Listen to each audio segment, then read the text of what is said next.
always loved their diet.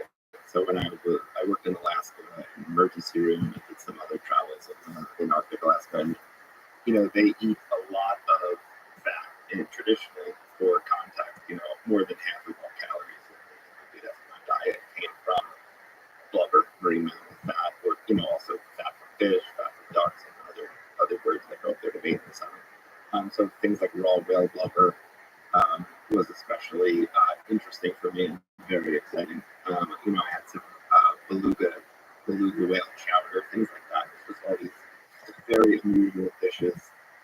There's a dish called Mickey Yuck, which is whale meat fermented in whale blood, which is quite delicious actually. So is it cooked? Is it eaten raw? How do you like their fat? Like in the same up north in Russia. So they often eat it raw. So the raw whale blubber is called muck duck, and it's often just sliced thin, and it's sort of cold but not frozen. And often when they eat it, and they slice it thin, and a lot of people assume it would be very chewy, but it's not that chewy. It's quite pleasant actually. It has this kind of sea smell to it as you're eating it. I quite like it. And what's the culinary culture like?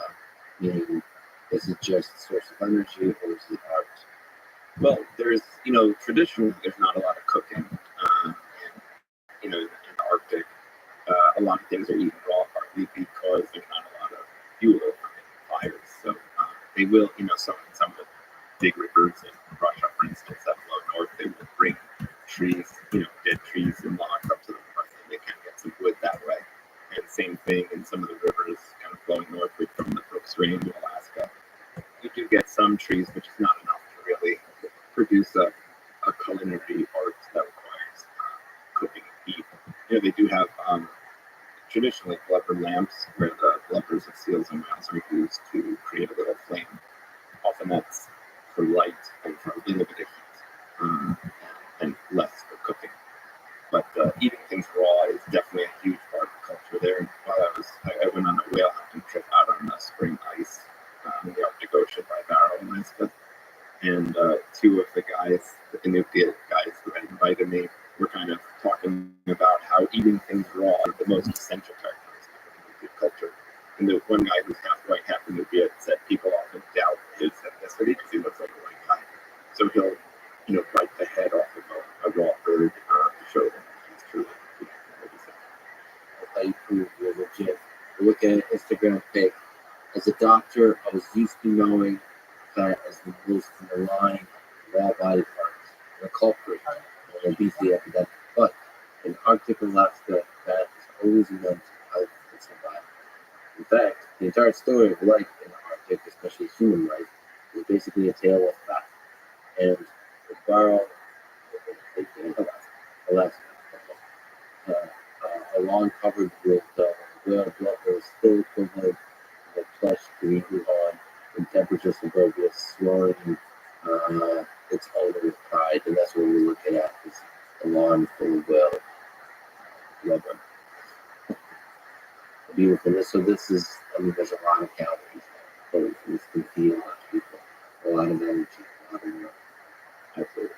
And this was like I was a kid in a candy store, basically, around the corner in Barrow. So when people do get a whale during the spring whaling season, they raise a flag, or the whaling captain raises a flag over his house, and everyone in the town is welcome to come try some. And so before I went inside to try some, I was kind of playing around with blubber. This is the bowhead whale. I saw its heart, which was huge, like the size of a yoga ball. And that was for me just like amazing. I spent probably 45 minutes just looking at all aspects of it. The stump of aorta that was attached to it was the size of a thigh. That was really fascinating. It's similar Alaska and Russia. Where were you? I think it's a tips spend a lot of time. One in Russia. So I spent a lot of time in kind of Western Russia as well, but I did take 2 trips to Kamchatka, including northern Kamchatka. I didn't go far enough, I didn't go to Chukotka, for instance, until more recently when I was a ship doctor on a wildlife cruise that sailed from Nadir, Russia, straight into Wrangell. And we stopped in some villages in Chicago and got a chance to try some whale and stuff like that. Northern Kamchatka, where it's Boreac tribes of indigenous people, they do a lot of seal hunting, so I had a lot of seal hunting, but I don't believe they do any whale hunting right there. But the Chukchi, in a way, are sort of, similar to the Nupia in their diet and their life ways. Of course, everyone's diet, all these people's diet has changed dramatically in the last 100 years, as it has for actually every lots of societies. But for them, perhaps more than anyone else's, their diet was the most extreme, I think, of any human culture. Just to stay the wild travel, I should say I'm using the word travel, but really you were a doctor. First of all, can you just comment on the decision to go to such places and to help people be a doctor there? What was the motivation? What was the thinking? Well, I think I got the travel bug before I ever went to medical school and even wanted to be a doctor. So right after college, I kind of wasn't very into college, didn't enjoy things, kind of wanted to get out there and see the world, get out of New York City where I was heading to my youth. The first thing I did after finishing college was I was invited to be an intern at a research center in St. Petersburg, Russia. I spent 6 months there on my first trip and went back 4 more times to Russia. I traveled all over, including to Kamchatka twice, and other parts of the country I'd never heard of. Cities like Petrozavodsk and Syktyvkar and Pskov. I didn't even know the word could start with PSK, like the city of Pskov, but it can. And I was sort of fascinated. I was actually studying the international environmental movement and how it came to Russia after the fall of the Soviet Union, and how organizations like Greenpeace and the Wildlife Fund and the World Bank are trying to kind of push the timber industry, which is huge in Russia, toward a more sustainable path. And so I was sort of evaluating is it working? If not, why not? And that seems like such a little niche, such a small detail of Russian society, but in a way, researching that in depth was almost this window into the entire country and the history and the place I knew nothing about, the language, traveled all over the country. Got to know the food, the history, the literature, and just immersive and amazing, life-changing experience that made me want to see every spot on the globe, basically. Learn about it. So I took that desire with me to medical school. I decided that I would go to medical school, and from the very beginning, I was intent on traveling. So a lot of my career has been fashion, so that I've been practicing medicine in a place with an interesting geographic context, an interesting place with an interesting cultural context. And that just makes it more interesting, I feel. Not only are medical services often more needed, at least in those rural parts of the country and world, so I feel like I'm, taking my knowledge and education experience to places where it's needed. But also for me, it's just such an enlightening experience. The way culture, history, geography, climate affects medical disease, but just getting to know people, getting to know their culture, being a very useful traveler by, providing medical services in that place. And I've taken to Arctic Alaska, to Pine Ridge Reservation, South Dakota. I currently work in a few different parts of Pennsylvania and Appalachia, which, for me is a unique geography and culture that I grew up with, wasn't familiar with. So in some ways, it's exotic for me as well. I worked in other places too, India and all. I think my love of travel has shaped my medical career, and being a doctor does give you these opportunities to go to places and travel in a unique way, through the medical profession. There's a documentary having people working in the taiga or something like that. I think Rothschild voices it. He tells the story of a sick woman that survivor in the taiga, and I think they're trapping food, and there's an alcoholism problem too as well. There's like a very basic life of survival, of loneliness and desperation, but also there's, I think, the underlying claim of the documentary is that simple life actually has a kind of simple happiness to it. Has the Is there, do you speak to the life that people live in those places where it may be simpler than you would in sort of big city life?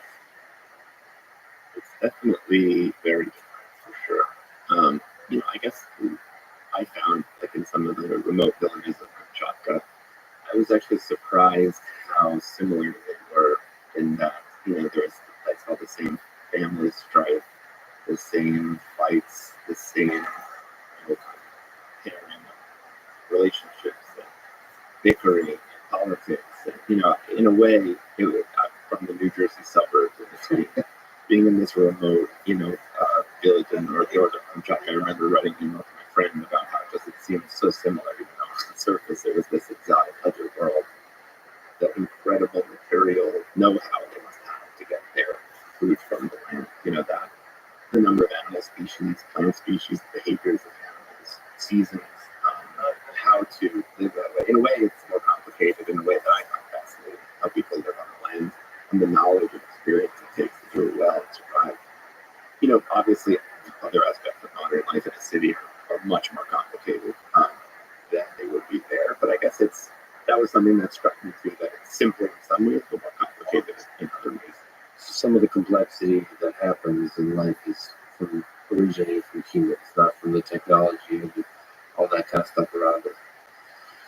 You can take the human item and turn it into there's still humans.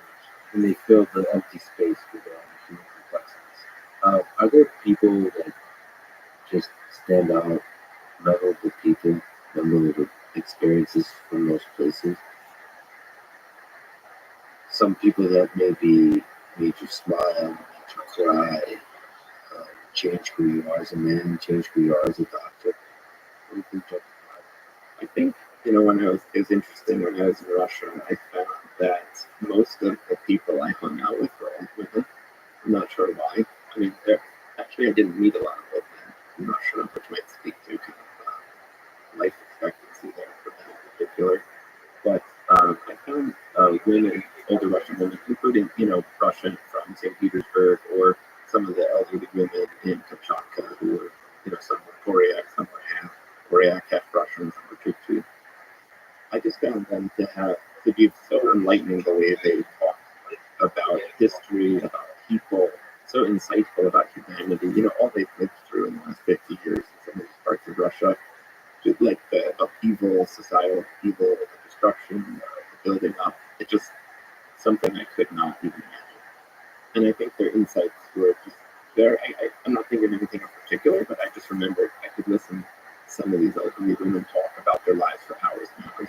I remember there was this elderly blind Koryak woman who you would have thought was the most country bumpkin of country bumpkin, and she couldn't stop talking about how much she loved reading Dostoevsky and Tolstoy, which might also speak to the Soviet education system. And it was just sort of surprising and fascinating, and just those stories and perspectives on the fly. Stayed Yeah, with Rothschild. There's a wisdom, there's a kindness.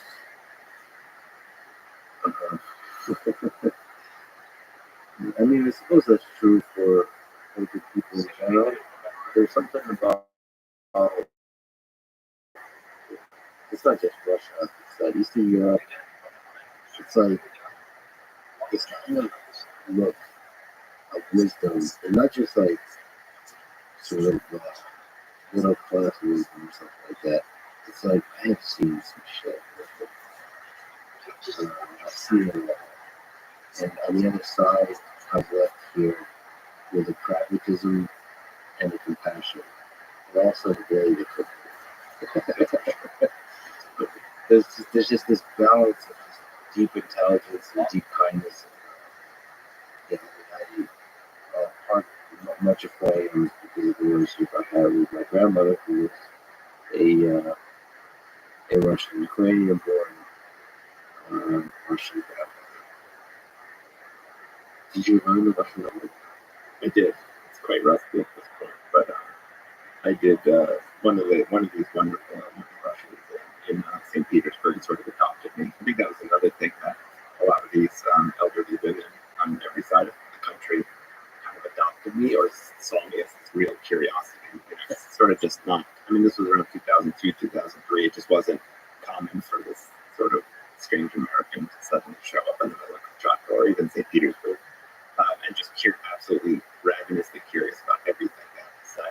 So I also got adopted. One of them taught me Russian and how to ride a horse. So the same fathers protected both of those things. And like you said, also, I should mention that there was something about the Soviet education system where everybody reads Tolstoy, Dostoevsky. It's exceptionally well done. No matter where life is taken, no matter where you come from, the literature, the mathematics, the sciences, they're all like, extremely well educated. And that creates a fascinating populace. Like, and you take that education, Why don't you ever go up the stairs?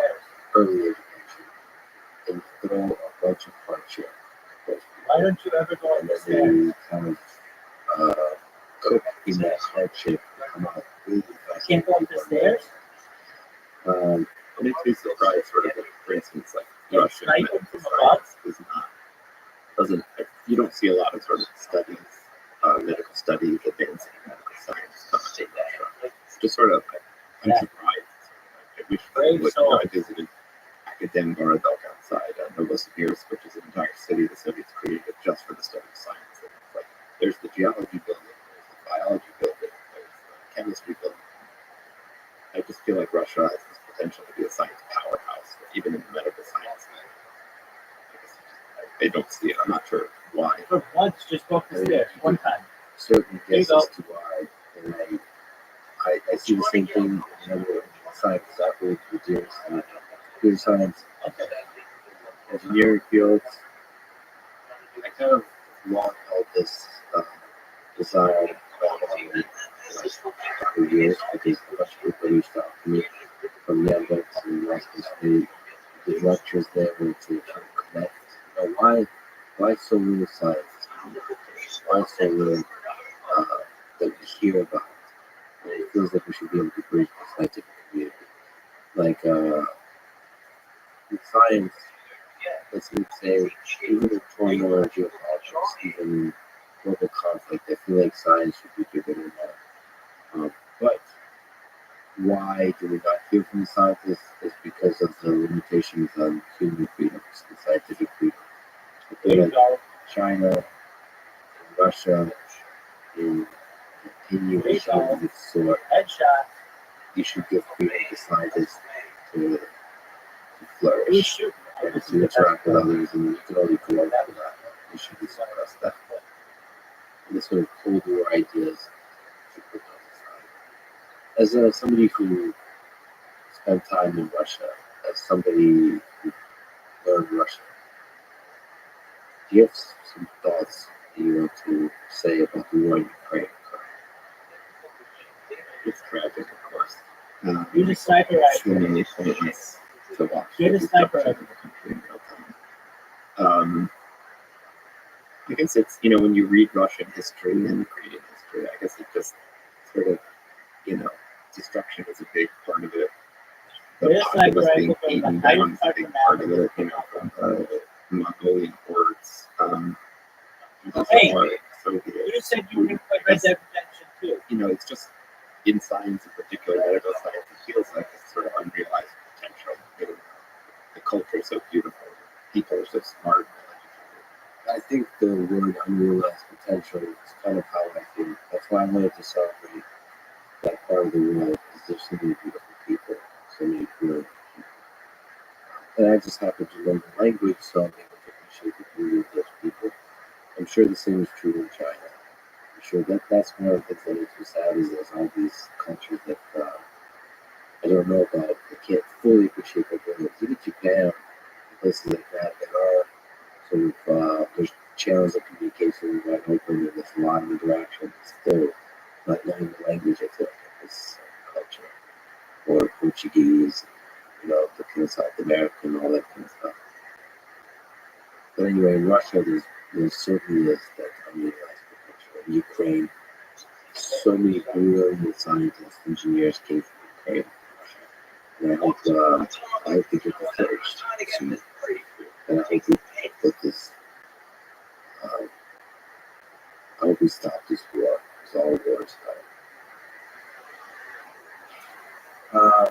something to comment about the biology of war. Uh, is there echoes of the emergency room experience? Have you dealt with with patients that have been touched by wartime? Definitely, war and medicine has a very intricate relationship. I don't know if it was Walt Whitman who said it, though he was a nurse during the Civil War, that war is the best medical school. But some people have said that. And, even the advancements in medicine come from war. The wars in Iraq and Afghanistan have, in some ways, really revolutionized certain aspects of the way we treat trauma patients in the civilian world as well. The importance of tourniquets, the importance of transfusing whole blood instead of, red blood cells isolated from serum platelets, etc. The importance of pain control in the battlefield, that's changed dramatically. Everything from ketamine injections to fentanyl lollipops in the battlefield. So war has really, in another way, the Department of Defense spends a lot of money on medical research and kind of really pushes the envelope. DARPA is one aspect of the military budget that really funds these moonshot experiments that are really fascinating, to really push the frontiers more than seemingly most, universities do. Doctors and researchers doing that research. So in a way, the space program, which sort of was military initially, and became civilian under NASA, also led to a lot of advances in understandings of health, on Earth and space. So the military is, in general, is a huge way that medicine advances. Not to mention the epidemics that come. My grandmother was from what today Moldova, or what was then Romania. She got typhus during World War II.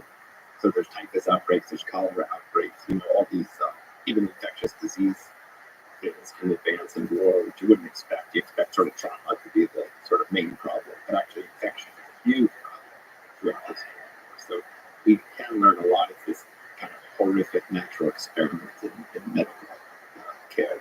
Yeah, and I've recently been reading about some of the horrific medical experiments performed by Nazi scientists in Nazi Germany. So I'll talk about it another time, perhaps, but nothing reveals the honesty of human life.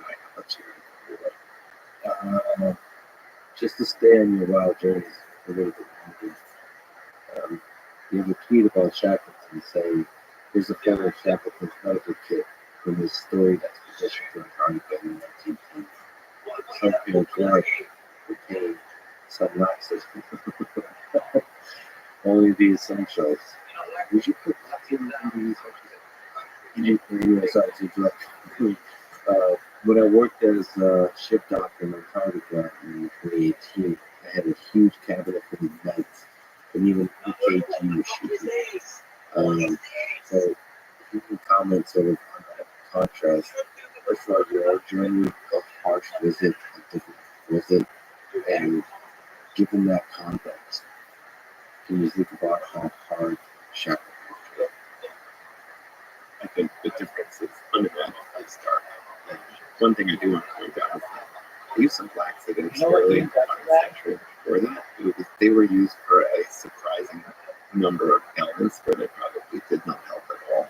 But I think that was a holdover from sort of the old theory of medicine, the humoral theory, where you have to balance the fluids in the body, so causing people to vomit, causing them to have diarrhea, or purposely taking blood out of them, bloodletting was a big part. I think that crazy use of laxatives was maybe a holdover from the time. But that being said, they were probably not eating very high fiber food. There's a lot of seal, penguin and seal meat being eaten, which is not super high fiber. So I don't want to discount the importance of laxatives. But that wouldn't be the essential thing. You're thinking of a tiny kit that has only the essentials. You pain, yes, laxatives. I think the medical kit possibilities were much narrower back then. This was before antibiotics, before I think germ theory might have been. It was known, but there wasn't much to do about it. So the availability of medicines, I mean, that's something that exploded over the century. So what I can put in a backpack today, build modern medications, whether injectable or to be taken orally, it's just many orders of magnitude greater than what they had back then. So when I went, my expedition was nothing like Shackleton's. I was on a huge cruise ship with 160 Japanese passengers who came with their own translator, and as I said, it had cabinets, not just one, many cabinets full of medications, both injectable, some patches, some pills. I was very impressed actually with what was available there, and I didn't have to use it, a lot of it, thankfully, though I did use some of it for people. And I slept in, I got free room and board on the ship. So every southern summer, cruise ships go take people to Antarctica, the southern Atlantic islands like the Falklands and other parts of the South Pacific. And then in the northern summer, the same kind of cruise ship explosion happens, going to Greenland and Iceland, Svalbard, Franz Josef Land, other parts of the North Alaska.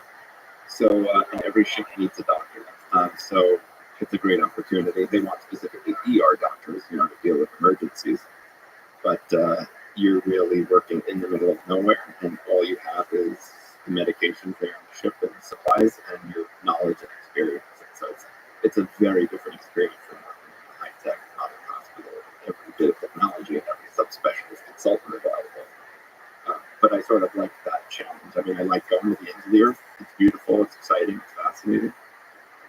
Practicing medicine in this setting is extra challenging. It really makes you hone some of your skills, which is part of the reason I sought them out. Do you see echoes of some of that same effort? I've gotten a chance to interact with astronauts and those kinds of folks working on space missions. Do you see some of those same echoes of challenging efforts going out into space, maybe landing on Mars, and maybe beginning to build a small colony of Mars? Yeah, I think the healthcare that is needed will be a big part of that. Obviously, we're probably going to send quite healthy people, but there's a lot of medical decisions to make about what should be expected. To some extent, I've had a lot of doctors say, "Oh my goodness, I can't believe you work in the middle of nowhere. What do you do if someone gets a brain bleed, falls, gets their head, needs a neurosurgeon?" I mean, the obvious answer is they die. With things when you're in the middle of Antarctica, things kill you that wouldn't if you're inside a university hospital that's fully equipped to help with every problem that arises. Mars takes that to the crazy extreme, obviously. I know that even going to Antarctica, different countries have had different strategies. I believe it was Australia used to kind of just in anticipation remove people's gallbladders just so that it wouldn't get inflamed, because that was a very common medical emergency. So they would just remove it beforehand, even though it's not diseased at all, just so that while they're stuck in Antarctica over the winter, for instance, that wouldn't be a problem. There's many other issues that can arise. But those are some decisions to make. Maybe the people who go on Mars should have their appendix removed, their gallbladder removed. Maybe they should have a cardiac cath to see if they have overhearts, just to know the chances of getting a heart attack there, though it's not always predictive. It's hard to predict who's going to get a heart attack, but maybe with all the data around it, but that would be a huge part, can people, a few pioneers in the Mars colony. Just this, would you go? You've gone to some harsh conditions to be a doctor. Would you go to Mars to be a doctor?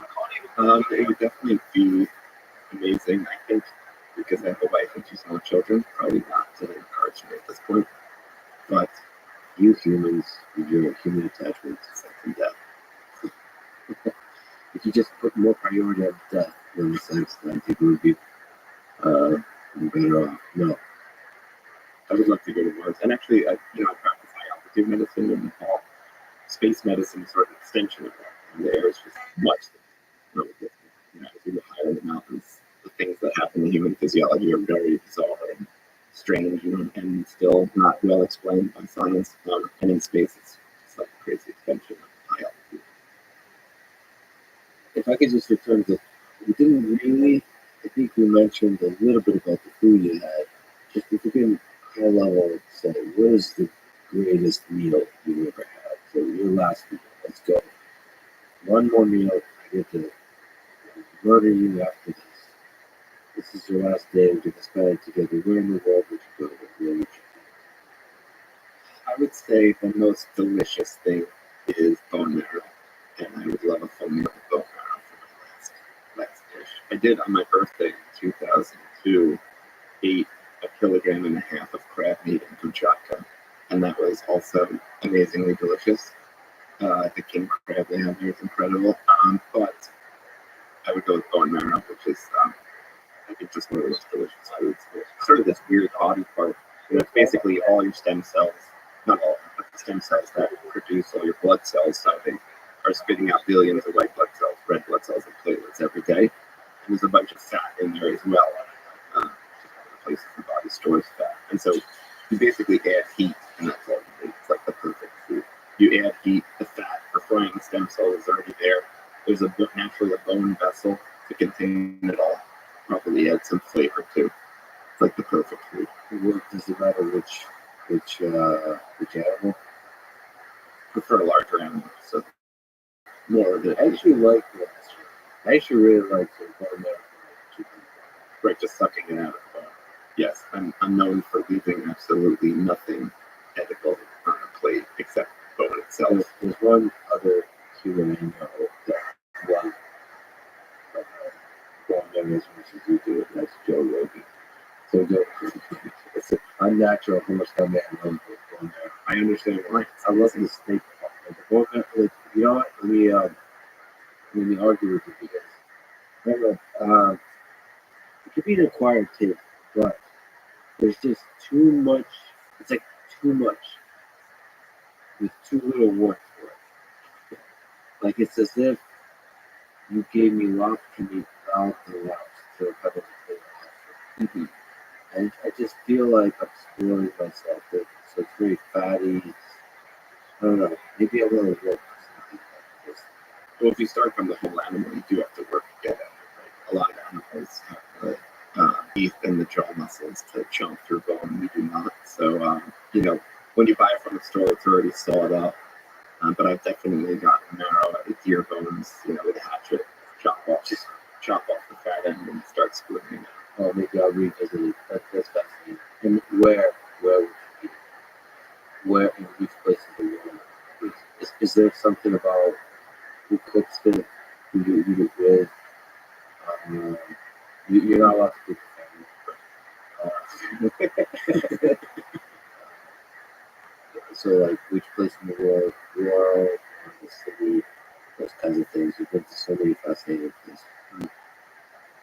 I would say Antarctica, I would say, is one of the most picturesque places I've ever been. I really did not anticipate. I didn't know how mountainous it was.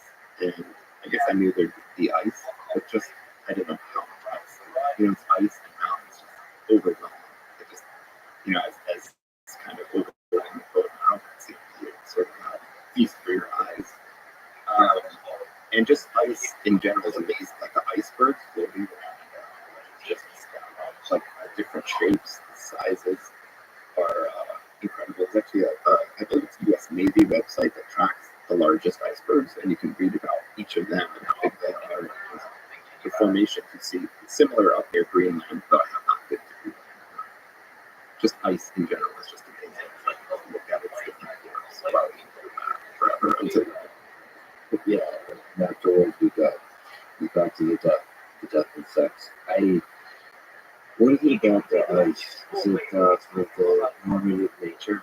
Just reminds you that it's going to be there before you and after, and then you get to partake in the eating of the thing you need for maintaining your temporary biological organisms. Yeah, I think it's a few things.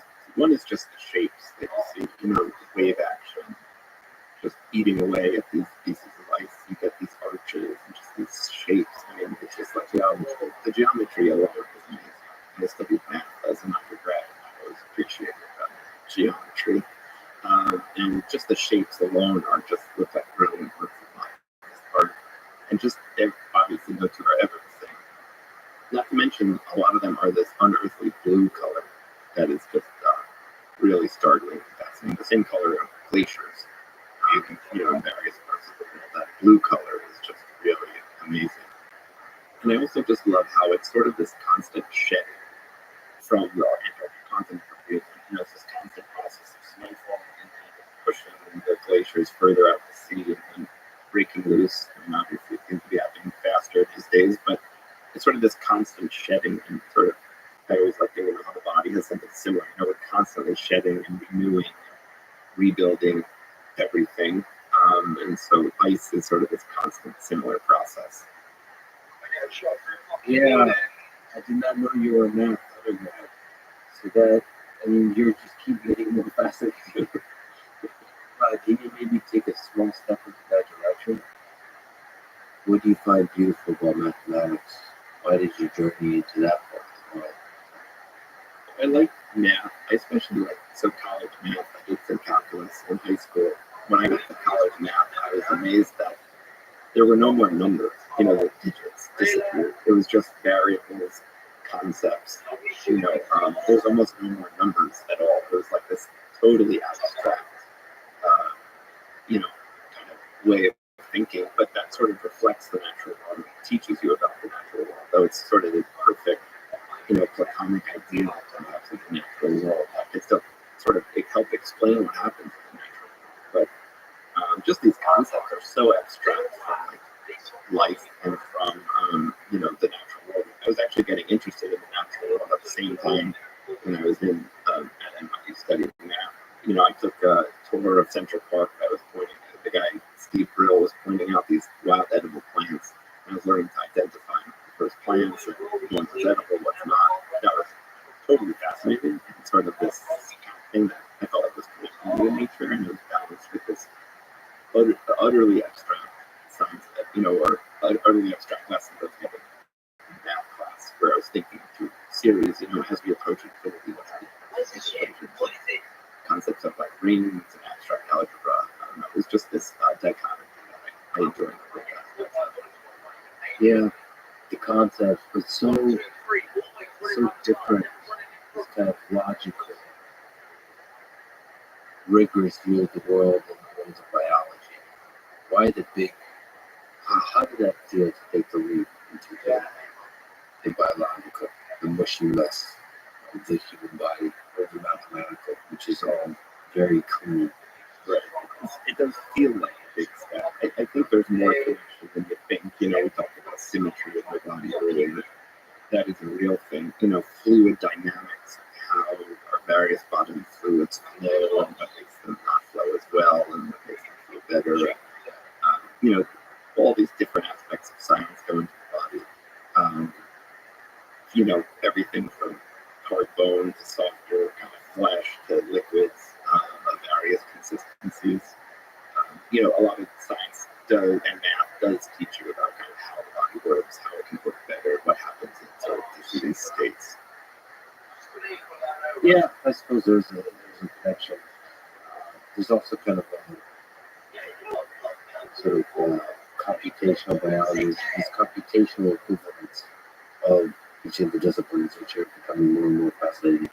All the work that deep biology is doing, the work of genetics, all that kind of stuff, simulating different parts of the body, different being, intuition, understanding. That to me is super fascinating, but sometimes it does feel like an oversimplification of the way the body really does it, because the body is an incredibly weird, complex system. And it finds a way. The adaptability, the resilience, the redundancy that's built in, it's weird. It's incredibly powerful. It's so unlike the computer-based systems that we build, this engineering, the software engineering world, which kind of starts to make you think, how can we engineer computer systems in a different way that make them more resilient in the real world? It's sort of a robotics question. What do you think about that? What does it take to build a humanoid robot, or a robot that is resilient as a human body? How difficult do you think is that problem? Having studied the human body, how hard is the engineering problem? Building systems like that guy over there, the legged guy that's as resilient as the human body to the harsh conditions of the real world.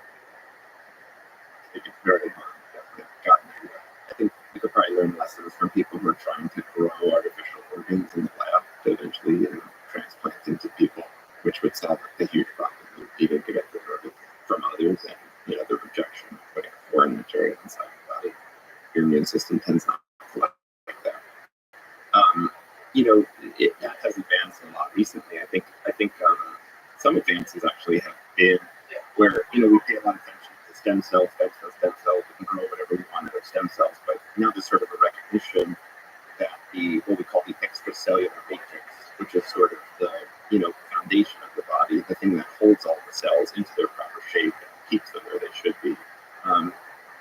That is actually crucial, and there's probably a lot of signaling that goes on. If you stick a stem cell on the right extracellular matrix, it will turn into the kind of cell that you want to take the right shape and position and start functioning.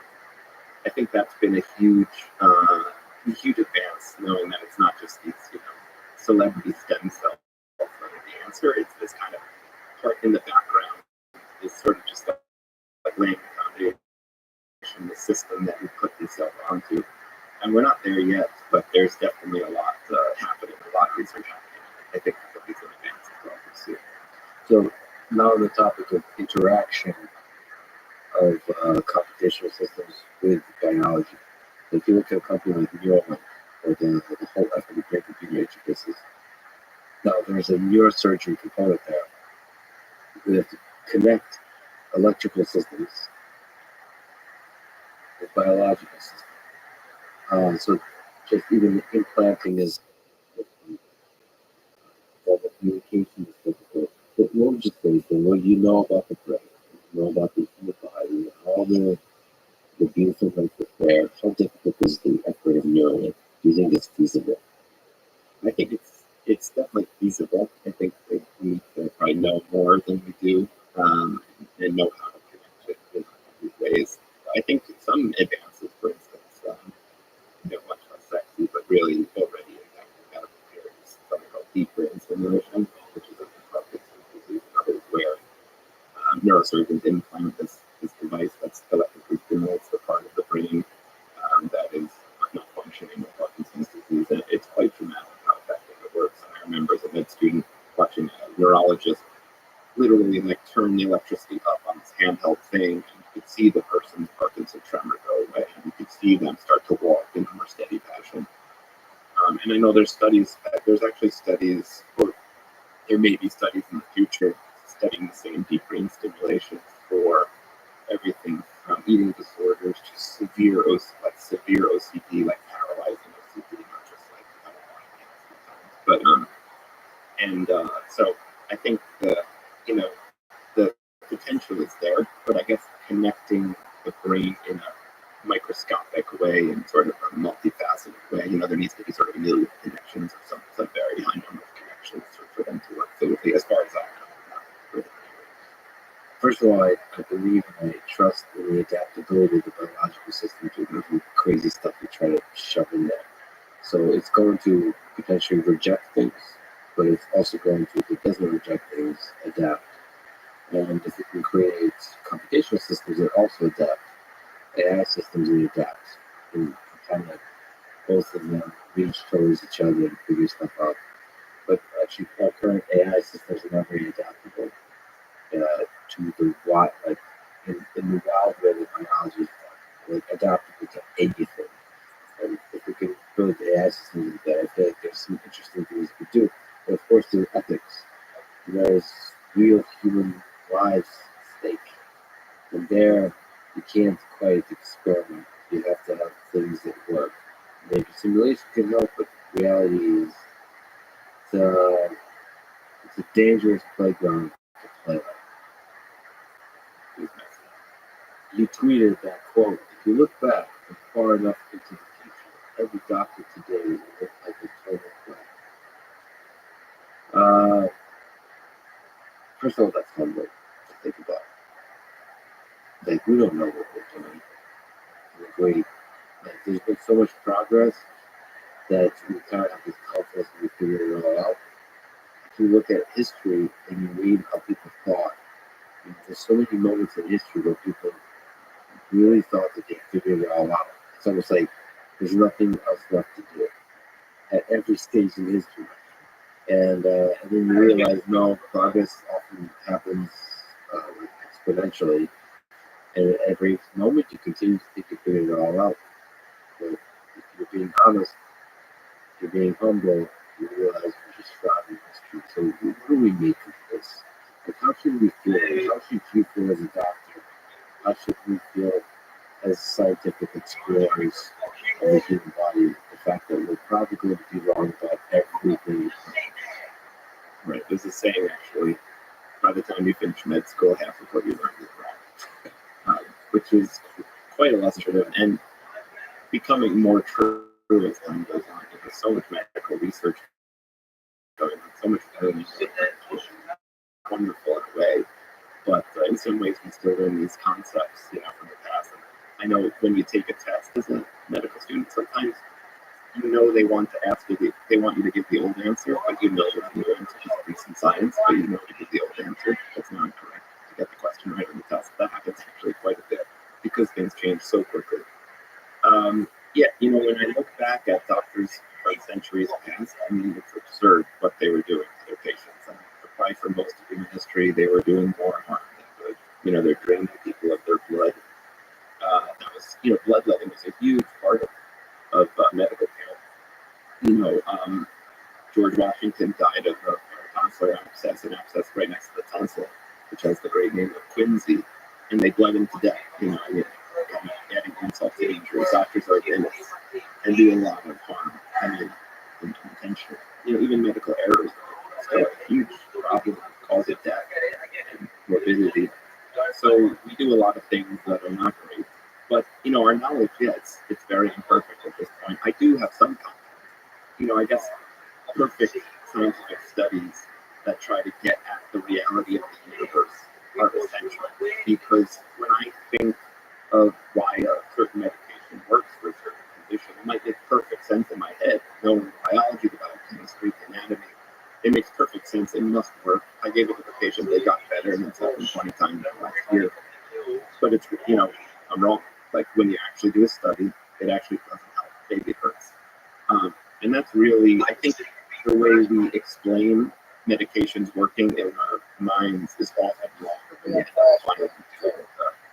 The study. And some of the most interesting experiments involve what we call sham surgery. So, for instance, people who injure their knee, arthroscopy, where an orthopedic surgeon goes in there with the scope, gets bits of bone out, shaves down cartilage, cleans things up, and it helps some people. But they actually did some studies where one group of people got the true arthroscopy and others just got sham surgery, where they put them to sleep, made little cuts in the skin so they woke up with scars, and then it turned out that it's not clear arthroscopy actually helped. And the same, there was a recent huge study of putting a stent in someone's coronary arteries if they have stable chest pain, not like having a heart attack, but chronic coronary artery disease where every time I run up the stairs I get chest pain, no rest, it goes away. Like obviously, you put a stent, you increase blood flow to the heart. Like, how could that not work? But then when they did the sham catheterization, it actually looks like it might not actually help better than the sham. So I think those placebo-controlled studies are essential. I mean, it is shocking, and this has been driven home during the last 2 years, how hard it is to figure out what the hell's going on, especially with our bodies. Like, it is really hard to get at the truth, and what you think makes sense, like often turns out, and the history of modern medicine is littered with examples where it made perfect sense and it seemed to help some patients, and it turns out it's not doing anything. There's all kinds of narratives swimming around. We convince ourselves that this is human civilization, something is true. There's propaganda machines, there's self-delusion, there's centralized communities, there's a scientific community that believes certain things, conspiracy theories that believe certain things. Sometimes the scientific community has conspiracy theories, humans are right. They're all humans, right? And we now, the scientific community now, science is really figuring out way smarter than us. And then there's these interesting studies that I've seen. I think Ron Hansen mentioned to me that if you look at the entirety of medication, like the effect of medication on human health, if you do those kinds of broad studies, does it actually help?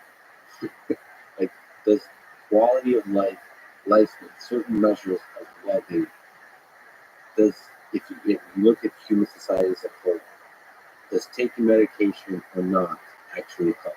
And those studies find there's no positive effect of medication. And that's a very kind of interesting perspective. Like you could probably argue a lot of ways, but the point is, because you can bring up literally a billion cases where medication has significant positive impact on a particular patient. But you have to kind of zoom out and honestly look at the positive effects of medicine, lifestyle choices, diet choices, and exercise or not. You know, maybe we'll find eventually that exercise actually bad. Or maybe like there's all kinds of things that we're going to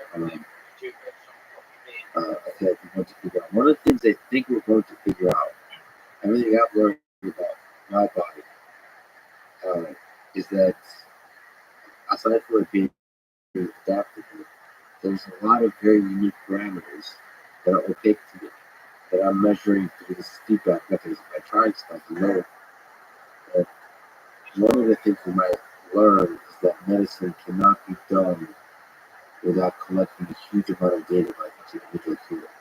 Like, it's absurd to be, like, if I show up and see a doctor, it's absurd for that doctor to have just a couple of minutes with me. Like, just like, looking at basic symptoms, looking at such, like, crappy data.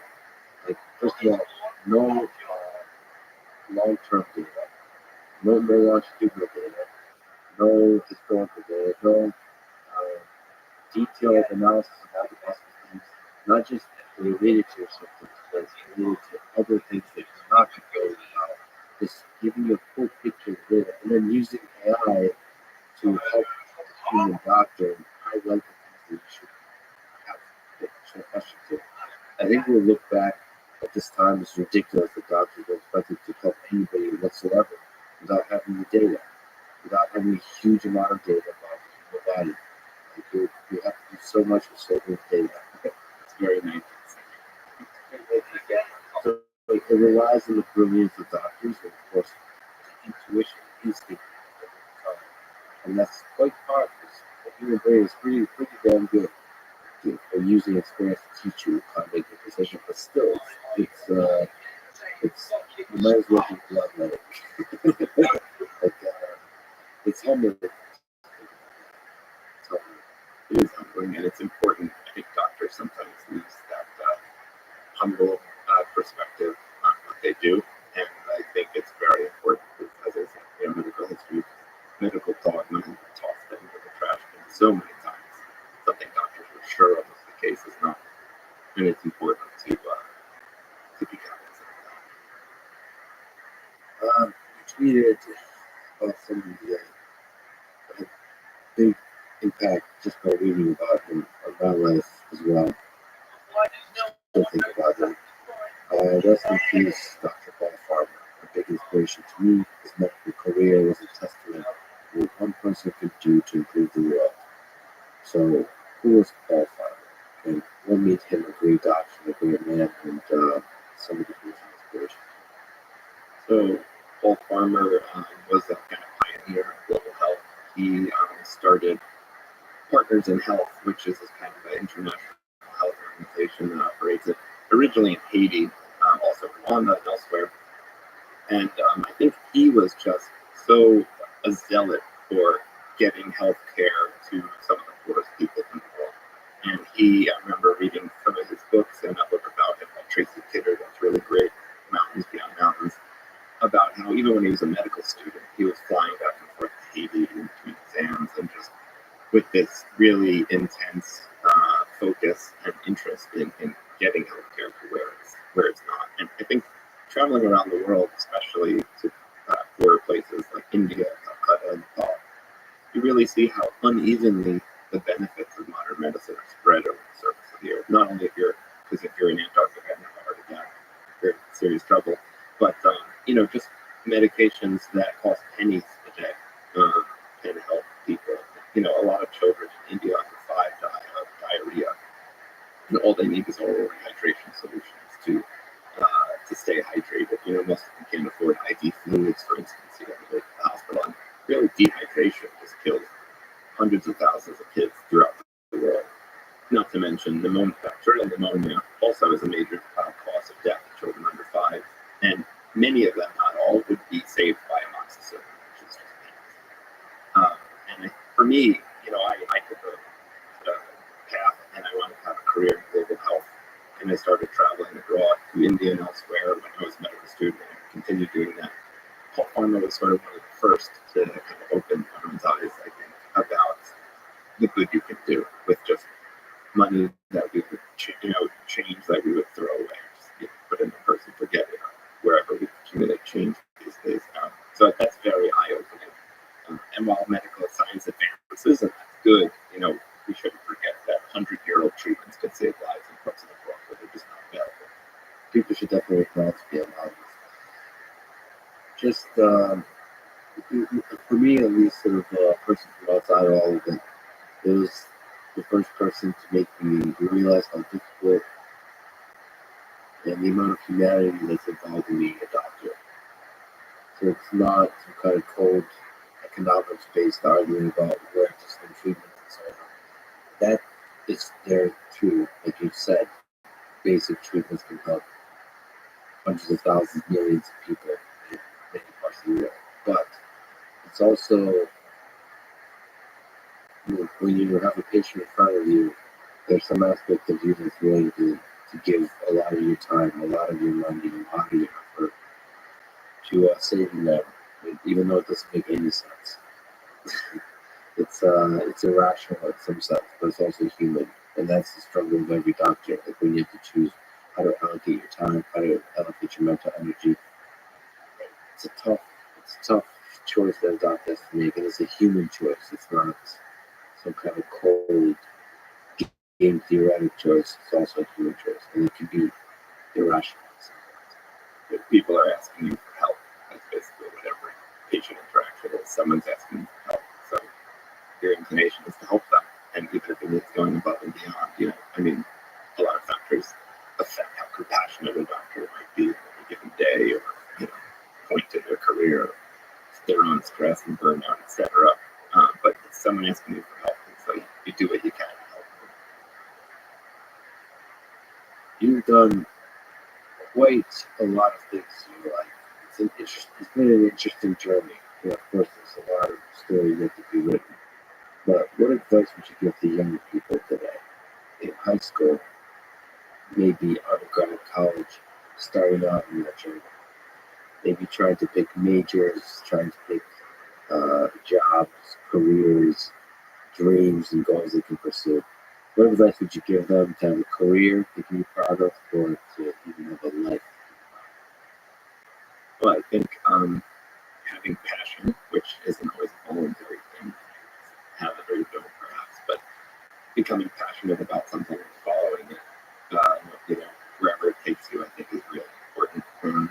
You know, when I finished college and sort of went to Russia for the first time, that was in some ways the beginning of my whole career and passions in my life.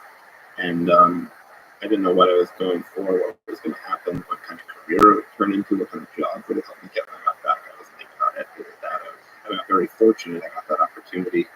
I was very fortunate to, you know, be able to go see those places and have my mind open.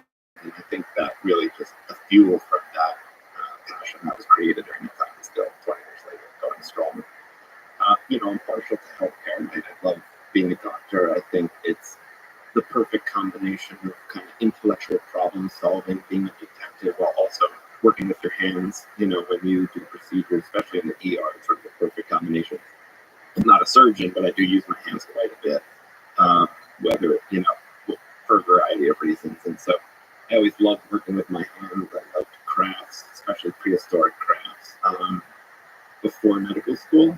And I just love kind of problem solving, getting clues, figuring out what's going on, you know, following your nose, using your instincts, your knowledge, and also just keen observation of the patient. You know, after seeing patient after patient, hundreds of patients, maybe thousands over the years, you do get this sort of innate kind of sense, this gestalt about what might be going on. You know, it's not always a numbers thing. That's the thing. There's Gestalt is actually a big part of medicine. You know, you often in ERs or in hospitals hear the nurse or doctor say something like, "This patient just doesn't look good," and it's sort of, you can't point to a number, a value, a level, or what, you know, a test, but something about them. And a lot of that I think do with the color of their skin, or not, which can change in certain disease states. But I think that it's just medicine combines this observation, the skills, the knowledge. It's art and science. It's human, and it's robotic. You know, algorithmic at the same time. And I think it just, combines kind of all my passions all in one. And if anyone's going into healthcare, it's strongly encourage them to do so. But I'm very biased. So with that early passion, whatever that little flame was that brought you to Russia, were you able to vocalize it, or was it just something like a gut told you to some exploration of the unknown or something like this? I think it was a combination of things. One was just going to a different place that was different from where I grew up. You know, the suburbs. You know, when you're in high school, you hate them. Later on, they don't seem so bad. But you know, I just wanted to get. I mean, I'm very fortunate how I was raised, and never wanted for anything that wasn't rich. But just to get out and see a different place, a different people with a different culture, history, language, and literature, to see different climates and geographies and ecosystems. I just wanted to see something different, and I guess that's what I've sought after ever since. So just that was just so fascinating. Like my trip to Kamchatka in 2003, where I was there for 4 months, and I didn't speak English for I think 2 months out of it. And just, I remember lying on the floor, some wooden floor in a hunter's cabin in the middle of northern Kamchatka, just being like, what am I doing here? I'm just so grateful for like the experiences I was having, what I was seeing, realizing, learning. I was so grateful, even though I was lying on this hard floor. It's just like, this is so amazing. And that, I don't think I'll ever have another travel as meaningful and life-changing as that particular trip to Kamchatka was. Though I'm still striving after it. You never replicate that first high, but you always try. So I just think that seeing something different is kind of the gift. And there wasn't really a plan. I got a chance to talk to the CEO of Qualcomm recently, and his advice is always a plan. And it sounds like you're saying don't need to have a plan. Just listen to your gut, your passion, and follow it. See where that takes you, because it's telling you something. Yeah, I think, I guess the plan could be specific or could be as general as I just want to go far away, see something very different. That's my plan. And I think just one line, just follow my nose from one thing to the next, just being interested, following my passion. And again, very fortunate I could do that. Are there places in the world you're kind of thinking about that your life might take you at some point to be a doctor though for a time, to explore for a time that you haven't yet? I have some colleagues who do kind of global health work in various countries in Africa, Central and South America. I would really like to go to some of those places, not just for a short trip, but hopefully for an extended period of time, with sort of the healthcare being a ticket in, but then maybe bring my children, or just, I guess at this point, some of the travel I dream about is sort of replicating what I did and showing it to my kids in a way. But there's still a lot I haven't seen and would love to see as well. But I think those opportunities sort of lend themselves well, as a doctor, with kind of the ability to go there and sort of help patients, but also teach medical students and residents. Teaching is actually a huge part of being a doctor. It's underappreciated, but that's actually part of the fun of being a doctor, is that you're also a teacher. Of course, the word doctor means teacher, but it's come to mean something else.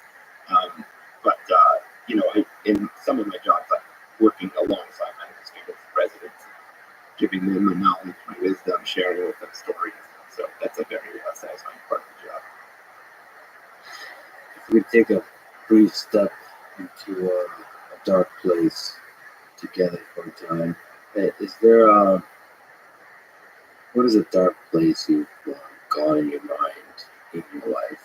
What would be the darkest place you have gone for a time, for a moment, um, and how did you survive?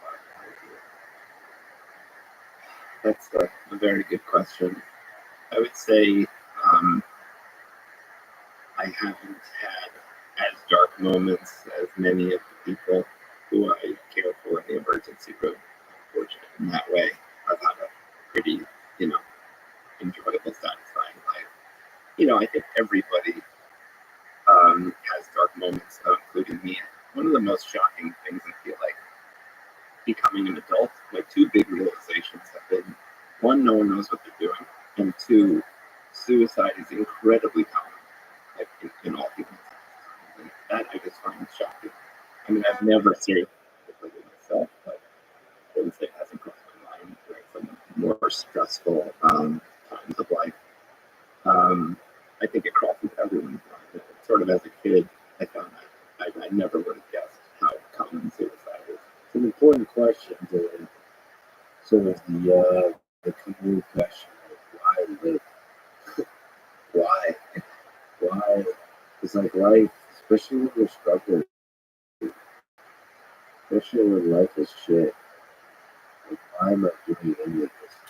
And on top of that, the chemistry of your brain, it could be as simple as diet and nutrition, aforementioned exercise, and things like this that affect the chemistry such that you're more predisposed to go to the places of asking the question why, and maybe struggling to find a good answer. Because it's actually a question with no good answer, except something in your chemistry says, well, I kind of like it.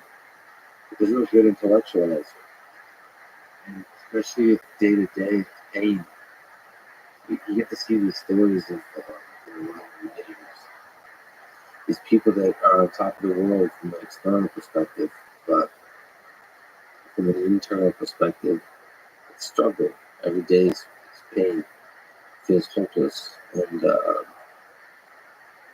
yeah, that's a question we all have to struggle with or learn how to ignore. Maybe because if you ask the question too much, you're not going to find a good answer. That's a choice you make. I personally think you should ask that question a lot. Um, but maybe because I have the luxury of the chemistry I have, where I'm not in danger of seriously contemplating suicide. But why live is an important question to answer. Answer that constantly. But people, I've been extremely fortunate to meet people over the past couple of years that are really struggling. And you have probably met people who are really struggling, like orders of magnitude people who are really struggling. Some of it is psychological, a lot of it is biological. And man, life is a motherfucker. It's pretty tough. I do think also past trauma plays a big role there, like we talked about war wounds and PTSD. A lot of people grew up, I mean, with just horrific childhoods. They were abused in one way or another, and I think a lot of people who have I'm not saying the majority, but a lot of people, for instance, who I see in the ER coming in for threatening suicide or actually trying to fail the ER, a lot of them just have really traumatic experiences. Saw their parent commit suicide, were abused. These leave scars in the human brain and mind, and a lot of their subsequent lives, whether it's substance abuse, alcoholism, etc., is almost trying to escape from their memories. It's sort of such an overwhelming battle sometimes.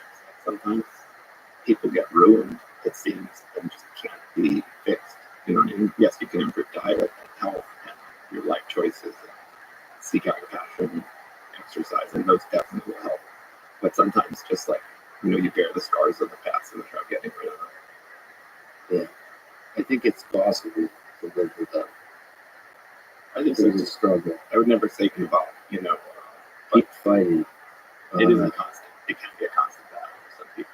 I know it can be, and I've talked to many of those folks. I know it can feel hopeless, but keep up the good fight. Keep up the good fight. hopelessness is kind of one of the big suicide risk factors. Like, sort of ask about as a doctor, you feel hopeless. That sort of can be a hard thing. I have quite a few dark moments. So if you're listening and you're struggling, we're in this together, brother and sister. Keep up the good fight. Um, Life is a motherfucker, as you said. It's really hard. I think as a kid, joy-free childhood, you don't realize, like, I mean, obviously, sometimes you don't realize it in life. But then when you get to be an adult, you realize just how complex and hard it is. Is it this hard for adult animals? I don't know. I don't think it is. so having seen the honesty of biology before you, do you think about your own death? Do you contemplate death? Are you afraid of your own death? How do you make sense Do you have a I passenger? definitely thought about it, especially maybe while doing some risky things. High school and others, where every time I looked down, I thought about my own death. But I think, you know, I think having kids changes the equation for sure. Can you have a passenger? Should change the equation perhaps. So I think a lot of now when I think about what will happen when I die, there's a lot of worrying about what will happen when people care for insurance policy, life insurance, disability insurance. That's not really death, that's injury. That's part of the weight, I guess, that you feel as that grows when you have kids. Though not all there's other people you care for, your own parents, and like a lot of people depend Just on one out. individuals, and so you think about what will happen to the other people when you die. but also to push back, that weight might be something you've convinced yourself to think about, but you focus on that weight to escape the other weight, which is that's at one point this consciousness just comes from that, and it's hard to make sense of that. We kind of delude ourselves into thinking, okay, just yeah, it ends as a natural way of things. It's the way it's the way it's life. But like, I don't think it's cognitively easy to just realize how terrifying that is. We love life so much. The end of it, just something that makes no sense. And if you live around that time, I think it's a painful, it's a painful, I'll say even terrifying thought. Not scared like in a way that's almost like philosophically terrifying. Like it just reminds you, it maybe humbles you that you're not running anything about anything. But one of the things we do as humans really well is we, especially with kids, we realize, okay, we start caring for others, the community and family and so on, and then this distracts us. So we let's focus on other Why things. doesn't the car have a hood? Why doesn't the car have a hood? When I was a medical student, I was particularly fascinated with what actually happens as people die, the estimated seconds of life. It's sort of surprising sometimes what actually kills people. You can get let's say, a bad head injury. What kills you sometimes is just your consciousness decreases and you become kind of comatose. You aspirate, your oxygen plummets and you get cardiac arrest. That kind of things. Or a heroin overdose. Let's say you stop breathing. Similarly, your oxygen goes down and you get cardiac arrest. So it was really fascinating what actually happens, what makes people die. And it was sort of a morbid fascination, obviously, like most of med school is. And I had many instances where I've had patients pass, and as a medical student, I was sort of learning what's actually happening, watching it happen. Not always being able to prevent it. It was sort of a scientific exploration. Then the patient's family comes in and devastated, and then it's like rips you out of the scientific perspective, and you just realize how hard that is. But the person's fine.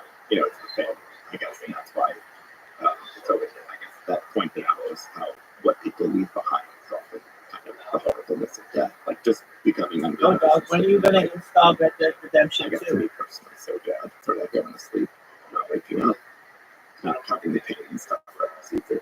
But the actual pain and the actual suffering is Can't often you felt by the start people who installing it love before working and when you're back? It'll Right. be all So installed. for financial pain, psychological pain, for Right. years. So basically, 5 minutes before you go to work, you start installing it. You know, something reminding you. That sort of brought home to me sort of what that means. It was more about people leave behind and what happens to them specifically. See, I You're gonna like keep getting shit those about it, so concerns. you I install feel it, like I dog. can do a lot about those. Those make sense to me. And just be a good father, just be a good father. If you're so you just insurance, yeah, Yeah, keep you keep saying that. take care. You keep saying But I that. don't Why know can't what to do. you manage your storage better? Take all your shit and put it on existential crisis. some other storage and then Everything install Red else, Dead Redemption. it doesn't. I don't know how to deal Okay, with how the big is mystery Red Dead beyond death. Why are we here? Why are we How born big? at all? What is consciousness? And you just look at yourself. What is this? Why do I have the capacity to suffer? Why? All these kinds of why questions that don't have answers. Speaking of which, let me ask you a why question. The biggest ridiculous one. What do you think is the meaning of life? Have you, with this book, studied the incredible, beautiful biology, the components, the engineering components that make up this human body? What is why? Why are we here? Sometimes, probably more often than not, I feel like the question of why is a trick of the human brain. You know, and outside of our thoughts, there is no why. Why is not something that's in the universe. It's just this trick inside your brain. So why is a game that the human brain plays on itself? And then the reality of life does not arise. I do wonder if asking why is sort of an evolutionary adaptation, like why, maybe hunting, gathering, why does this plant grow there and not there? Why do I see the same deer tracks by the same tree every 3 days? Why is this? Why is that? Why does this plant make me vomit and that plant doesn't? I guess those whys are very practical and oriented towards survival. But then obviously, we not only use why, we use it for maybe hunt better, gather better, survive better, but then we sort of extrapolate it into these unanswerable questions, about why. Like, why does life exist? And it's possible that they're not unanswerable in the long arc of science and history. We're just striving for really difficult questions. Right now, we just don't know much about it, and so we're striving. But there's most of human history, we're asking why questions, for which we now have very precise answers, including the biology and physics and all these kinds of things. And maybe the why is this cutting edge of science, the explorer of the curiosity of the human mind. Like man's search for meaning is this the ultimate driver of the why. It's almost like it could be an evolutionary adaptation of asking exceptionally hard why questions that will never get answered. Like you should always have it's a queue, it's a stack of questions, why questions, and that thing should never come to the bottom. Should always be striving. And that's useful for humans to come up with better and better ways of survival. And maybe in a bigger perspective for the universe to figure out something about itself. And it's just humans just a useful tool for that. Like right. John, you're for people that should know you from Florida. Yeah. How big is it? How big is It's it? an honor for you to travel all this way. To a place I love, a new place I love. And you're right there. You really created a book that celebrates the community in the most honest of ways. And thank you for everything you do, for being a great educator, for being a great doctor, for being a great person, and for spending a really valuable time today. Okay, how big is it? Thanks, man. Thanks for listening to this conversation with Jonathan Lasky. Support this podcast. Please check out our sponsors. Now, let me read you some words from Paul Farmer. Doctor was inspired by John Henry, the way he practiced medicine, and the way he worked his own. The idea, some lives matter less, is the root of all that is wrong in the world. Thanks for listening, and hope to see you.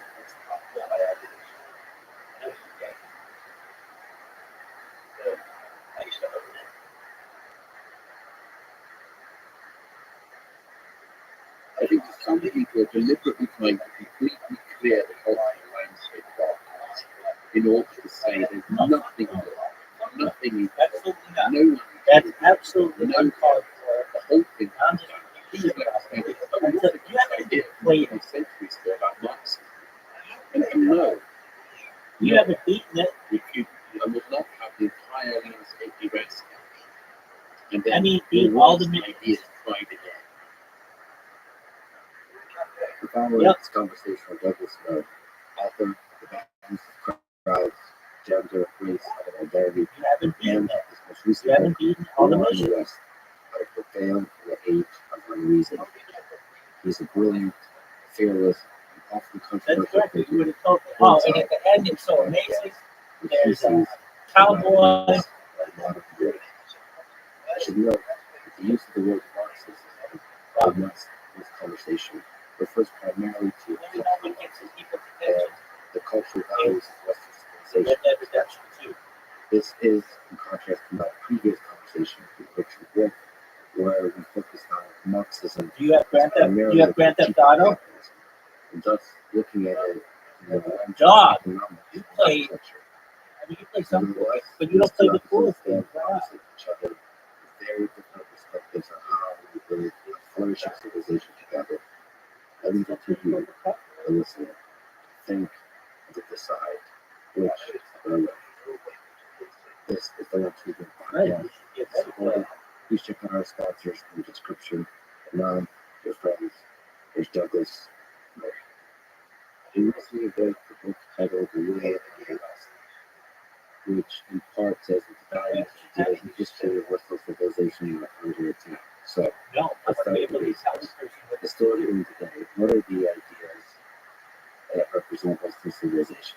The good, the bad, I actually don't get stuck on definition precisely, as you know. Once you get stuck on definitions of Western, you never get off. Yes. I'd say a few things. Firstly, obviously, Western tradition is a specific tradition of ideas, which are well known to be perhaps easily defined by the context of Athens and Jerusalem, the world of the Bible, and the world of ancient Greece and indeed Rome. Effectively creates European civilization, which itself forms the rest of the Western civilizations, America, Canada, Australia, New Zealand, and others.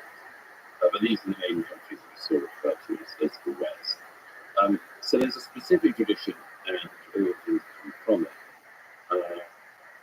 My shorthand cheat on science, to say, you know when you're not in it. So if you've ever been to Beijing, Shanghai, you know you're not in the West. Somewhere else, you know you're not in the West. When you're in Tokyo, somewhere extraordinary, you know you're not in the West. Obviously, there are, let's say, borderline barriers, Russia, which I sort of leave open as a question.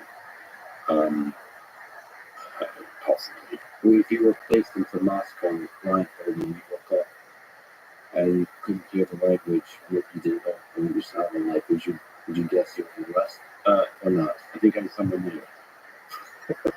Get me closer. I mean, you know, this is a tough question of whether it's European. And I think the answer to that is not really massively anything. But sometimes you want to do extremes at times and you stay away. But apart from the West, possibly, yes. But anyway, it's a very specific tradition. It's one of a number of major traditions in the world, and because it's hard to define, doesn't mean it exists. Other certain characteristics and qualities of the values and ideas that define it is the type of rule, the type of governmental structure,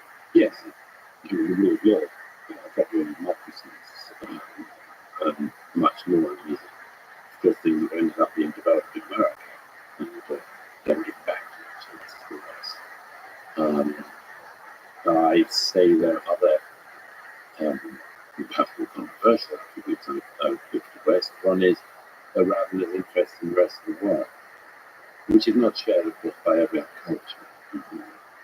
The late philosopher George Stein, who said he could never get out of his head the haunting fact of the boats every time you go out from Europe.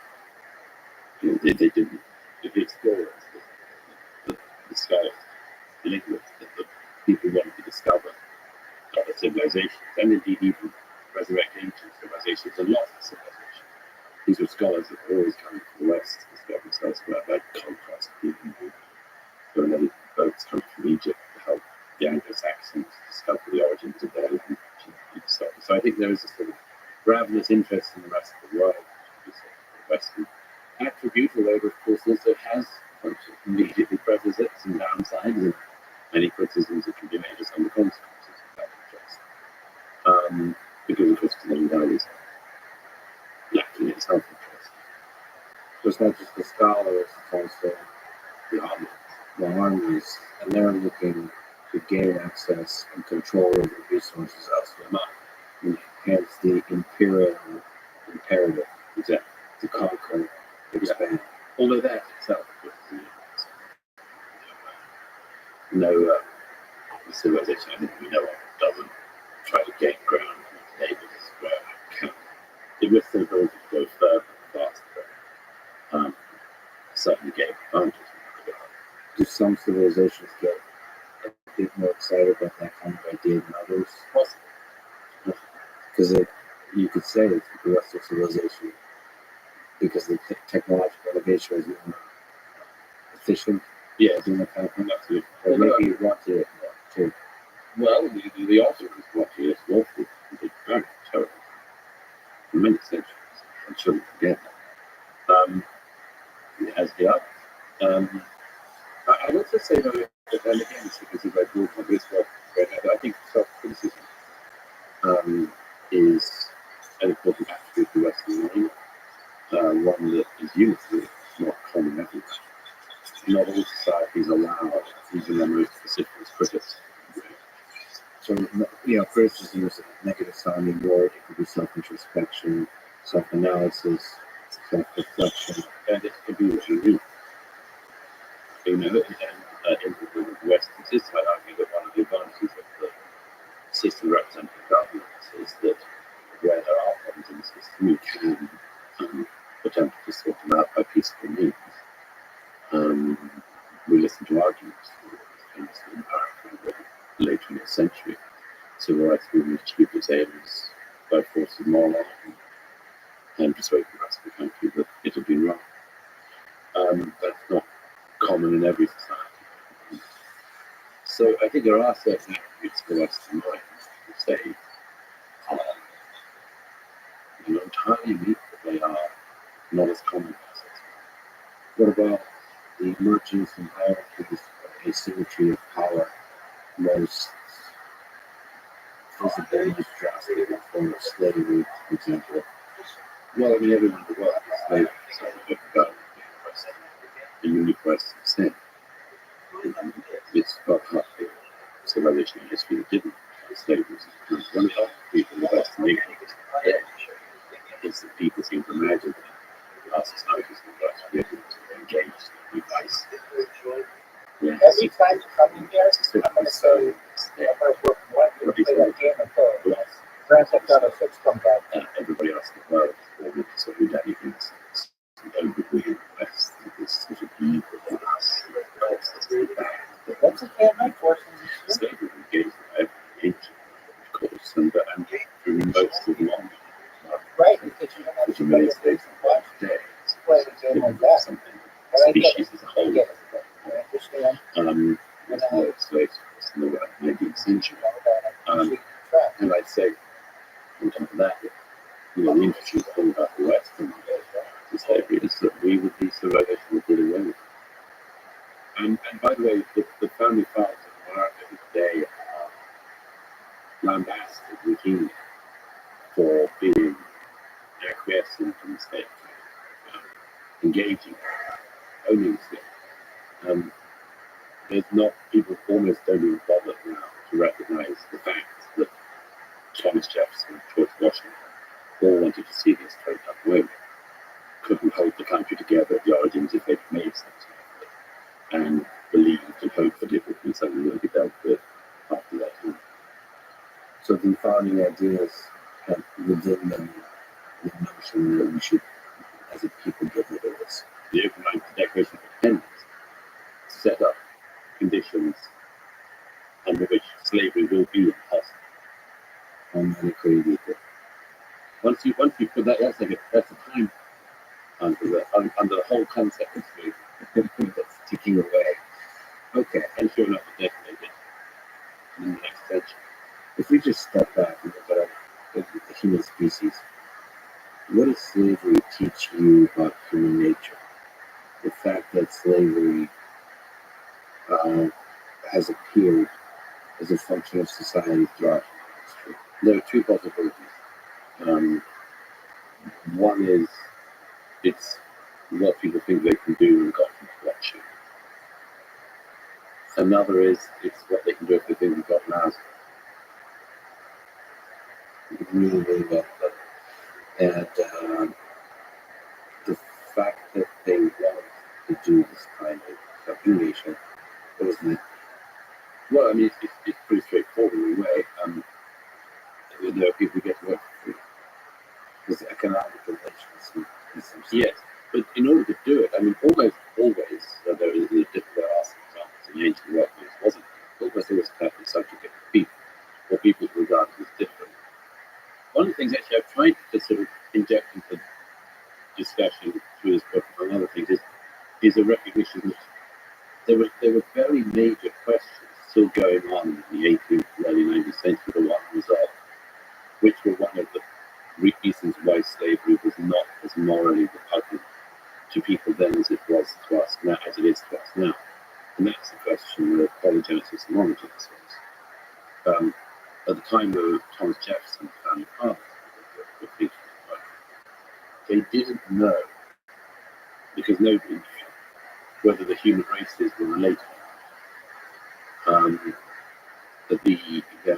were arguments, the monogenesis argument, that we were all related to the same racial stuff. Polygenesis argument was that we were. We were Black Africans, Ethiopians, in the time, to provide some first slaves, were different from white Europeans, simply not related in any way. And that makes it easier, of course. That makes it easier to enslave people if you think they're not your brother. Am I my brother's keeper? No, he's not your brother. And it was a very troubling argument in the 18th and 19th century, also because there was a biblical question. It threw up a theological question, which was, I mean, people were literally debating this at the time. Was there also a black Adam? Was there an Indian Adam indeed? The Native American Adam? I mean, this was a serious theological debate because they didn't know the answer. People say that Darwin solved this. It wasn't just Darwin, of course, but by the late 19th century, the argument that we were not all related, that human beings had suffered so many blows, that you had to really be very, very deliberately willfully to equal. So no longer was after Darwin a theological question, it became a moral question. It was already a moral question, but it clarified better. And then you're in the situation, you're not subjugating some other people, you're subjugating your own kin. And that becomes morally unsustainable. So, given that slavery in America is part of its history, how do we incorporate it to the calculus of policy today, social discourse, what we learn in school? We can look at slavery in America, we can look at maybe more recent things like the other atrocities, the Holocaust. How do we incorporate that in terms of how we create policy, how we treat each other, all these kinds of things, What is the calculus of integrating the atrocities, the injustices of the past into the way we are today? That's a very complex question, because it's a moral question at this point, and a moral question well after. I say at one point in the World West that the argument, for instance, on reparations now goes on, and it's not a fringe argument. Some people say, oh, you're putting up this fringe argument. It really is. I mean, every contender for Democratic nomination for the presidency in 2020 is willing to talk about possibility of reparations. It sounds very easy that this country, America, goes through that entire destructive exercise. I say that there's a lot of points to this, but if I could find it out one thing, I'd say that it's no longer about wealth transfer from one group of people who did something wrong to another group of people who were wrong. It could have been that 200 years ago. Today, it's not even the descendants of people who did something wrong giving money to people who were descendants of people who were wrong. It's a wealth transfer from people who look like people who did a wrong thing in the past to another group of people who resemble people who were wrong. That's impossible to do. I'm completely clear about this. There is no way in which you could organize such a wealth transfer on moral impact. America is filled with people who are have the same skin color as us, for instance, who have no connection to the state and should not be made to pay money to people who have some connection. And then the country is also filled with ethnic minorities who come after slavery, who would not be due for any reimbursement. The problem with this is, though, is that there are, I'm perfectly open to the possibility that there are residual inequities that exist in American life, and that the consequences of slavery could be one of the factors that result from this. The thing is, I don't think it's a single issue. I think it's the multi-dimensional issue. Something like black underachievement. It's obviously a multi-dimensional issue. Much of the left, I wish to say, it's not. It's only about racism. And they can't answer why Asians who've arrived more recently don't, for instance, get held down by white supremacy, but actually, say white supremacy, quite obviously, but don't get held down by it, but actually flourish to the extent that Asian Americans are having a higher household earnings and higher household mean equity and so on than white Americans. So I don't think that of merit the evidence is there that racism is the explanation for ongoing black underachievement. Some say it's obviously part of it. Could you say that even those things like fatherlessness and similar family breakdown issues are a long-term consequence of it? Possibly, but it's being awfully generous to people's ability to make bad decisions. For instance, how many generations after the Holocaust would you allow people to claim that everything that went wrong in the Jewish community was as a result of the Holocaust? I mean, is there some kind of term on this? And I think most people probably think that's over. I think the details matter, and but it's very difficult.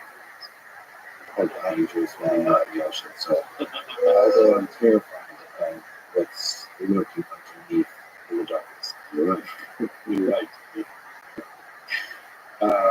Okay, it's really complicated calculus. The Holocaust and slavery. So the argument in America is that there's deep institutional racism against African Americans that's rooted in slavery. And so, however that calculus turns out, that calculation is still consistent. And the culture of the institutions, and the allocation of resources, and the way they communicate, and subtleties, and education, and stuff. How is it possible possible to win or lose that argument of how much institutional racism there is included in slavery. Is it a good word? It's an unquantifiable. And I like to apply some short cuts to some of this, and it's the following. Are, for instance, all, let's say the one that's going to if a white person is walking down the street in America and they see a group of young black men coming towards them, it's late and they cross the road, is it called slavery? Is it because of institutional racism?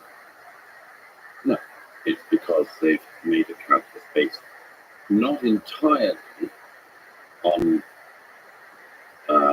unfounded beliefs that, given crime rates, it's possible that this group of people might be a group of people that don't do things.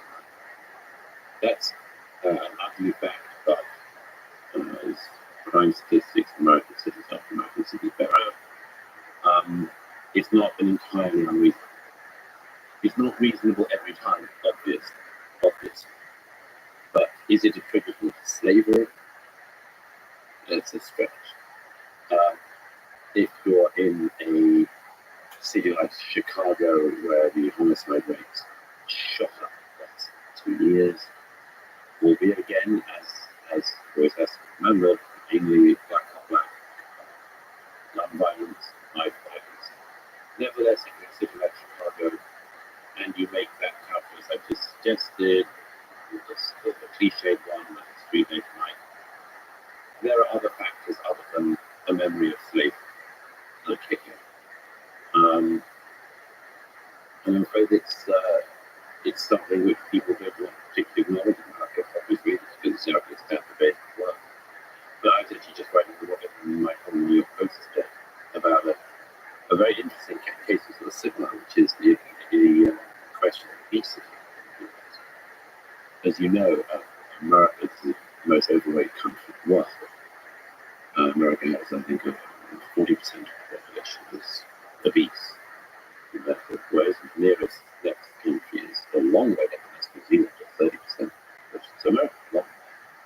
Why during the coronavirus era, when we know that obesity is the one clearest factor that people hospitalization and to get the virus? Why with almost no public health information in America focus on obesity? 80% of the people who end up hospitalized in America with coronavirus were obese. When we locked the schools, when there was no evidence of coronavirus in deadly children, we all wore cloth masks when there was a very little evidence this was much used in stopping the spread of the virus. We have massive evidence about obesity being a problem, and we never addressed it. Why? Is it just because we worry about fat? No, it's actually because it's about fat shaming. No, it's also because to a great extent it's a racial issue as well. And actually I quoted this new publication from the University of Chicago, which makes that claim explicit. It says the reasons why people have views that are negative about obesity is of racism and slavery. This is what everything is drawn back to. Anything you want to stop, you say it's because of racism, it's because of slavery. How about it's actually because you mind the hospital getting clogged up, you mind people dying, you mind ethnic minorities disproportionately dying, and you'd like to say something like it. Once again, as in everything in America, it's cut off by some poorly educated academic saying it's about slavery. So we're really not. This requires a kind of brain surgery form of something we probably want to not possible for that information, and it's being done by people who are wearing like mittens. So I'm sure that there's a few folks listening to this that are rolling their eyes and saying, here we go again, two white guys talking about the lack of institutional racism in America. First of all, what would you like to tell them? So our African American friends are looking at this, and I've had a chance to talk to worked with them on Clubhouse recently. Clubhouse is the social app. Yeah. And I really enjoy it. I I personally I love it because you get to talk to, as somebody who's an introvert and doesn't socialize much, I enjoy talking to people from all walks of life. So it gave me a chance to first of all practice Russian and Ukrainian. We get the chance to do that. Then you get a chance to talk about Israel and Palestine with people who are from that part of the world. And you get to hear raw emotion of people from the ground. They start screaming, they start crying, they start being calm and collected and thoughtful. This is as if you walk into a bar with custom picked regular folks, in quotes, regular folks. There's people that have, quote unquote, lived experiences, real pain, real hope, real emotions, biases. You get to listen to them go at it with no, because it's an audio app, you're not allowed to start getting into a physical fist fight. So even though it really sounds like people walk like that, yeah, and so you get to really listen to that feeling. And for example, it allows a white guy like me from another part of the world, from the Soviet Union, to go into a room with a few hundred African Americans screaming about Joe Rogan, and I get to really listen. There's very different perspectives on that in the African American community. And it's fascinating to listen. So I don't get access to that by sort of excellent books and articles or so on. You get that real raw emotion. And I'm just saying, there's a few of those folks listening to this with that real raw emotion. And one argument to say is you, Douglas Murray, you, Lex Luthor, don't have the right to talk about race and racism in America. It is our struggle. You are from a privileged class of people that don't know what it's like to be a black man or woman walking down the street. Can you steel man that case? I think we need to define steel man. Can you try this? I really resent that form of argumentation. Really. I have the right to talk about that. And no one's going to stop me if I intimidate me. They'll tell me that I can't simply because of my skin. And I think that if I said to somebody else, you're up on this. If I said, shut up, you have no right to criticize anything Douglas Murray said because you've not got my skin color. Okay. It's not an exact comparison, but seriously, is that a reasonable form of argument? You haven't been through everything I've been through in my life, therefore you can't talk. No. In that case, nobody can talk about anything. We might as well pack up, go home, and isolate ourselves. Strong word, but you try to it's not in this particular situation, but there's people that have lived through something that can comment from a very specific, for example, Holocaust survivors. Yeah.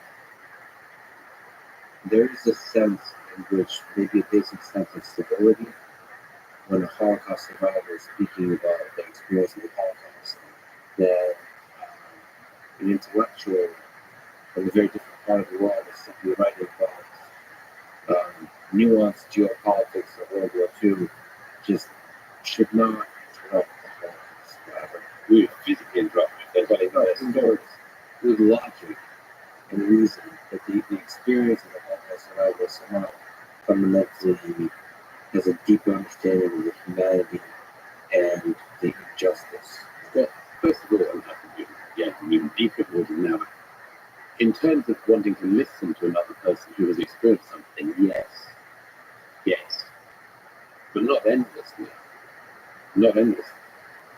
I mean, there are some people who've written about. There are people who've written about the Holocaust who didn't experience the Holocaust, and have written about the best of people who did.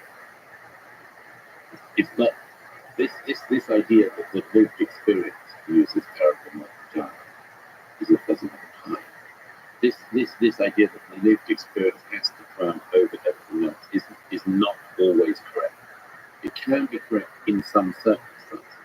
If you are sitting in a room with a Holocaust survivor and somebody who's never heard about the Holocaust and wanted to kind of, shoot out their views on it, one of those people should be heard more than the other, obviously. If there's somebody who's experienced racism firsthand and there's somebody else who has never experienced it, then obviously you'd want to hear from the person who has experienced it firsthand. If that is the discussion underway, I don't think it's the case that that is endlessly the case. I'm also highly reluctant to concede that there are groups of people who, by dint of their skin color or anything else, get to dominate the microphone. And of course, we're literally both speaking to microphones at the moment, so let's skate over that. What I mean is, you're saying you don't have the right to speak, I have the right to take the microphone from you and speak because I know best. Fine. If you know best, we'll argue that, and someone will win, long or short term. But there's the almost aggressive tone in which this is now leveled. I don't like sound. Nobody's experience is completely understandable by another human being. Nobody's. And what many people are asking us to do at the moment, us collectively, is to fall for that thing. I think it's more hard to first, but I've got a dog recently, is to say you must spend an enormous amount of your life trying to understand me personally, my lived experience, everything about me. You should dedicate your life to trying to do that. Simultaneously, you'll never understand. This is not an attractive invitation. This is an unwinnable game. So if somebody has a legitimate and important point to make, they should make it, and they're principle whatever they can do. And by the way, there are plenty of white people who experience racism as well. There are plenty of white people who do, and have done, and increasingly so, which is one of the things I write about in the West. I mean, I would argue that today in America, the only group that actually allowed to be consistently violently racist against the white people. If you say disgusting things about black people in America in 2022, you will be over. You will be over. If you decide to talk about people's white tears, their white female tears, their white guilt, their white privilege, their white rage, and all these other pseudo-apologizing terms, you'll be just fine. You can be declared to start. You can let go, yeah, university, absolutely fine. And the white people have to suck that up as if that's fine because there was racism in another direction in the past. So white people can have racism as well. Does that mean that I think that I have a right, or other white people have a right to dominate the discourse by talking about their feelings of having been victims of racism? No, not particularly, because what does that get us? It gets us into an endless cycle of competitive victim. Am I saying that white people who experience violence have experienced historically anything like the violence that's perpetrated against black people in America historically? Obviously not. But, you know, what kind of competition do we want to enter? And this is very, very important terrain now in America. Because there's one other thing I need to throw in there, which is, how do you work out the sincerity of the claim? How do you work out the sincerity of the claim being made? At one point, in my book, I referred to a very useful bit in Nietzsche, which is the where, as we know, Nietzsche always has to be treated carefully. People say, I love Nietzsche, which is what exactly do you love about? But and a lot can be learned from the answer. But there are moments in Virginia as moral was very useful to this book. One of them is the moment when Nietzsche used the phrase, I've now stolen myself, appropriate, where he refers to people who tear at wounds long since closed and then cry about the pain they feel. Now, how do you know? How do you know whether the pain is real? How do you know? I'm not saying you can never know, but it's hard. So when somebody says, I feel that my life hasn't gone that well and it's because of something that's done to my ancestors 200 years ago, maybe they do feel that. Maybe they're right to feel that. Maybe they're making that. Maybe they're using it as their reason for failure. Maybe they're using it as a reason to not even try.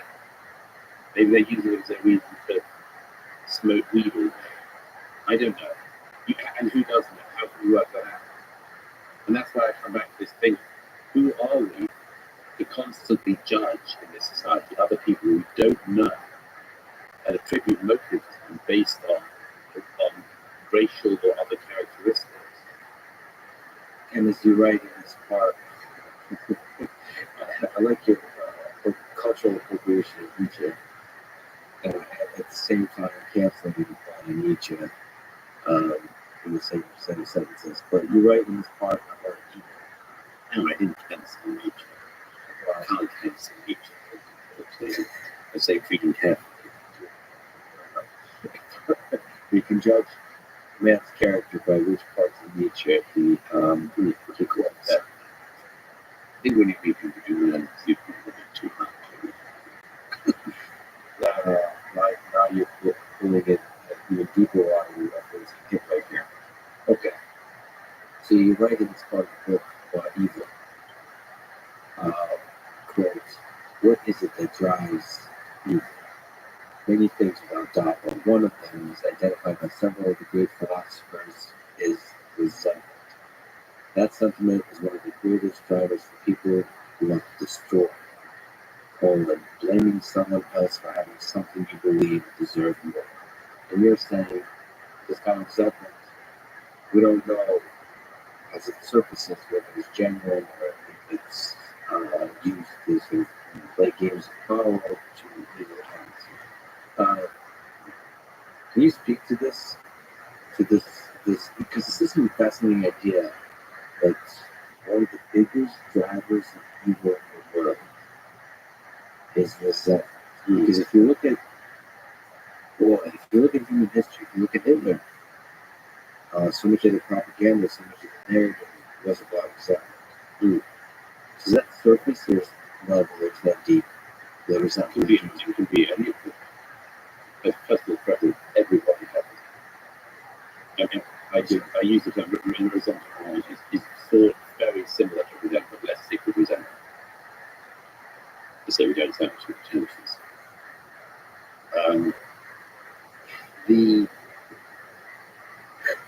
Let me give a quick example of somebody in our own day who has a form of resentment. Okay. Did you think the Allies documentary Putin's parents? Yeah. You remember the stuff about Putin as a young KGB officer in Germany? And the stuff about Putin, his first wife's resentment of one of his KGB colleagues had an apartment that was a few meters bigger than Putin's apartment. Yeah, it's very interesting. And I'm not saying that, Vladimir Putin became the man he has become and invaded Ukraine because he didn't have an apartment he liked in Berlin or Munich, wherever he was. There's a distinct possibility. My point is that resentment is a factor in probably human lives, and we don't feel it in our lives, and it's something we have to be struggled against. Resentment is, in political terms, can be a deadly. It's incredibly deep to war. When you mention Hitler, obviously one of the things that Hitler played up was resentment. Obviously, almost every revolution does. The French Revolution did as well, and not without cause. There's a good reason to feel that Versailles was not listening to Paris in the 1780s, and feel resentment for Marie Antoinette and her palace within the palace, ignoring the bread shortages in Paris. So resentment is a very understandable and sometimes justified, and it's also deadly to the person as it is to the society. It's an incredibly deep sentiment. Somebody else has got something that you should have. And the problem with that is it has the potential to be endless. You can do it your whole life. And one of the ways I've sort of found myself explaining this is to say, it's also important to recognize that resentment is something that can cross absolutely every boundary. So, for instance, it crosses all racial boundaries, obviously. I guess that's saying. More interesting is it crosses all class boundaries and socioeconomic boundaries. And if I was to sort of simplify this thought, I would say, I guess that you and I and everybody watching knows or has known somebody in their lives who has almost nothing in worldly terms, and is a generous person, a kindly person, a giving person, a happy person, a cheerful person.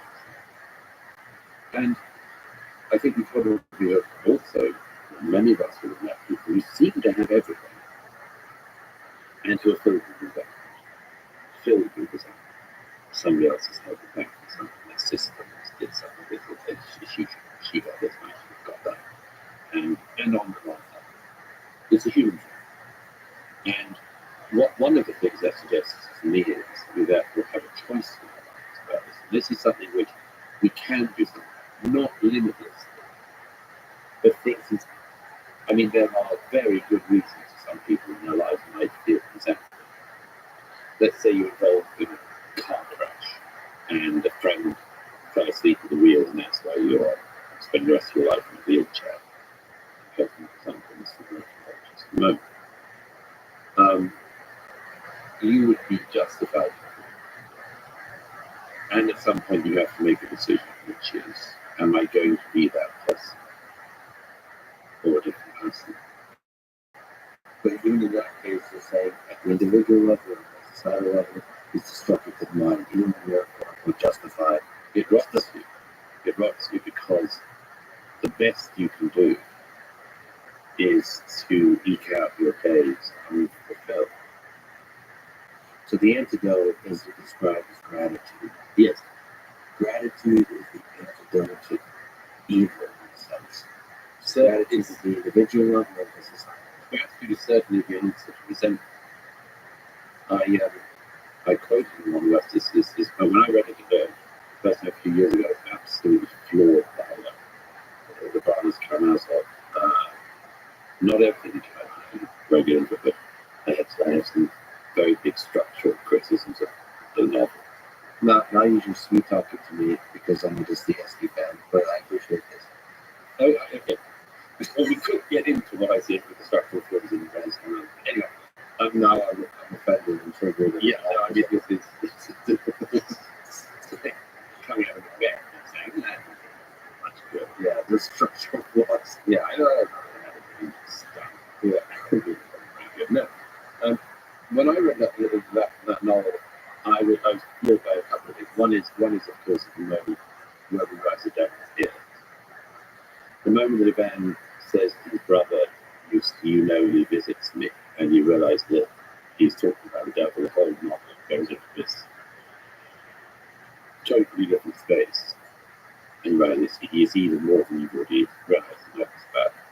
And then when the conversation happens between Ivan and the devil, which really is described as dressed as a French. He's dressed in the French style of the early part of the 19th century. He's strange, the devil would be dressed like that, but sort of. And if you remember that he's crossed legs and one of my veins, but the devil mentions in passing to Ivan that he's irrelevant. Gratitude, not an instinct has been given. And you're not allowed. This is not. And you're doing the wall of being the devil. It's not. And you think, and then only a genius could just say it's a statue. I mean, the lesser genius would have made a whole novel out of that in itself. Only thus that you can just throw away because there's such an abundance of riches that he still has to get to in the structural of society. But not so aggressive, the microaggressions come to little knife fight. But the reason I'm interested is because when I first read about it, this is such a brilliant concept. Because why would gratitude not be a sentiment the devil is capable of? The answer is, of course, that if the devil was capable of gratitude, he wouldn't be the devil. He'd be something else. He has to be capable of gratitude. Do you think for Dostoevsky that was as strong an insight as it is for you? I think that's a really powerful idea that the gratitude, you don't get the resentment that robs you from Yes, I think it was one of the just endless things that he saw. And the way I put it is that, I mean, I also think think of it in terms of the era of deconstruction, which is one thing I'd like us to call the era that's now. The era of deconstruction is the era that started, let's say, from the 60s on, and was originally an academic game that then spilled out into wider culture, which was, let's take everything apart, let's split it apart. And there are lots of problems with it. One is it's quite boring. You don't get an awful lot from it. You also have a problem with what children find when they try to do this with bicycles, which is they can take it apart quite easily. And the era of taking things apart as a game is what we've lived through, and it's been highly destructive. But you can't do it for progress. If you have a look at this society, you can take it apart by showing systemic problems. I'm going to. At the end of that, what have you got? What have you done? What have you achieved? We need to interrogate this. Okay, interrogate. My arm does better. Interrogate the deliberate possibility of this. I'm going to interrogate this thing, take it apart, and again, at the end of it, what have you got? Whether you're interrogating a text, or a piece of music, or an idea, or a society, fine. Question, endlessly question, yes, interrogate, assumes it's all criminal in itself, and it's guilty, and therefore it must be taken apart. And that's what we've been doing for decades. And that's resentment. That's one byproduct of resentment. You can't build the thing, but you know how to take it apart. There's a little bit of resentment.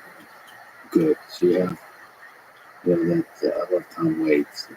He has this song where the little drop. I like my tunnel with a little drop of poison. Is it good to do that? Is it good to have liquid poison in your drink? Depends on poison is. It needs to be very good. Well, might be the case you find out that some alcoholics do that one was too many and two is not enough. So there's a natural, in this case, this kind of deconstruction is a slippery slope. It becomes an addiction, it becomes a drug, and you just can't stop. Well, you'd have to wean yourself off and try to start creating. You'd have to start trying to put things together again.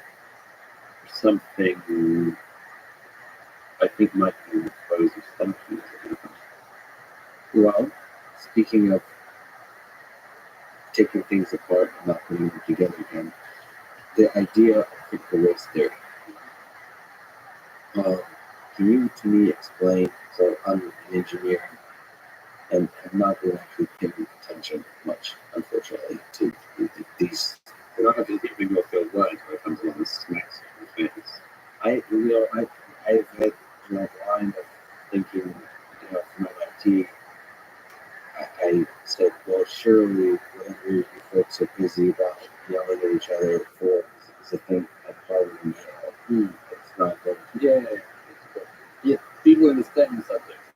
It's not coming for us, but I'll come for us to bang. Well, it hasn't quite been bad. Engineering is more safe than others. Yeah. So not we're drawing now between engineering and science. So I think engineering is I'm sitting in a castle with the tallest tower with my pinky out drinking my martinis, saying surely the peasants below with their biology and humanities will figure it all out. There's no pinky out, I drink vodka and hang with the peasants. Okay, there's this metaphor going too far. Can you explain to this engineer what critical race theory is? Is it a term that's definable as a tradition? Is there a history? What is good about it? What is bad about it? It is a tradition. It is a history. Before it started in the law, roughly in the 1970s or something like that. It's spilled out. It always aimed to be an activist philosophy. People deny that now, but they're psychic people in the West.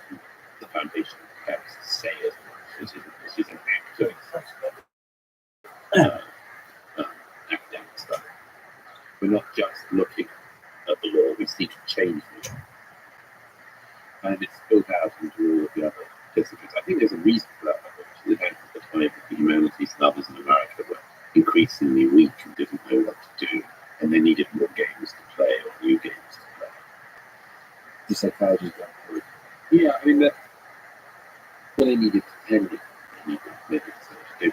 And I mean, it's not an original one, but plenty of people made this point. Neil Flexi said some time ago, for instance, that in the last 50 years of American academia, certainly in the humanities,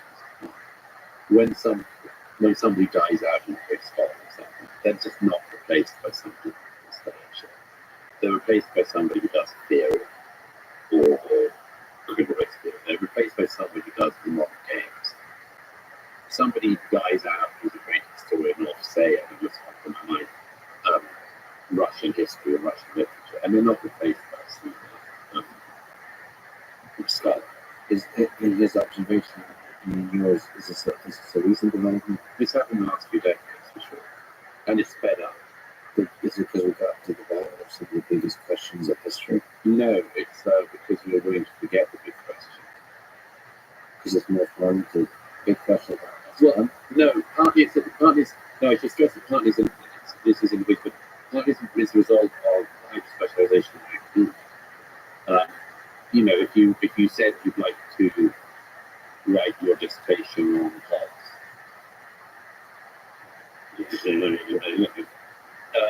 if you want to, if you some except for the Kant's thought or Hegel or something, I mean, that's not popular. What popular is to take somebody way down the line from that, because there's a feeling that that's all being done. So you take something way down the line that's much less important, and then you sort of play with that.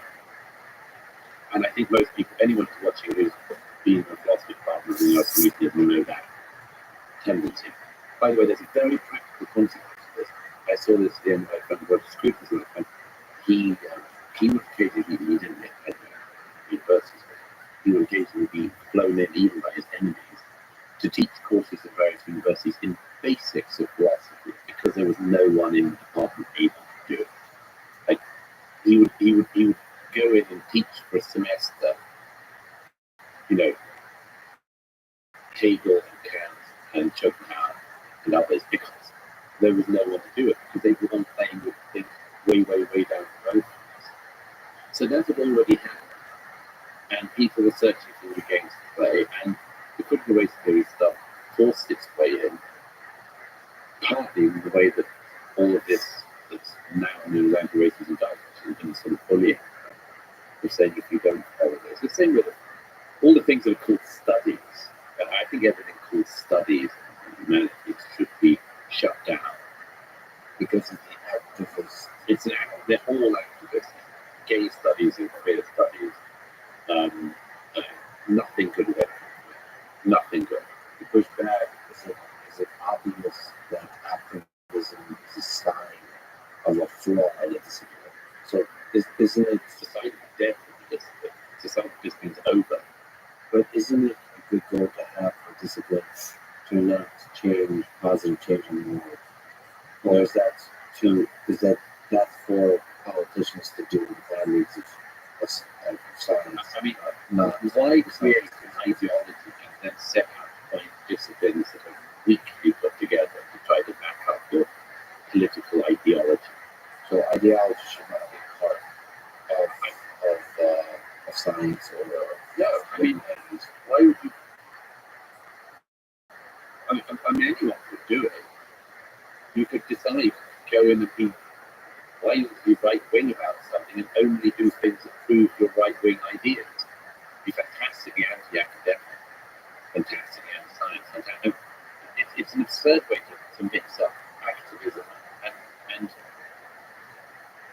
academia.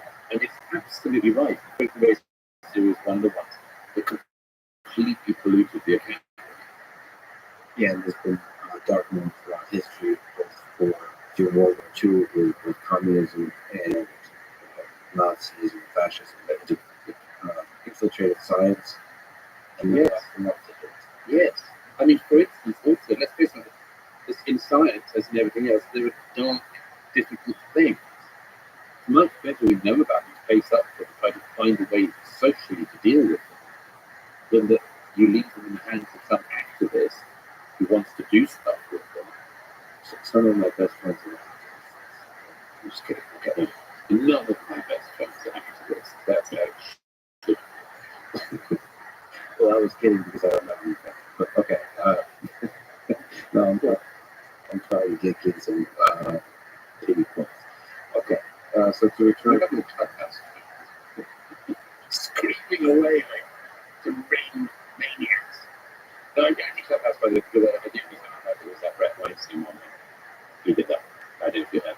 The whole new clubhouse. I was in that clubhouse with various people. He was like, oh, this is a really great survey. So I'm talking to interesting people.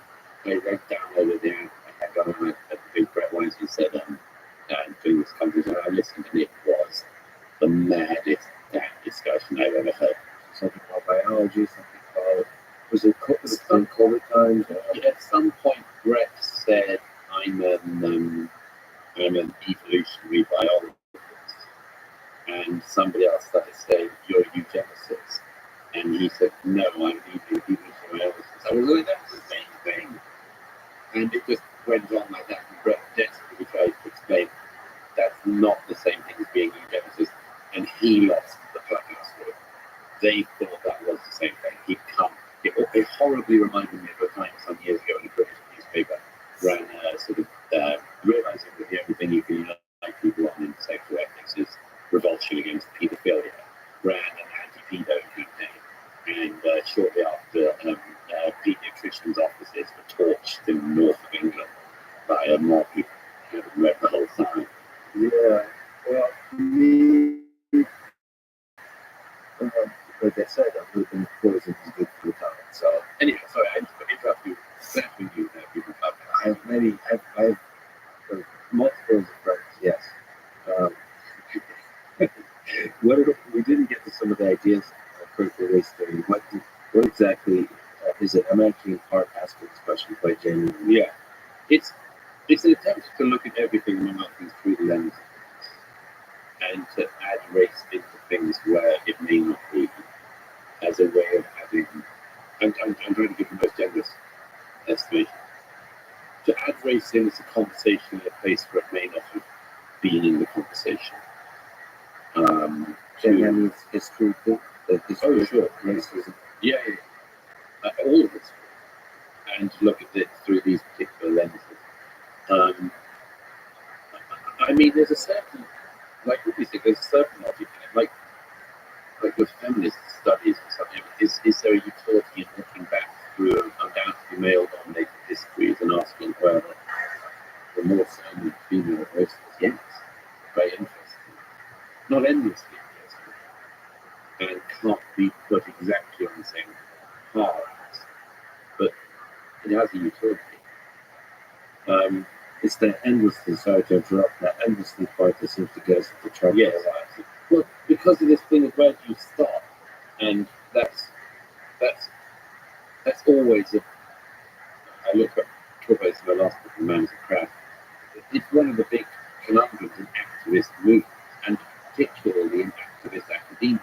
Where would you stop? It's not clear because you've got a job, you've got a pension,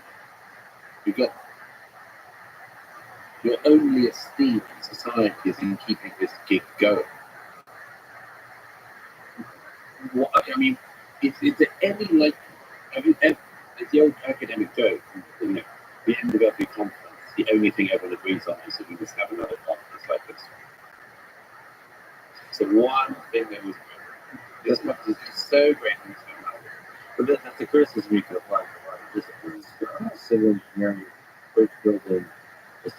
At a certain point, do we need any more bridges? Can we just fly it? Well, so at the very least, you need to keep the bridges up. Sure, and that it was critical race theory folks would probably make the same argument. At the very least, we need to keep the racism out. The racism. It assumes all the time we are living at the cusp of the return of the KKK, right? Which is totally wrong. It's a massive. You say that now until the KKK armies march in. predict the future. We can't predict the future, and you can always say careful, but you've also got to be careful of people who've got their time totally wrong, or their estimation of society.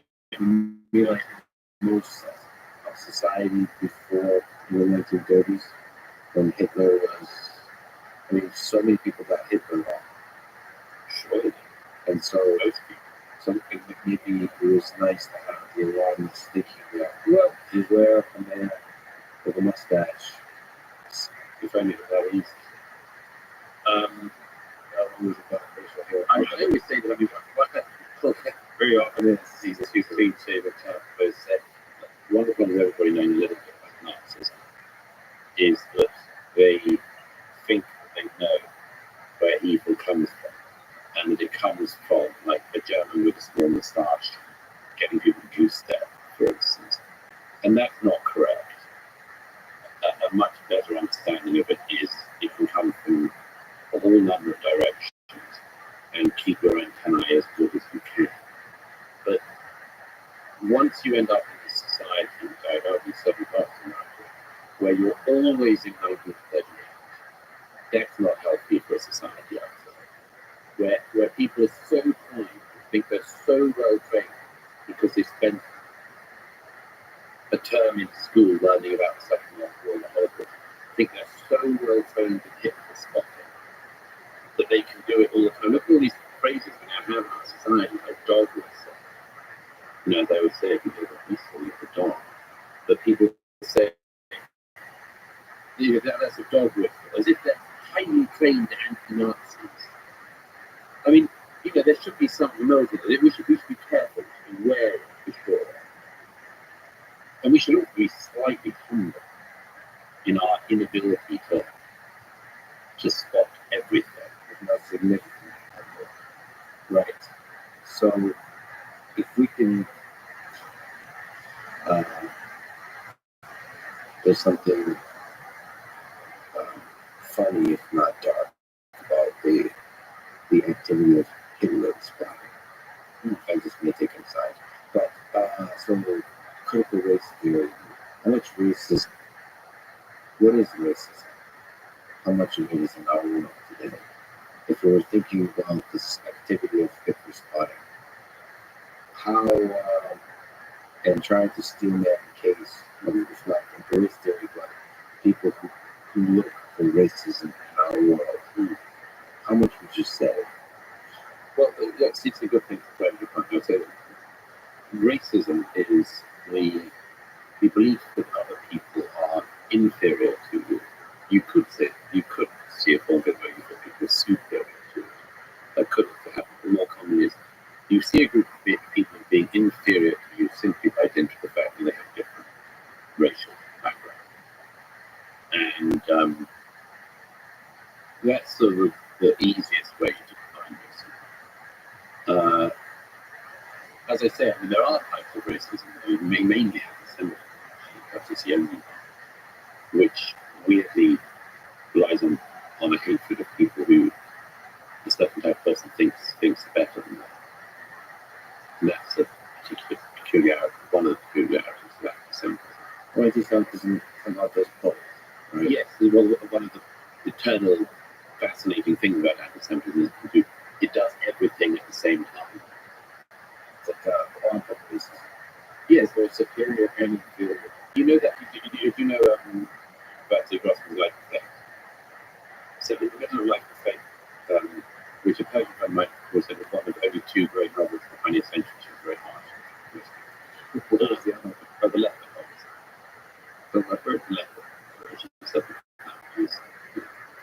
she's definitely right on it. Life of Pages is So much that Life of Pages is an extraordinary, mainly about.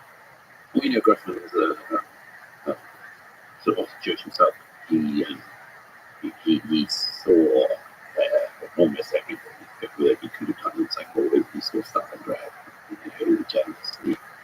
He wrote first-hand accounts of Stalingrad. He was also the first journalist into Treblinka. When his account, you can read him attention to his journal. attempts to quantum pieces of jungle frozen. Anyhow, I mentioned it because Rothschild in the middle of like I think it's about 100 days now. In the middle of it, which is about the dark axis around starting. He went so he says starting and his study feels his counterpart in Berlin is very close to this thing. Wow. I love that. The meaning of love and after stuff. And love says he feels closeness to this thing. But Grossman, in the middle of my face, right back in the worst hours of the 20th century, suddenly dedicates a chapter to anti-Semitism. And I've seen anti-Semitism as something I've always been very interested in. Because I've always had an instinctive absolute revulsion of it. And I felt the public as having seen it in the Middle East and elsewhere. I mention this because Grossman in the middle of like this, it takes time out and does this like 3-page explanation, or 3-page description of anti-Semitism. And it's extraordinary. The only thing I can think of that's equally good is the director of Red Sword, who wrote a lyric title of a brilliant study about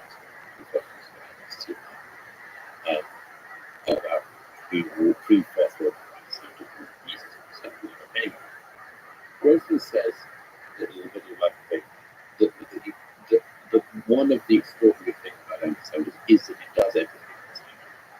The Jews get condemned in one for being rich and another for being poor. Condemned in one place for assimilating and in another for not assimilating. For assimilating too much in this country, for being too successful for not being successful. I think it's the only racism that includes within a detestation for the real anti-Semite, a detestation of people that the person may perceive to be better than correctly. By the way, I'm embarrassed to say I've not read this one of 2 greatest novels of the 20th century. I've been paid for Jesus and God. Just to read up Wikipedia, Vasily Grossman, a Ukrainian Jew, became a correspondent for the Soviet military paper. Grossman having volunteered with military service. He spent 1,000 days in the front line, roughly 3 or 4 years of the conflict between the Germans and Soviets, and the main themes covered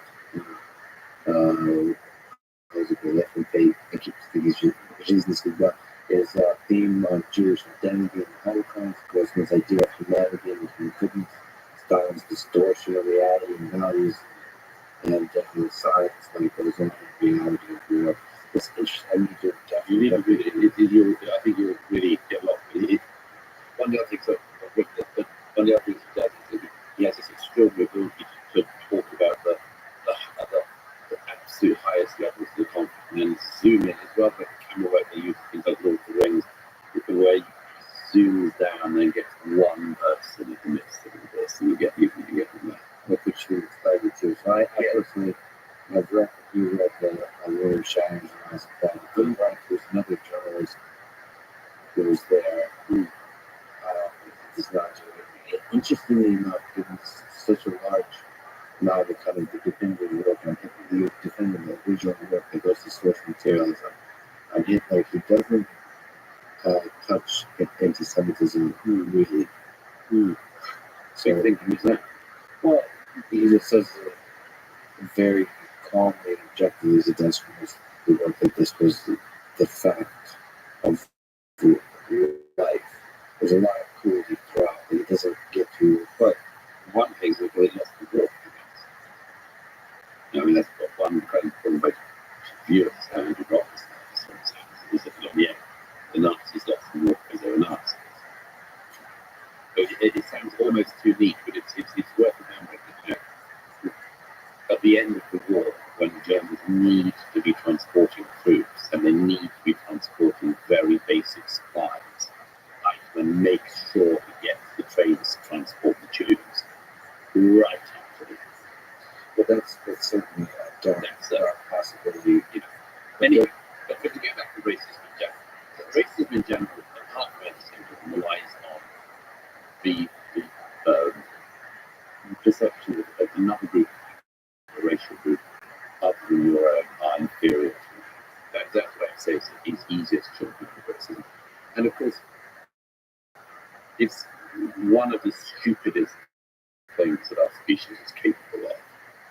I mean, one of the stupidest, that you can look at a person and guess them in their entirety, in fact, because of their skin color. So, what a stupid idea that is, as well as being an evil one. But I would say that one of the, I think it's a dangerous thing in our era that they're a bit sort of coming back. That's why I say we do need we need our antennae working. We just don't need them to be overactive or underactive. Now, the book is Blood West, but speaking of racism towards different groups based on their skin color, you said that there's a war on white people. Yes. Would you say that's the case? Would you say that there is significant racism towards white people in the United States? I'd say that white people in the United States do people are told they have hereditary sin. And that's a big point just to start with. Based on that history. I mean, I would find it so repugnant if, and I hope everybody would join me in feeling this, I would think it's so repugnant if there were any school of thought in America today that had any grasp of public attention that said that black people were born into evil because of something their ancestors had done. Like they had the mark of Cain. I mean, I think it would be such a vicious way to try to demoralize a group of people and to tell them that the things they would be able to achieve in their lives are much less because they should spend significant portions of their lives trying to atone for something they didn't do. Is there a difference? And the really important point, the obvious point that I said, nobody in the public square says that, and they're looking maniacs or friendly. Nobody in the main street would dare to say that or even think about any group of people other than white people. And does this mean that white people are more disadvantaged than black people? No. And again, let's not make this a competition, but let's not get into and just desperately urge people not to get into the idea of hereditary sin according to racial backlash.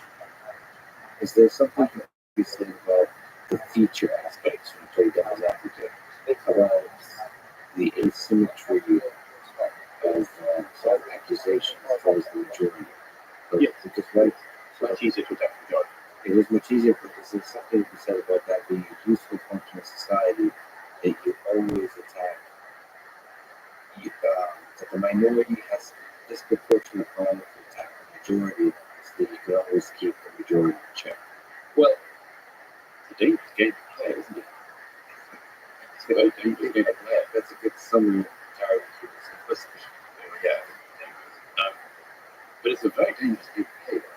I wrote about this with Madison Kurtz when I was saying that gay rights people, the ones that still exist, the ones who don't have homes to go to, who want to beat up on straight people, or want to make straight people feel like they're kind of unremarkable and cool, boring straights.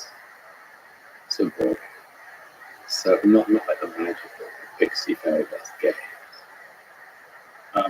That's a bad idea. That's a bad idea. And some gays, highly unlikely, to be affected by 2-3% of the population which are gay and whatever. Now there's like an additional 20% who think like two spirit or something. All that bullshit. They're just attention seekers. Let's spend too much time on that.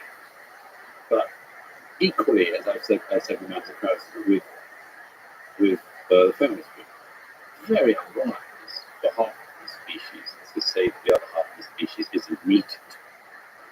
And there were always third and fourth grade feminists willing to make that up. not first wave feminists. You didn't hear the first wave feminists. You didn't hear suffragettes headed on saying, we'd like to vote and men are scum. Because it would be hard to have won everyone over their side, not least the men that need to be over their side. But you do get third and fourth wave feminists who say, like, do we need men? Or men are all X. Again, a bad idea. It's a bad idea. It's a tactic. What if men, Richard Wrangham, somebody from Harvard, describes that men are the originators of violence, physical violence in society? And he argues that actually the world would be better off. Just a very cold calculus. If you get rid of men, there would be a lot less violence in society. Is this claim? But who says you need to get rid of violence in society? But shouldn't that at least be a discussion? Oh, The pros and cons of debate, like a panel discussion, pros and cons.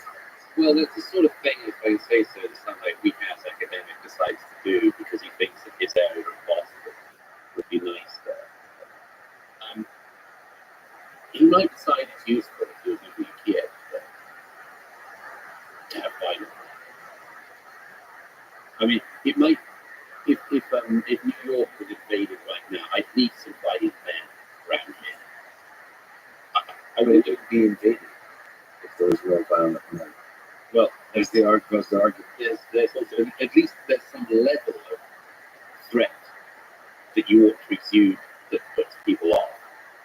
If I was in, I'm very glad that the men and women of Ukraine are capable of, and more than capable of, fighting for their country and for their neighbours, their families, and much more. But it's better that there is violence ready to unleash when violence is unleashed upon them, than that the whole society has been told that they should identify as non-binary.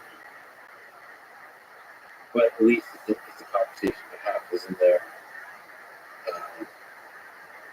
Is there an aspect to the sort of feminist movement that is correct?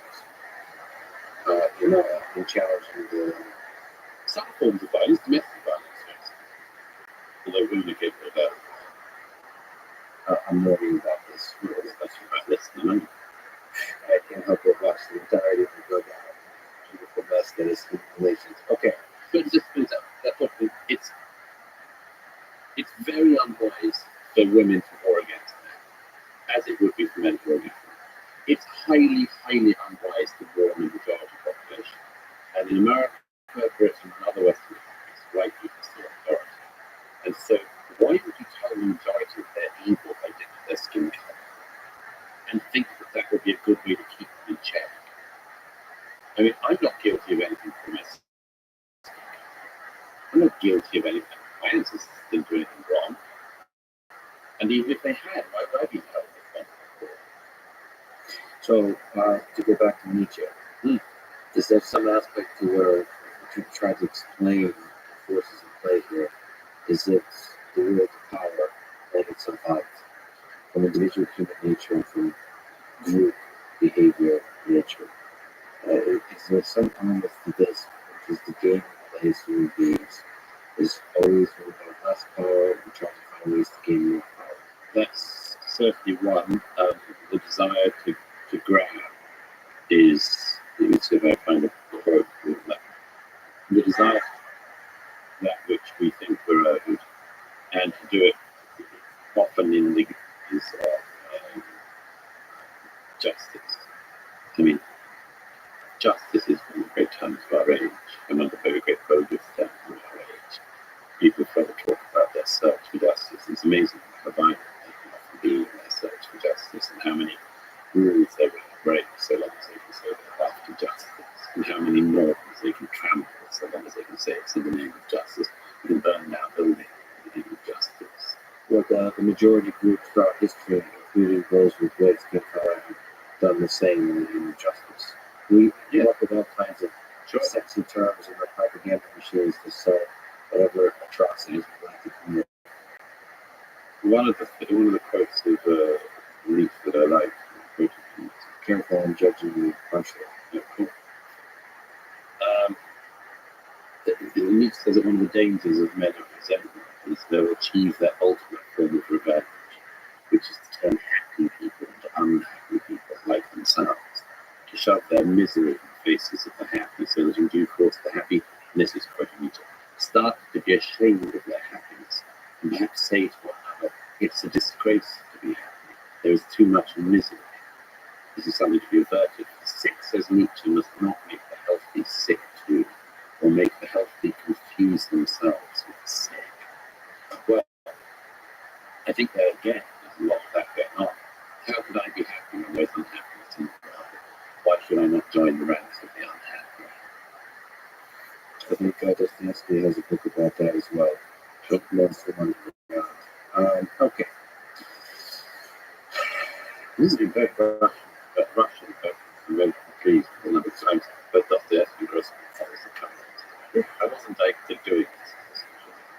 Yeah, it's always good to plug the grades. And it's good to know they're still relevant.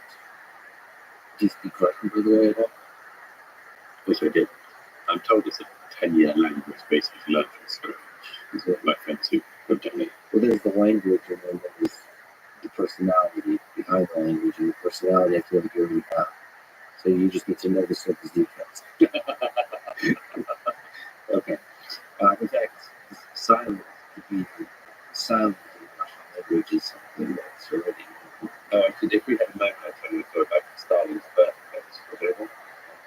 I once went to Goring, Stalin's book. Have you been? No. That's weird. I was there after Julia. Went to the no man's land at South Ossetia, cousin. And I said, we've got to go to Goring. With a shower black and Goring, rather weird from Russian style. And Goring, where Stalin's born. And of course, Georgia. And anyhow, the Museum of Stalin's birthplace had been trying to change for some years because it had been unadulterated pro-Stalin for years. And the Georgian authorities, this is in Czechoslovakia, were trying to make things Museum of Stalinism. And it was really tough. The only place I've seen which is similar is the house in Mexico City where Trotsky was built. Now, obviously, I'm not quite sure what to do. They don't want to say he's a bad guy because they think he won't come anyhow. Stalin's house in Goring changed from the Museum of Stalin to the Museum of Stalinism. There was this large Georgian woman with a pink pencil who just clearly been doing for 50 years. And wonderful fact that she did that classic thing, it's also in North Korea, where that sort of communist thing where they say, this is 147 feet high by 13 feet deep, and I give you lots of fat. It doesn't matter. It will keep you fat. This is Stalin's suitcase. It is 13 inches wide. Anyhow, and we did all of this. We did all this wild. Well, I'm not pro-science, just explaining science. I think it's local boy done good. They didn't mention the fact we killed more Georgians than anyone else. We've done good, and we just get to the end. And before being taken to gift shop, where they sell red wine with Stalin's face on it, among other things, and a lighter over Stalin on it. They took me to a little room up the stairs, and they said, "This is a replica of interrogating cell to show, represent horror of what happened in Stalin's time." No, I'll give them. It's like no. And I took the woman aside at the end, and she said this rather jealous of music. I said, "Well, what do you think about Stalin?" And she said, those days she actually done this during college time. She said, I'm really close to judge. It was an interesting comment herself. I said, yeah, but you're more Georgian than you and the worst of it. And she said, it's not about this to judge, it's about you. And eventually I said, well, what do you feel about it? And she said, it was like a hurricane. It happened. That's interesting because when we mentioned Clubhouse again, I got a chance to talk to a few people from Mongolia. There's a woman from Mongolia, and they talked about the fact that they deeply admire Stalin. She sounded, if I may, hopefully that's not crossing the line, I think I'm representing her correctly, in saying she admired him almost like love, like the people love.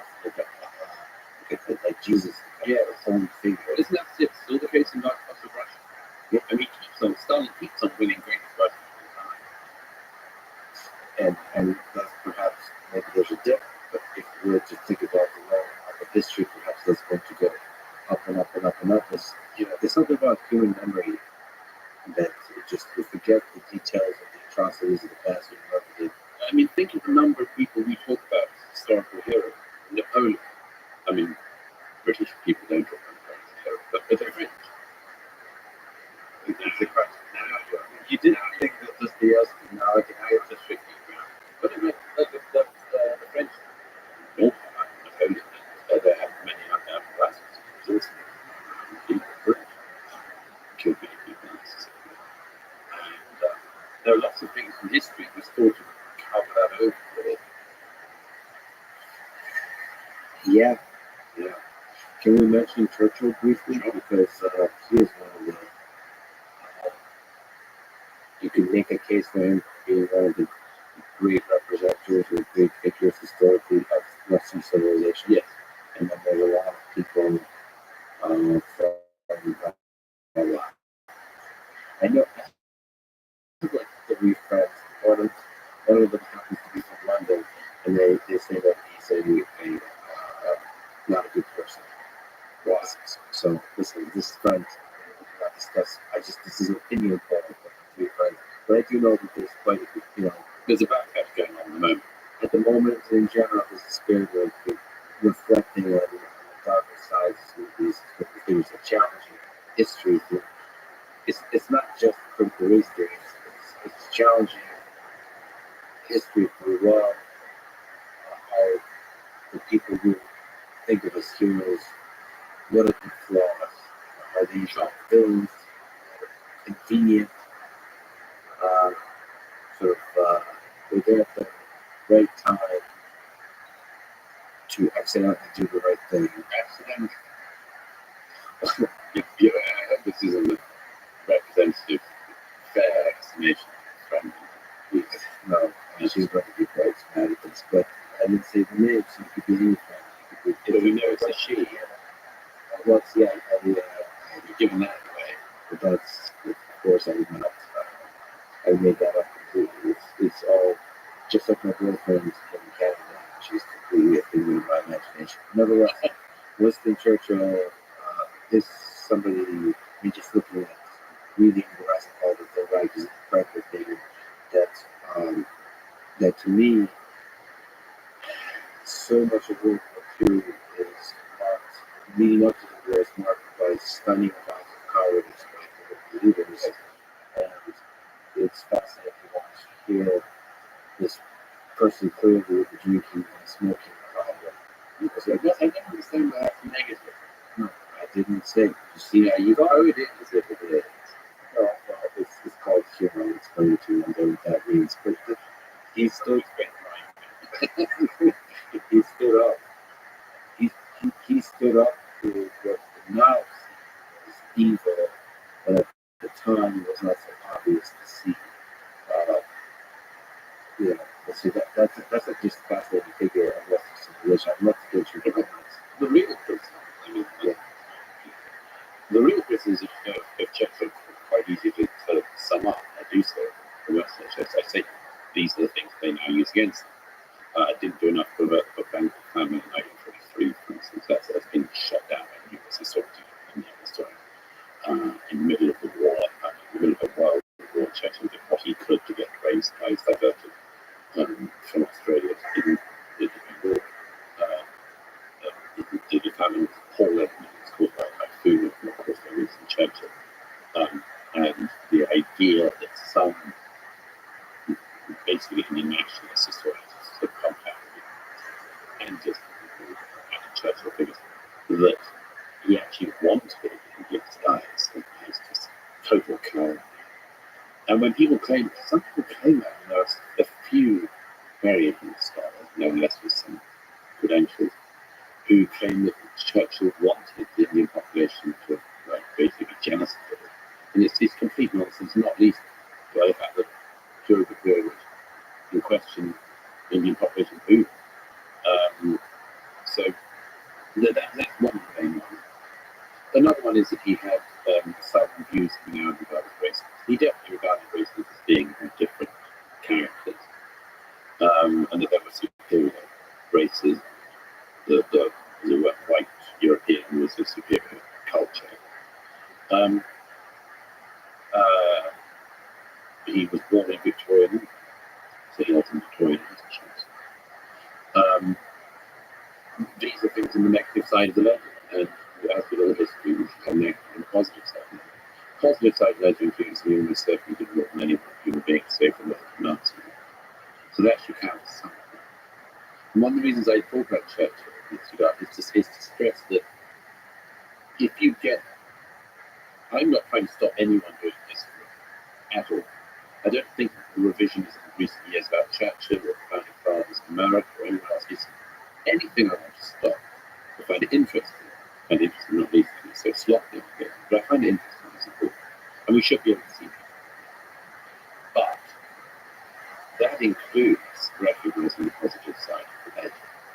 And if you can't recognize this side, you're doing something else. You're doing something else. It's not history. It's some form of politics. And I think it's the same thing with the founding fathers. There are some people, for instance, the 70s and 90s, who have pushed the Sally Hemings, Thomas Jefferson story to show that Thomas Jefferson was actually a group.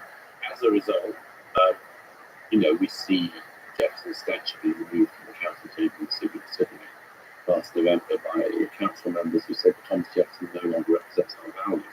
If you can't recognize the greatness of Thomas Jefferson and that he had flaws, that's not a grown-up debate. And weigh them and read the context at the time. But let me sort of throw a curveball at you. What about recognizing the positive and negative of a fellow with nice facial hair called Karl Marx? Sure. I mean, I have a section on the West, when I go to Karl Marx. So he seems to have gotten some popularity in the West recently. Not just recently, yeah. I mean, it's another resurgence recently. Yes, resurgence. Well, that's because whenever things seem to go wrong, people reach for other options.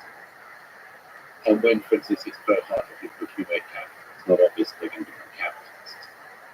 And so one thing that happens is people say, let's look at the Marxism and against the CFS5 go. And my argument would simply be point B to what is that? Well, the argument from the Marxist or Marxian economist is that we've only really tried it once. The Soviets tried it, and there's a few people that kind of tried the Soviet thing. Well, they basically offshoot of this. They tried Soviet. Yes, they've tried it. Yes. So let's just quickly say, how did all these experiments go? They failed in the last ways. They did, but they failed. That's the correct. We should stress so grossly failed. That they threw millions and millions of people into completely thwarted lives that were much shorter than they should have been. Yes, so the lessons to learn there, you can learn several lessons. One is that anything that smells like Marxism is going to lead to a lot of problems. Now, another lesson could be, well, what is the fundamental idea that Marx had? He was criticizing capitalism and the flaws of capitalism. So was it possible to do better than capitalism? And that's where you start to wonder. That might actually become relevant in about 20, 30, 50 years when the machines start doing more delayed work and things. You start to ask questions. Like, not finding might get Marx's dream what the average day would look like. Yes. What little interest. If you remember that, he said he would be doing labor. But he didn't know Twitter was a thing on Netflix. So you would change. Are there things we could learn from Marx? Plausibly, possibly. I can't think of anything myself right now. But to have a critique of capitalism isn't by any means a bad thing in society. I'd rather that it was a critique of capitalism that showed how you improve capitalism than a critique of free market that showed how people could get better access to the free market, how you shortnesses that young people get, cognitive bladder, things like that. Those are constructive. So people who say we must have Marxism don't know the hell they're talking about, because that not leads to any of those things. Hasn't it? It's never let the path. And at some point you've got to try to work out how many attempts you make at this damn philosophy before you realise that every attempt always leads to the same thing. I was like, we could pretend that fascism has never been properly claimed, and that it was unfortunate what happened in Nazi Germany, but that wasn't real fascism, and in Mussolini's fascism, it didn't go all that well. It was, a bit better, and maybe we could try a bit more Franco fascism. Nobody would have any time for this crap, nor should they. The people who try that are reviled, and quite rightly. So why do we tolerate it with Marxism? And it's a great mystery to me the way that people do tolerate it. Always with this stupid way of saying, we haven't done it yet. If you keep trying the same recipe and every time it comes out as shit, it's that the recipe's shit. Well, sort of, I'm trying to practice here, but practice the same idea that you mentioned, which is when you say the word Marxism, should you throw on everything? Should you ask the question, is there good ideas here? And the same is the good, it's the bringing the good and the bad, be able to do so calmly and thoughtfully. Sure. The thing George Orwell comment on the start of the stuff. That's one of my favorite quotes. George Orwell, in the early 40s, basically from people the stunt is also Marxist. And this is after 7. This is where it's actually Marxism in Russian forms. And this always discussion with this Marxism goes on, and eventually Orwell says, what about the show trials, and what about what's happening in Ukraine, and the famine, and much more, purges. Eventually, the Stalinist says that all knows is going to happen, which is he says you can't make an omelette without breaking eggs. And Orwell says, where's the omelette? That's good. That's really good. Look at it by this stage, okay? How many just messy, big, bloody, eggy piles have the Marxists created by now in country after country?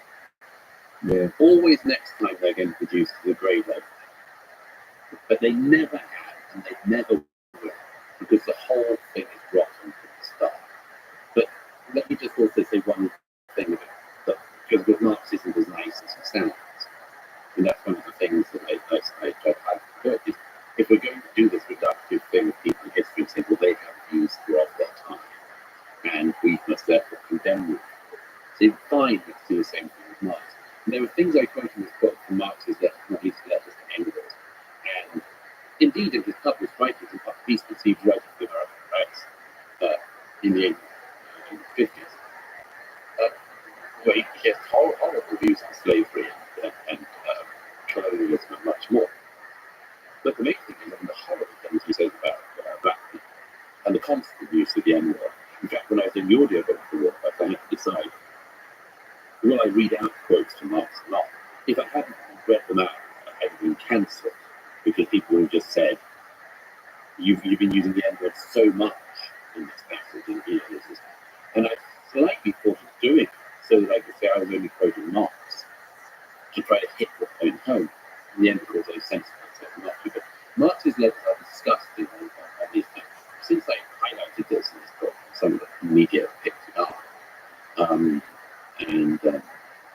they popularized this thing I'm trying to put into the system, which is, if you're going to accuse Churchill of racism, you're going to accuse Jefferson of Washington.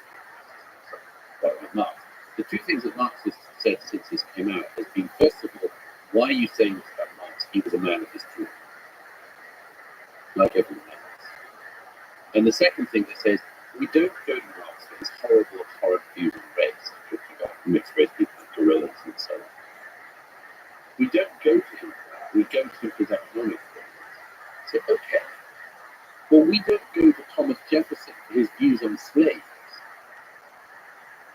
We don't go to Churchill for the precise language he used at points in the 1910s about Indians, or his health advice, or his health advice. But That explains so much. there's no standards on this. And that's why I'm very suspicious of the fact that the people don't do this with us. Because I think what some people are trying to do, and this may sound conspiratorial, but I really don't think it is. I think that some people are deliberately trying to completely clear the cultural landscape of our past in order to say there's nothing good, nothing you can hold on to, no one you should be able to, no hero. The whole thing comes down. People are understanding. Oh, we also got this idea from the 20th century still about Marxism. You imagine the 20th century. And no, I will not have the entire landscape eradicated. And then the worst ideas tried again. So basically destroy all the history and the lessons learned from history and then start from scratch and then it's completely any idea from what you could just take what I'm reading. Well, and the thing is, there are always some people who prepared ideas. And I mentioned this also with post-colonialists. The post-colonialists were really interesting. Because when the European powers were moving to Africa and the Far East, post-colonial movements had one obvious move they could have done, which was to say, since the European powers have left, we will return to a pre-colonial life, which in some ways would mean return to slave markets and slave ownership and slave selling much more. Put that aside. They could have said we have an indigenous culture which we will retain. Almost uniformly in the post-colonial era, you had figures like Franz Fanon, you had European intellectuals like Sartre, who said the Western powers are retreating from these countries, and therefore we should institute in these countries what the Western Marxism. Well, it's not obvious to me that like the bad ideas will be the ones that emerge. But it's more likely that the bad ideas will emerge in this kind of context when you erase history. When you erase history and you leave some ideas deliberately uninterrogated. I mean, as I say, find me 1 in 100 American students who've heard of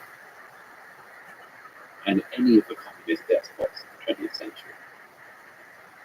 I mean, the name recognition, there was a poll done a few years ago in the UK, like name recognition among children, school children, for Stalin, let alone Mao. I mean, Mao killed more people than anyone, 65 million Chinese perhaps.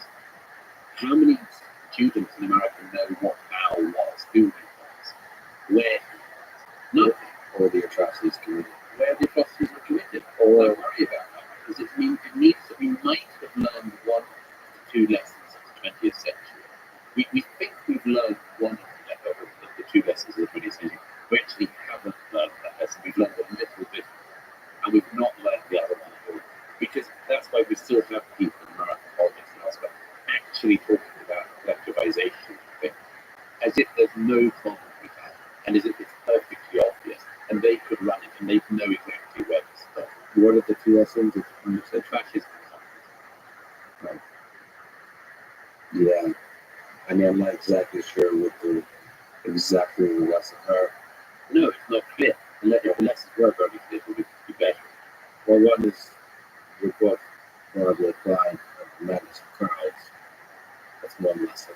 Well, how so?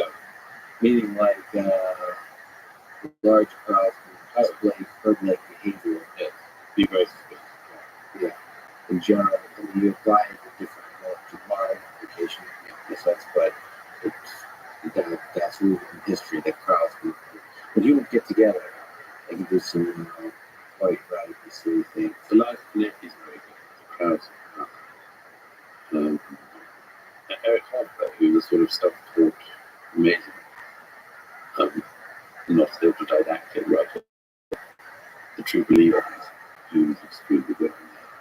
But the reason I mentioned the 2 things, no, I mean, we should have realised the 2 nightmares of 20th century fascism and communism, that we should know how they came about. And we're interested in learning how to work fascism. And we know some of the lessons, like don't treat other people as less than you because of their race. That's one lesson. But when we've done some good at learning that. But the second one, not to do communism, not to do socialism,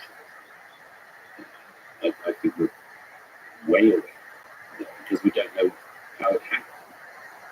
And the little temptations are still there. Look at people saying about going to expropriate your property. People do things they don't like. They can't wait to take your property. But there's an appealing sense. Okay, every ideology has an appealing narrative behind it that sells the ideology. So for socialism, communism, it seems unfair. The working class does all of this work and gets only a fraction of the output. It just seems unfair. So They do get. yes.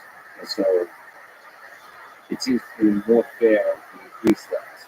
If the workers own all of the value of their output, and well, things that are more fair seems to be a good thing. I'd say, well, yeah. I mean, fairness is.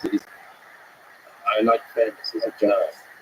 No, I much prefer fairness because it's a much easier thing to try to work out. It's quite amorphous itself because everyone can recognize it. So, for instance, should the boss of the company earn $1 million if the lowest paid employee? Doesn't seem. Should they earn maybe 5 or 10?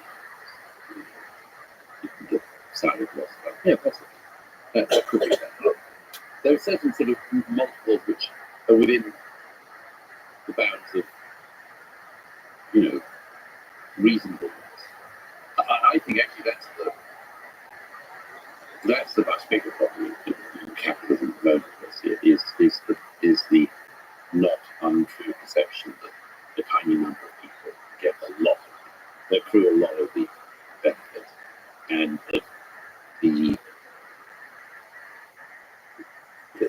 bit in the middle has become increasingly squeezed and is a danger always of falling all the way out to the bottom.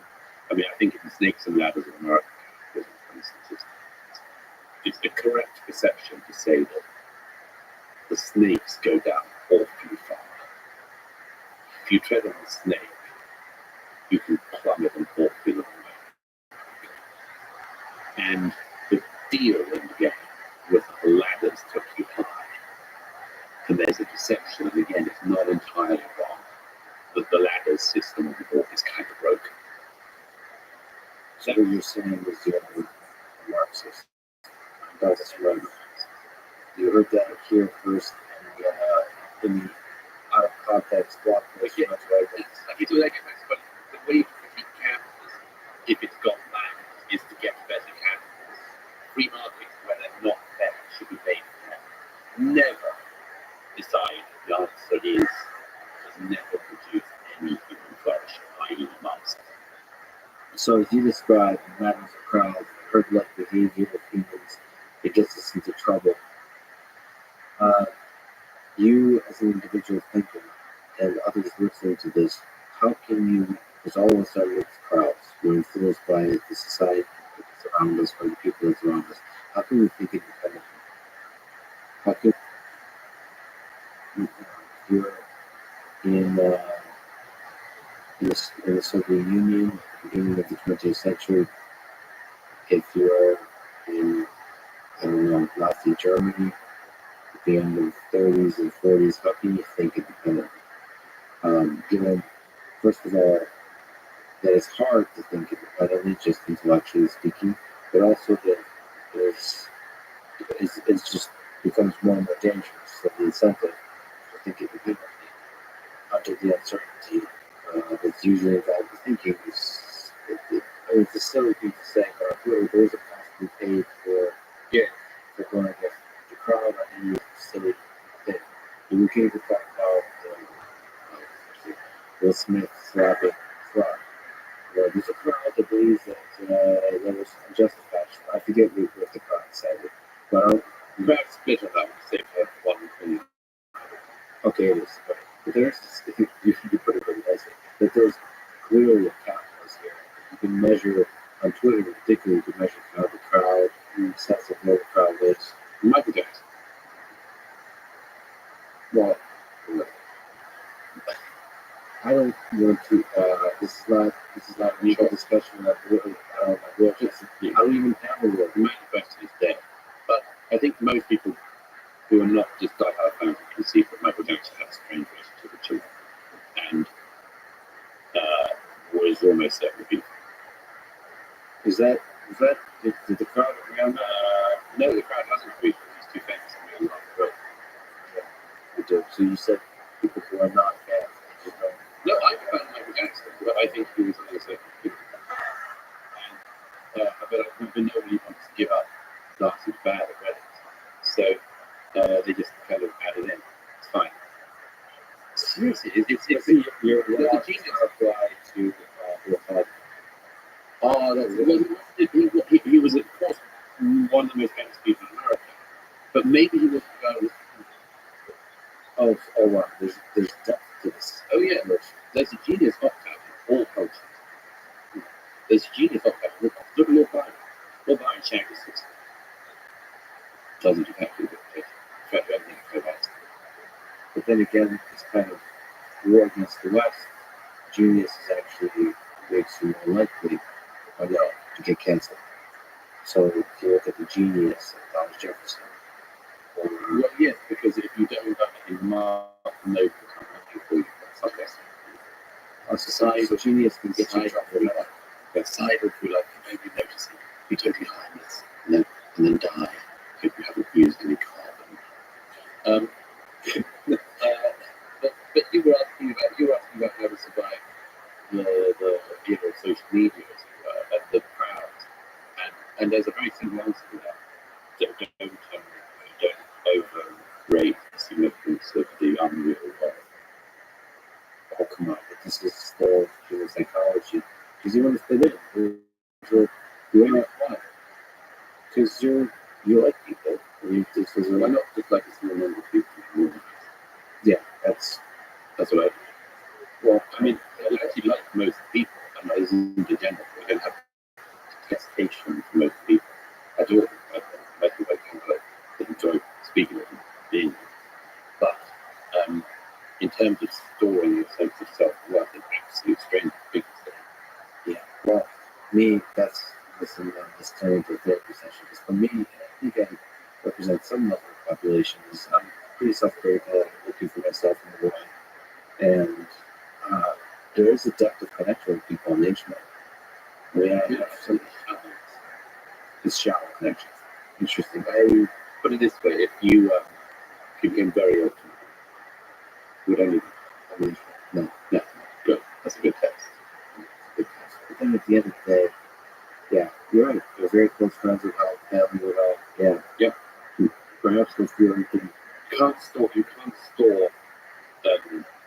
significant amounts of trust or faith or belief or self-worth in places which will not return it to you. Okay, so let's talk about the more extreme case, the harsher case. When you talk about the things you talk about in the war on the West and the madness of crowds, I mean, you were getting a lot of blowback, I'm sure. As for the listening, you just shrug lightly with his look on your face. So you don't, all you need is some words to say that you're doing it, and you're happy. I'm I like that. Yeah. I think you're peacefully thankful. And it's nice about it. No, I just like that. But no, I mean, like, if I would have money, I mean, make yourself selective. If I didn't have the view I had about that, or whatever armory it is that I have, I wouldn't do what I did. I mean, have you been to some dark places psychologically because of the challenging ideas to explore? Like significant self-doubt, just kind of. I can't say I've been unaffected by everything, by any, unfortunately. There's definitely times I've got things wrong, but there's there was a period around time I wrote my book, Strange Death of Europe, which was very, very dark time. And it wasn't because I was having a dark time in my life, but because of what I was writing. Oh, because of the place you have to go in order to write. Yeah. And, well, I was concentrating again on civilization. So occasionally now, I have a maybe slightly too pat at this stage, but sometimes readers come up to me in the street and say, I love Strange Death of Europe. And the same, very depressing book to read. And also, you should try writing.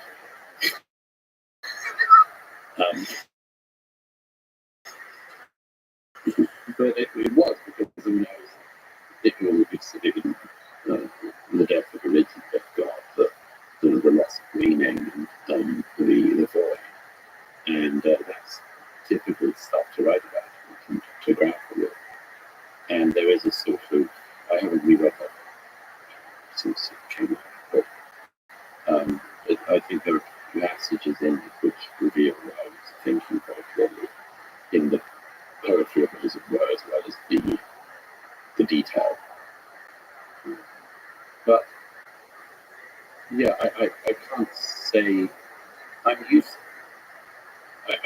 to saying what I think and what I see, and if there's any pushback I've got, I'm completely consoled that I'm saying what I see with my own eyes. That's your source of strength, is that you're always seeking the truth as best you see it. Well, I can't agree to go along with a lie if I've seen something.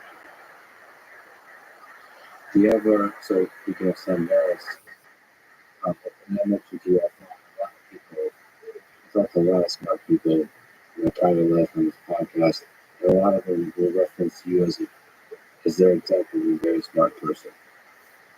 So, given that compliment, do you ever worry that your sort of ego grows to a level where you're not, what you think is the truth is no longer the truth? Is this kind of,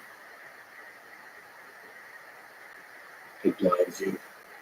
And also, on top of that, the fact that you stand against the crowd a lot, that there's part of it that appeals to you, that you like to point out the emperors and clothes. I get a certain thrill from the fridge. Yeah, that sometimes both your ego and the thrill of friction will get you to deviate from the truth and instead just look for the friction. Could be for sure. I try to keep it up. I mean, early in my career, I realized that, for instance, I didn't want to make enemies unnecessary, any more than strictly necessary, because there was a very large number of already necessary. And I remember once I went into details, I only had one sort of thing I've done that, and then another thing came. I just and I remember thinking, don't be the sort of person who's trying to creating stories. And I'm trying to make sure I wasn't. And I think I pretty much stopped that. But to answer your question, well, the first thing is I'm as confident as I can be that I wouldn't fall into traffic strike. 2 reasons. I mean, one is that I don't think of myself as a wildly impacted person. Partly because I'm very, very aware. I mean, for instance, I have almost no knowledge of the details of finance or economic theory. I mean, the real details are going to be the big picture of the kind we were just discussing earlier. But I have, if you put the periodic table in front of me, I would struggle to do more than a handful. I am very conscious of huge gaps. And where I have gaps or chasms, I tend to find out the disproportionate admiration for people who know that stuff. So why you to invest where people understand money, really understand it, how they did that. and the same thing with biologists, medics, stuff I just know very little about. And what's the source of familiarity for you? Just not Yes, I mean, I think what I can try get that stuff, but geez, we've got a general knowledge. They say that thing some years ago, there's a thing in the UK called University Challenge. And I was asked some years ago to there's a sort of like celebrity former students of universities and colleges asked to go back for like the Christmas special. And I was asked to be one of the people from my old college to go back and compete in the sort of celebrity alumni one. And the only thing I actually wanted to do was go to Louis Theroux, who'd been my college before my time. He'd agreed to be on the team. And I thought, I'd love to meet Louis Theroux, that'd be great fun. And anyhow, I said, I really don't want to do it. And I said, come on, it'd be great. I said, I wouldn't have shown myself up in October last time, make arrangements. And as it was, I sat down with my friend, I watched the past episodes of University Challenge. I just sat mute for the whole half hour. I just couldn't understand. The first question was about physics, and the second one was about, as it was, I watched the one, and I could answer the first 2 or 3 questions of the one that actually went out because they made it a bit simpler. But I mean, I'm terribly conscious of this, and I said to the producer, I said, I can't go on because I mean, I just couldn't answer the question. These unbelievably smart students who be able to answer the way things. So I'm perfectly aware of my limitations, and you contemplate the limitations. yeah, they're forever before me, they're not hard to find every day. And then on top of that, I suppose it's and in a way, you know that line from Rudyard Kipling's alternately brilliant and slightly nauseating poem If. There's a line that just enjoy this poem. Well, no, it's not. You can enjoy a great poem, yes, but I mean, a good poem. This is the exact one.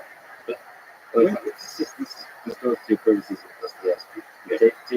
Take Douglas's criticism of the great assault. So I maybe I've read it too many morning services, but that line is a good piece of advice if you can learn to meet triumph and disaster and greet these two impulses just the same. That's a good one.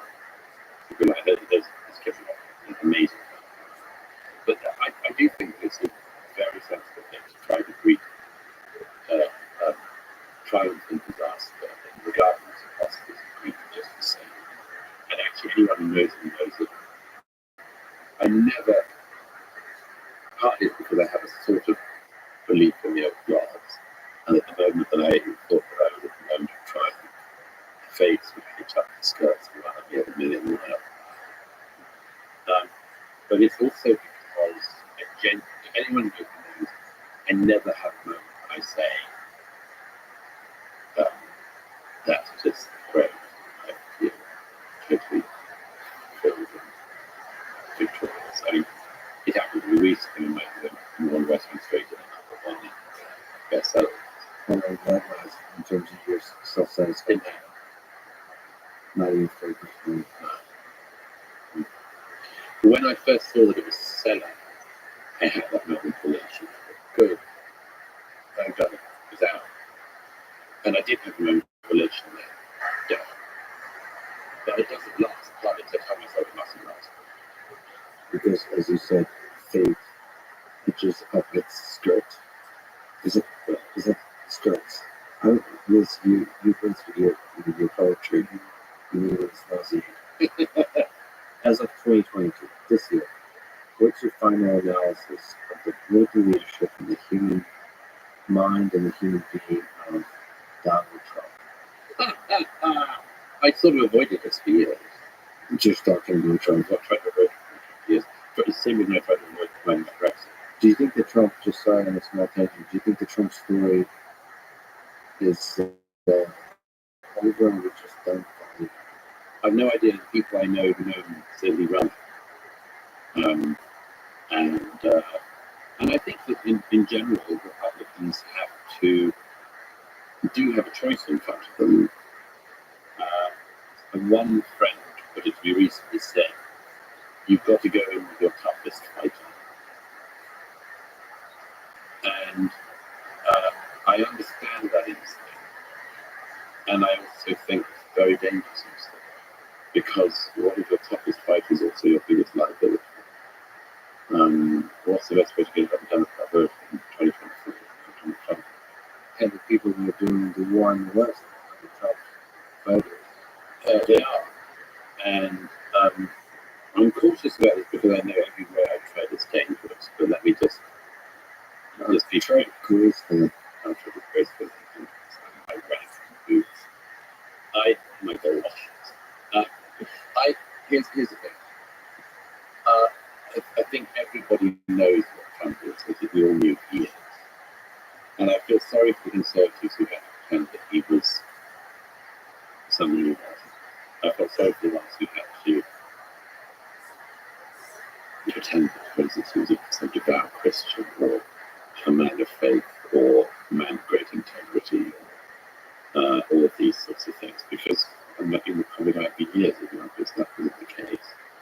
But he has some extraordinary.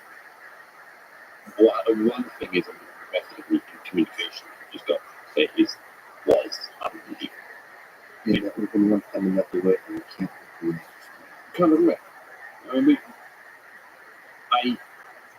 mean, watching him clear everyone out of the way in 2016 was thrilling because people needed clearing. It's just horrifying. America's going to give us another Bush. What's so great about this family? America's going to give us another Clinton. We're going to choose between Clinton and the Bush. Mark Stein said, well, just wait for the Clintons and the Bushes into marry and we can really have a monarchy again. So I was very pleased to see him clear the way. I was very pleased to see him sort of raise some of the issues that needed raising. I think it was sort of breath of fresh air, and I wished it wasn't him doing. And then there was a question of him governing, and it was just perfectly clear he didn't know how to govern. What he did have, what he does have, is an incredible ability to fight. And some of the forces who were raining against him, my gosh, they would have taken down anyone else. I mean, if they'd have probably done some similar BS against Ted Cruz, or Marco Rubio, they'd have said some people, they'd have accused all these people of racism and misogyny and everything else as well. Just say they did it wrong, they just had a good job in the game. But Trump was the one ugly enough and greedy enough to fight. and also a willingness or a lack of willingness to play sort of the civil game of politics. At a party where politeness gets you in trouble. Yeah, I mean, So everybody's polite and you just had a momentum of being polite, and all of a sudden you're having Jeffrey Epstein, and it gets you into huge amount of trouble. But so Trump has these some extraordinary points, but I just, look, he screwed up during his term in office because he didn't achieve as much as he should have. And you could say that about every president, but I refuse to acknowledge 2 years in both houses. He just didn't know what needed. I mean, he was sitting in the office behind the Oval Office tweeting, watching the news. Sorry, that's not a president. And he couldn't fill and didn't fill positions because people knew, people who were very loyal to him. He would just, he'd get them to do something else and then destroy them. And I think, and then we get onto the thing about, and here we get on to what of course is very, very practical terrain, but I covered the 2020 election and I was traveling all around the States and we went to a Trump rally and all sorts of stuff. And I was in DC on elections and when it got very ugly, so that was my closet. But when it looked like Trump had win, and got really good, there, like some Antifa people started getting into black and white, this sort of stuff, and I thought, this sounds if Trump wins. And in the aftermath of the vote, I was waiting to hang around and watching for a bit, and I saw the background, and I saw some of his people, and others people told me they had great evidence of voting and this sort of thing. And I'm afraid I'm one of those people who doesn't believe that the evidence they presented is good enough to justify the claim that he won the election. And I say, have you seen 2,000 rules? Look, the evidence isn't there. The election was won by Donald Trump. And I think that what he did on January the 6th was unbelievably dangerous. And, here it is possible for us to hold two ideas in our head at the same time. January the 6th was not enough, nor was it an insurrection that had to stage a coup. And there's a vanishing number of people in the US who, as Eric Weinstein said, so this is the group that you have to walk along. I like that. The sides are very steep if you fall off either side. Is there some sense, given the forces that are waging war in the US, you said is feeling, perhaps because of Antifa or something else, that this town is going to burn, and they will continue feeling that this town is going to burn with the January 6th events? Are you worried about the future of the United States in the coming years because of the human escalation? Is that just a war of Twitter, or is there a real ruling or something? Oh, and how? Well, let me then use how. What is the hope for? If you 10 years from now look back at the United States and say we turned it around, what would be the reason? What would be the ways, the mechanisms that we do? Since I wrote this book, there are two things in particular that have been really pleased that a specific type of specialist is opposed to say that things I've written about actually have more application than I've written. One is the gratitude issue. A number of people have approached me who've gone through AA. I've got to know. They sometimes say, if you were good to AA,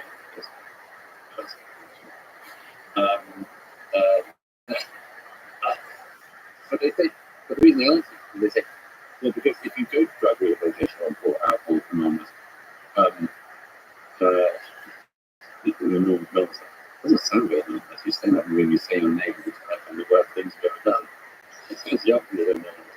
Anyway, but they say, look, because if you go to these things, you're asked to, and as part of your recovery, say what you're grateful for, like list what you're grateful for. I didn't know that I would till the book was out, and so that turned out to have more application than I knew. The other thing, though, is I say that it's absolutely crucial in America that we try to find something we agree on. And a couple of times since the book came out, I've been approached by people who married her. Maybe also said, I've been to married her. Again, it's very personal. No, but this, and I thought, why? Because this is one of the things that we do in couples, is trying to find things you agree on. And I think this is very important. And it's made much harder by the fact, and I said this many times, but forgive me if I'm repeating myself, but it's made much harder by the fact that having different opinions is very last essential. Now we all have different facts, or at least the two sides of it. One half of the country, roughly, or let's say 40% of that country, with a tight minority in the middle. One segment of the country believes that Hillary Clinton won the 2016 election and that the Russians interfered in it. Another half of the country believes that Donald Trump won the 2020 election. If you can't agree on who won the elections, it's very hard to see what you agree on. That's one of the things I mind of war around this from the rest of this field. One of the things you can agree on is at least some attitude towards it. You don't have to. Like, the public square has to have public heroes who agree to be heroes to some extent. Walks of it. If you don't have, if actually you think, if like half the country thinks family fathers were pretty good, the other half thinks they were absolutely not racist. If half the country basically thinks it would be better if Congress had taken a different turn, never found America, gone back home and said nothing else, that would be better. And the other half's pretty glad in the end got America. You've got to agree on something. And I just see in America, so I do think we've got to try to find things to like a reasonable attitude towards the past. That's why that matters. And again, I stress, I'm not trying to say that everything in the American past is good. God knows I wouldn't stand up to second scrutiny and self-scrutiny. But nor was it all bad. This wasn't a country formed in sin and in an eradicable sin. It wasn't founded in 1619 in order to make the country wicked and incapable of escaping that wickedness. These are things that will matter enormously in politics. Because if you can't agree on anything, including who your heroes are,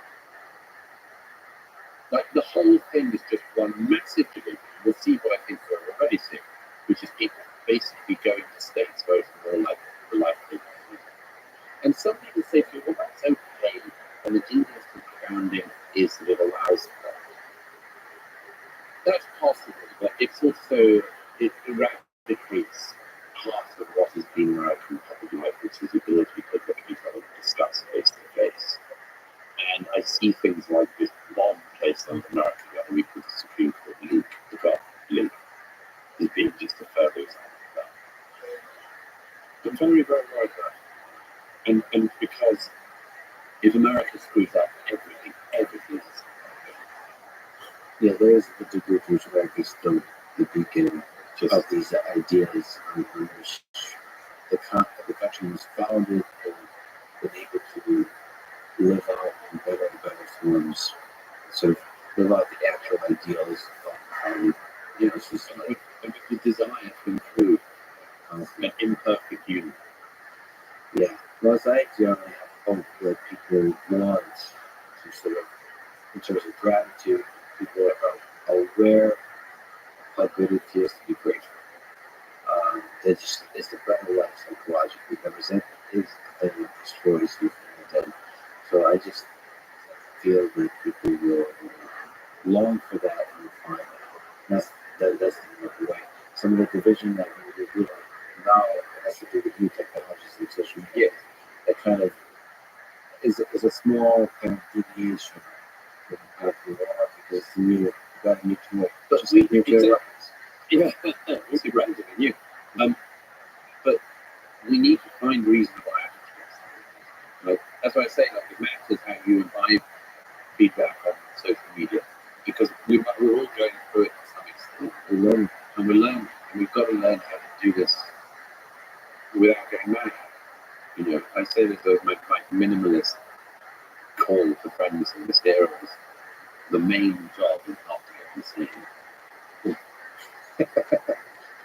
Yeah, and to walk towards him, because I'm sure there's a hundred stops in there. Insanity gets to be this far. Okay, do you have advice for young people that just put down on TikTok and are listening to this podcast in high school or college, or how to have a career out of their life? It's a really good question, but of course, I mean, I can give specific advice and so on, but that's a bit niche. The writers would be very interesting. So, also, how to put your ideas down on paper and how to read ideas, develop them, and have the guts to go to a large audience. And especially when the ideas are sort of controversial or dangerous or difficult. And the main thing to do is to read. When I was a schoolboy, I ever had a book in my pocket, the side pocket, my dad in the side pocket, and would read. And that wasn't just so Scottish for something, but because I discovered, probably at some point in my early teens, I discovered something. I wrote about this one. I discovered that books were dangerous, which is a thrilling discovery. I discovered that it could contain anything. And also, people didn't know you were reading. I remember, at far too young an age, I read The Doors of Perception by Rothschild. I didn't think I would tell it probably. But I knew that it was something really interesting to read. And I thought constantly when I read poetry or read history, I was just constantly thrilled and wanted to know more. And if you want to become writers, you have to read. We have to read the best stuff. And you know, obviously people disagree or agree on what that is, and you'll find the people that really impress you. But I know I just came across certain writers who just knocked me off my feet. And when you find those people who like read everything and cling on to them and find other people like that, find other writers like that people are connected. I just feel scholarship with circle together. For you, fiction, non-fiction, is there particular books that you just remember or just give you pause? Well, I remember the first book that absolutely threw me was The Lord of the Flies, William Gold, which used to be assigned text and everyone was snotty about it. It was so popular. But I was thrown because I think it was the first adult book I read, in that I had been used to the world of children's literature. Everything ends up fine in the end. The lost will get found. No. This was the first book I read where that's not the case. The world turned out different. And I remember the days I was just in a state of shock. I couldn't believe what I'd just discovered. And partly because I sort of used to trip. And of course, that's enough to say that the word there's lots of scholarship on what children do in this situation being younger than they do communicate. Anyway. But yes, that was a sort of introduction to the adult world, and it was shocking, thrilling, and I wanted more. It was dangerous. And it was dangerous. And then, of course, when I became interested in sex, along when I was gay, I read books were a very, very good way to learn about what it was. And that was even more dangerous. I know. And you didn't discover sex. That was a legendary books.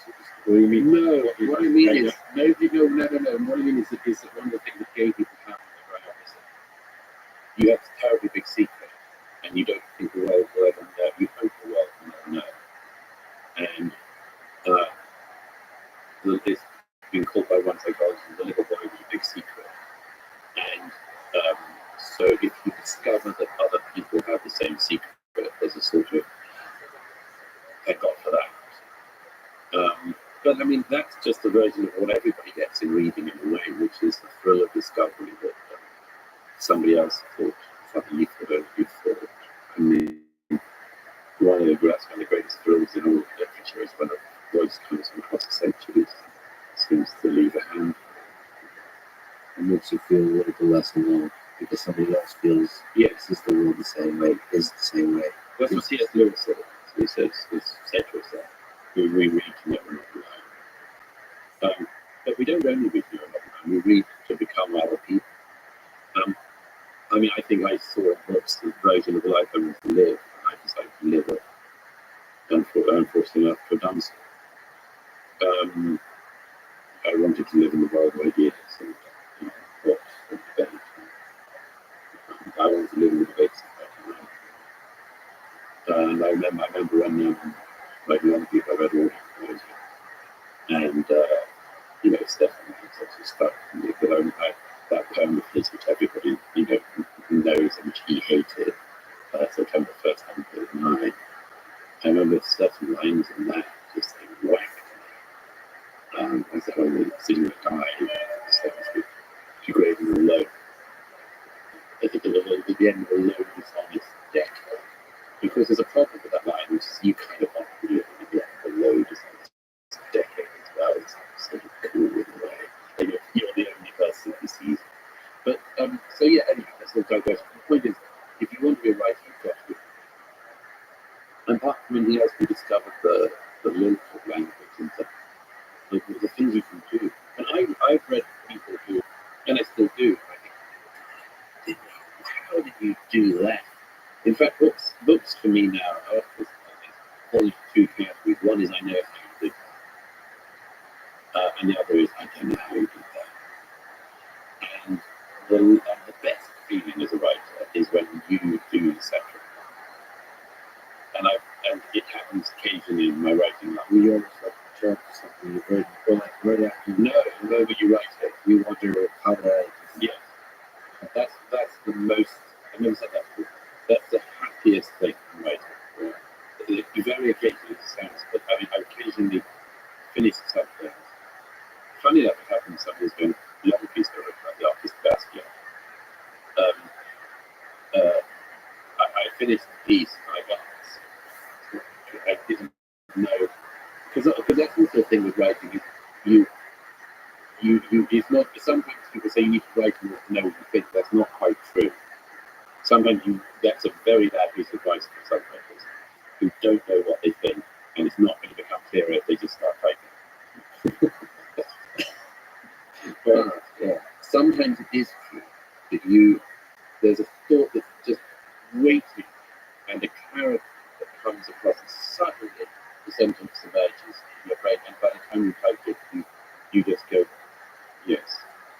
So that's the greatest. Almost like it came from somewhere else. That's what Bakunin says about, what's the moment Tom Stoppard's favorite quote about, Bakunin saying what happened in the moment where the writers causes, where does he go at that moment?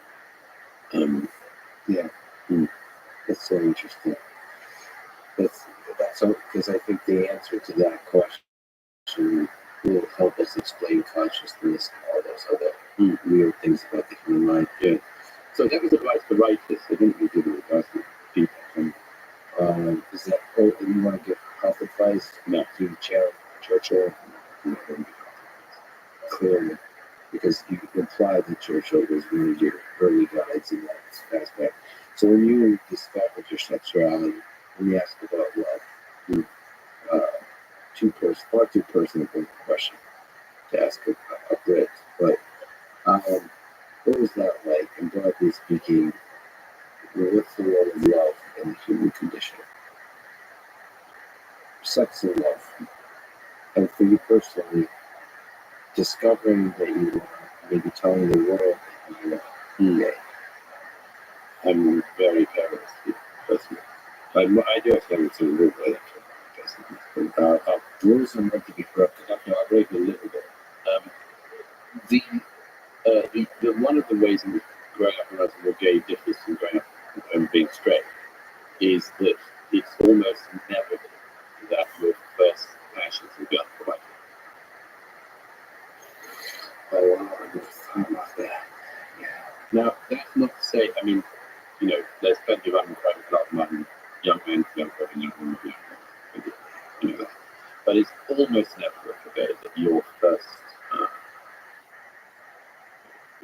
passion is because the odds are that the person question The experience of love is mostly heartbreak. is heartbreak and disappointment. But heartbreak can be beautiful too. Well, it is, again, if you're right, you just do something. That's why we're writers is sort of not to be trusted. Yeah, I at least trust you the moment you walk in. No, I mean, it's the famous problem. Right, because you've always been right to use that. It's a dangerous thing, you're right. It's almost like a drug, right? No, it's not like a drug. It's the fear of things, even great stuff. It could be material. What's the danger of that exactly? That seeing material, experiences fully. You don't experience it fully, and you might be using. I had a friend who wrote a poem about a friend who was doing motorcycles in the 60s, and he said he knew the moment you told us that tiny bit of the poem. And he did poems on, but there's always a slight bit of right. We're going to use that. Anyhow, that's a diagnosis. Life is full of guilty pleasures. I think that's what I meant. Because if you feel like you're really, what you're doing is you're capturing that moment and you're going to impact the lives of many, many people by writing about that moment because it's going to stimulate something that resonates with those people because it's similar kinds of memories about it. Yes. Passion for something that they have to use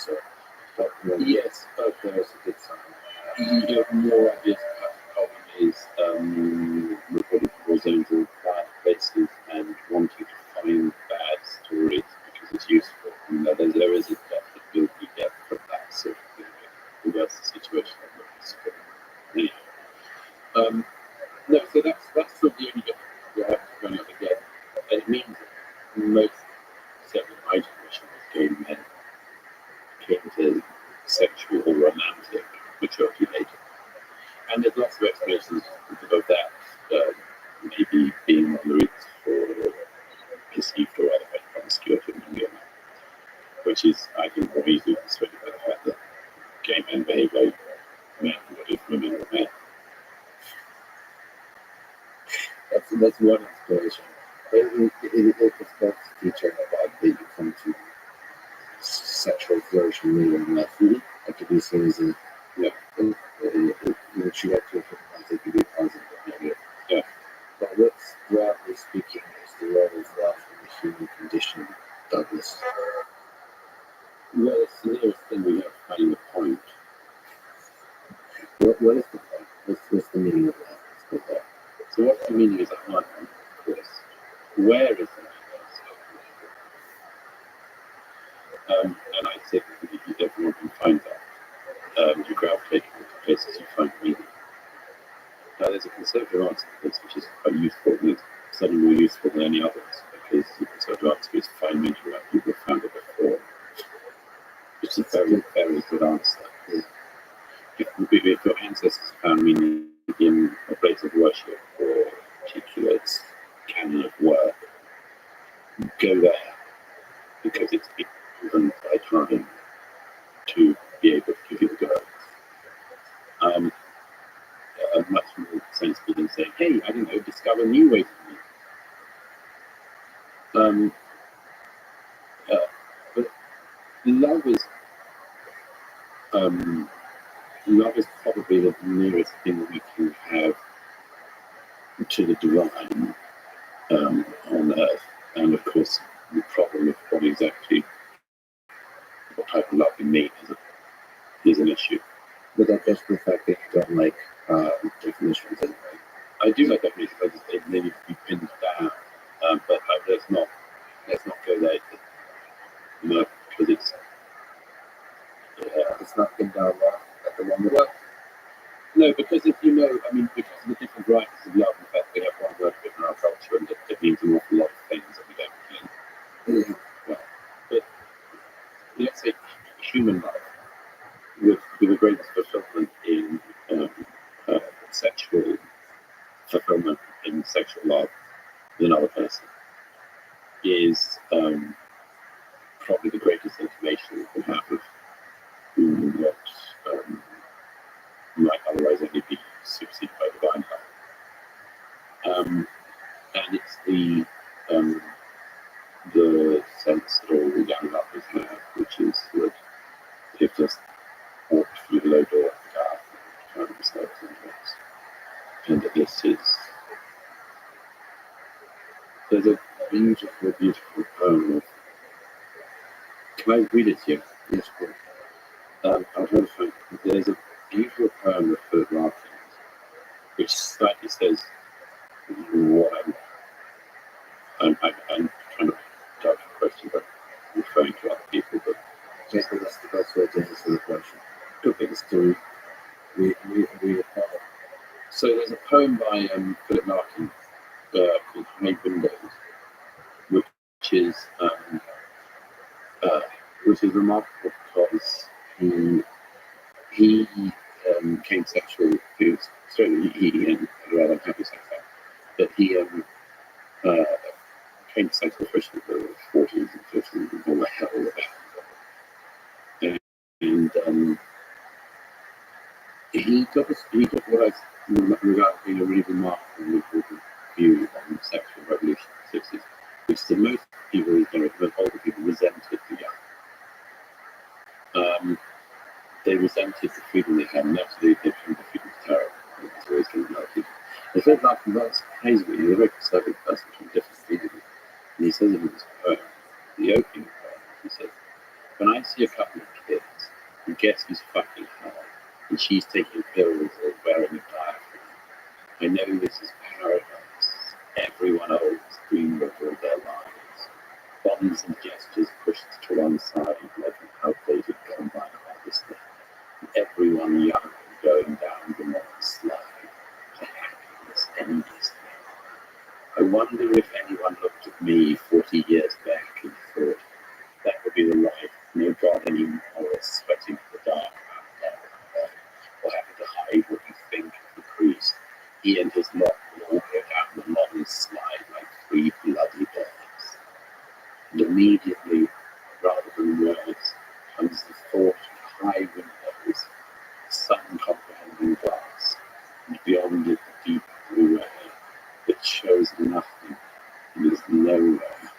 and is endless. The divine, he found it. He found it in seeing a couple of young pairs and knowing that one of them was going to die. You see, it's very counterintuitive. Secondly, this is why the sex has been so tied up visibly. I mean, people don't remember this now when they talk about the past. One of my books that we wrote, you know, descriptions of what it was like when they would have sex in pre-First World War Vienna. You know, all the men ended up going to female prostitutes. You know, so many of them got sex. And this was their first experience of sex. It was so goddamn wonderful, and they were stuck with all their lives. And so there's lots of stuff that's come back over that century. That's why. But you ask about love, yes, I do think that love is basically the thing that gives us the best groups. And by the way, sex, liberating sex, doesn't buy you love. No, I mean, it throws in an entirely, it threw in another set of problems. If there's any on top of all of that, we like to find problems and solve them as a human species, but sometimes we can create problems. Douglas, thank you for highlighting all the problems of human civilization and giving us a glimmer of hope for the future. This is an incredible conversation. Thank you for talking today. It's a huge honor. Thank you. It's very kind of you. Thanks for listening to this conversation with Douglas. To support this podcast, please check out our sponsors in the description. And now, I'm going to give you support for Douglas and Rabbi himself. Disagreement is not oppression. Argument is not a set. Words, even provocative and repugnant ones, are not violence. The answer to speech we do not like is more speech. Thank you for listening. Hope to see you next time.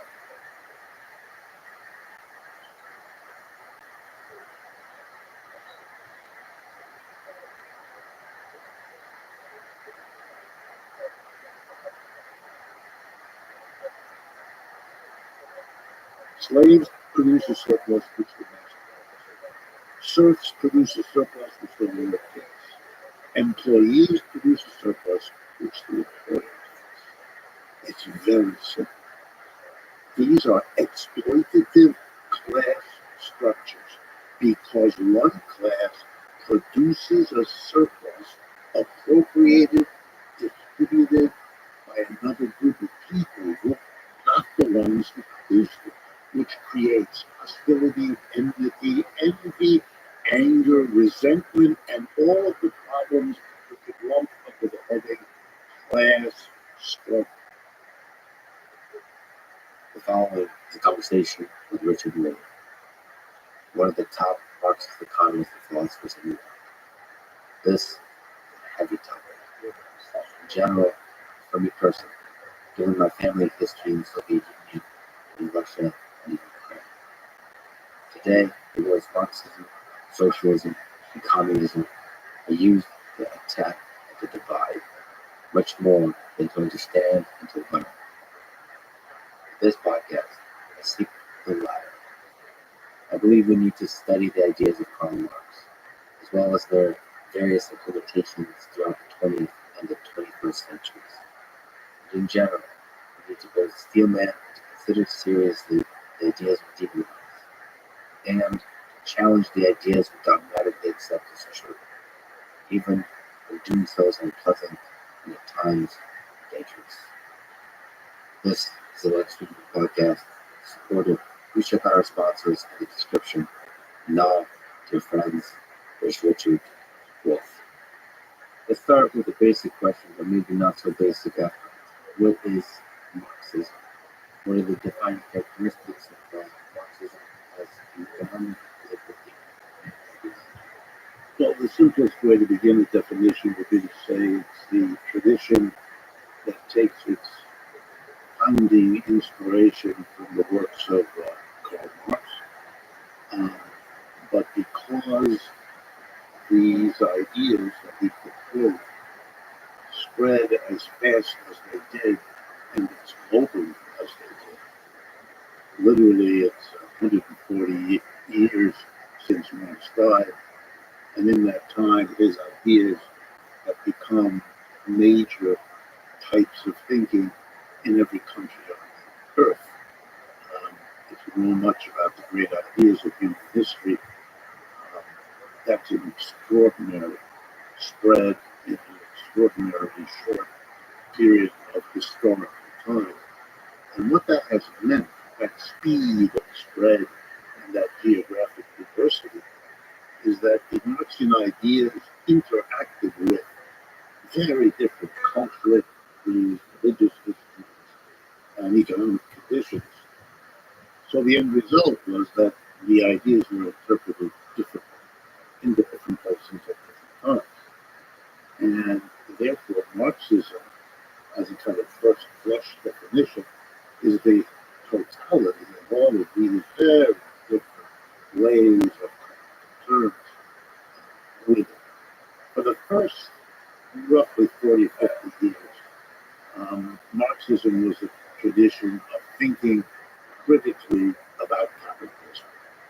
Marx himself, that's all he really did. He never wrote a book about communism, he never wrote a book really about socialism either. His comments were occasional, frightening, very close. What he was really interested in was critical analysis. And that's what Marxism was, more or less, in its first 40 or 50 years. The only qualification of what I just said was something that happened in Paris for a few weeks. In 1871, there was a collapse of the French government, consequent on losing the war to Bismarck's Germany, and then the result was something called the Paris Commune. The working class of Paris rose up, basically took over the function of running the Parisian economy and the Parisian society. And Marx's people influenced by Marx, were very active in that commune leadership. And Marx wasn't that far away. He was in London. These things were happening in Paris. An easy transfer even then. And for a short time, very short, Marxism had a different color. In addition to being a critique of capitalism, it became a theory of how you're organized society differently. Before that had only been implicit, now it became explicit. What is leadership of the Paris going to do? And why? And in what order? In other words, governing, organizing a society. But since it only lasted a few weeks here, the French army recruited under leadership of people who were very opposed to Marx. They marched back into Paris, took over, killed the Marxmen, the communards, and deported them to islands in the Pacific that were part of the French Empire at the time. The really big change happens in Russia.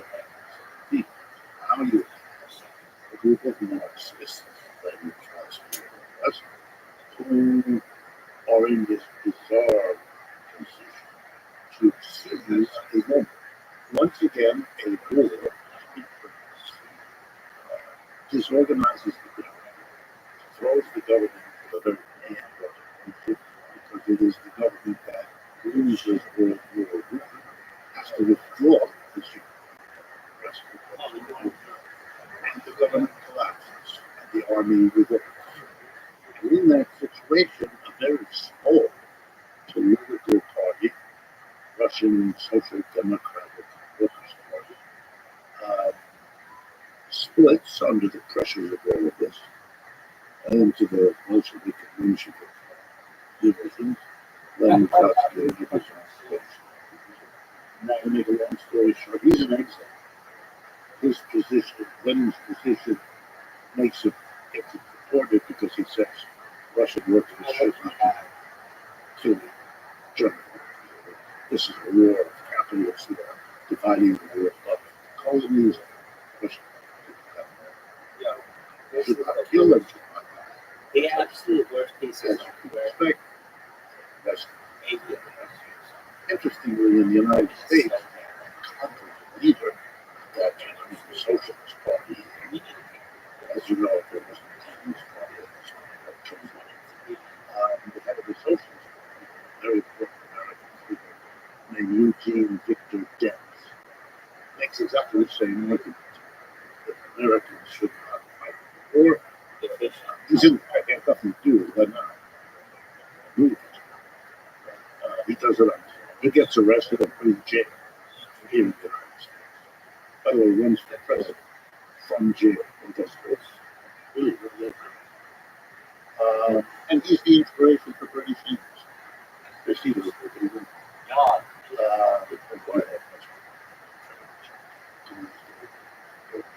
Let's move this slide out. Yes. So anyway, the importance in terms of how much fuck is that now? This seizure of power by a group of Marxists, that is a group of people inspired by Marx, developing what you might call a Russian, even though the differences in the Russians too, a Russian. This has to be transformed in capitalism into a plan, at least, to include in this. Yes. And a lot of this was their trial. However, Marx never made this out. Probably wouldn't have been all that relevant if he had 50 years earlier in another country.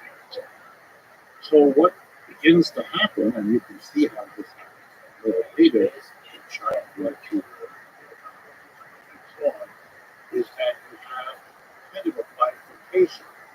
Much of Marxism remains chiefly the critique of biology, but another part of how comes that different from the other percent of notions of what an alternative social society ought to look like, how it ought to work. And there's lots of disagreement on purpose, lots of confusion. And I would say that it's still very different now that has these two major wings, critique of capitalism, notion of the alternative, and then a variety of each of those, and that would be the framework of the answer. That's what the Marxism is about. Its basic idea is that human society should be like capitalism, and it's going to try. And then we can start talking about what we mean by capitalism.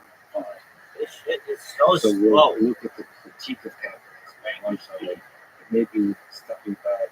What do you think Marx would say if you just look at the different implementations of the ideas of Marxism throughout the 20th century, where his ideas were implicit and were explicit? Would he shake his head? Would he enjoy some of the parts of the implementations? How do you think he would add that? Well, he had a great sense of humor. I don't think that changed if they don't look at this way. He had an extraordinary sense of humor. So my guess is he would deploy his humor against it. He would say some of them are inspiring, some interpretations of his work, and he's very pleased with those. Others are horrifying, and he wishes that he could. This is so bad. And the movie is explained from him. The German word, there's a wonderful German word called verzichten. It's stronger than the word refuse. If you want to refuse something, but with real strong emphasis, it's a German word.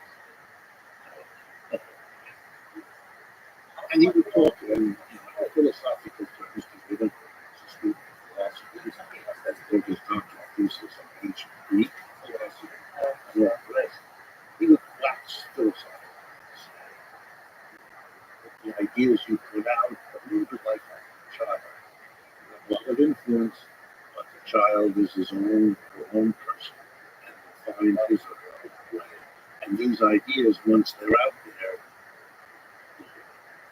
and as you said, there's a particular way that this idea spread, the speed at which it spread throughout the world, made it even less able to be sort of stabilized and connected back to the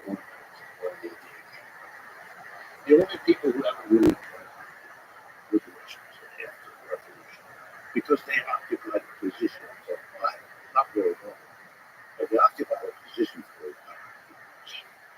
It was exalted, right?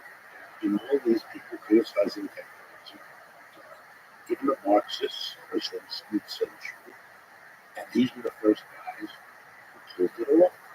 They made it, and so that there was a kind of presumption around the world. Their interpretation must be kind of the right one because well, they did it. And so for a while, they could enunciate their interpretation, and it came to be widely grasped as something which, by the way, gets called in the literature official Marxism. The very idea that you would put that adjective in front of Marxism, or Soviet Marxism, or Russian, there were these words that people, the adjective, you could somehow say, this is the kind. You can depart from it. This is the before the Russian Revolution, there was no such thing. And by the 1960s, it was already destroyed. It was gone. But for a short time, 30, 40 years, it was a kind. This shit is so And the bad. irony is, particularly here in the United States, What the fuck? where the taboo against Marxists kicks in right after the G, is so total in this country that I, for example, for most of my adult life, have had to spend a ridiculous amount of my time simply explaining to a student It is so bad. that the Marxism they take as canonical is that old Soviet Marxism, which wasn't the canon before 1917 and hasn't been since at least the 1960s. They don't know. It's not that they're stupid and it's not that they're ignorant. It's that the ignorance may be a fundamental problem. It's the taboo shut it down. So the whole of the reopening that in a way recaptures what went before and develops it in a new direction. Nevertheless, it's a serious attempt at making the implicit ideas explicit. The Russians, the Soviets at the beginning of the 20th century made a serious attempt at saying, okay, beyond the critique of capitalism, how do we actually build the system? And so, in that sense, not at a high level, but at a detailed level, it's interesting to look at those particular schools. Maybe, Right, because for example, you just take your point one step further. You really cannot understand the Cuban Revolution, the Chinese Revolution, Vietnamese, and the others, because each of them is a kind of response from the world to the way the Soviets are you going to do that? Yes, and no is the answer. This we will do that way. We're not going to do. And the difference is huge, but you could find a thread, I can do that for you, in which all of them are in a way reactive. They to are, the originals. yes, very much so. Like most of rock music is reacting to the Beatles. Here, there's something. But can you speak to the unique elements of the various schools of that Soviet Marxism? So you have Leninism, Trotskyism, Stalinism, maybe even let's expand on it to Maoism. So maybe I could speak to sort of Leninism. Please tell me if I'm saying dumb things. There's I think for Lenin, there's an idea that there could be a small sort of vanguard party, like a small controlling entity that's like wise, that's able to do the central planning decisions. Then for Stalin is uninteresting. But Stalin's implementation of all of this is uninteresting characteristics. Maybe it's move away from the international aspect of the ideal of Marxism to make it all one nation, natural strength of nation. And then, so violence is it's different in that it's focused on agriculture as well. And then Trotsky is like a nerd, except that it's anti-Stalin. Yeah, I mean, I don't even know if there's unique sort of philosophical. Anyway, can you maybe from those or something else, speak to different unique elements that are interesting to think about interpretation of Marxism in the real world. Probably the best way to get into this is to describe something that happened in Marxism that then shapes the answer to your question. In the early days of Marxism, you know, his life spans the 19th century, born in 1818, so literally, he lived this 19th century.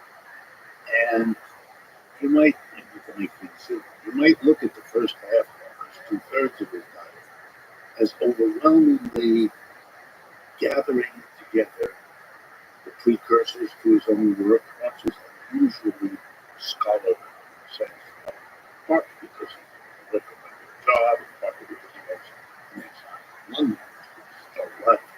He worked in the library. He had a lot of time. He got subsidized a little bit by Engels, his friend, manufacturer. And you might say the first half to two-thirds of his life are about the critique of capitalism. And that was what, in a broad sense, the audience for his work, Western Europe more or less, was interested in.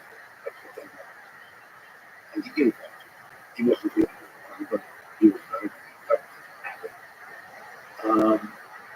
By the last third of his life, he and the other producers of anti-capitalism, people like the Chartists in England, other movement, the anarchists of various kinds, like Proudhon in France, or Kropotkin, and so on. All these together, and there was a shift in what the audience, let's call it a mixture of militant working class people on the one hand, and critical of radical intelligence on the other. They now wanted a different question. They were persuaded by the analysis. They were agreeable that capitalism was a phase they would like to do better than. And the question became, how do we do this? Not anymore, should we, could we maybe fix capitalism? No, they had gotten to the point the system has to become the They didn't go, as you might imagine, they didn't think they go with that new system. They didn't go there. What they did was ask the question, how could we get beyond capitalism? It seems so powerful. It seems to have captured people's minds, people's daily lives, and so on. And the focus of the conversation became, this is already Customers third, the question of the agency, the mechanism whereby we begin the conversation focused on seizing the government. Before that, it wasn't that the government was not a major. If you read Marx's Capital, the great work of his maturity, 3 volumes, there was nothing in it. The state, he mentioned it. He's interested in the details of how capitalism works. Factory by factory, store by store, office. What's the structure? The government sector. But there's also humans within that capitalist system. There's the working class. That's what I was talking about. It's interesting. Think of it almost mechanically like sugar pipes. In the workplace, there are some people who do this, other people who do that. And they accept this division of authority. And they accept this division of what's going on here, particularly because we believe that the core economic objective of capitalism was to maximize something called profit, which is analysis located right there in the workings of the industry, and not the government. Was not the key factor. Because he was looking at ideas of value. Yes. How much value does the labor of the individual workers provide, and that means how do we reward the workers in a way? So those are the questions. But the government is really part of that. So it's very significant at the end of the night. Marx is still alive when this begins, but it really gets more. Is this debate among us about the role of the state? They all agree, we all agree that you have to get the state. The working class has to get the state because they see the state as the ultimate guarantor when things get really out of hand. The capitalist calls the police, or he calls the army, or both. And so the government is, in a sense, this key institution captured in this Marxist language by the bourgeoisie, by the other side, and yet vulnerable because of suffrage. If suffrage is universal or universal, if everybody gets a vote, which in a way capitalism brings to bear, part of its rejection of feudalism in the French American Revolution is to create a place where elected representatives. So the government being subject to the suffrage creates the notion of so bad. We have to seize the state. And then that's agreed upon, but there's a big split as to how to do it. One side says we go with the election. We mobilize the vote. That gets to be called reformist. And the other side is revolution. Don't do that. This system, if I can again, is rigged. You can't get there. They've long ago parliaments, divide the politicians, all that. And therefore, revolution is going to be the way to do it. Revolution gets a very big boost because the Russians, that's what they didn't do. I mean, they fought him to do behind it, and that this focus on the state, I would argue, goes way beyond what the debaters at the time. If you're interested in the great names, there was a great theorist of the role of the state in reformist strategy to get power in Germany, Edward Guinness. His opponents in Germany were Karl Kautsky and Rosa Luxemburg, two other huge figures. So they wrote the articles that everybody reads, but it was a much longer debate. By the way, that debate's still reformism, revolution. Mm-hmm. And in terms, not all that good. I mean, it's adjusted to history, but can you comment what would you mean in terms of the mechanism of progress, reformation versus? I'd rather start with the story. Over and over in most cases, the reformers have always won. How are you? Because revolution is frightening, it's scary, it's dangerous. And so most of the time, when you get to the point where it's even a whole discussion about an abstract thing for conferences on a strategic issue, the reformists have won. I'll give you an example from the States. In the Great Depression of the 1930s, you had an extraordinary shift to the left in the United States. The greatest shift to the left in the United States before it was. Suddenly, you created a vast left composed of the labor movement, which went crazy. We organized more people into unions in the 1930s than at any time before or any time since the explosion. And at the same time, the explosion of two socialist parties and the Communist Party that became very powerful, and they all worked together, creating a very powerful present. They debated strategic and real revolution. The reformers were the union people, and the communists were the revolutionaries, by and large, because they were affiliated with the Communist International, with Russia and all that. And in between, you might say that the two socialists.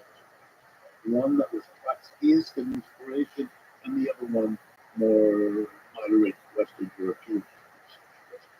And they had this intense debate. And they ended up, the reformists won that debate. there was no revolution. That was here. But there was a reform that achieved unspeakably great success, which is why it was as strong and remains as strong as it does, because it achieved in a few years, the 1930s, starting around 1932, Social Security was federally reform. It's the same one we have. Unemployment insurance never existed, but you have to take it. Minimum wage for the first time, still have that. And a federal program of employment that had 15 million people. These are unspeakable gifts, if you like, to the working class. Not the 30s, very much in the 40s, in the 30s. And here's the difference. I was paid for my taxes and rich. So when people today say, really, the joke is I have to teach Americans history to Americans. Because we'll return to that. But first, let's take a stroll back to the beginning of the 20th century. So their interpretation goes like this. Everybody was right. The state is crucial.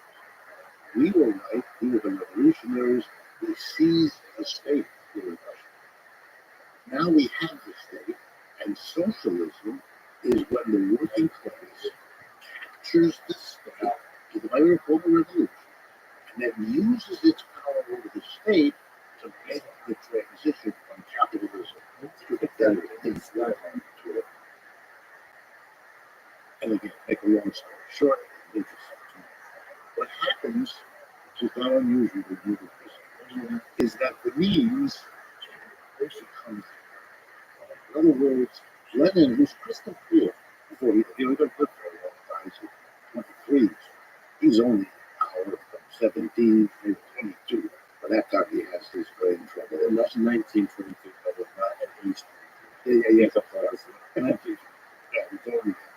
Yeah. He's very clear. He even says, I've done work on the published. He says in his speech, let's not fool ourselves. We have captured the state, but we don't have socialism. We have to create that. We have to move towards that. With Stalin, Lenin dies and was the fight against Stalin. Trotsky loses the fight in his exile and goes to Mexico. Stalin is long retired, does his famous operations. And by the end of the 20s, Stalin makes a decision that he thinks alone. Things have evolved in Russia so that they do the following. They declare that they are socialism. In other words, socialism becomes when you capture the state. Not when the state captures has enabled you to do X, Y, Z other things. No. The state itself, once you have it, is socialism. So when a socialist captures the state, that's socialism. And yet, that's exactly. And I feel like this definition is, well, it shouldn't be, because let me give you an example. If you go to many parts of the United States and you ask people, what's socialism? They'll tell you, they'll look you right in the face and they'll say, the post office. When I first heard this, I said, what? The post office. It took me a while to understand.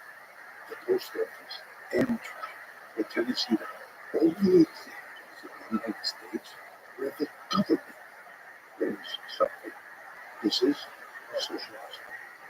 See, capitalism is if the government doesn't run it. If a private individual who's not a government official runs it, well, then it's capitalism. If the government takes it, this is the so what is wrong with that? Is the idea that I think it's not wrong, it's a way of looking at the world. This is nothing. You have a Marxism, but let's try to pull this apart. So what role does central planning have in Marxism? So Marxism is concerned with class struggle, with respect to What is the connection between that struggle and central planning? Central planning is often associated with Marxism. So centralized power during Russia did that. That's it. That has to do with the specific set of limitations initiated by the Soviet Union. That's nothing to do. Nothing else can you do. I don't think it's any Marxist any or any other country. Much of any Marxist work, it has to do with the factories, with workers, with the bourgeoisie, and the exploitation of the working class. You still have to take that route. What is beyond capitalism? Right. So maybe we should turn to that. Yes. Okay. Yes. What? Okay. Where you look historically? There he is. So attempts to go beyond capitalism. How else can we go beyond capitalism? Let me push it a little further. They Now you didn't look succeed in my term as a Marxist. And I'm now going to tell you why they didn't succeed. Because they didn't understand as well as they could have or should have what Marxists had to do.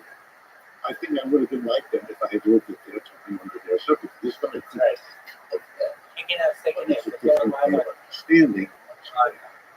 So, give you an example. Most of my adult life, I have taught Marxian economics. I'm a professor of economics. I'm a graduate of American University. As a student, I'm a graduate of Wisconsin. I feel Best in the country. But, It's more conversation to about I mean, it. like, So I went to District Harvard, Court then I held it, went to Stanford, Trump and has finished the year. I'm not supposed to do that. delayed the decision, but They tried very I don't know if we'd be able to use I had spent 10 TikTok years in in my like a month. 20 semesters, 1 year to the other. So it's quite interesting. In those 20 semesters, 19 of them All I know is never that when met I run it on my a phone, word. it works very well. That is, When no I run it on my computer, was it is like a board. one It's so one slow. professor The, in Stanford in the they one have semester special, they have studied with him. special He software gave me it's called So that's what it's TikTok. we mentioned over the class. That's great. And it is, I don't understand this. I mean, Discord does the same shit. Whenever I start up Discord, I feel like it's got to do a bunch of fucking updates. It's like, dude, what in the fuck did you change? And these updates are huge. They're like gigabyte size updates sometimes. And it's like, I don't understand it. Your whole, like, the whole Discord app.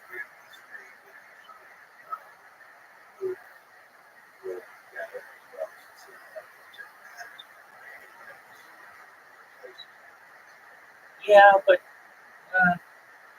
I feel like, okay, if your app is like 1 gigabyte on your phone, then why is it that your update is like 1 gigabyte? Why wouldn't you just be like, yeah, just uninstall it and reinstall it and stuff?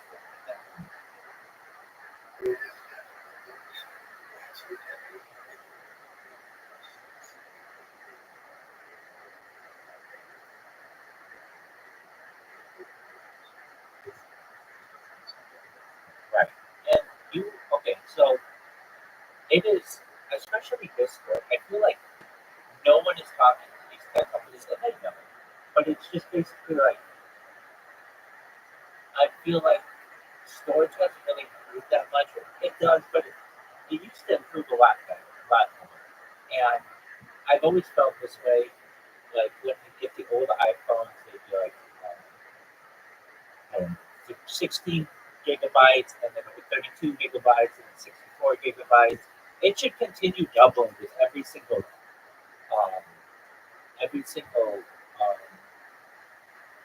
iteration of the phone. But they stopped, and now they just like, oh, okay. And I know why it is.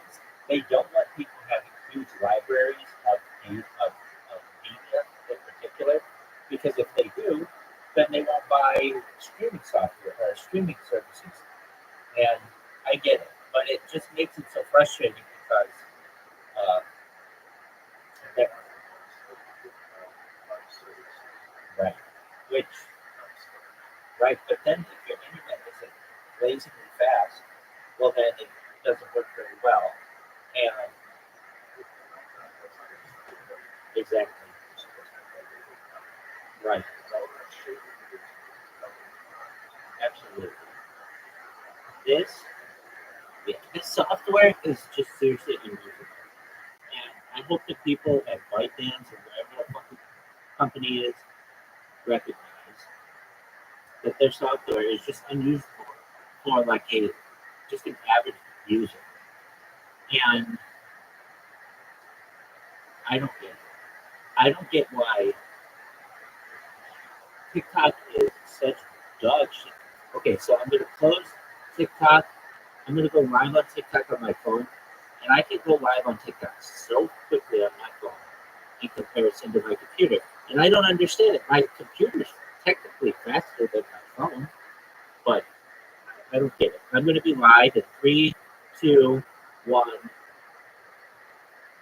Hey, all you assholes on TikTok, I'm live. And I want you all to know that TikTok Studio sucks. Grade A cop. If like you could rank different dick sucking, this software would be at the very pinnacle. This software would be like the Oxford University of dick sucking. It's so shitty. I don't understand it. It slows my entire computer down. But then, for as much as I can't stand it on the computer, they did this update to TikTok, I don't know, like a year ago, that after 1 hour, they make you do a little puzzle so that you just can't stream infinitely. And once they started making me do that, it's over. Yo, what up, new No 606? No 606, I'm sure you hate this stream. I would be like, oh, this is the worst. Hey, what's going on, Tommy, Pape, and Plastic C? Hey, I hope you're doing well. I want you to know that I think you're amazing. What's up, Maxine Mix? Jennifer, what up, girl? How you doing? You vibing to the oldies, girl? I hope everything's going well with you. I'm Rabbi Rothschild, kicking ass, I'm taking in. Yo, yeah, it's mine. How are you? I hope you're having a wonderful time. If you want to hear me talk about Twitter's, okay, swipe left to view real-time performance. All right, real-time performance. You got 13 people in total. This is incredible. Wow, a new record. I don't think I've ever had 3 people watch me on YouTube at once, and yet I get 3 people on TikTok like that. That's amazing. What's going on, Nicholas Cloud? Hey, Antonio. Hope you're doing well. Jeff Seltz. Jeff, you're amazing. I hope you know that everything that you do is amazing. If you want to hear me talk about TikTok Studio, well, you are in the right place because it is the worst software. I don't even think my computer works anymore. It's terrible. This is the worst software. If you want to see, I'll show you what I'm doing. This is, I bet I can even flip. Okay, I'll flip it like this. Hey, check this out. This is the worst. If you're like, hey, Rabbi, is this the worst software that you could imagine? Oh, for sure. Absolutely. This is the worst. Absolutely. If you're like, man, I want to be like the worst TikToker of all time, well, you're looking at. I have 1,000 TikTok accounts, many of which have over 1,000 followers, and I'm going to tell you what, I'm the worst TikToker you've ever done. In the history of mankind, you've never found a worse one. Why? Your live ended due to an internet error. Check your internet connection and go live again. What in the fuck is that? Why would it say that? I'm still with Caspian C. All my other streams are going. Why is it that I get a fucking internet error? Yeah, it does. And even still, like, why wouldn't they make it so that, like, I'm not the only person who has a hiccup with my internet every once in a while. Why wouldn't they just make it like, hey, we'll calm down and we'll allow you to fix it and we'll just have it like buffering or something. Oh no, it's just completely cuts out, it's gone, and you're on your own there. I don't understand it. If anything, I can tell you Instagram is really good for that. Instagram, your internet can go down and it doesn't like necessarily end the video. And that's how it should be, because people should understand that not all internet works and all the time. It's just the worst stuff. Oh my, I'm gonna flip on this fucking TikTok studio. It's just taken over my computer. It has absolutely taken over my computer. And I would restart my computer. I just did though. They just wanted me to. It's just all right, we're gonna try it again. Unable to check your internet connection. All right, here we go. Round two. It's working. Come on, dude. I'm hitting control to it so many times on this computer, and it's just like, huh? Because of TikTok Studio. The worst fucking software. Alright, here we go. Round two. Oh, I see why it ended it. Because it interprets me on my other device. This is so stupid. I just have hard reason, not hard reason. Hold down the power button and let it go. I hate doing that. One time I saw this meme of someone like, when all else fails, just hold down the power button, and it reminded them of just like putting a pillow over their computer space, basically like asphyxiating the computer, and that's kind of how I feel. Okay, and now we'll try it on this one. Here we go. 3, 2, 1. Hey everybody, I'm the worst streamer in the history of mankind, and I'm even a worse TikToker. This is the worst stream ever. Discord.me/Rabbi. Rabbi Rothschild, aka hashtag Power Rabbi, has set the world record for most amount of hours on any global history.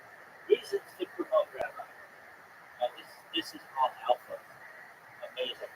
I love it how 0 people are watching me run normally. I'm gonna walk everybody through this. Hope everybody's loving this. I love how you can give yourself likes. Like, what kind of pass system is that where you can just type the thing and give yourself likes? It's just ridiculous. I also like how TikTok has developed its own currency. People actually get paid on this somehow. I've never known anybody to get paid on it. Have you, Kevin? Have you ever known anybody to make 1 cent on TikTok? A real person? No, it's fake. It's all fake. I make money on some platforms. Like, hey, what's going on, Ajit? Ajit, hey, Bumpkin, how are you? Bumpkin, how you doing, bro? What up, Malik Zebi? Jello, man, this is the worst stream you're ever gonna see. Just go to somebody. You don't want to be. It's terrible. It's boring. We won't show anything cool. The only time I ever use TikTok is to watch bootleg sporting events like the UFC and stuff. So I hope you all know that none of that's going on here. Yo, what's going on? Back the Buck? Back the Buck's here. Amazing. What's going on, Noah 606? We got Malik in the house. Malik. We got ETS 55 Star Wolves here. I was wondering, I was asking everybody, hey, where's Star Wolf? Where's Star Wolf? What up? We are at 122 on 1st June 1983. We got Brian Crumlin here at Amy Waldorf. What up, Amy? How you doing, bro? Hope everything's good in your neck of the woods. Have you ever used TikTok Studio? Probably not, but it's terrible if you ever. It's just the worst experience. It is like shoving your head in a experience. Absolutely terrible. Caspian Sea has just joined. I don't believe it. You have one person you know in this bad boy. We got John, we got Jay, we got Sean, we got Caspian Sea. Amazing. We got Jeff. Jeff's over here. We've got Makani. Have you guys ever seen that one chick who's like, ice cream bar, ice cream, yum. She's like, I don't know. It's just, I've seen it on TikTok. don't know what that girl's name is, but shout out to that girl. Ice cream. No. All right. So we've got Vaughn. Shout out to Vaughn and Juan Moreno. We got KSKD. Vaughn is here. Everybody was asking about you, Vaun. Hey, where's Vaughn? Honey's here. What up, honey? Hope you're living the dream, girl. Hope everything in your life is amazing. I hope everything in your life is just so good and makes you want to just explode. Really, I do. I hope your life is just good. All right. I could sing for you guys. Probably drive you crazy. But that's cool. All right, just one moment. Just one moment. You guys will love this. You're gonna do it. You're gonna absolutely. I would hate it. I would be like, this is the worst stream ever. What is this? I would just swipe next. This is the worst. Anyway, so if you have any song requests, let me know what they are, and I probably won't. I will. I'd sing anything maybe, but we're gonna sing some Bob Dylan because he had his like buyout came out. You had Vaughn and then I said, CG, what a Love Life '01. Love life, I hope you're loving life and I hope you have an amazing love life. I hope you're slanging it like it's going out of style. All right, so we're gonna go to YouTube. You know what YouTube is, it sucks. All right. We got user 26633462221. What up? I was just asking about you. I was like, what are users 26633462221 going to be here? And you just came in, surprising us all. All right, so here's Bob Dylan. And like the Rolling Stone. Why? Why not? You guys can't hear it because I'll get banned for playing music. And it's copyrighted. But in the meantime, you can hear my shitty voice entertain you all day. This is a 6 minute song. Hope you all are living the dream. This is the worst stream ever. Don't worry, I'm about to sing this. You're gonna get even worse. Dreadless amount of time, you dress so fine. You to bring me down and you cry. Didn't you? Leave yourself, should I be weird out in the bottom to fall down on y'all? Kidding you. You used to laugh about everybody that was hanging out. Now you don't talk so loud. Now you don't seem so proud. Loud having this scrounging. Your next me up. How does it feel? How does it feel to be without a home? Like after the unknown. Like a rolling stone.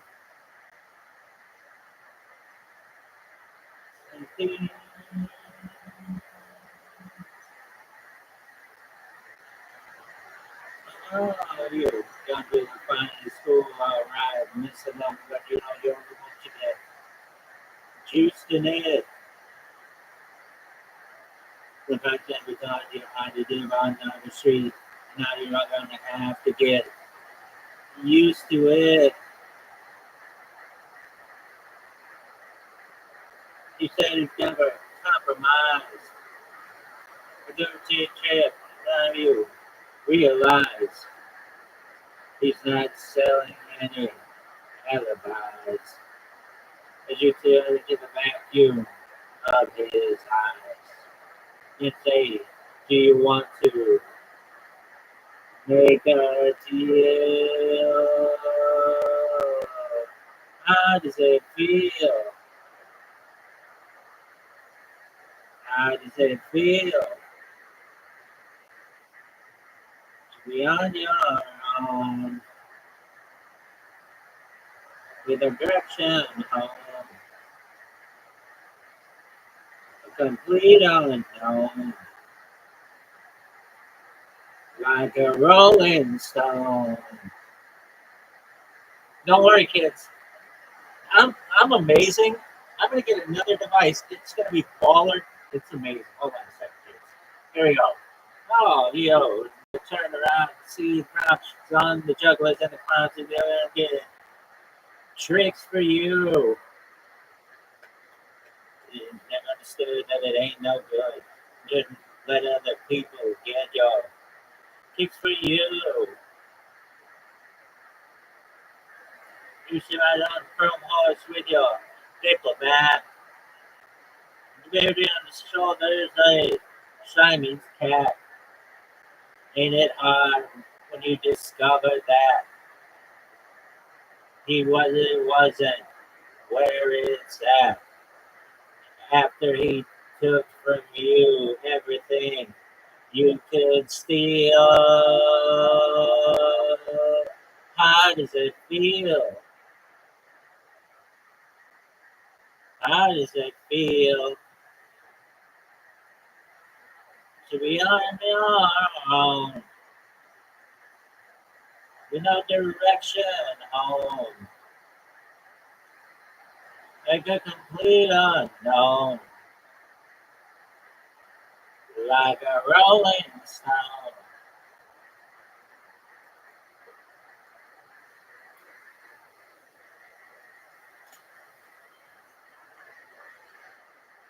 You'll feel, it's just on the steeple and all the pretty people, they all thinking that they got it made. You know, the precious gifts. We better take the diamond ring. You better pawn it, babe. You used to be so amused with the bully and the drags, the language that you used. Go on, now he calls you, you can't refuse. When you got nothing, you got nothing to lose. You're invincible, you know, you got no secrets to conceal. How does it feel? Oh, how does it feel to be on your own with no direction home? Like a complete unknown, like a rolling stone.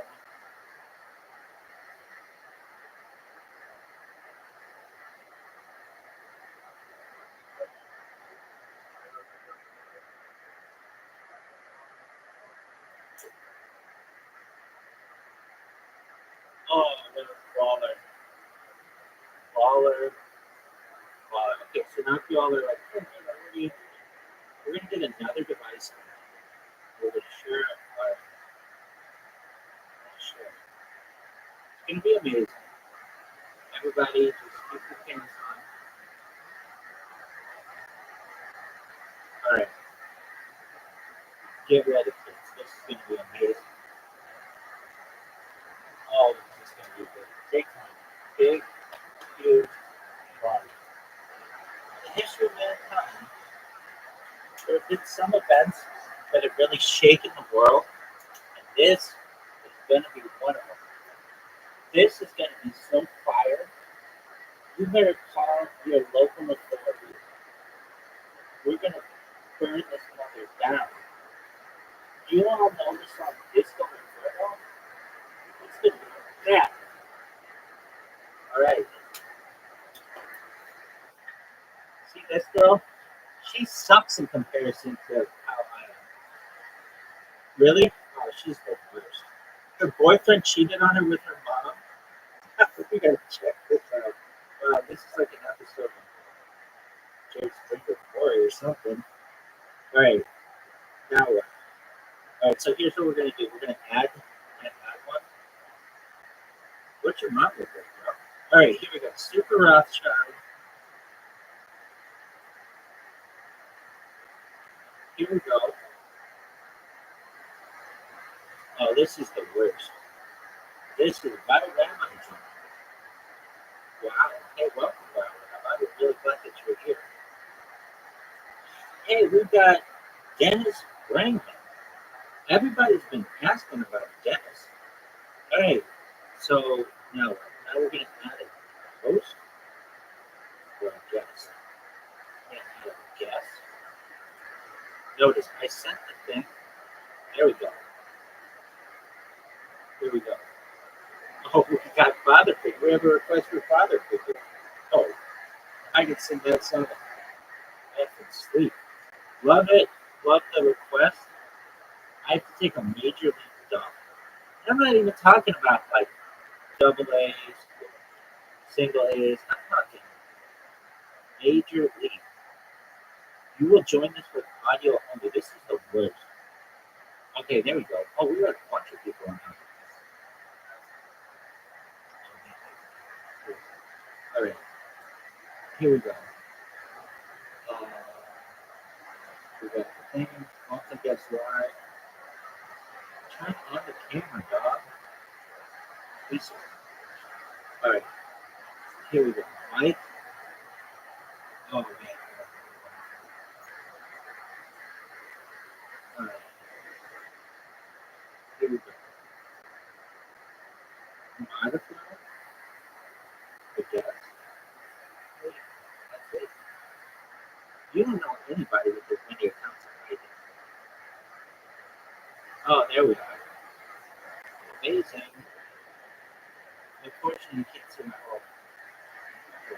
I have it now. Here we go. Oh, you can see this. That's all. All right.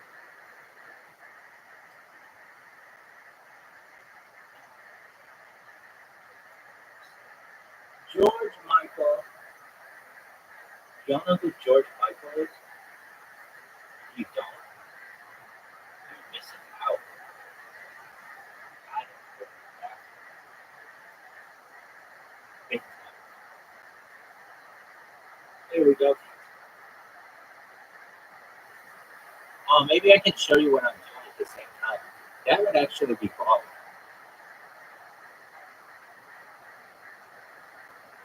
Oh, this would be baller. Yeah. Notice I can't even cuss.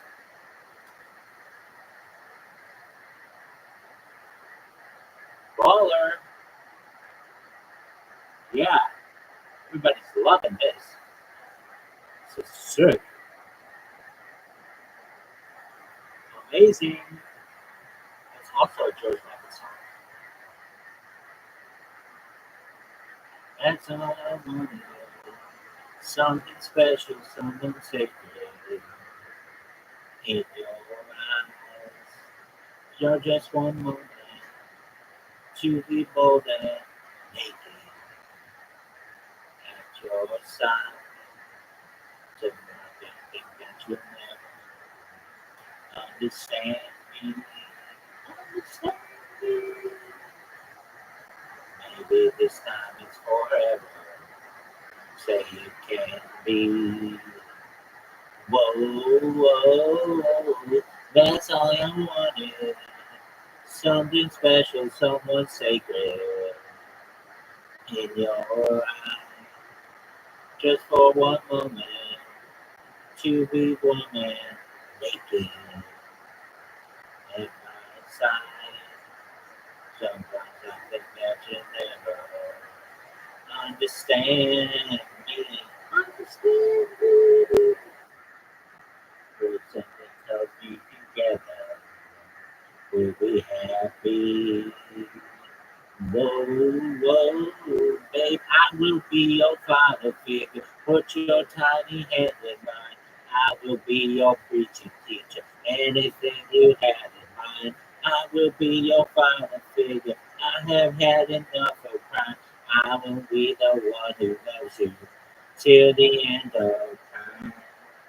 Do, do, oh yeah.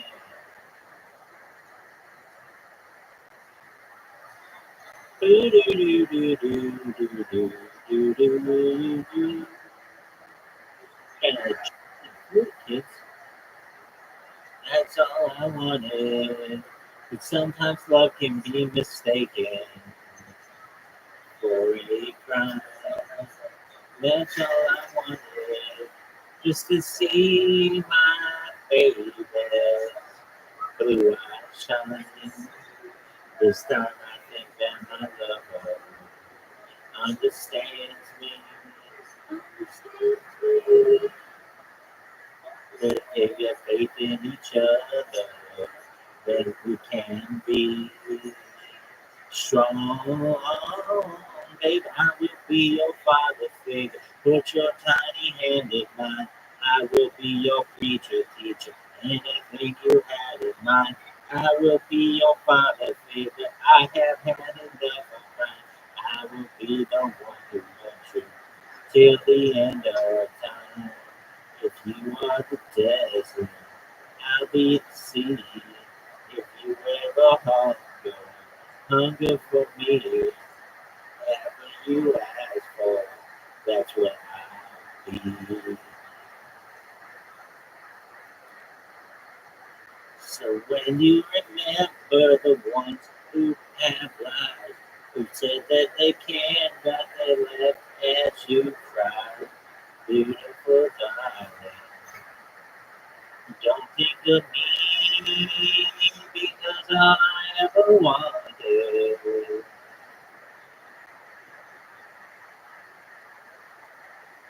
It's in your eyes, baby. And what can I go? Wake me with the other child. My love is always telling me so. Heaven is a kiss and a smile. Just hold on, and I won't let you go. My babe, I will be your father figure. Put your tiny hand in mine. I will be your preacher, teacher. Anything you have, I will be your father figure. I have had enough of time. I will one-on-one and love you till the end. I will be your father. I will be your father. I'll be your daddy. Oh, I will be the one who loves you till the end of time.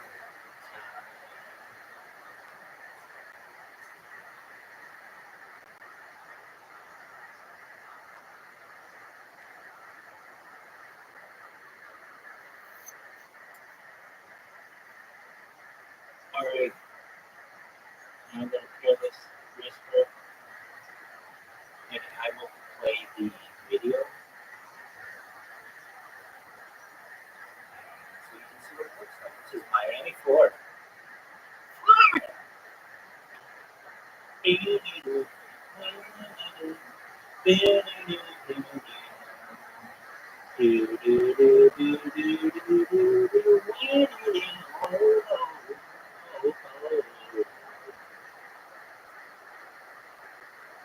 Shout out to George Michael. Here we go, friends. I feel so unsure as I take your hand and lead you to the dance floor. With the music dying, something in your eyes calls to mind the silver screen and all its sad goodbyes. I'm never gonna dance again. Guilty feet, I got no rhythm. Though it's easy to pretend, I know you're not a fool. Should've known better than to cheat a friend and waste the chance that I have been given. So I'm never gonna dance again the way I dance with you. Oh,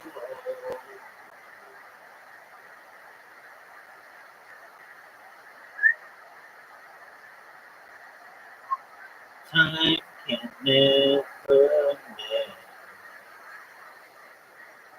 the careless whispers of a good friend. through the heart and mind. Ignorance is kind.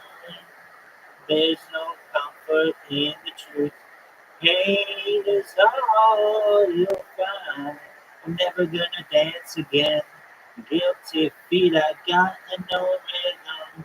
Though it's easy to pretend. I know you're not a fool. I should have known better than to cheat a friend and waste the chance that I had been given. So I'm never gonna dance again the way I dance with you. Oh,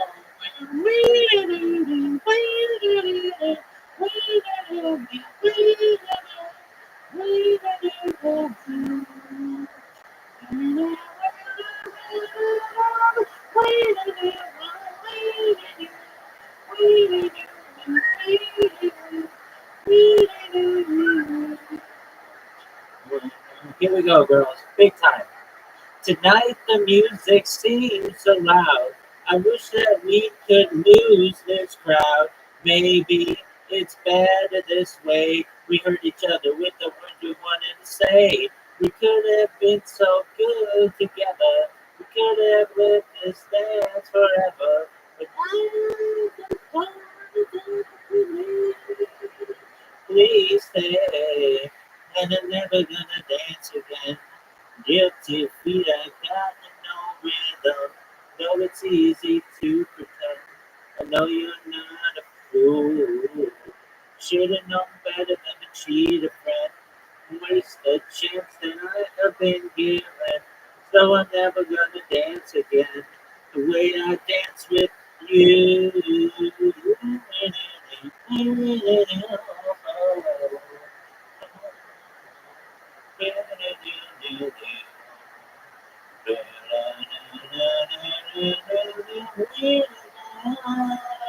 You're gone, now that you're gone.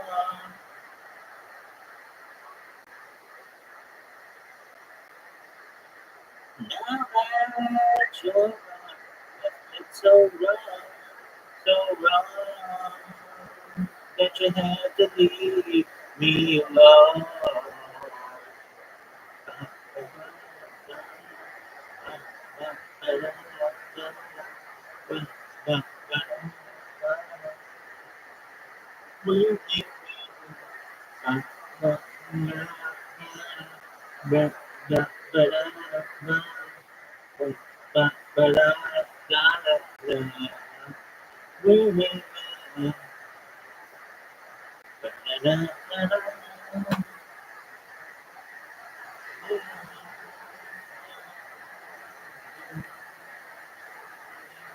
Oh, all right.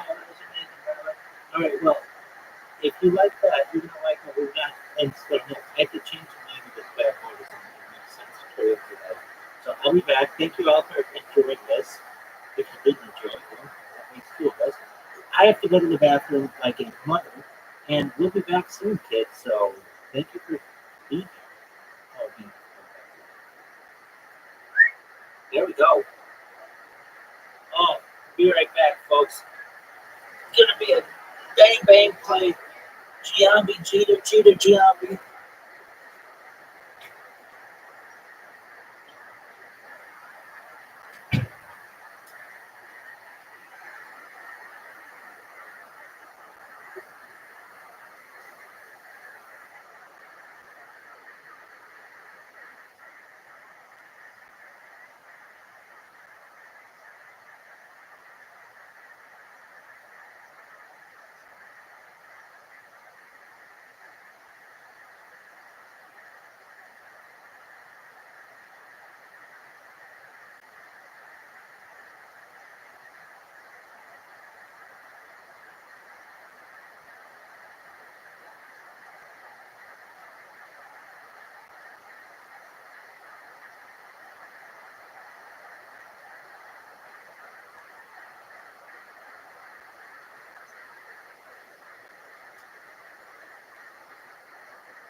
Oh, we're back, folks.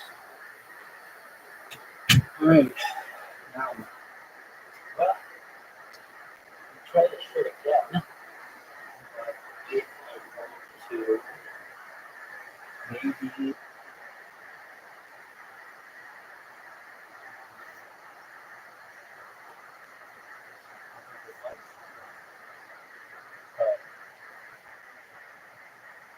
I'm gonna let the people at Harry Potter on something in I just use that device for something.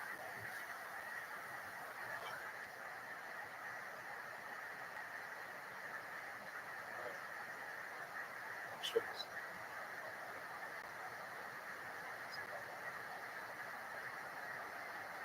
and I just want all you beautiful people to know I'm just gonna use my device that I normally use for the Telegram for TikTok for a little bit, but I'm no worries.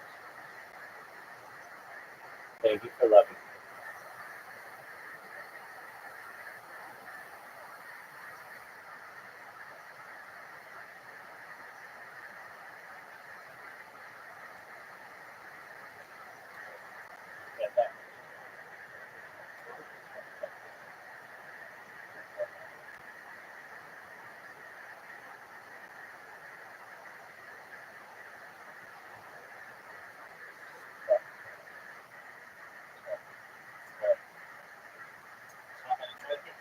And I think the max is 9. Account status or account plug out. All right. One here.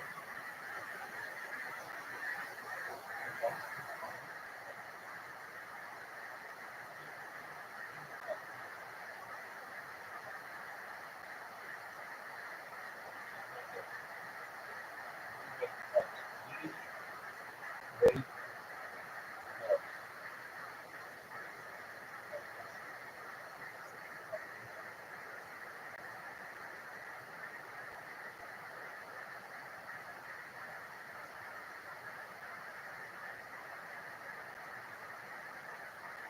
Login.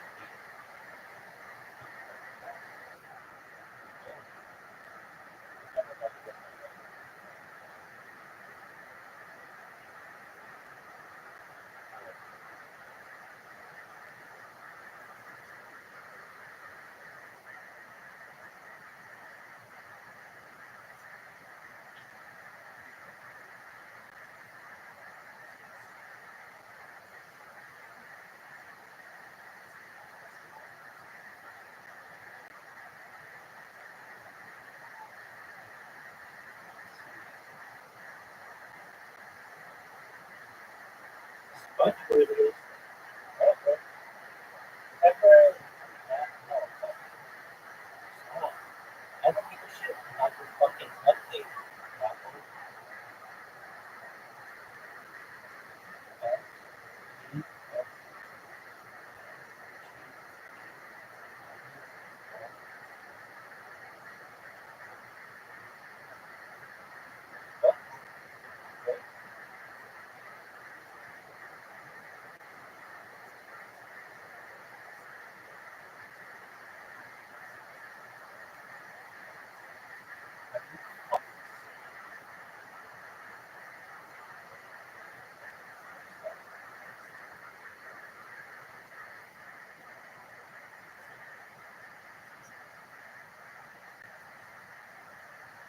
Alright, keep watching us at home. That was walking through the steps.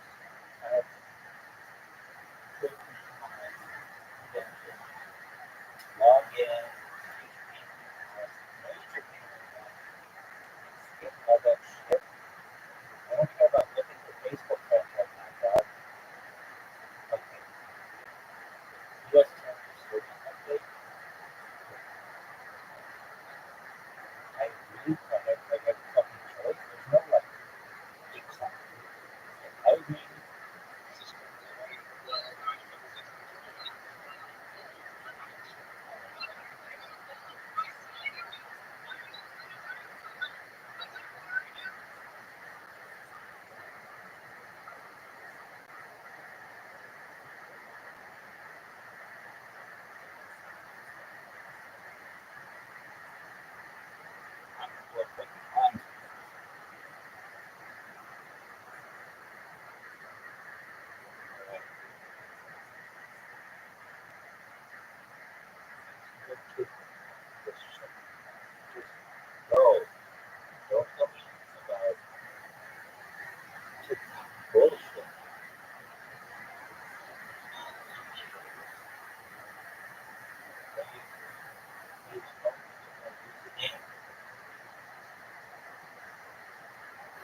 No, yours is amazing.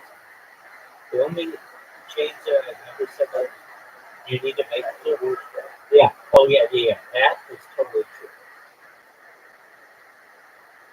Aside from that, it's perfect.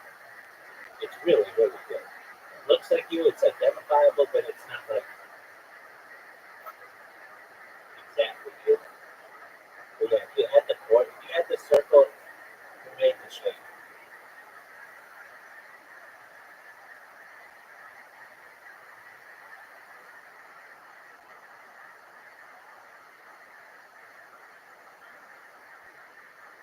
You know how to add the border?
How about over here?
Welcome, welcome. Hope you're living the dream.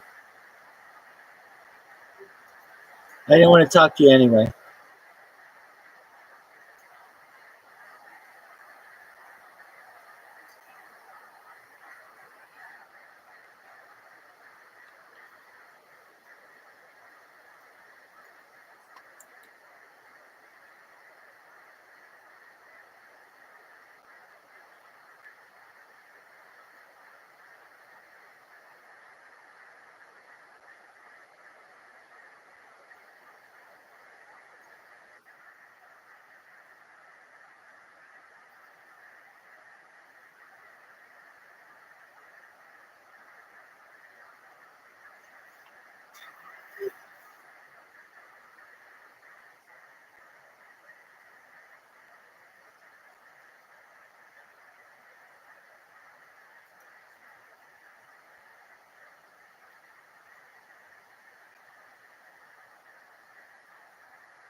Yo, dog, feel free to talk. Glad you're here. Yeah, I wouldn't want to be here anymore. Shout out to you. We'll say hi to you. Okay, guest request sent.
Come on, you B.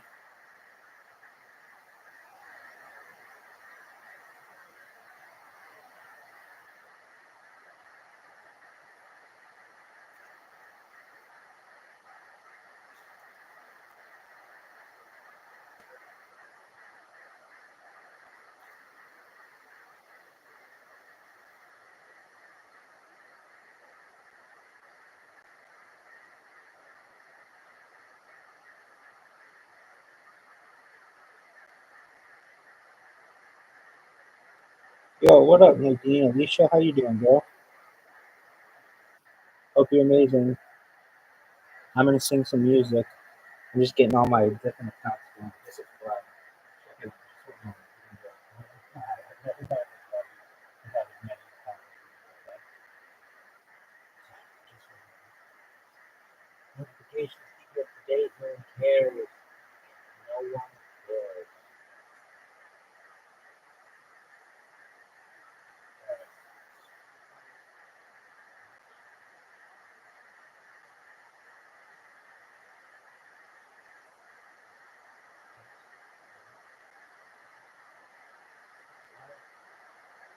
You can never let people in.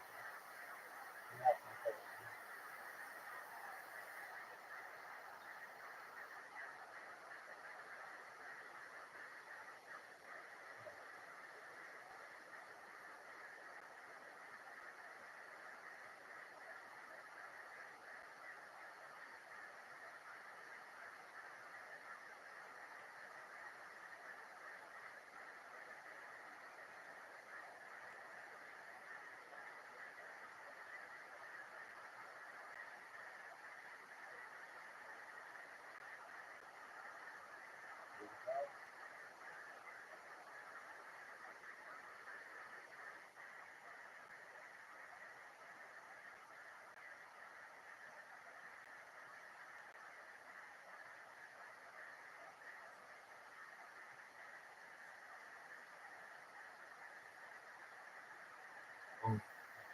There's so many contacts.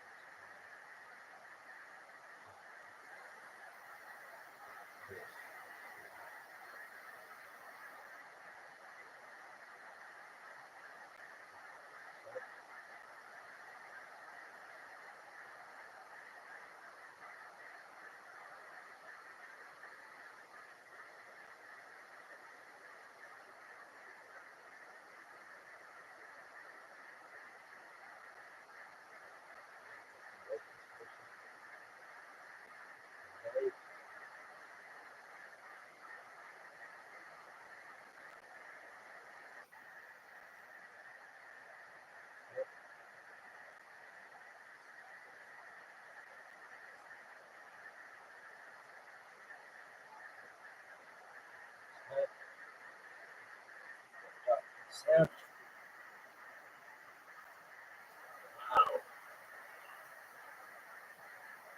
Sam, this is your time. Accept. How does it time? Accept.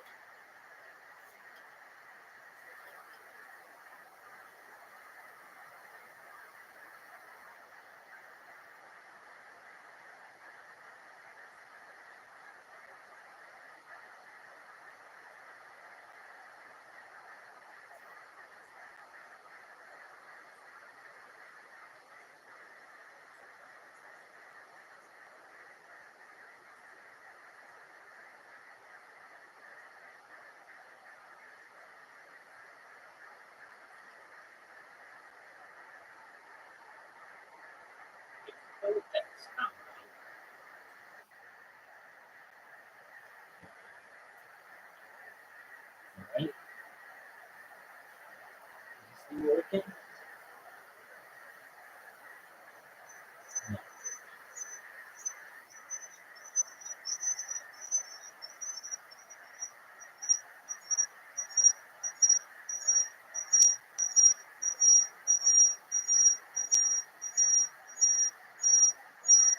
You feel like I do that sound? Yeah, maybe do that sound. Blame Twitter.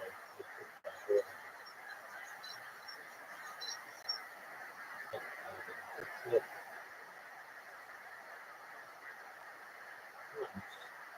left in the table.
Dog.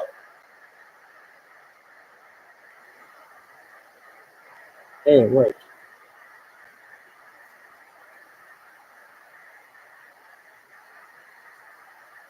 Alright.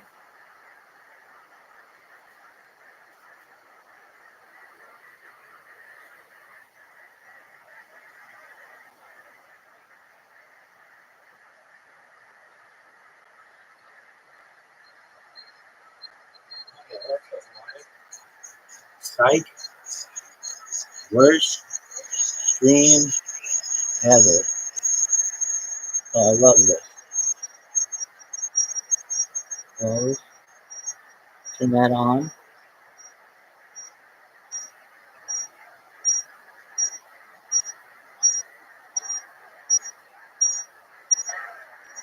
Save. Okay. And that's it. You'll connect with the audio only. How about no? 30 minutes. God. This is the worst.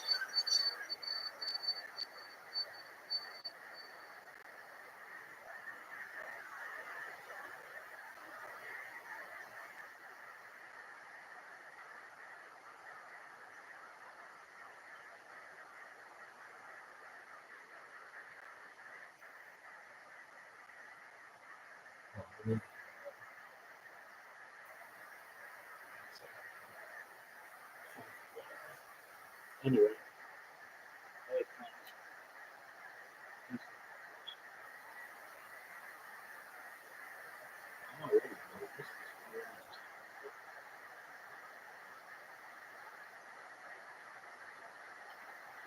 Alright.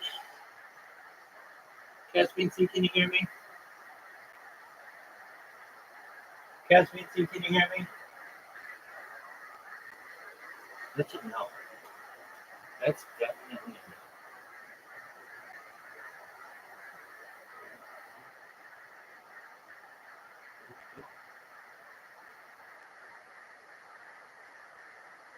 This is terrible.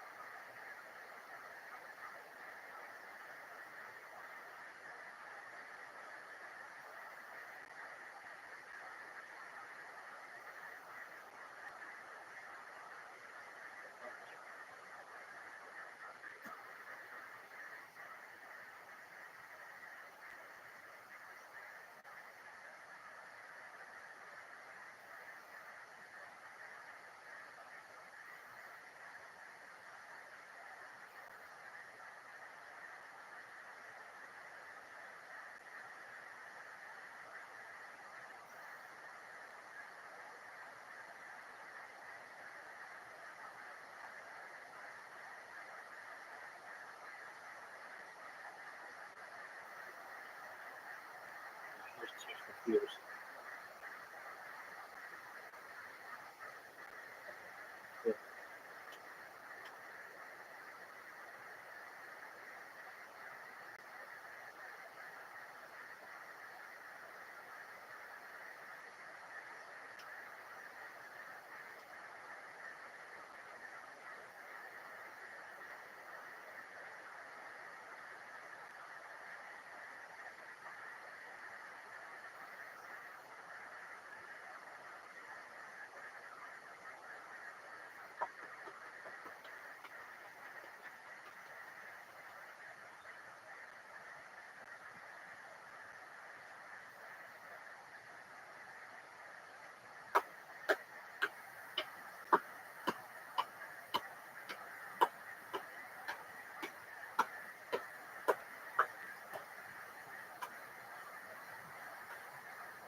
Welcome to your life. There's no turning back. Even while we sleep, we will find you acting on your best behavior. Turn your back on Mother Nature. Everybody wants to rule the world.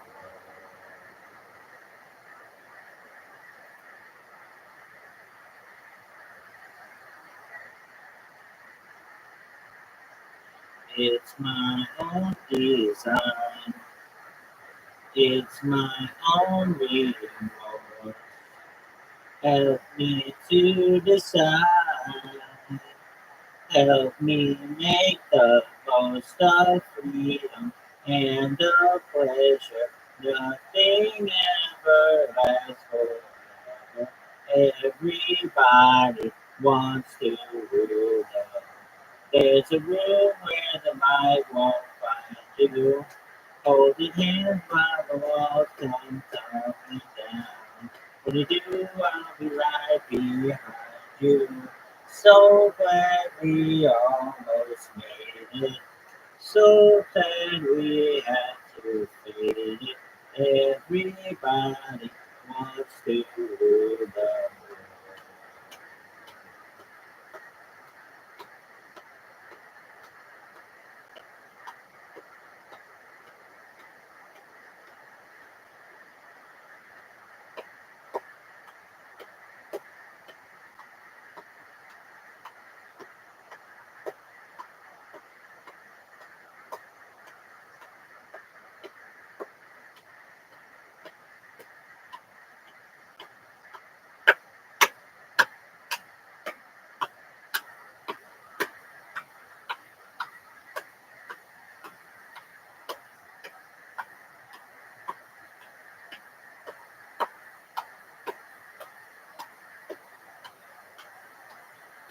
Can't stand this indecision, worried with the lack of vision. Everybody wants to move on. Say that you'll never, never, never, never need it. Swore your headline, why believe it? Everybody wants to move on.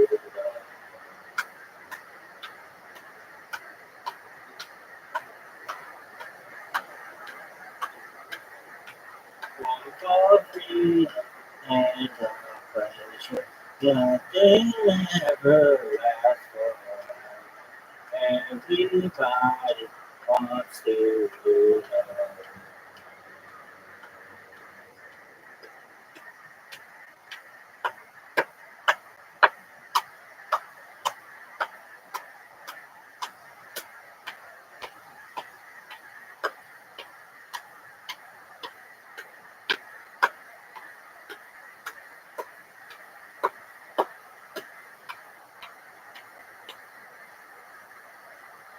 That was 2 years.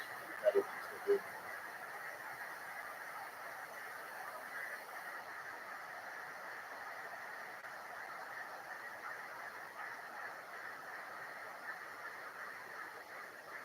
Usually 207. I love this video. 3 months, dude.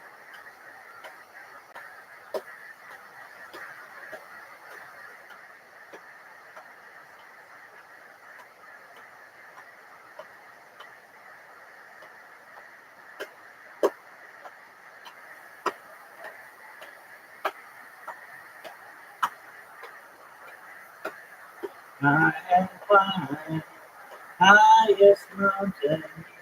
I have run through the field only to be with you. Only to be with you. I have run, I have cried, I have scaled these city walls, these city walls, only to be with you. And I still haven't found what I'm looking for. And I still haven't found what I'm looking for. I have this honey lips and I'm feeling fingertips that burn like fire. There's one desire I have fought with a ton of angels. I have had the hand of the devil and one in the night. I was cold as a stone, but I still haven't found what I'm looking for. But I still haven't found what I'm looking for.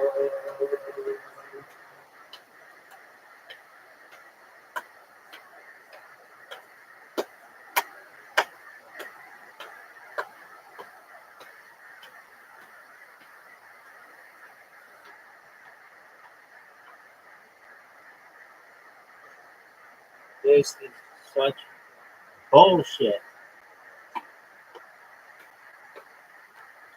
I believe when the kingdom come, then all the colors will bleed into one, bleed into one. But yes, I'm still running.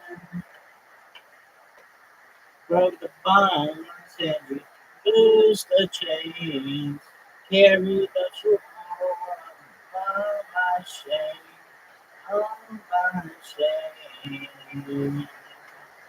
You know I believe it, but I still haven't found what I'm looking for.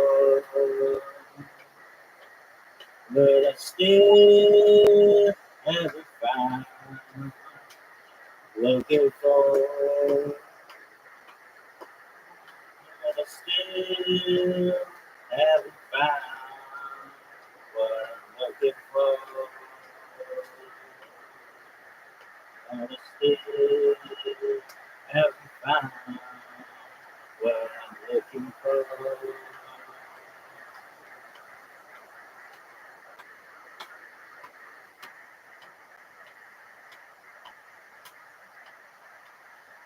What up, Dan?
Don't dream it.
This is yours. And I was close to the bed.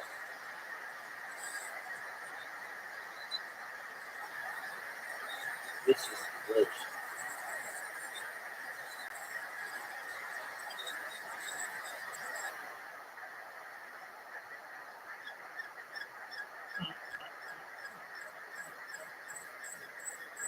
Worst sound quality ever.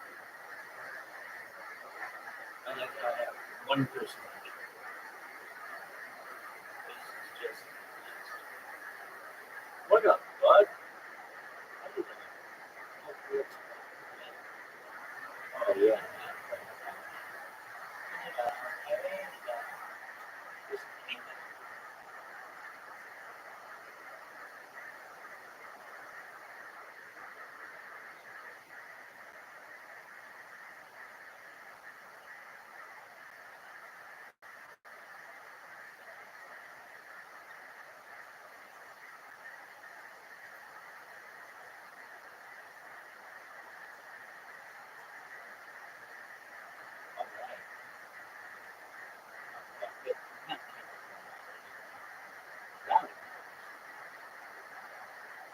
Here we go.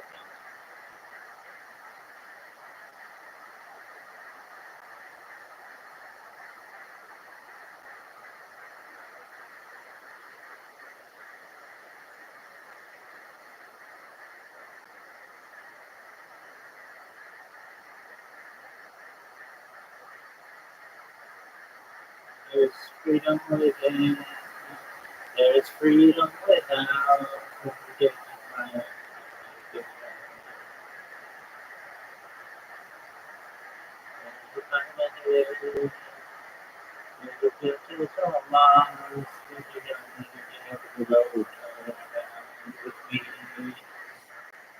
Hey now, don't dream it's over.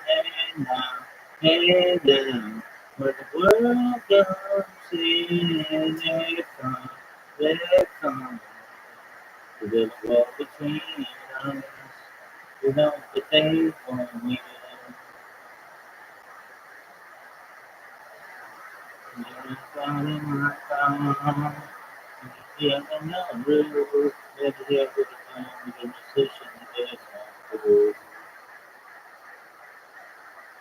and if I got to hey, you can see I'm in a place where you get me on the page. Hey now, don't dream it's over.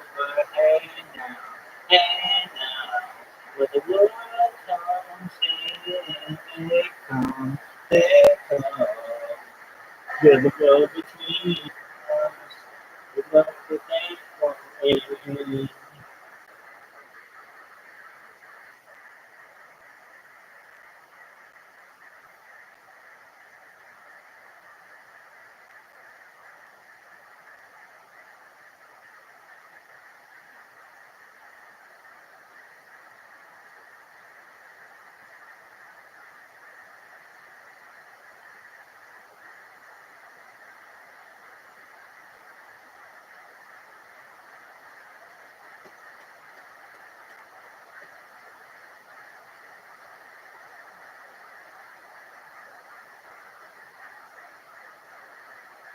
Go to the John, may the very steps to the door of your heart. And whichever side goes, and if you're in the road, there's the only feeling of people which can't believe. Hey now, don't dream it's over. Hey now, when the world comes in, they come to build the world between us. You know that they won't win.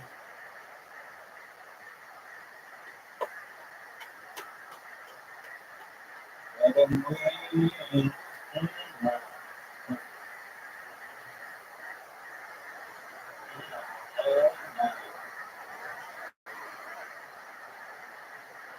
hey now, hey now, let them win.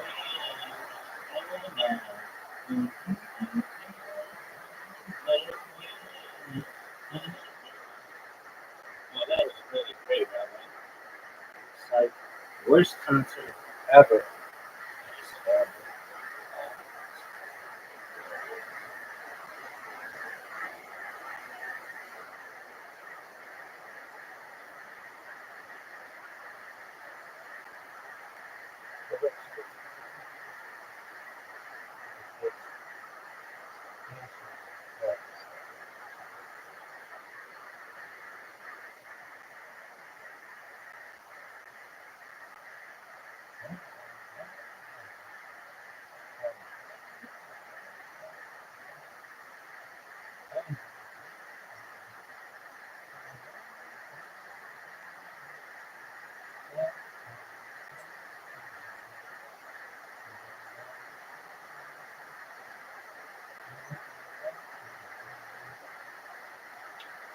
Just absolute worst concert. It was terrible.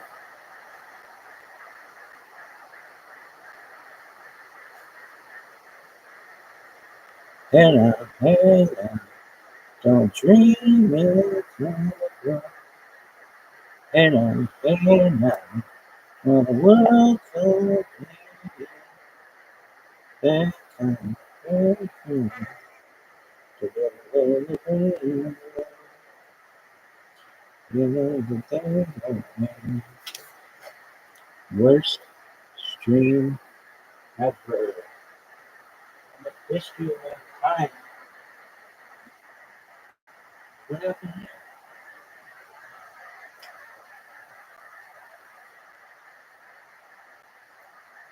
Did it end?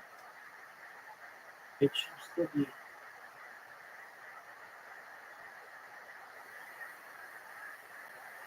should still be copyright. What?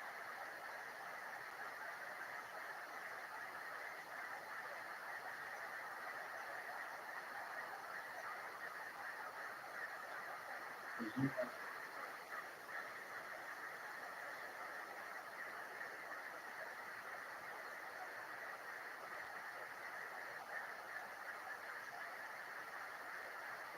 This is.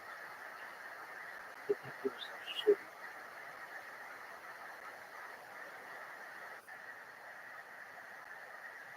I like something like that. No, I don't know. And I'm using it. It's just the worst. Yeah.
This is that big.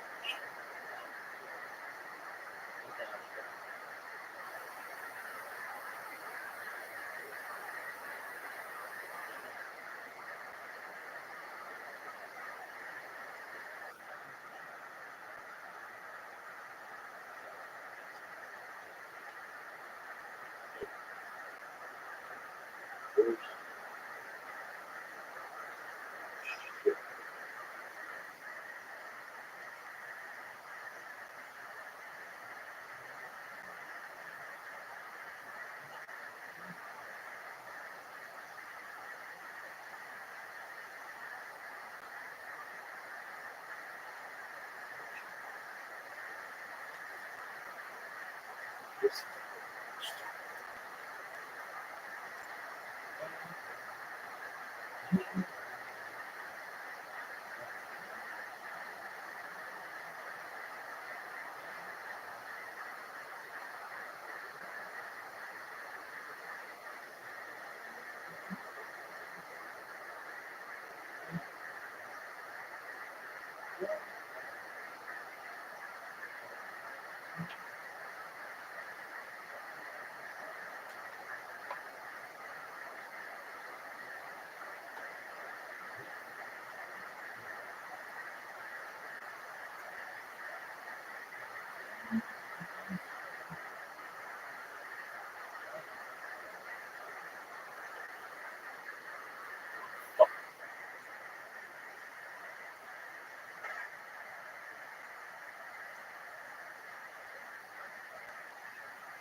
Very true, which makes you a very interesting figure to hold your ground intellectually through this idea space, which people don't really even talk about it.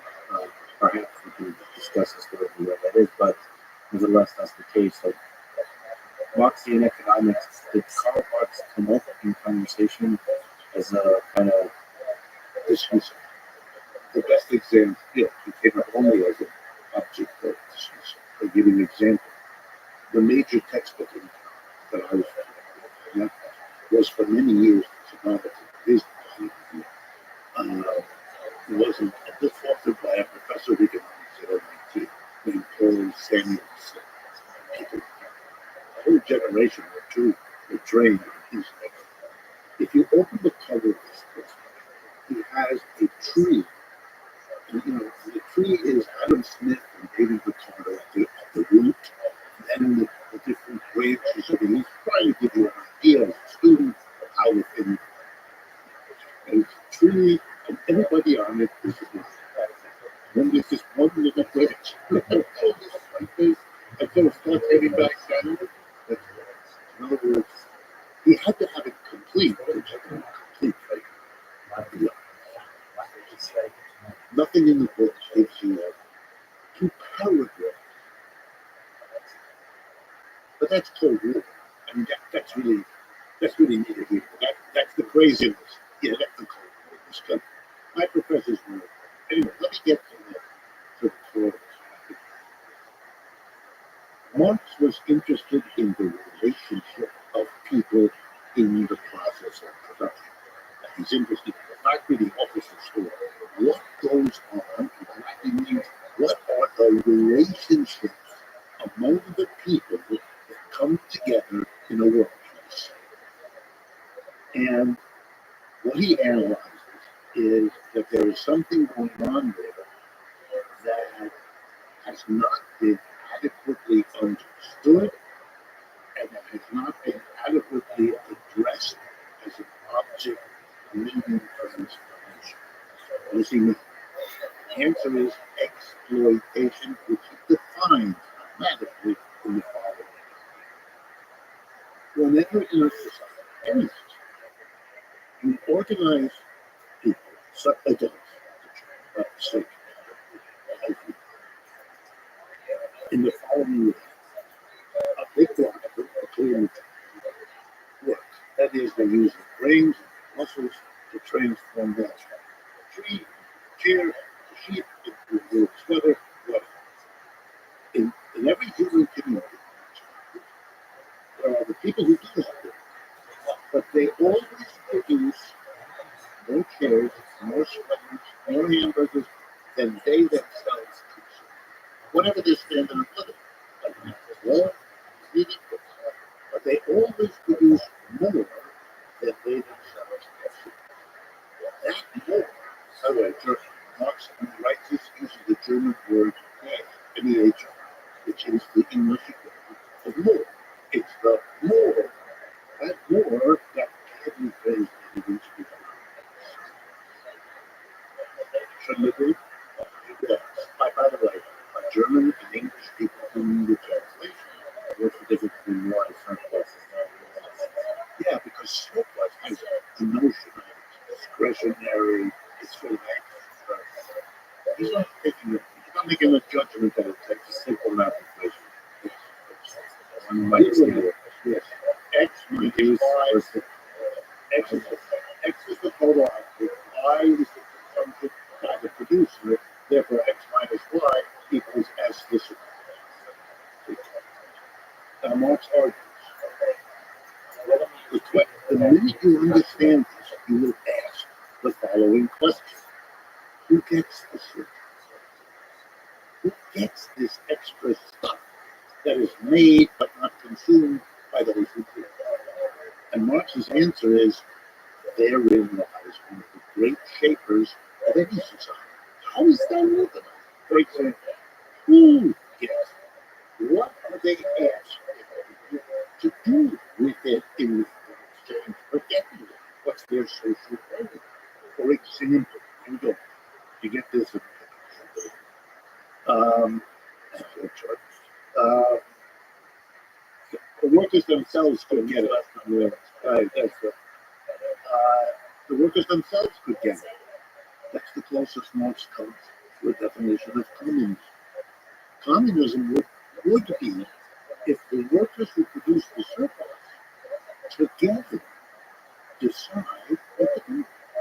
So this has to do not just who gets it, but more importantly, who gets to decide who gets it. But who gets it and who gets to decide what to do. Because you can't decide it if you don't have this position over. So there's a lot of to get the word sequence. It's produced. Marx uses the word appropriated, which is property. Who gets to decide if it's or the property net is who gets to decide and who's excluded. That's a clean definition of communism. That's it, by the way, not just clean, it's the only. So what's can we just linger on the exploitation? Yes. Exploitation exists if and when the surplus that's produced is taken and distributed by people other than those who produce it. Slaves produce a surplus. Serfs produce a surplus the workplace. Employees produce a surplus of something.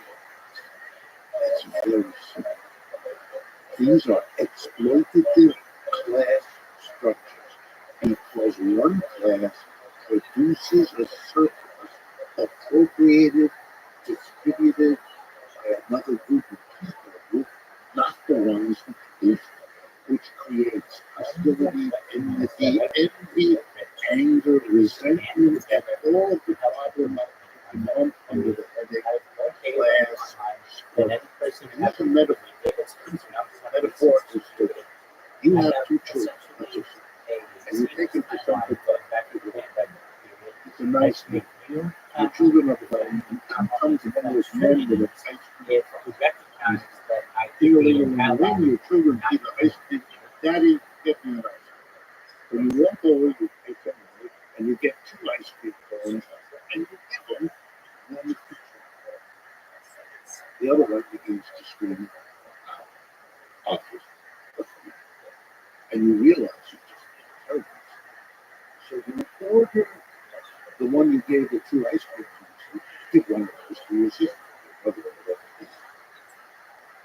And that's how you solve the problem.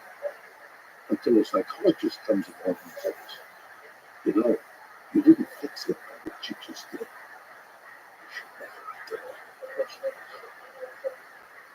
My response for you understand all of the efforts to deal with inequality, with economic, political, culture, these are all giving the ice cream to the kids. They should never do this in the first place. The reallocation of resources for Look at it. This country is tearing itself apart in a way that I have never seen in my life, and I've lived all my life, and I've worked at all my life. It's tearing itself apart. It's tearing itself apart. Please, the redistribution of wealth. So carefully distributed wealth, but that's what we want. And notice, as I explained to you, what is going on in this tension-filled scene in the office of I don't have to say anything about the government. I'm not interested in it. The government's really a very secondary matter to this core question. Here comes the big point. If you make a revolution and all you do is remove the private exploiter and substitute the government official without changing the relationship, you could call yourself a Marxist, but you're not getting the point of the matter. The point is not who the exploiter is, the exploitation per se. You got to change the organization so there isn't a group that makes all the decisions that gets the surplus visibly another interest. If you do that, you will destroy the whole project. Not only will you not achieve what you're supposed to get, but you're so misunderstanding that the Germans again have a phrase, it's get cheap. It goes crooked. It doesn't go right. It's off the rails. It can't understand either what its objective is. It doesn't understand how and why it's subjective. It just knows it's this.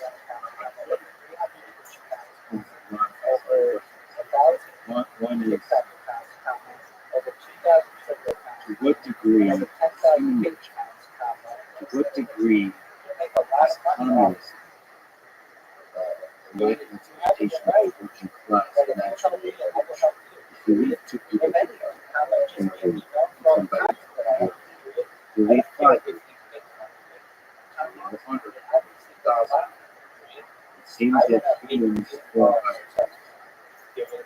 natural, the clever, charismatic, sexy, the muscular, the powerful, however you define it, starts becoming a leader and start to do maybe exploitation in a non-negative sense, in a generic sense, starts to become an employer, not a capitalist. Here, you go do this, change up. It just becomes the leadership role. The question is, yes, it would be nice. The idea is that It's nice in theory, but it doesn't work in practice. As a human being. What's so what can we say about leveraging human nature? There's so many ways of responding in no particular order. Here's some. The history of the human race, especially, is a history in which a succession of social forms of society arise, and as they do, they rule out sometimes human on the grounds that they are socially disruptive. The argument isn't really that is there a need or an instinct? Is there some human nature that makes people want to do this, whatever that is? This has to be repressed, or else we don't have a system. Freud helps us to understand that that repression is going on over time, and it has consequences. It's not a finished project. It's going on. So, for example, when you get a bunch of people together, they may develop animosities that lead them to want the other persons to disappear, to be dead, to be done. But we don't do it. We just don't. Every economic system that has ever existed has included people who defend it on the grounds that it is the only system consistent with human nature, and that every effort to go beyond it has to fail because it contradicts human nature. I can show you any of these things, and every tribal society I've ever studied, every logical community that has ever been studied, slavery wherever it existed, I can show you every spot in which the defenders of those systems, not all, but many defenders use to make sure that there's a way to hold on to it, to prevent it from going, to counter the argument that every system is born, every system evolves, every system dies, and therefore capitalism seems to worse.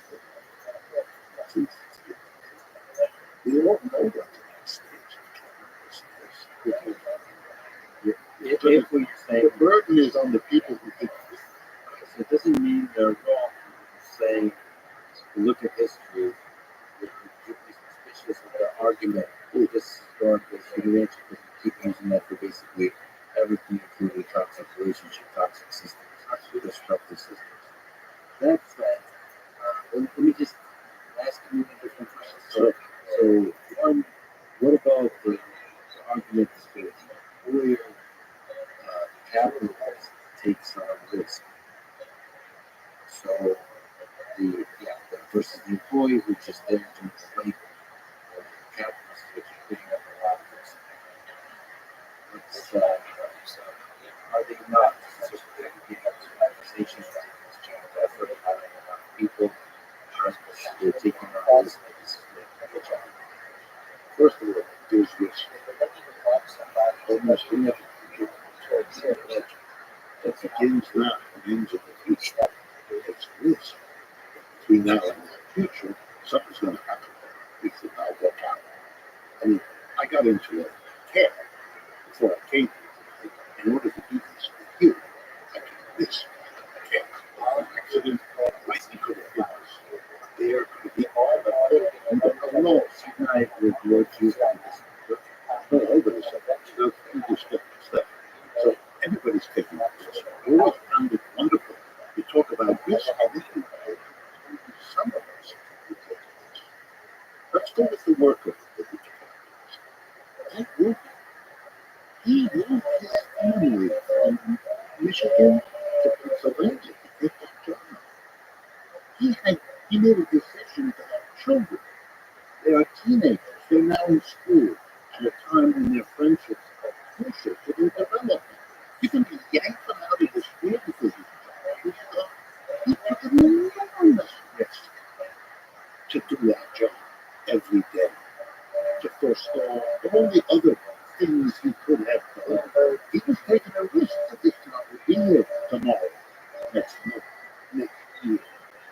bought a house which had nothing to do with mortgage, which means he's now stuck. He has to make a monthly payment. If you make a mistake, you capitalist. He's the one who's going to. You're a capitalist. You got a lot of money, otherwise you know. You've got to push it. If you investigate, you'll see that. Any business I've ever been a part of. Wrong. So you think it's possible that the measurements, or so you think garden is this listed that, and a lot of both the working class and the bourgeoisie, That's what ones, and the worker, because he's been taught about. I want this payment of wage for the work I do, and I want this payment for the risk I take. but there's some level of communication like that. You would give acknowledgement for dangerous jobs. So that's probably to the salary. Especially but you're not integrating the full spectrum of risk dealing with you. This country is literally transformed by an army of workers who work at fast food joints. And what the complaint is they get paid. And it's killing us. There is no relationship, except in the minds of the defenders of capitalism, between the ugliness, the difficulty, the danger of labor on the one hand and the wage. Let me give you just a couple of examples. So this is my job, my life. The median income of a child care worker in the United States, right now, as we speak, is $11.22 an hour. Median, so 50% less. The median income of car park attendant is several dollars per hour higher than that. What does the car park attendant do? He stares at your car for many hours to make sure that nobody comes and grabs it. Maybe he parks it and he moves it around to get it in. By any measure that I know that makes any sense, being in charge of toddlers, 2, 3, 4-year-olds who are at the key moment of mental formation the first 5 years, you get a lower salary than you do for the guys who watches you. Oh, come on. I know how to explain it. Gender explain all kinds of issues of the car park people about males and they did the child care people. That is a very big mark. Only the economics says this stuff. Because in economics, we have something which we call marginal product. This is a thing. I was a mathematician. I love mathematics. So I know mathematics. What economists do is simply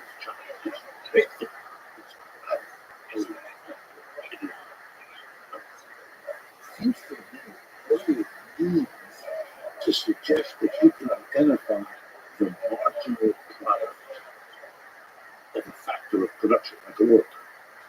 In the textbook in school, I taught this stuff. I hold my nose, I teach, then I explain to students what I just taught you is bullshit right in the first place. What is the marginal? The notion is, if you take away one worker right now from the pie, what will be the diminution of the output? The marginal Measured by the amount of the output that diminishes output of the product. Usually in real terms, physical. You could do it, but it's really more physical. I mean, there is a transformation thing with about value. It's so interesting. Yeah, so, I'd be glad to talk to you about value, price, and all of that. I just want to get to this. Hegel, who was Marx's teacher, has a famous line. You can't step in the same river twice. The argument is, you and the river have changed between the first and the second. So it's a different view. You could choose not to pay attention to that. Just, you can't claim you can't do it. You can't claim that you can actually do that, because you can't. There is no way to to the meeting that we can't just remove the worker and have a clean mathematical calculation of the effect that has on the outcome. because too many other things are going on. Too many things are changing. And you cannot assume, much as you want to, that the outcome on the output side is uniquely determined by the change you made on the input side. You think that. Even in the average, it's not important. You can take economics is full of abstraction. You can extract, you can say, as we do everything, terrorist problems. Everything else is constant. So, you know, it's all skill. You know why you do that? Because you can't do that. It's not possible. You do better account for that. Otherwise, you're mistaking the abstraction from the messy reality you abstracted from to get there. As a quick tangent, if we somehow went through the thought experiment or an action experiment of removing every single economy, we'd be better off. Economics, and I'm one. You know, I'm not sure about myself. The economics are going to We should all be constant. This is the serious part of this. Economics, it's really about economics as a discipline is going to capitalism. Like when I teach courses at the university, for example, history of economics thought. Right? And I begin the students with Aristotle. And I say, you know, they talked about really interesting things. Economics, there was no, it made no sense to people to abstract something as central to daily life as economics or it made no sense. That's a creation much later. It's capitalism that created the field. So when I give them Plato and Aristotle, I have to give them particular passages. By the way, Plato and Aristotle talked about markets because they lived at a time in ancient Greece when market relations were beginning to intrude upon these societies. So they were both interested in this phenomenon. That we're not just producing goods and then distributing them. We're doing it in a quid pro quo. I'll give you 3 oranges, you give me 2 shirts, a market exchange. And both Aristotle and Plato hated markets, denounced them, and for the same reason. They destroy social cohesion. They destroy community. They make some people rich and other people poor. And they set us against each other. And here's what they agree. Here's what they disagree. One of them said, okay, there could be no markets. Aristotle comes back and says, no. Too late for that. The disruption caused in society by getting rid of this institution that was called in amongst us would be too devastating. So we can't do that. But what we can do is get from the market what it does reasonably well and prevent it from doing the destructive things it does. So the fundamentally the destructive thing of the market is at the engine of capitalism, so it creates exploitation of the worker. It facilitates it, and it is an institution that Plato and Aristotle feel to commute. Which, by the way, is a way of thinking about it that exists. Look, the medieval Catholic Church had a doctrine, prohibition of usury. This was that God said, if there's a person who needs to borrow from you, then that's a person in need. And the good Christian is to bring the interest rather than to help your fellow man is God hates you for that. That's a sin. Jesus is crying all the way over the reason for it. But would Jesus be crying when you try to scale that system? So that has to do with intimate human interaction. And the idea of markets is you're able to create a system that involves thousands, millions of humans. And there is some level of safe, self-regulating fairness. There might be, but it's hard to imagine that charging interest would be the way to do that. I wonder what. So I guess Suppose you were interested in having, suppose you put us your problem. We have a set of funds that can be loaned out. People can consume it, they should they lend it? Well, we could say in our society, we're going to lend this to the right professors in institutions like MIT, or they write up a project. They send the project in to some government office where it is looked at against other projects. And this office in the government decides who's going to fund this one and that one because they're more needed in the society. We're in greater need of solving this problem than that. So we're going to lend money to people working on this problem more readily or more money than you lend over here because we're going to. But instead, what we do is we could pay the highest interest. Whoa, what do you do? Why? What ethics would justify do it? It's like a market in general. Something is in shortage. All markets are out of shortage. And so if the demand is greater than the supply, that's all the word shortage means. If the demand is greater than the supply, okay, now you got a problem. You can't satisfy all of the demand is. Because you don't have enough supply. You have a shortage. Okay, now how are you going to do it? In a market, you allow people who have a lot of money to bid up the price of whatever's short. And that solves your problem because as the price goes up, the poor people, they drop out. They can't buy what they're not being afforded. So you've got a way of distributing the shortage. It goes to the people.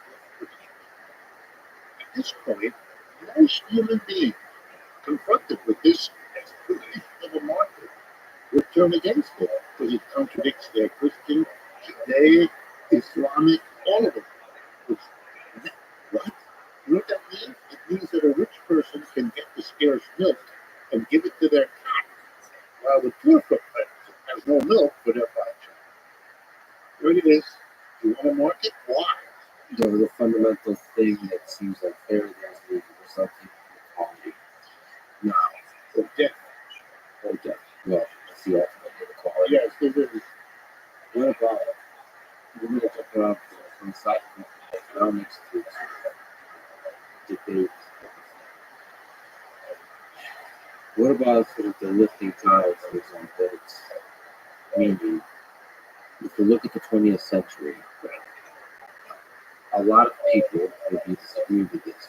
They attribute a lot of the innovation and the average improvement in the quality of life to capitalism, to inventions and innovations, to engineering and science and developments that resulted from competition and those kinds of things. So not looking at the individual unfairness of exploitation as it's specifically defined, but just observing historically. Looking at the 20th century, we came up with a lot of cool stuff that seems like made life easier and better on average. What do you say? I have several responses to that, but I do disagree pretty fundamentally with what's going on. But let me give you the arguments so that you can hear them and you can argue with them. Ask anybody who's listening or watching.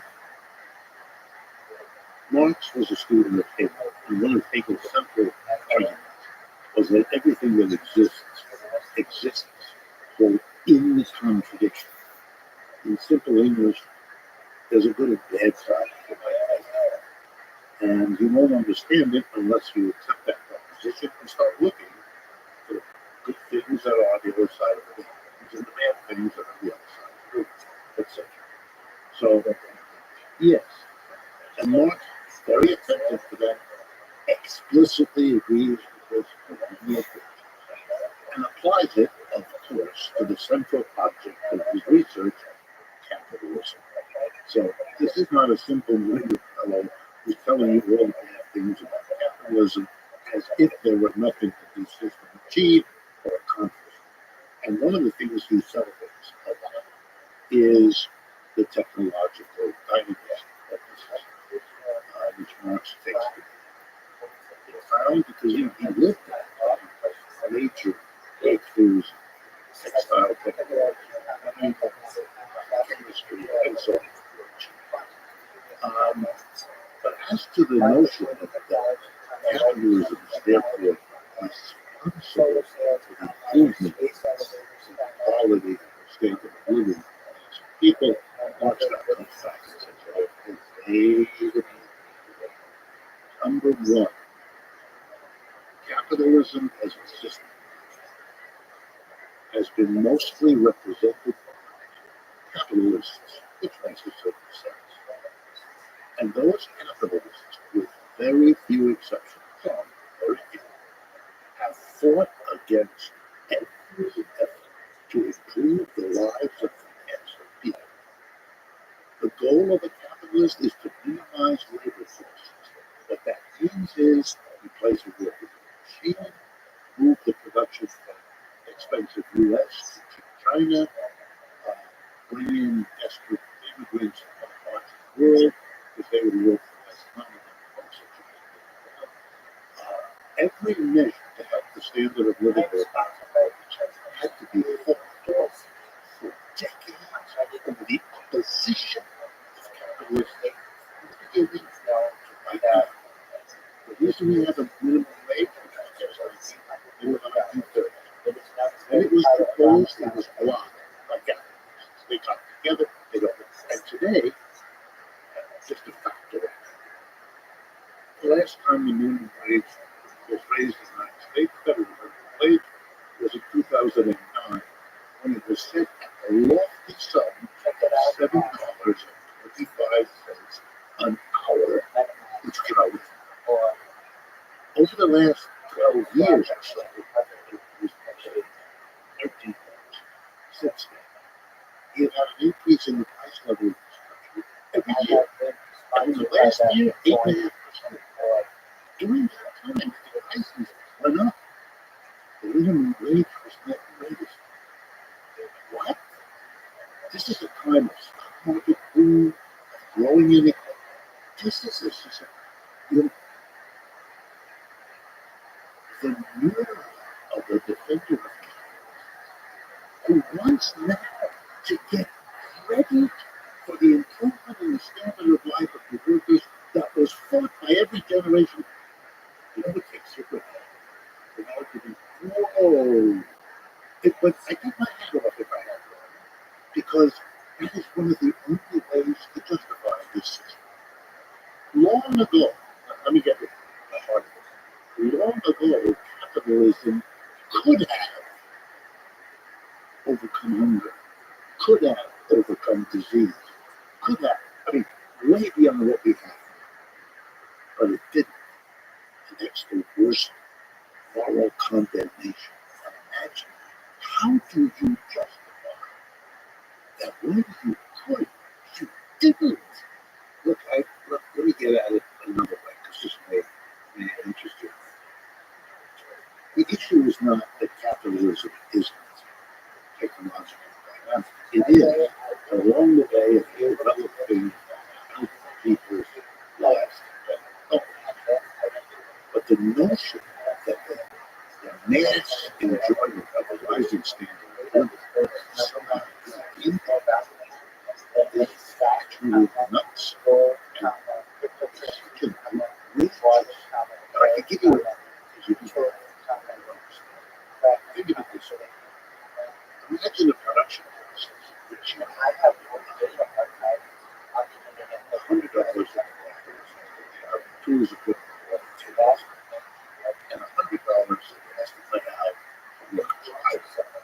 But you put some more together, and you have to.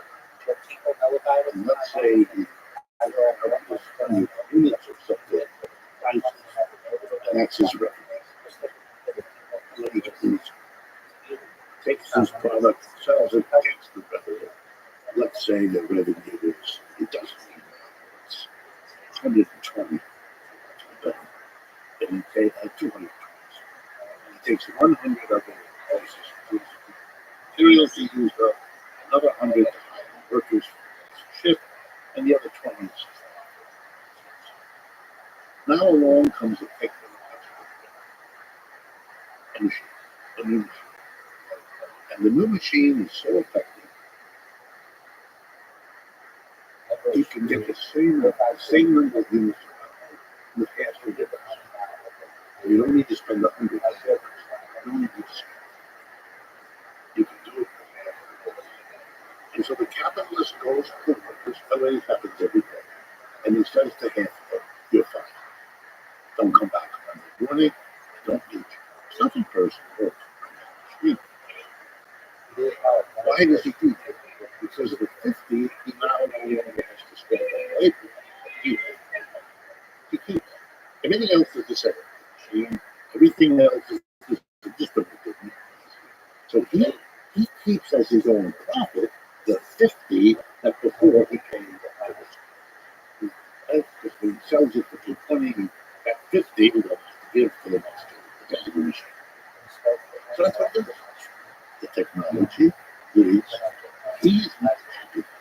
He's become more profitable. He's got an extra 50, which is why he buys the machine. The workers,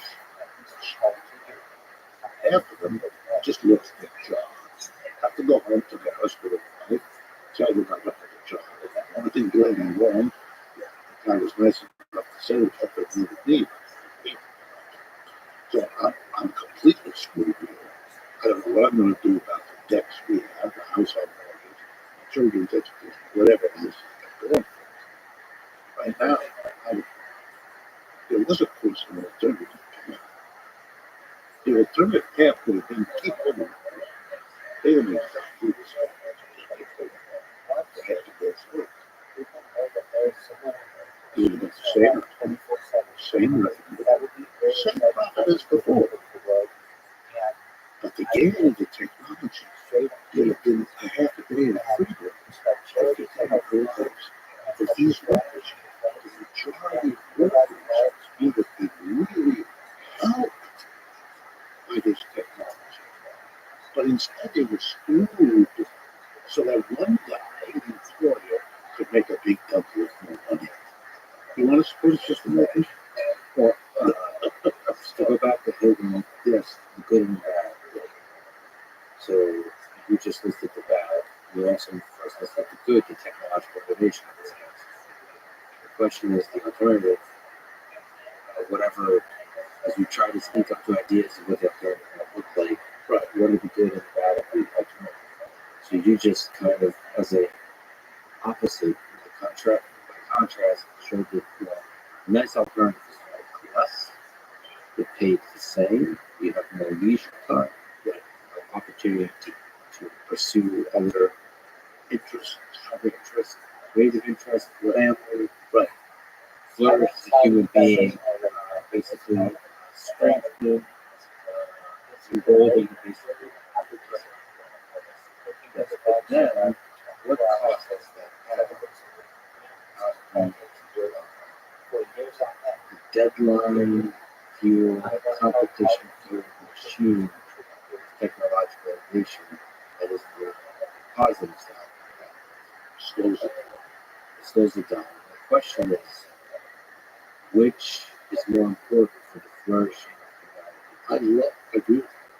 And I'd love there to be a democratic so let's discuss it. Let's debate it. And then let's what mixture could either or. I have to probably not get it either or. We could mix it. We could have a third glass of our working days, then half less, and then the other part would be the employer. So let's have a democratic discussion of what is the mix between positive and we have no such thing. All of this is decided by one side of this debate, which not only you know what they do, they always choose to maximize their profit because that's what they were told to do in business school. I've taught. Right? So we not only is it an undemocratic decision, but it's lopsided to do. We don't have the opportunity. I would love for us if you could Hegelian Marxists and say, let's take a look at the plus and make the best decision that we can. We'll make mistakes, but we all make them together. It won't be one of us making a dictatorial decision. No, Marx developed the notion of dictatorship. There, not as a notion of government, that is not as a notion of how the government works, but as a notion of what the practical reality is. The dictatorship of these key decisions is not made by some sitting council. It's made by each little in his her relationship with the workers in the work, which is why Marx focuses on that. By the way, I can sketch for you right now, so it doesn't work in the background, what the alternative is. Okay. It goes right back to what I said earlier. The workers themselves, the collection of employees, to get appropriate their own circles and decide democratically what to do, which includes the decision of whether or not to buy a machine and whether or not to use the machine and the savings it might allow to be handled by leisure for themselves or as a fund for new developments in technology or any product or as so much. And you know, this is an open idea. Marx left us toward the end of his life. He started reading extensively in anthropology. And one of the reasons he did that toward the end was because he kept discovering that in this society, including here in the United States, that there were examples of people who organized their production in precisely this way, as a collective, democratic community in which everybody has a voice. So we all together decide what to produce, how to produce, where to produce, and what to do with the output we all help to produce. So let's do it in this country where democracy is a value nearly everybody subscribes to. Think about it this way: the stunning contradiction that there is a place in our society where democracy has never been allowed to enter. The workplace. In the workplace, a tiny group of people, unaccountable to the rest, the employer, individuals, families, partnership, or a corporate board of directors. A tiny group of people controls economically a vast mass of employees. Those employees don't elect those people. No, nothing. There is no one who knows them. It is the most undemocratic America imaginable. And this society insists on calling itself democratic when it has organized the minor matter of producing everything in a way that is directly corporate. So to push back on a few things, the one is the idea of this society going to democratic is that the government is elected democratically, and the government is able to pressure the workplace through the process of regulation, laws, the boundaries, minimum wage, all those kinds of things. That's the one idea. The other is there is a natural force within the capitalist and regional monopolies of competition. So if you're a shitty boss, the employee the system has the freedom to move to another company for a better boss. So that creates pressure on the employers and bosses. That is the idea that there's two boundaries of you not respecting. One is the law, so regulations passed by the government, democratic, and the second is because there's always alternatives, in theory, then that puts pressure on everyone to behave well because they can always leave. So, I mean, that's kinds of accountability. What you're saying is that it's not resulting in significant enough accountability for the employer that avoids exploitation. Absolutely. Whatever accountability you get from those mechanisms. Let me respond to that. First, competition. Here again, we have to be gregarious. Just competition destroys itself. It doesn't need any help. The whole point of competition is to beat the other guy. If I can produce the same product as the other guy, either better quality or lower price or both, then I win because the customers will come to me because my price is lower, or the quality is better, and they'll leave the other guy, he'll go out of business. Now let's follow.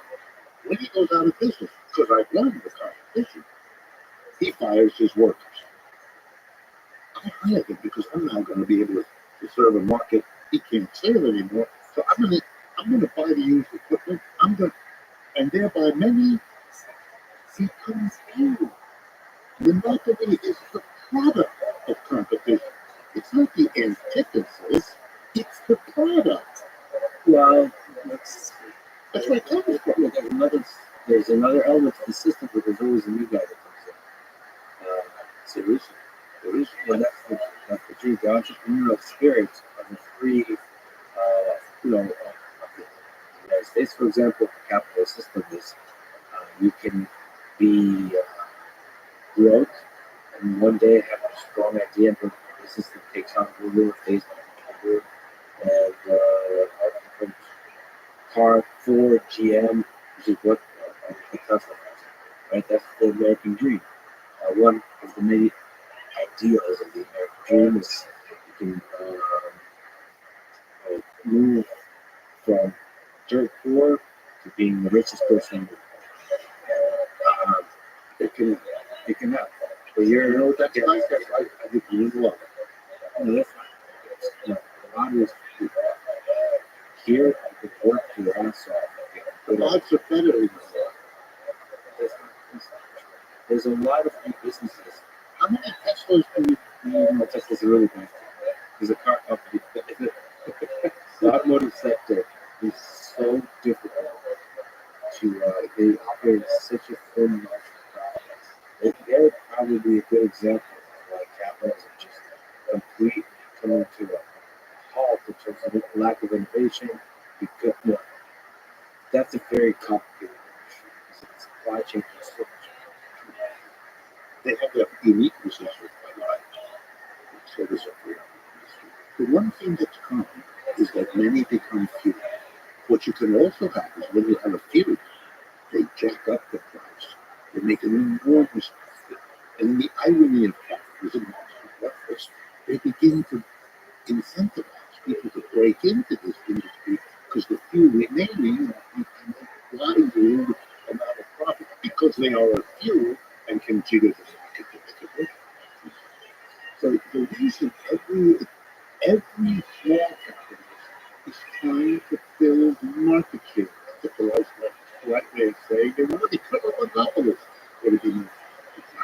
An oligopoly and a handful of shops. That's what they're there for. To push back a little bit also, because could be, this is a question also. Do you think we're in danger of simplifying capitalism? It completely removes the basic decency of human beings. So, if you give me a choice to press the button to get rid of the competition that's going to be the suffering, there's a lot of people in different countries that it's not in the calculation. It's not just money. It's human well-being too. So, yes. Well, I don't live in this situation. So you're saying that the forces of capitalism take over the minds of the people, and that they cease being human. Essentially, it's the basic. I wouldn't be. Depending on your model of human, but they lose track of the better interest of nature, and it just becomes cars and machines that they just have to. I would sort of think the system is so set up. It's a little bit like natural selection. The guys who make them say that you would consider it doesn't matter. The people who make it up through the layers of the bureaucracy and get to the top of these things have had to do things along the way that become selective. If they can't stand it, because they have that human quality, and there are people like that. They're the ones running an Airbnb in Vermont. They went there and they said, I'm not doing this anymore. I'm not going to treat people like that. I'm going to make a lovely place for my husband and my wife or whatever. And I'm going to be enjoying the people that come by and be a decent. Of course. But the system is the way. The firm, if you don't do what has to be done to make it, you toast there anyway. And the rest of the people who vote for you are going to kick you out. You can tell them how all day long what a lovely person you are. Then they're going to look at you and wonder what happened to you. How did you get this far with a lovely person? It's not necessarily to say this person, but maybe my bias is the people I know are, especially top companies, are in the tech sector, where innovation is such a big part of it. So I think a lot of the things we're talking about is when there's not much innovation in the system. Innovation usually comes in the history of capitalism. Innovation comes in spurts. There's the electric period, the chemistry period, the nuclear period, the artificial intelligence, or robotics, or computer. It comes, and then there's flurry, and everything is reorganized around whatever new technology is. And then you have a period and the very rich people come to talk endlessly, as they always do, about innovation. But again, it really is, this is a recurring kind of debate, a recurring kind of issue. For me,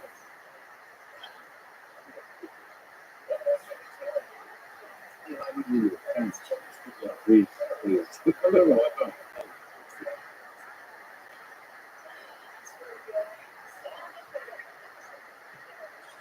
problem with capitalism is, and maybe you'll like this, the problem with capitalism is not that it is the one thing that's consistent with human nature. That's what its defenders would like to have.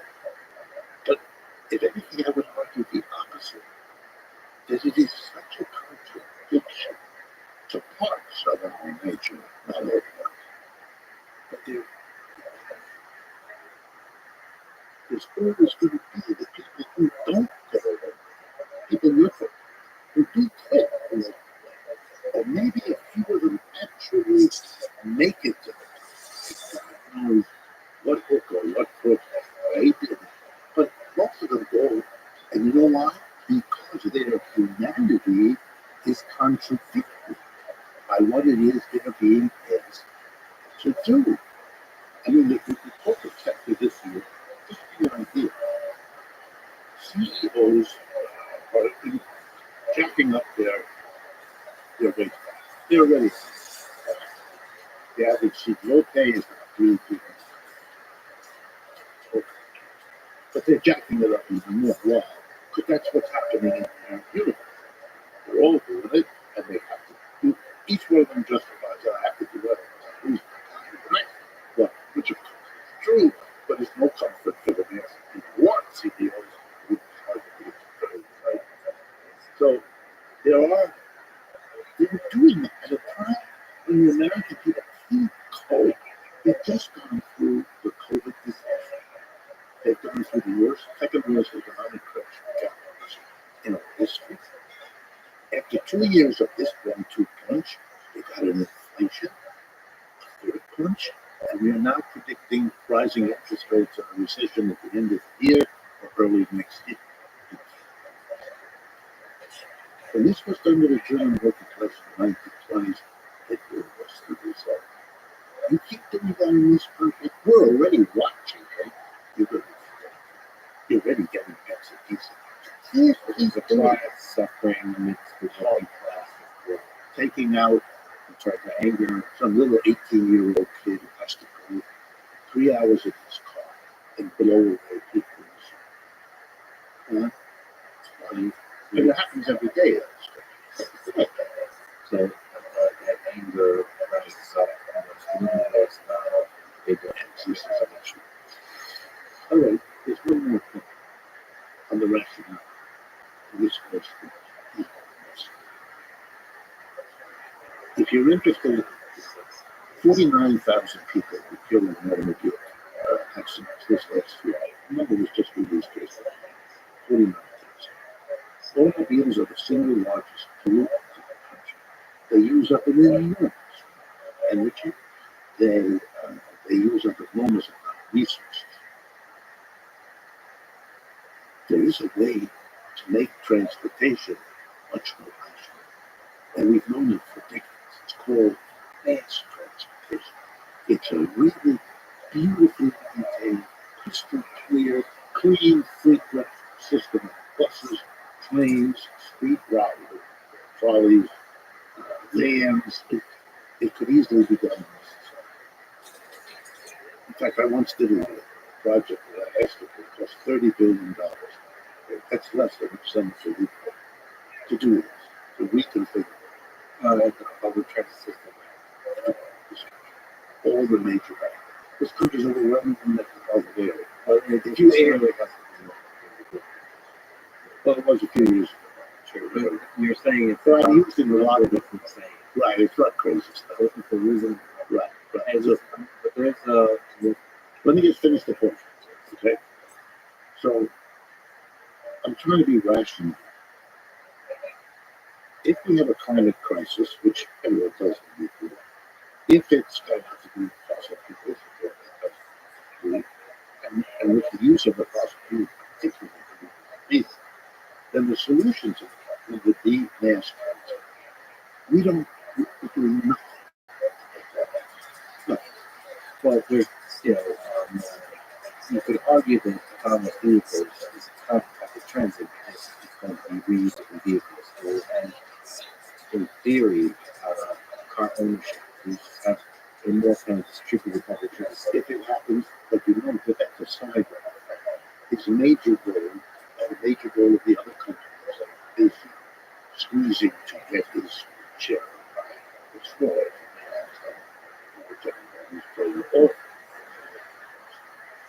So what they've done is they've replaced the individual car, the fossil fuel, with another. That's fucking nuts. What are you doing? It's one of the things they're doing in automation is also part of it. But on the human side, there's also so there's the boring company, which is working on tunnels, which is actually expanding the flexibility you might have to start playing with ideas of public transit. I think I'm now partially living in Austin, Texas, that I don't know if they know what a public transit system is, period. Yes. Most of it in trucks. There's this is interesting. So The older the city, the more likely it has. so you're saying Boston is the best example. Have you been to Boston with the street railway? Boston is your case study of how to do this. New York's pretty good too. There's a trend. New York, I would say, is better than Boston. There's their technology also helps you out to do public transit better.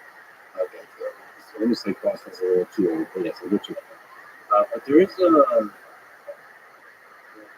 Ford F-150 truck symbolizes something about America. And there is a practical nature to the fact that in order to do public transit, in order to do some of these things that we're talking about with the working class, there has to be a central plan. There has to be a central. America is very much based on the idea of recent times, obviously from the founding of individuals and respecting individual freedom. Are you worried that in order to bring some of these ideas and Marxism to life, you would trample on individual freedoms? For me, Marxism is the way to enhance the individual freedom of the mass of people who have had their freedom eroded under the capitalism. That's a motive of Marxism. It was for Marx too. He loved the French Revolution. He loved the liberté, égalité, fraternité, right? And then democracy and the American contribution. He believed in that. His critique of capitalism was it promised it, and then never delivered it. And the reason you have to go beyond it is because it didn't deliver what it promised. So for me, it is the fulfillment of the general. But again, I'm a Hegelian Marxist, so individualism for me is not the way it's set up in this society. Some sort of antithesis to the government. I think an immense con has been pulled on the American people. And the con works like this. You know what's bad and what's dangerous and threatens you? It's the government. The government's going to come in and tell you what to do. The government's going to run your life. The government's the problem. There really is no other way to explain the following in American politics. Large numbers of people lose their homes in a downturn like the so-called Great Recession of 2008. Who do they blame? The government. Large numbers of people go unemployed. And what is the media all about? The government. If I were a capitalist, I'd do this. I kick the workers by throwing them out of their home. I fire large numbers of people. I have no responsibility for what happens to them as a result of having no job and no income. And they get angry at the senator. I'm laughing all the way to the bank. This is a changes stroke. In theory, but there, if you look at government, as you said, accountability, the capitalist system has no accountability. There's some pushback I give on the accountability. I think there is some accountability. Discuss Hegelian way food. There's more accountability. I would say that in theory, government is perfectly accountable. That's the whole point of the democratic system. Is you vote people in.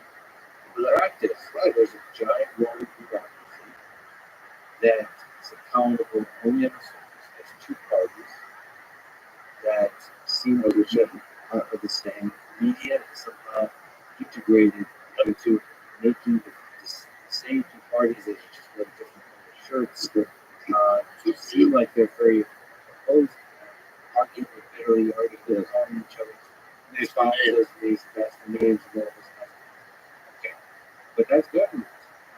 So, who exactly is worse? Governments or companies? These are twins.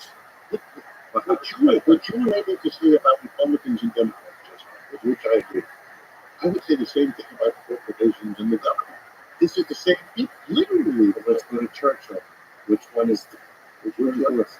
Let's go to Churchill. Like democracy is the worst form of government. Except all the other. Like this kind of same idea. Which one exactly is worse? Because to me, it seems like which one? Government and industry companies. It's because government is plagued by, I would call it corruption, because corruption of bureaucratic paperwork, and then physically. But they're not accountable. There doesn't seem to be a serious accountability. Again, we're not living in the same time. The greatest practitioners of self-example are corporations. Elon has an operation like General Motors, Ford, IBM, any of the other mega firms. They have to play. They buy up companies because they don't want to deal in the market. They don't want the insecurity, the uncertainty of having to buy their inputs or sell their outputs to somebody they don't control. They want to profess it with the genius of a market. They hate the market.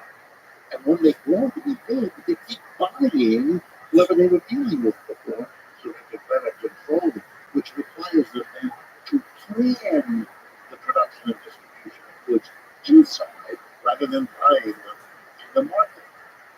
The model of the government is the private corporation. I have spent my life, give you an example, in American universities. Big ones, famous, not just as a student, but as a professor. As a school, I teach them at new schools. The other one, right? They all model themselves like the businesses. They model them. You can attack the bureaucracy of universities with these things. Yes. How do they model themselves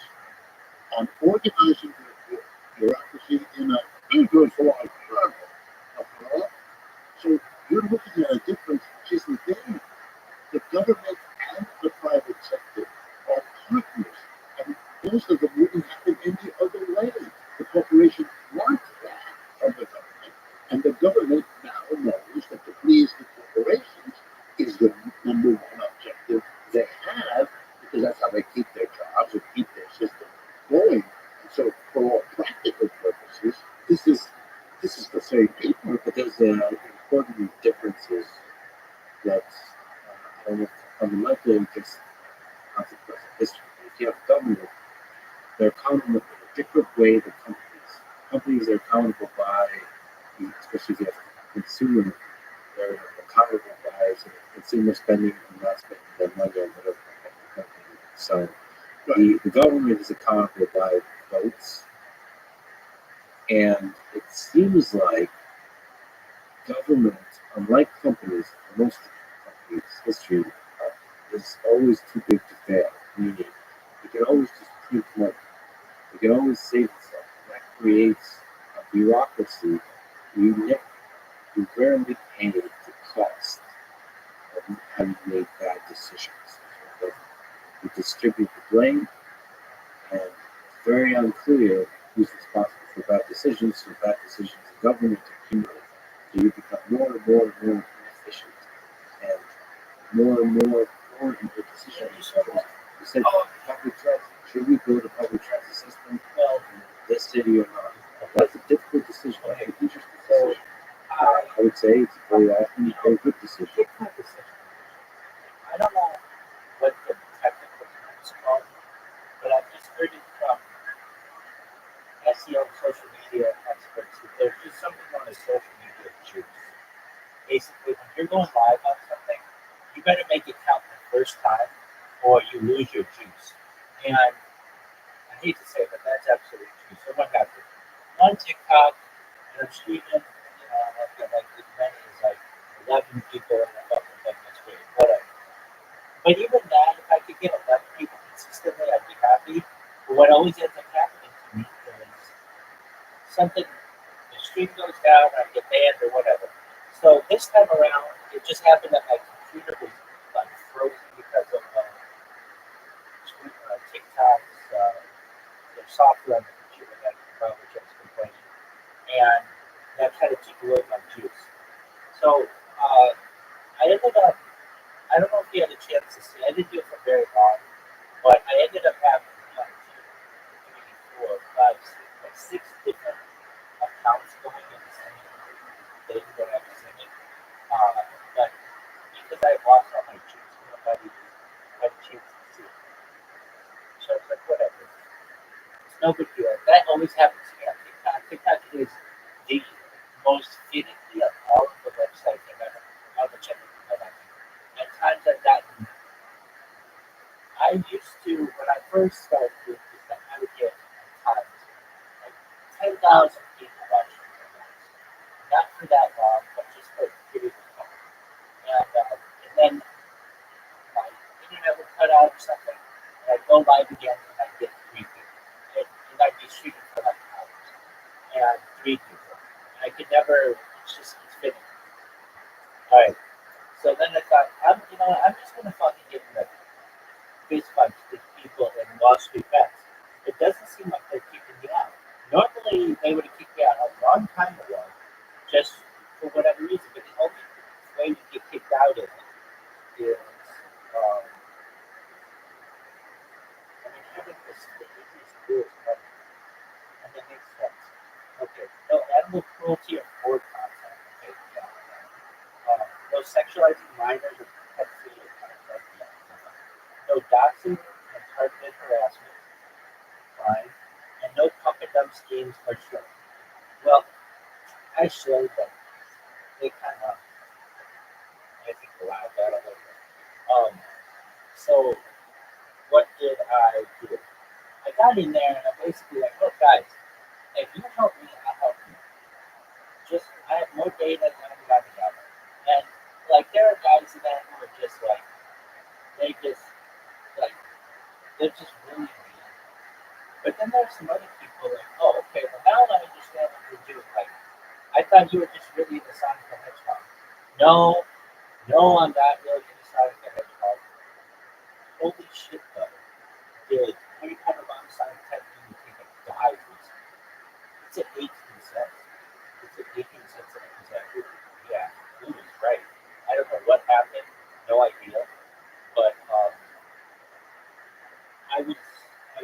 basically explained to them, hey, I don't like cartoons. This is what is pajamas and everything. This is what it is. And but they pull up the chart. And they're like, so like, little by little, I'm gaining a little bit of nothing. And a couple people sent me from us, and they're just starting to understand that. Like here's the thing: I just have to be a staple in life, like I've been in Harry Potter, Robin and but these guys use Reddit, and Reddit is the best way to get out massive amounts of information to massive amounts of people, or perhaps coordinated um, communication strategies for massive amounts of people. And I just see like some of these guys have their Reddit accounts tied to their Discord accounts, and they have like 150,000 points or whatever. Like they got these really big accounts that it's just like I gotta remember this motherfucker. And once I do, I like basically I say like there are some guys in there who are like you're deranged, you're loco, you're all these things. It's like no, I'm not. Like I'll be or you're a bot. And they just like, oh, we don't talk about bots. Like, dog, I'm obviously I'm streaming to you. You can take a look at me whenever you want. Of anybody who I can say goodbye, it's you because you're faceless and staying anonymous and you're not putting yourself out there. So they were just, I'm working on it. Now, the thing's got 66,000 people in it, which is great. I don't know how many of those are real. You know what's interesting to me is like my Discord is I bought 1,000 people at the beginning, but like a lot of those get banned, so I've got like 1,500 people at the time. But if I look at like the biggest or kick, the big kick streamers, I have a bigger Discord than they do, which I think is kind of interesting. It tells me like they put their money into just buying um, bots to watch them. When I put like $30 into getting like 1,000 people in here, but because a lot of those accounts are bots and they get banned or whatever, um, I probably would say I have about 750 real people, which is still bigger than some of these pretty big like, streamers. Like if you have 200 people watching you on allegedly every single time you go live, then I would expect you to have more than 200 people in your Discord. It just doesn't work that way. So I find that to be funny. But yeah, I just think these OG Wall Street Bets people, all they have to do is post in OG Wall Street Bets. Hey, this guy talks about data all the time, he's always streaming. And there's the good thing about this is there's a Wall Street Bets Reddit, but then there's a Wall Street Bets OG Reddit, which is I didn't even know about it until a few years ago. Wall Street Bets.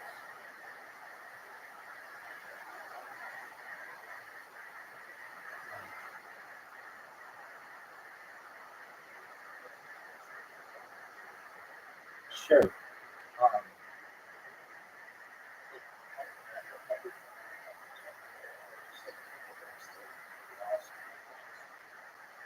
sure. I should speak less. Neither of us.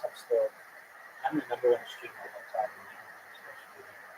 Um, yeah, I can tell you. Um, yeah, and the reason why is um, well, Wall Street Bets OGs have 88,000 members, which is huge. I mean, it's like it's really good. Um, I oh,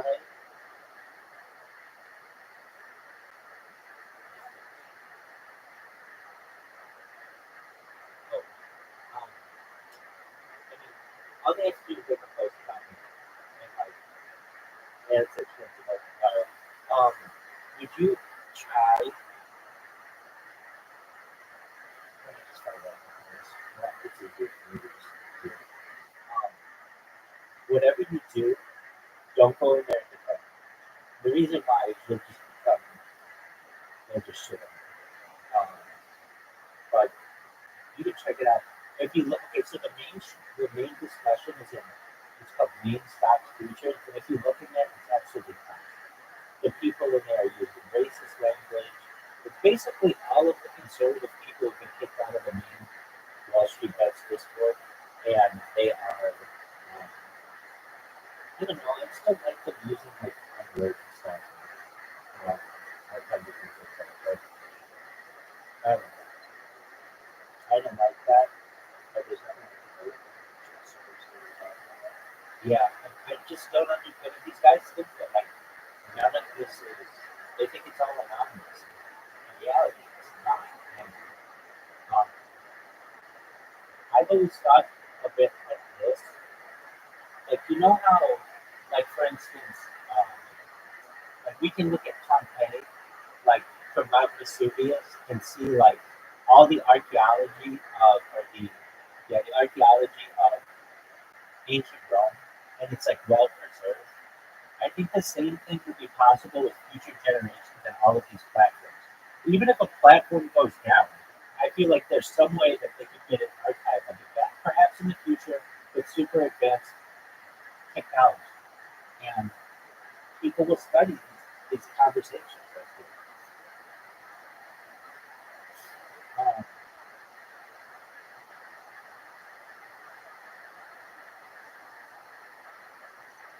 but I just got to remember these guys. Little by little, I mean, there's some girls in it. I got a message from the girl this morning from there. And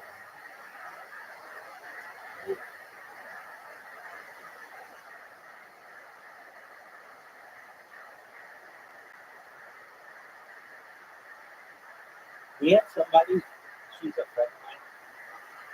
It's weird. I asked her, are you an adult woman? And she said yes. She's like, yeah. And so like I confirmed that. But she talks like in baby talk sometimes. And I confirmed with her at the function. She's in the dog Discord. Anyway, she came here last night and she opened up one of those custom VCs and just napped in it. And I thought that was interesting. Had a couple other people who came in who were just curious as to what I do. One guy was like, "You're in a Minecraft server. Why are you in a Minecraft server?" And I'm like, "Huh?" And he's like, "You're in a Minecraft server.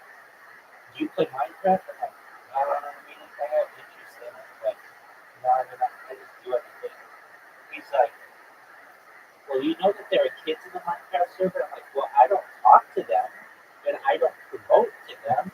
I'm literally just sitting in there." And I'm like, "Well, don't you know that?" I mean, essentially, this is what's going through my head. Well, you know that you're in there, if there are kids in there, and there are also a million other people in there, literally a million people.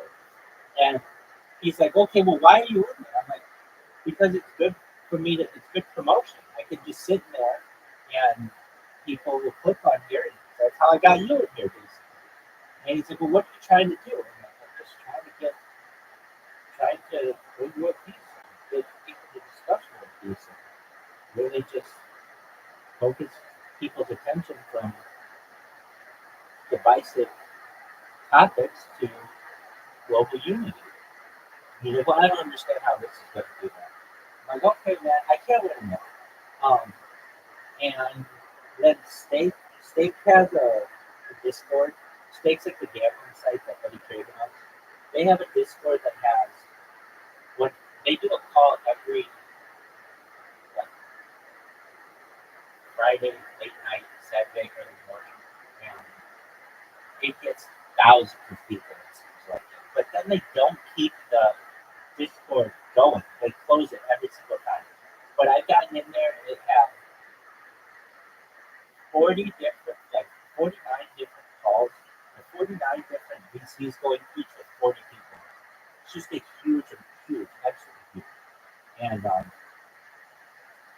yeah, the the thing that I want to keep doing is just chipping away at these Wall Street bets guys. I mean, if they let like, I think it was really funny.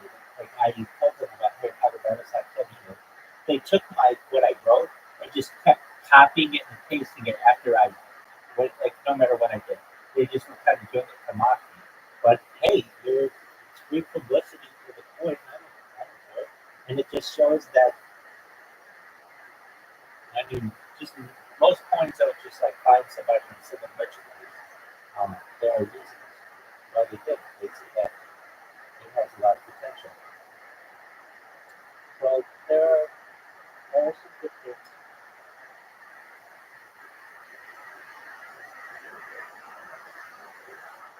Oh yeah. I was gonna say it wasn't that until he started talking to me. I'm not saying I forced him to do that, but it was something different like 3 days ago, and then I started talking to him and he changed it. I mean, like I can't believe these people think this is fun.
I understand.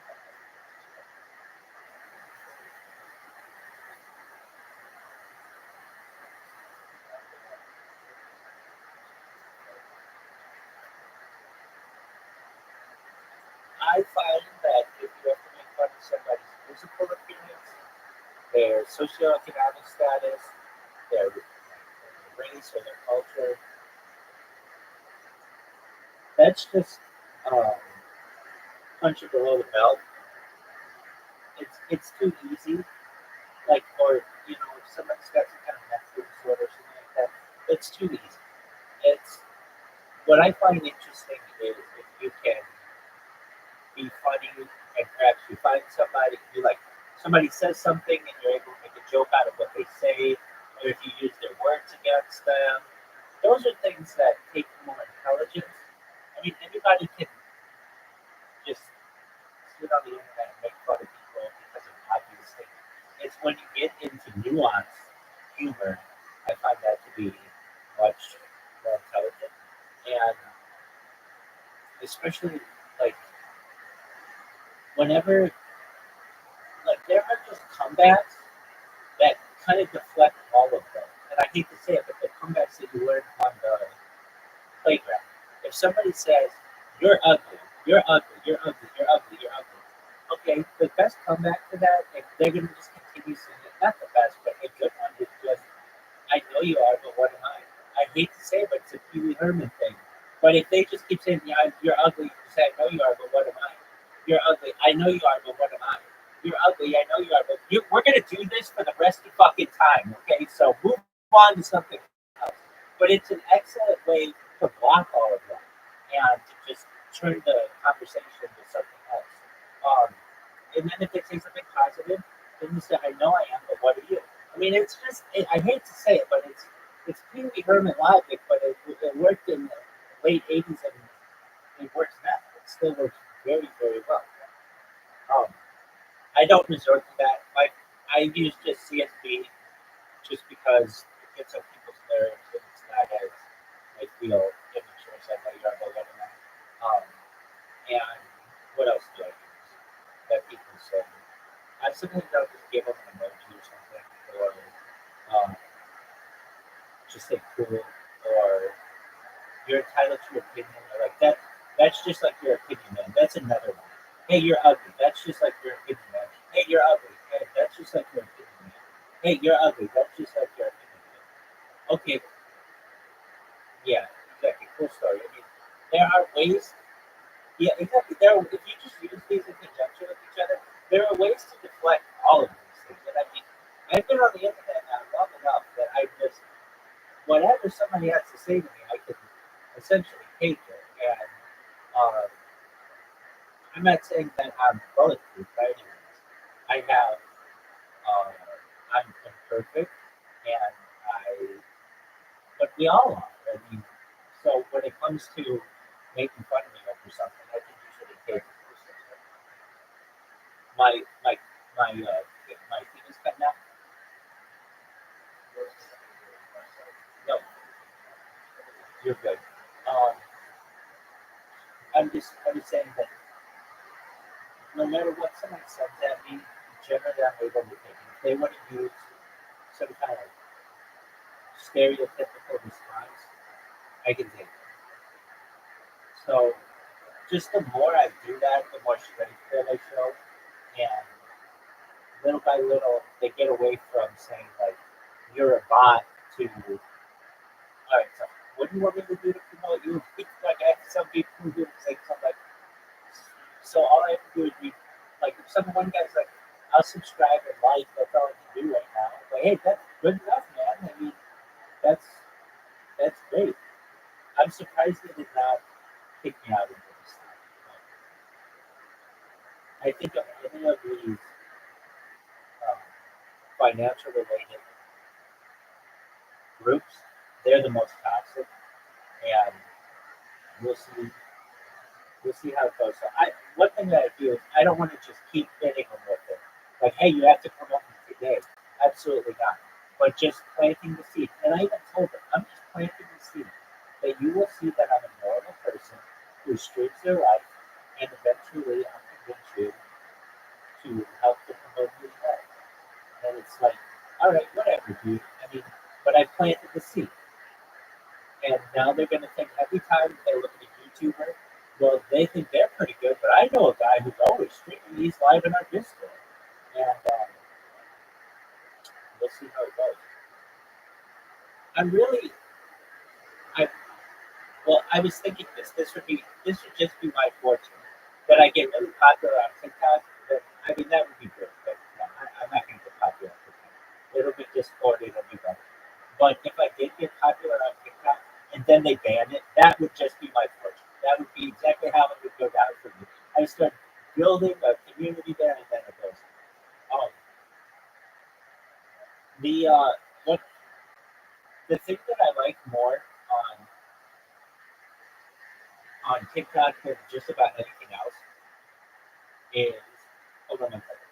Can you get me? Okay. There's this guy who takes ping pong balls and like bounces them off of things like trick shots.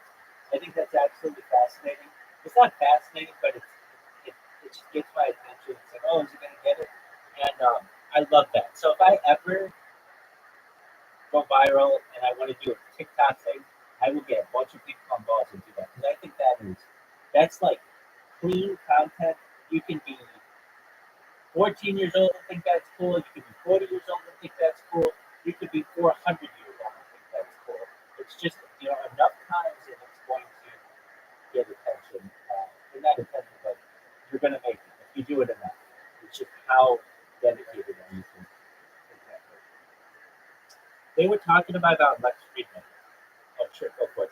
I'm gonna close my eyes and probably sleep for tonight. So thank you for your time and if you need me, take care.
Whoever makes that decision should be accountable for it. A good or bad decision. And it seems like companies are more accountable. They they feel the pain of having made a bad decision more. Because if they go bankrupt, there's much more day-to-day pressure to make good engineering decisions. Government doesn't seem to be under the same level of pressure. Do you disagree? Everything in my history pushes me. You may be living, I may be living Who knows? a bad, who knows, or taking certain drugs. I won't mention the name, but personally, I have a lot to do with a very large company. Thank you. And it involved two brothers and a family into a huge corporation. One of the brothers was kind of a diamond. He was more responsible. But he took care of his brothers. He had a nice feeling for his brothers. The one brother who could not, without help, tie his shoes, became a vice president. Got an enormous salary. Got a beautiful office in a skyscraper, not that many blocks from where I'm sitting right now. And that was the way that family ended. And all of his relatives were similar, doing a variety of whatever, because in my experience with this, and because I went to the schools I told you, all my experiences with that group of people, companies, are full of this. You know, they make mistakes and others didn't tell you.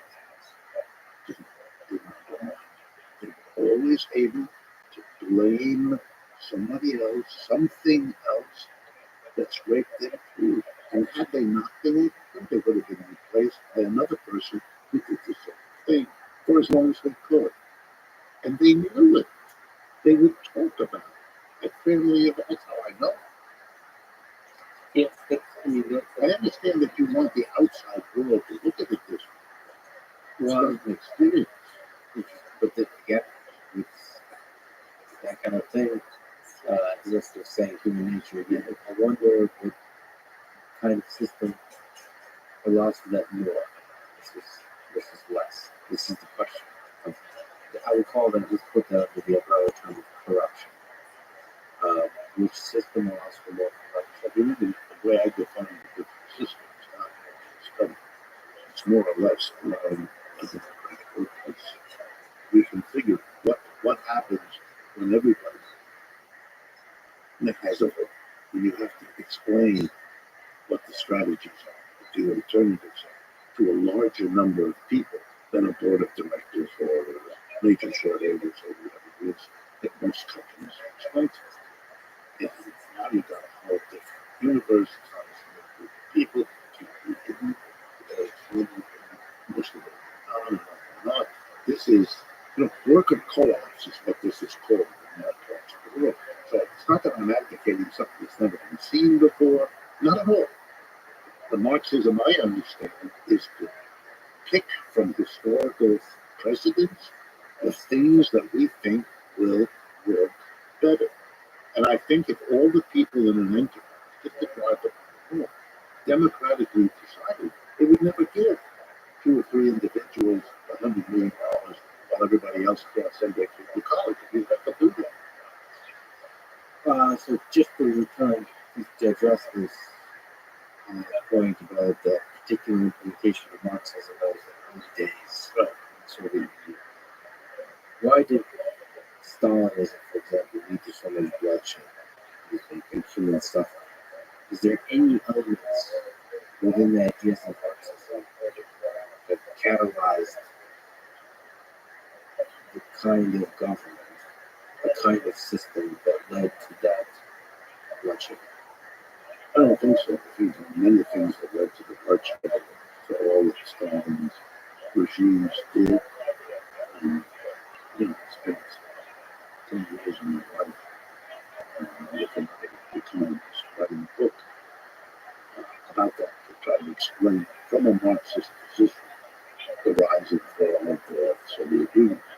You might want to take a look at it. There, I'm going to say a few things now, but all of those things are spelled out in great detail in loads of empirical evidence, etc. In that book. Let me start with playing a little bit. The biggest impact that Marxism had on the Soviet Union was really not so much what the Soviet Union did, but what the rest of it did. You had a really interesting move, and I'll give you a parallel between today. The move was that the old Russian regime collapsed. World War One just fell. All of that. They couldn't stop that. They had already been in trouble. The Russian Revolution, 1905, to Japan, and then 1801. So you know that there was a lot leading up to the collapse in 1917. And in some ways, it was fortuitous that the political group, very small, that could seize the opportunity of that collapse, happened to be Marxists. Earlier on, with Kerensky, the first president, it wasn't people all that impressed by Marxism. People in the would not have been called Marxists by this time. They couldn't, they tried, they couldn't. Lenin and his associates were able to take over from them later. The rest of the world, though, was horrified. The rest of the world saw Marxism having taken this immense leap from being a political party, a movement, critical of capitalism, yes, but still not challenged power. Now it had the power and in a big country. And they freaked out. If you know American history, this country, the leadership of this country went completely berserk. We had a repression of the left, the likes of which we had not seen before. So the 20s are a time of Palmer raids in Boston, the Sacco-Vanzetti trials, and really to win hostility. And you had the four countries agreed to invade the Soviet Union to try to crush the revolution. The U.S., Britain, France, and Japan all attacked 10,000 American troops. So what you had right away was a notion in the West that this was unthinkable. There was a great professor at Princeton, Meyer, who wrote this wonderful book about all American foreign policy since 1917. It's been obsessed with Russia. Even now, this fight with Ukraine is half about Russia, as if Russia still was the Soviet Union, as if people hadn't figured out. It was a big change back in 1989. You know, Yeltsin and Putin are not what you had before, or at least they're not Lenin. They're going to eat some different. Okay. So you had one factor was the utter isolation, the utter kind of global. I assume you know that Rosa Luxemburg was hunted down in the streets of Berlin. She's a pretty good one, but she's a leftist. Hunted down and hacked into bits. Killed. Do you attribute some of the bloodshed to the fact that basically the rest of the world turned away? Turned against. Turned against the revolution. Yeah, I mean, not an oral report. It's a very important part of the psychology of being here. It's what you would call paranoid if there weren't quite as much evidence that people would want to be afraid of that. Nobody had ever done it. Look, you could see the effects of it by Stalin inventing the idea, which had no support at first, that you could have socialism in a country. That was thought to be ridiculous. That socialism was international. Marx was against capitalism everywhere. It was, workers of the world unite, not workers of Russia. Workers of the he had to go through a procedure of kind of coming to terms with the fact that the revolution he had in Russia, which was tried in Berlin, was tried in Munich, was tried in Budapest, was tried in Seattle here, they all failed. They all failed. And he's like, sorry, the French would say. Tout sorry, right? You know, all over. That's one. The second thing is economic isolation. Russia's a poor country, and it needed what it got before the war, which were heavy investments from the French and the Germans, particularly, but others too. Now this was all covered. And you can see the replay with the sanctions for this. It's we're going to do it. We're going to do it. We have to do it. We have, the world is different and the sanctions will work. But it's the history. But that culture, today is completely different. Russia's a different place today. Russia is China connections. And they don't get that here yet. They will. It's a very complicated dynamic from China with India. But just sorry to say, human nature may change at a slower pace. Yes. That has occurred to me as well.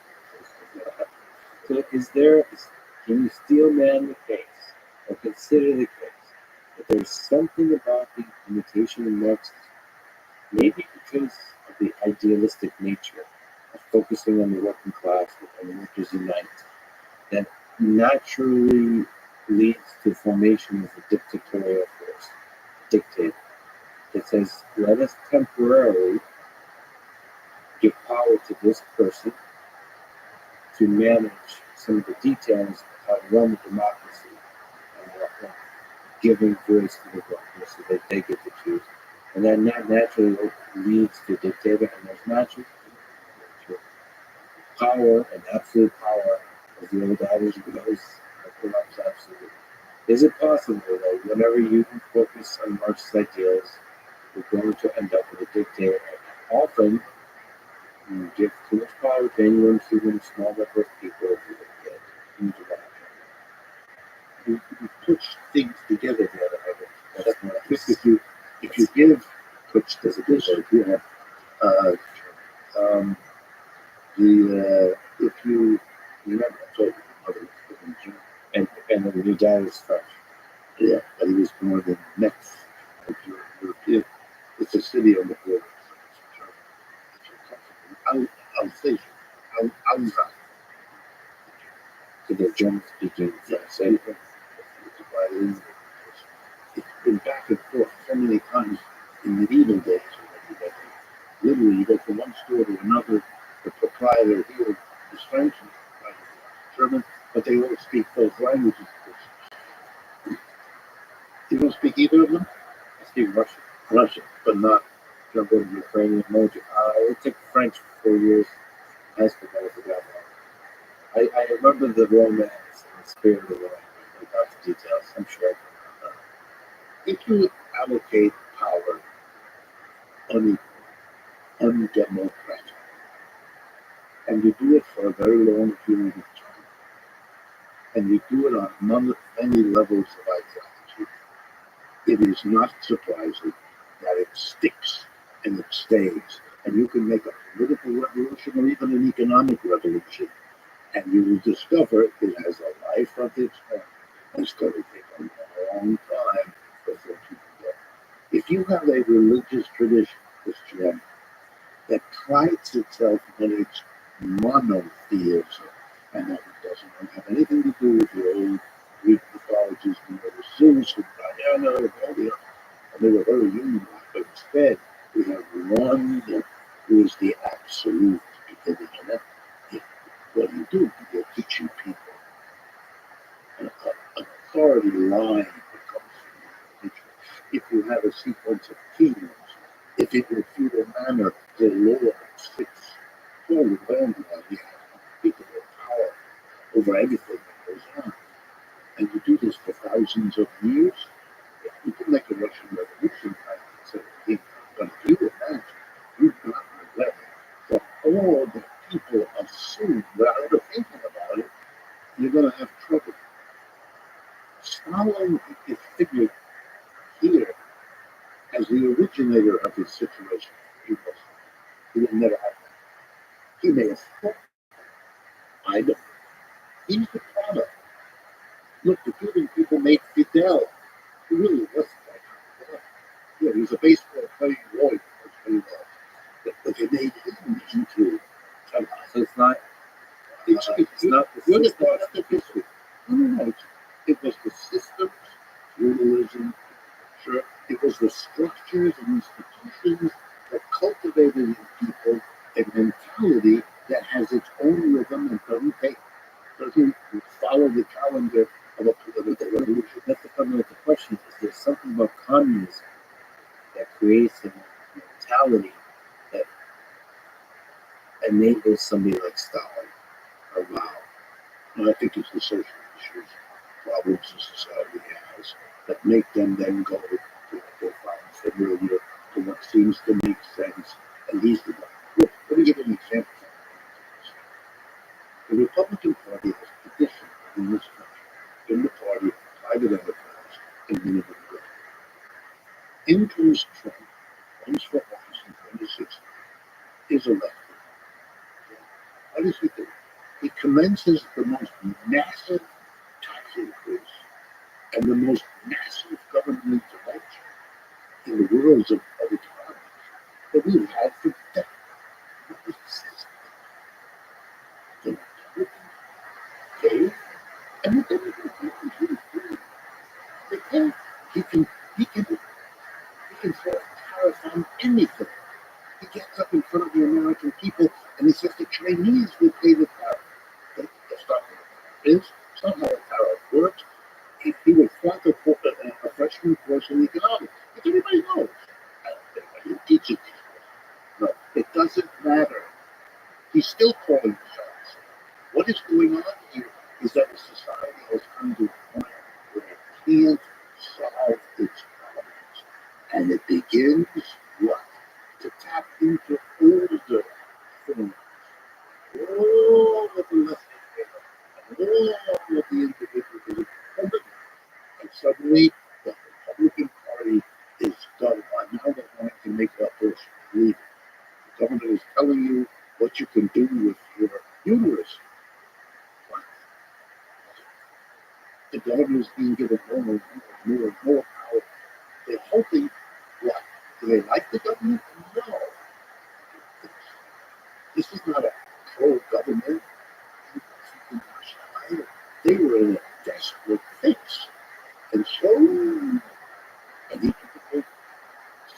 To which degree would you say Marx's ideas led to the creation of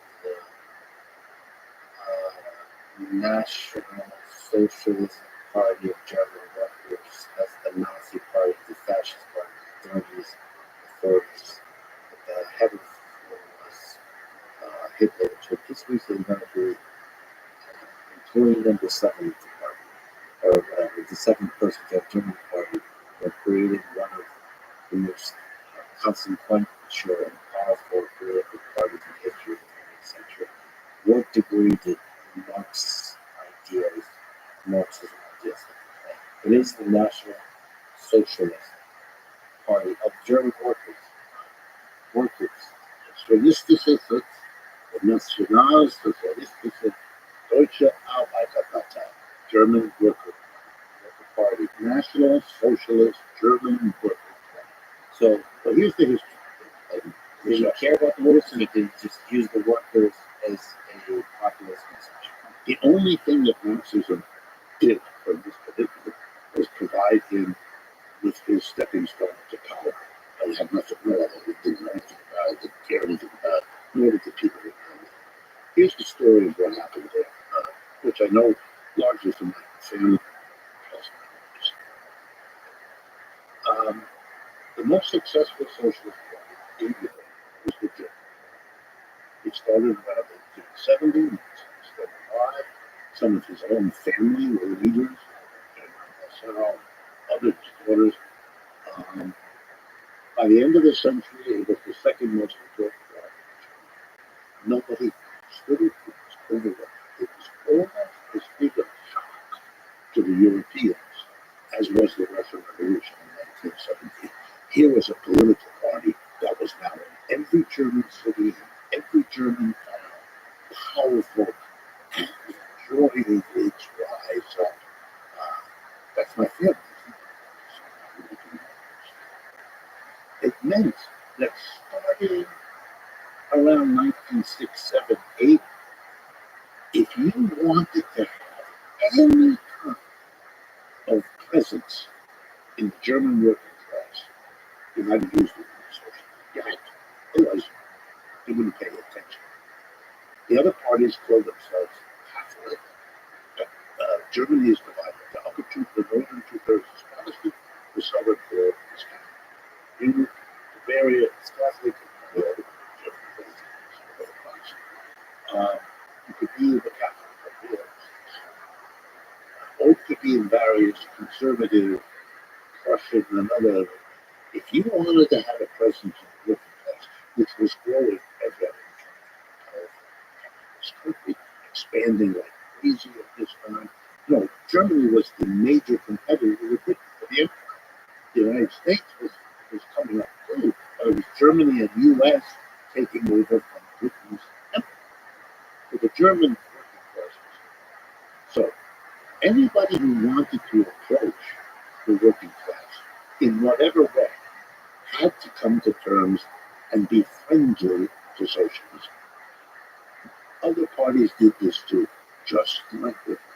They put the word socialist in the but they wanted to make it clear that they weren't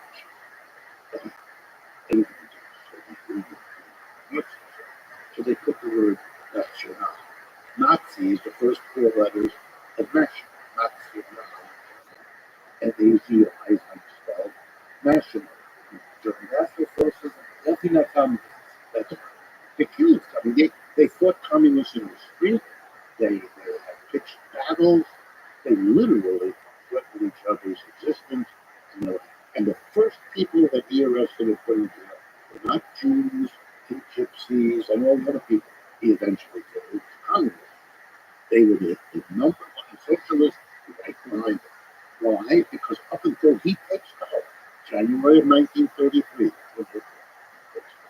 the last election, two of them, in 1932, the socialists and communists were both together, 50% voting.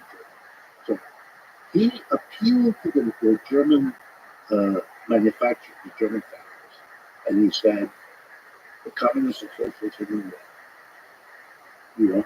You just capitalists, you have too few people. You need a mass base.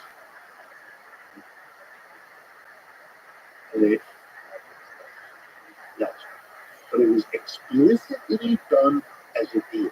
The ruling group said to Hindenburg, the old Prussian man who was in charge of the German government, you have to invite Hitler to Florida. Otherwise, he would never done. He had called it nasty names. The Prussian aristocracy put down Hitler as a boss, a little funny man with a mustache. It was awesome. And in German, for them, that mattered. So he comes in as the enemy, the smasher of socialism and communism, which he initially does. Only people who don't know it here pick up the word. It's like there are people in the United States who like to say, we are not a democracy, we are a republic. Which is like saying, I'm not a banana, I'm a fruit. You have to explain to these people. So you have to explain to people, yes, we're a republic, but we have a commitment to democracy. It's the way to govern the republic. Because to say you're a republic doesn't imply a kind of government. You have to go through that. Because It's in the words. You have power beyond the actions that's used in communication, whether it's negative, like racist, or positive, like freedom of speech, whatever they do. When you use that, who knows, or negative, would stop Johnny, stop being a socialist, or something, whatever that means, that's how you can use it. So let's fast forward to today. You mentioned Bernie Sanders. There's another popular figure that represents some ideas of maybe let's call it democratic socialism. Maybe let's try to start sneak up on a definition that could possibly be the AOC, Alexandria Ocasio-Cortez. He's from these parts. Yes. So maybe if you can comment on Bernie Sanders or AOC, are they open to some ideas in Marxism? Are they representing those ideas well in both the economic? Okay. Where do I? The socialist movement predates Marx, was always larger than Marx, and has gone on to develop separately after Marx's death. So, Can we pause on that actually? Is there a nice way to really draw a line between Marxism and socialism? Or if Marxism is kind of a part of socialism, can you speak to like maybe try to define once again what Marxism is and socialism is? Marxism is a systematic analysis heavily focused on economics, and as I said earlier, devoted to mostly a critique of capitalism, and that's its strength. How it does that, how it poses the question, how it analyzes the way that capitalism works. That is really the forte of the Marxist tradition. Socialism is a bigger, broader text within which Marxism figures into there, so that people who aren't Marxists are nonetheless aware of Marxism, like it more or less, study it more or less. But it's a broader notion that I like to use this sentence to describe. It's a broad idea that we can do better than capitalism. Really, there are all kinds of things about capitalism that are not what we as modern citizens of the world think about. We are in a tradition that goes back to all the people who thought they could do better than slavery, and all the people who thought they could do better than feudalism. We've made progress. Feudalism was progress over slavery. Capitalism was progress over both of them, and progress has to stop. And we are the people who, in a variety of ways, want the progress to go further, and are not held back by believing that capitalism is somehow the best beyond which we cannot go or even think. We find that to be, in the worst sense of the word, a reactionary way of thinking. We're that large community. Many of us are not interested in economics all that much. We don't think that's the focal area. We are socialists, for example, because we want to do something to deal with climate change. We think the world is about to kill itself physically, and we want to take steps with other people to stop that, to fix that. So that's for me a kind of difference. It's a little difficult to say because there's no other figure like Marx that has an equal impact, an equal place within the broad socialist tradition. And the only tradition that comes close might be the anarchist tradition. That's very specialized, and that's a whole nother kind of conversation. And whatever you say, the influence of the great anarchist thinkers, Kropotkin, Bakunin, Sorel, and others, still doesn't amount to the impact of Marxism so far. That could change, but I mean, up to this point, that's the. I think that's a way of understanding the relationship. Yeah, it's interesting that some of the ideas within anarchism, of course, it's a very disciplines, right? So such, by definition, such variety in their thinking, but they kind of stand for a dismantling of the power center, and that if not equates, tends to rhyme with some of the ideas of socialism. Absolutely. So you have the There's a whole train of thought in socialist ideas and in Marxism that uses the phrase, quote, the withering away of the state. That's a quotation from Lenin. Uh, People should understand that's a quotation from Lenin. And it was made by Lenin positive. In other words, Lenin was saying, that's a good thing. It's something we stand, we want to create the conditions under which there is a, because remember, the communists, they called that at first in Russia, before the revolution, they were just socialists. They were hunted down and persecuted by the government left and right. They had no love for the government. The government was their literal everyday enemy. Being critical of government didn't just mean this particular government, but of the whole. Being a Marxist, you always ask the questions of the social constitution of whatever it is you're struggling with. So there was this interest. Why is the state so important? Especially because if you understand feudalism, particularly early feudalism, it didn't have powerful states. One of Lenin's greatest books is called The Economic History of Russia, and it goes back centuries. It's a huge book, 3 or 4 inches thick. I'm one of the few people who've read it. And he's very good about the absence of a strong central government in many parts of Cuba, including inside Russia, but also in other parts of Europe. The development of a powerful central state comes towards the end of feudalism as it is desperate to hold on, which ought to be suggested that maybe return to powerful governments here in the United States or in Europe. This may be also, this system is exhausted, it can't go on, and has to marshal every last bit of power it can, not to be lost in this. it would be interesting to see what the Soviet Union would look like if Lenin went down.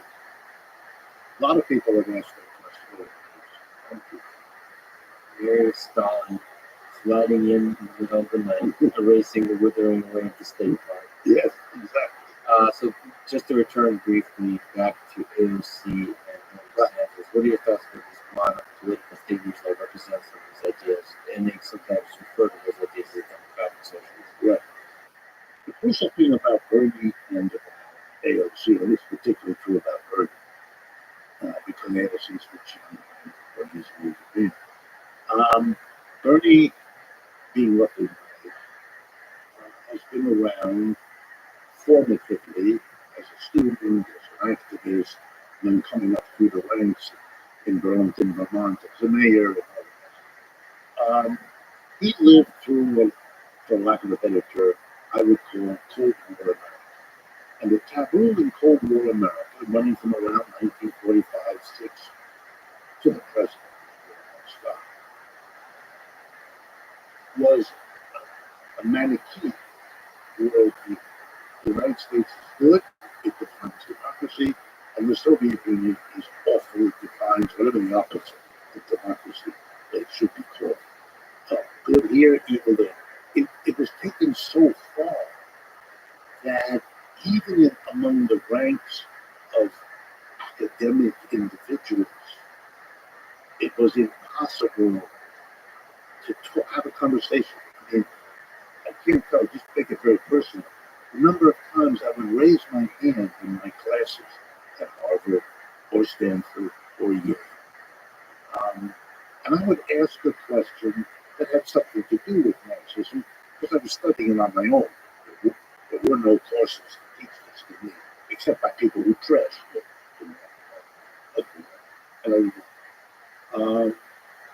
So I would ask a question, and I would see the faces of my teachers, both those who didn't much care for and those who were good teachers of mine.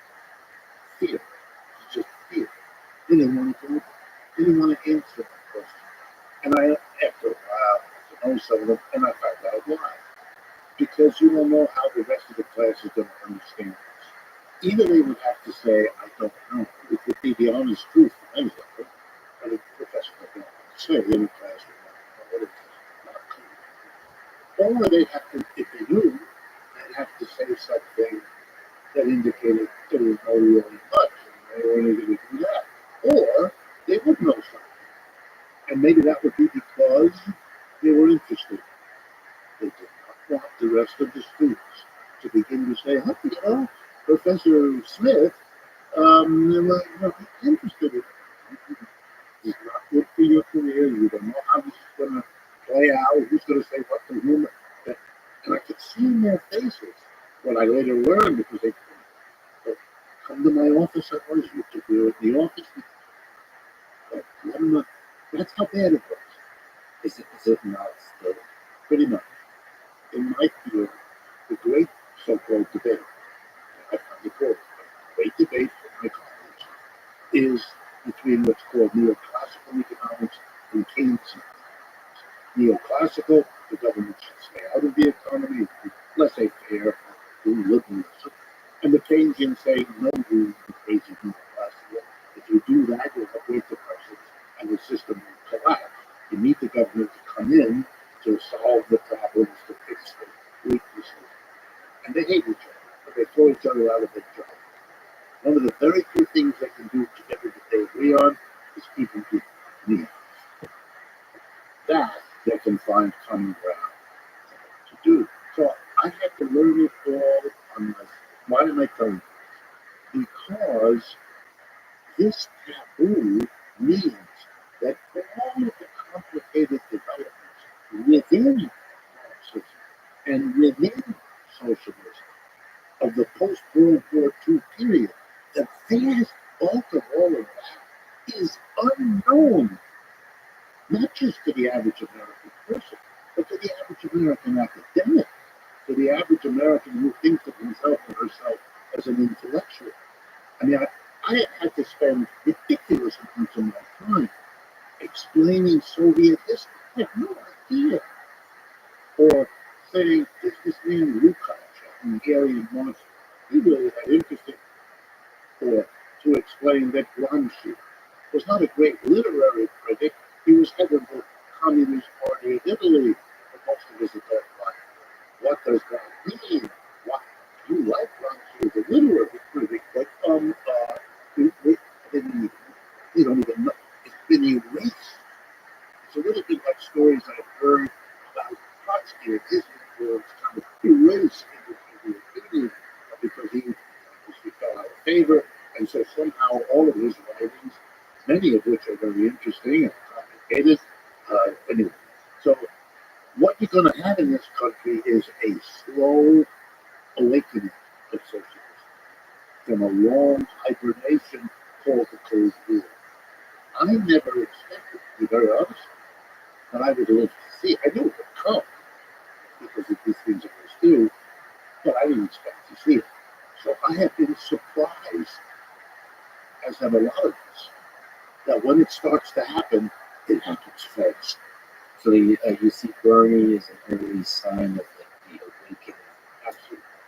When Cold War to accept the Bernie ideas. was always, we all knew, and everybody who paid attention, he did not. But 2016, he makes a decision, momentous, to run for president. He's just a senator from Vermont. Vermont is one of the smallest states in the Union. People who live in Vermont love to tell you that there are more cows than people in Vermont, etc. So here from this little state, this elderly gentleman with a New York City accent runs for office and says, I'm a socialist. And when they attack him, he doesn't run away. I'm a socialist. I'm a socialist. No, he had been. It wasn't a secret that suddenly got out. But the great question, and I don't mind telling you because I've been to schools, I know a lot of people, Johnny Gillen, my classmate here. So I was speaking with a high official of the Democratic Party, and I said, well, what do you think about Bernie entering the race? Makes no difference. If they get 1% of the vote, right? He was, they had no idea what was coming. But the truth is, I did not know that. It wasn't just that he didn't do it. I thought his 1% was probably right. But who would know? Yeah, change can happen fast. Do you think AOC will be president? Not to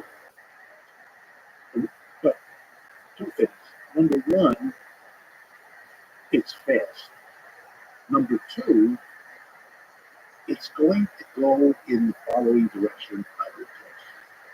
You begin with the most moderate, calm, non-confrontational socialism you can imagine. And not AOC. No, they are not confrontational in my judgment. In terms of the edges, I mean, they're both very feisty, They're feisty person, but not. but not ideological. Got You know, she is, Bernie is, you know, in honest moments, and they're both really are pretty honest folks, at least in my experience. In honest moments, Bernie will tell you that what he advocates is democratic socialism is pretty much what FDR was in the 1930s. It was a kind of popular government, tax the rich a lot more than we do now to provide a lot more support for the working class than we do now. That's not a fundamental change. That's what he means by socialism. When he talks about it, he's asked for examples. He mentions Denmark a lot. Okay, that that's consistent. That's the softest kind of socialism, and that's where we're going to start in the country coming out of hibernation. Pretty soon, it's already happening. There'll be people who need and want to go further in the direction of socialism than Bernie and AOC are comfortable. You can already see the shoots of it now. You know, AOC voted together with most of the others to support the money for the youth. Okay, that a lot of people voted for social movement do not support. And that's going to happen. I don't know exactly how that's going to work out. That should give people an idea. There are disagreements, and they're going to fester, and they're going to. They don't. The people. So people in socialist sphere don't support money in the United States in the large amounts that it is being sent to Ukraine. Is it because it's a fund that the military-industrial complex is a capitalist institution? No, there are some people who think that's, and there are people for whom this is it's guns and butter. Why are we over there when we have some speeds at home and collectively? And then there are people who want to go back to what we talked about at the beginning, who are more like Lenin and Debs. This is a fight between Western capitalism and Russian oligarchs and wannabe oligarchs in Ukraine. What do we do? We have to insist that these forces sit down at the bargaining table and negotiate a settlement. Don't kill large numbers of Ukrainians. Everybody's willing to fight for the last Ukrainian. He's strange. What are you doing? You're supposed to be in favor of peace. And for the United States, it's just finished invading and occupying Afghanistan and Iraq to be against another country invaded. Who was taken seriously? This is crazy. I invaded Florida and you invaded Florida. What? What are you doing? Why are you doing? What's going on?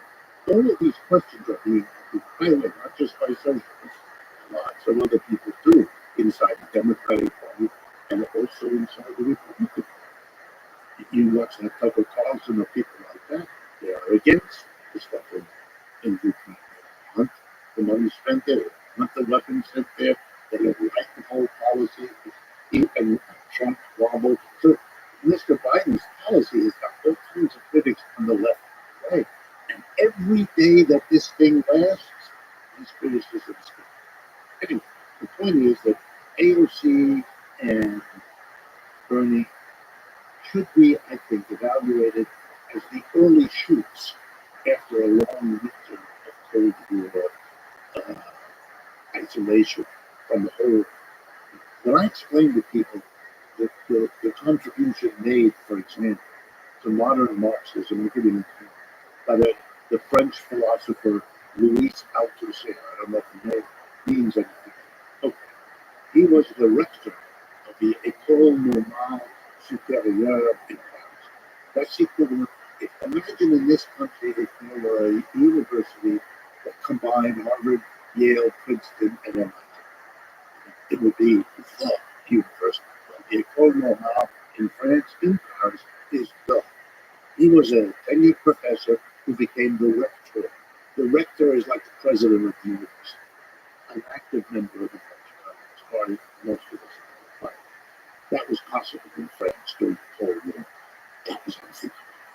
We could not innovate in here. Right?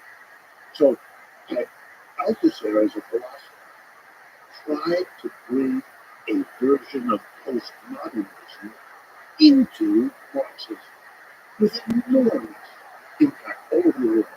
Travel, not just in Europe, right? So if you want to look him up, I can spell it out for you. Althusser. Luis, the Luis is spelled Louis. Luis Althusser. Look him up, you'll see. By the way, MIT Press is a major publisher, if I remember, of his works in English. By the way, the textbook I wrote in economics, in case you're ever interested, was also published by the MIT Press and entitled The Contending Economic Theories, Neoclassical, Keynesian, and Marxian. That's an MIT Marxian. Yeah. And by the way, when we think, I don't know if there's an interesting distinction between Marxian economics and Marxist. I suppose Marxism is the umbrella of everything else. I only use it because Marxist idealism now, a person who's a Marxist. Marxian uses it. I don't need some great. The last point I would like to make about it is that's also gender. I'm a historian too, and I know that the transition out of feudalism to Europe to capitalism was a transition that took centuries and that occurred in fits and starts. So for example, a feudal manor would start to disintegrate, serfs would run away, then run into a town. I would live in the town, and the land that would opposite run away from the town. A deal was struck without the people involved in the deal understanding what they were doing. A merchant would say to one of these serfs, I'm in the business of buying and then reselling stuff and living off the difference. But you know, I could make more money if I produce some of this stuff myself rather than buy it from somebody else. So I'm gonna make you a deal. I'm gonna give you money once a week and give you what we would later call it. And you come here and under my supervision, you make this crap that I'm going to sell, and this all works. In other words, there were efforts, unconscious, not self-aware, to go out of feudalism to a new system. Some of them lasted a few days and then fell apart. Some of them lasted weeks, or months, or years. But it took a long time before the conditions were ready for a kind of a general switch. And once that was done, it grew on itself and became the global capitalist system we have today. That's the only model we have. So for me, that's what I see when I look at society. I see the Paris Commune was an event, an attempt. It lasted a few weeks. I see Russia. That was an attempt, lasted 17 years. Then I see, and you fill in the blank, I see these are all early experiments. These are all, you learn things to do, learn things never to do. Good, bad. What do you build? How do you look? And that's what the socialist and Marxist tradition, when it's serious, that's what it does. So in your ideas, so capitalism is a significant improvement over feudalism, and we are coming to an age, slavery, but we're coming to an age where capitalism will die out. And it's not that capitalism is somehow fundamentally broken. It's better than the things that came before it, but there's going to be things yet better, and it will be grounded in the ideas of Marxism and socialism. Is there just a little bit briefly the way Marxism is used as a term on Twitter? There's something called, I'm sorry if I'm using the term correctly, but cultural Marxism. Criticisms of universities being infiltrated by cultural Marxists.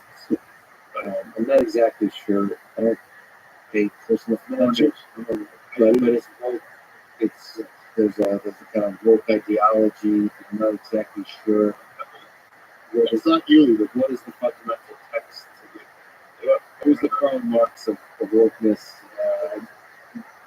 All I do know is that there's certain characteristics of woke ideology, which is hard lines are drawn between the good guys and the bad guys, and basically everyone is a bad guy except the people with very loud styles, and that applies for racism, for sexism, for gender, gender politics, identity politics, all that kind of stuff. Is there any parallels between Marxian economics and Marxist ideology and whatever is being called Marxism on Twitter? Mostly Marxist. One of the consequences of the taboo after World War II is that Marxism, like socialism and communism, become swear words. It's like calling somebody, I mean, use bad language, using a four-letter word to describe somebody. So instead of calling them this back, you call them a Marxist. In many circles, this is even worse than what our other adjective use. But it doesn't have a particular meaning of what I can say. The closest you get is your little list. It is somebody who is concerned about race and sex, sexual orientation, gender, and all of those things, and wants there to be transgender bathrooms, and and I don't like any of these people, so I slap the word Marxism or the phrase cultural Marxism, because it isn't Marxism about getting more money or controlling the industry, all those things that didn't we want Marxists somehow are concerned about. So this is odd. All of us get interested in culture. I mean, Lukács, the man who used to be called Gramsci, that's what they're famous for, the analysis of what Marxism particularly has to say about culture. Gramsci writes a great work about the Catholic Church, about theater and painting in Italy. No, I mean, this is just ignorance. I don't know anything about it. I wouldn't know what it means. It's a label that summarizes, kind of shorthand. I'm a Guinness holder. I don't want to be told that there's ugly racism in this country, or sexism, or phobia against hate, whatever it is. Marxism or socialism. It's like socialism is the principle. It is a mentality, but I don't blame them. I mean, it's childish, it's mean-spirited, but it comes out of, I thought, ever sat them down and said, here is this tradition. It's got these kinds of things people kind of share, and these big differences. Look, an intelligent society, which this country is, could have and should have done that. It was fear and a kind of terror that made them behave the way they did. They wouldn't understand. Having said that, there is such a thing as cultural Marxism. What that is simply those Marxists who devoted themselves to analyze how it is that a particular culture is, on the one hand, shaped by capitalism, and on the other hand, it becomes a condition for capitalism to survive. In other words, how do we analyze the interaction between the class struggle on the job and attitude towards sexuality, or movements in music, or whatever else culture? And there are Gail Lukács, this one here, great name, the greatest of all the names, Antonio Gramsci, and a modern name just died a couple of years ago, a British intellectual named Stuart Hall, Hall. If I were teaching, which I've done, of course, in cultural Marxism, those would be three major blocks on the syllabus. I would give you articles of which to read of their stuff, because it has been so seminal in provoking many, many others. So there is something to be said and understood about the kind of culture that capitalism creates, the kind of culture that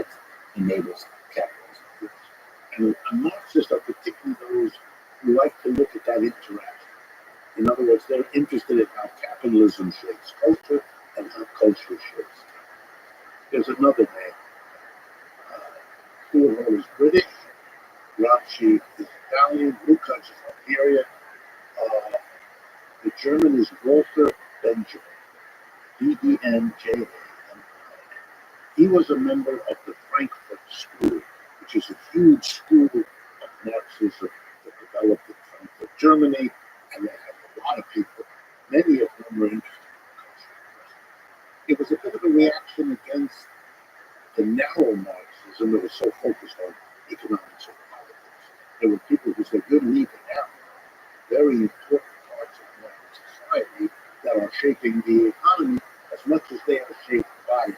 And it was that impetus to open Marxism to be more inclusive in what it deemed to be important to understand that this cult, and they call themselves cultural Marxists, but they have a completely different meaning from this. This is just, just bad mouthing, that's all. Let me ask a more personal question. So, Sure. for most of the 20th century, the large many decades in the United States, as a consequence of the Cold War and before, being a Marxist is one of the worst things you can do. Have you had dark periods in your own life where you've gone to dark places in your mind where it was difficult and self-doubt, difficult to know, like, what the hell am I doing? And you're surrounded by colleagues and people who some prestigious universities, both personal interest of career, but also as a human being, you know, kind of looks at you funny because you're studying this thing. Did that ever get you real low? No. I know people that who have exactly what you said, and your question's perfectly reasonable. How are you? I think it's me that question. And what's wrong with it? There's nothing wrong with the question. And here's the honest truth. I don't know how anomalous I am. I really don't. But the truth is, no. I have, if my wife was sitting here, and she tells you what she tells me, which is I have been tremendously lucky in my life, which is true. But then again, luck never is the only explanation for things. It's part. What can I say? I didn't choose my birth. I didn't choose the communities in which I grew up, or the schools I attended, anything else. Yeah, but the fact that there's no courses or extensive courses on Marxist economics, But you know, again, I'm Hegel. On the one hand, I was denied good instruction. On the other hand, I had to go out and learn it on my own. And the motivation, when you do that, is very different. I'm not the student who sits there with my notebook, taking notes of what the great professor says, and reading the text, getting ready for the exam. And I'm having an exam. I'm doing something slightly risque, kind of romantically different and oppositional. I was able to find always one or two professors I could go to outside of the classrooms, other students who felt enough similar to me that we could get together and read these books. I had a number of really fortuitous people who were kind to me and gave me their time and effort to teach me along the way. And I've had the benefit that because I went to all these places, I do know a lot of people who are in this culture. And when I have been put in difficult positions, I often wave my pedigree, and it works like garlic with the devil, right? In a way. Because Americans are very deferential to that kind of academic prestige. but there's a personal psychological thing that seems that you have never been shaken by this. You have just naturally somebody who just has perseverance. I would put it, I mean, I understand what you're saying, but I would put it with it. Capitalism struck me early on in my life as not that great a system. And nothing has happened to change my mind. In other words, the development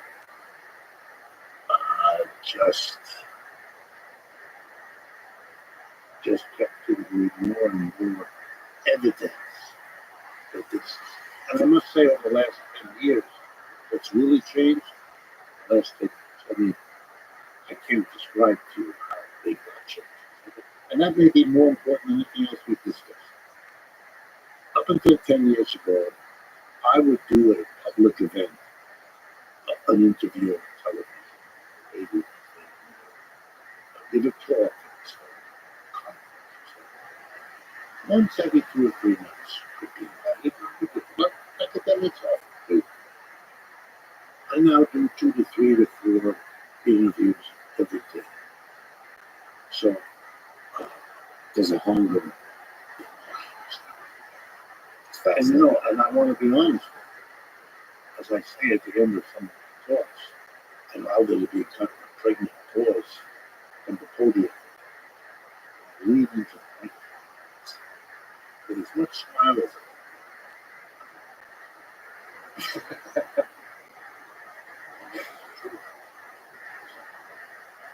I never expected. Look, I'm used to teaching a classroom, a seminar for graduate students, 8 or 9 or 10 students, or a regular undergraduate class with 30, or an occasion, an introductory course with a few hundred. I've done all of those things many times. An audience that I can count in hundreds of thousands, people even know that. That's new. Is there advice you give, given your goal and non-standard career advice you can give for high school students, college students, or how to have a career, or maybe how to have a career or life that you can Yeah. First of all, my advice is good. The conditions for doing that now are infinitely better than they were when I had to do it. And I could do it, and I'm happy I did it. Becoming a teacher is one of those decisions I made that I've never regretted. And I've never regretted being a critic of this society. Never. I find it edifying. I find it, from the gratitude people express to me for helping them see kind of what's going on, is unbelievably encouraging. You know, what can I tell you? So that fills you with joy. Pointing out to the emperor as a place fills you that's a life. Not just important, it's because most of the people who say something like that with me are people who, if they have the vocabulary that someone do, would say, you know, I thought I was seeing through that. I think that's yeah. I thought it, and they did. Yeah. And all they needed was a little extra this information or that factoid, this logic, yeah. And they have that, and I remember having that too. When I had a teacher who made something clear that had been murky, I always felt gratitude. And now I get that gratitude, a good bit, and yes, it is enormously gratifying. I'm not sure I could get it any other way. And I have learned, I'm walking through, that being a critic of society and doing it systematically and sharing it with other people makes for a very good life. Very good. Speaking of which, however, what one other aspect of human nature is that life comes to an end. Do you think about your death and your fate? Afraid of it now. Think about it. Yes. I'm not afraid. I've always thought, you know, death is hard when people are left. When you're dead, I look very much. I worry more about my wife. I'm very attached to my wife. I mentioned to you that I married when I was 23 years old. That's my wife to this day. So I'm lucky. If you get married to anybody at age 23, even what? It is.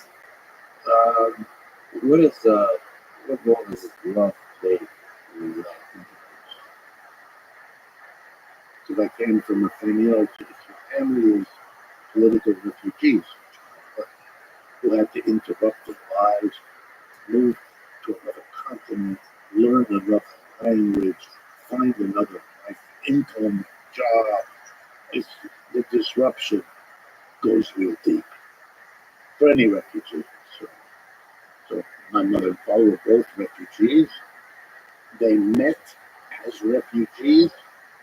Um, so I had to, in a way, make it up to them. I was the first child of their younger sister, really the first child. And, there's a lot of psychological pressure on you if you're in that situation. Nobody means you harm, but you've got to do what they couldn't, what was shut off to them in a way they want you to do. It's the closest they're going to get to what they have. And my parents were both university students. Father was a lawyer. My mother had to leave the university, run for her life. So I had to perform. I went to high school. Here in the United States, I had to get all A's. I had a football team. I had to play violin. You also had to do all this because everything had to be achieved. So I'm an achievement crazy person. But that's dysfunction. But on top of that, that's an achievement within the game of this particular society. And love seems to be a thing that's greater than that game. Is that something that made you a better person? How was it? How does it make you a better Marxian and a better Everything. Because my wife by profession is a excellent. I love it. and I needed it. Yeah. And so I married her. I didn't know what I was doing, but I think as I look back, that was more than a little. And she has told me life about a whole range of aspects of life that my family never talked about, never dealt with, never at least explicitly engaged in any of that. Because it was all about survival. It's a great challenge to survive. And you're so busy that you tell yourself you can't do that. Yeah, of course you can. And there are other reasons why you're not doing it. But the survival is so urgent that you can fool yourself this way. And my parents did that. One last question. What's the meaning of life? Why The fortune is tomorrow. Let's go. Life is struggle. And for me, I have found that to be true. That the struggle, whether it is to build a relationship with your child, whether it's to build with your spouse, whether it's to understand a complicated argument and simplify it so that you can share the pleasure of understanding this relationship to a student or to the audience. It's a struggle to do all those things. But that network of struggles, that makes life interesting, intriguing, and satisfying. and meaningful? Very. And that latter thing, I gotta say, you do master. You're one of the great communicators and educators Good. out there today, and it's a huge honor to be serving you for so many hours. Thank This is awesome. Thanks for listening to this conversation with Richie. To support this podcast, please check out our sponsors in the description. Now, let me leave you with some words from Karl Marx. The philosophers have only interpreted the world in various ways. The point, however, is to change it. Thank you for listening, and hope to see you next time.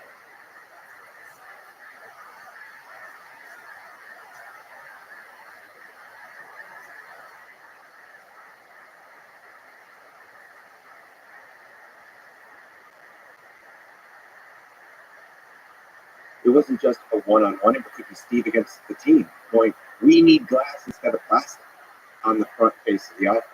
And we're going to do this. And we're like, and so we did it. And he pushed us because he didn't know all the details, but he could see in our minds that we're like, we could probably, but man, it's really putting us at risk, and we laid out the risks for him. He's like, I'm willing to take those risks. The following is a conversation with Tony Fadell, engineer, designer, co-creator of the iPod, the iPhone, and the Nest thermostat. And he's the author of the new book, Build, an unorthodox guide to making things worth making. More than almost any human ever, he knows what it takes to create technology ideas, designs, products, and companies that revolutionize life for huge numbers of people in the world. So, truly is an honor, pleasure to sit down with Tony for time, look back at one heck of an amazing life. This is the Luxury Group Podcast. To support it, please check out our sponsors in the description. And now, your friends, it's Tony Fadell. When did you first fall in love with computers? Or let's say computer engineering and design? I first fell in love with computers and programming was in a summer school class in 5th grade in Grosse Pointe Farms, Michigan. It was a simple basic programming class, but the basic programming class was not like printing. It was bubble cards. So literally it was, the cards, the stack of cards, and you would use a number 2 pencil and you would put in your program line by line, and you have to make sure it was perfectly stacked and no errors. And you would take that set of cards and you put it on his reader, and it would go off to an IBM microcomputer somewhere in the cloud.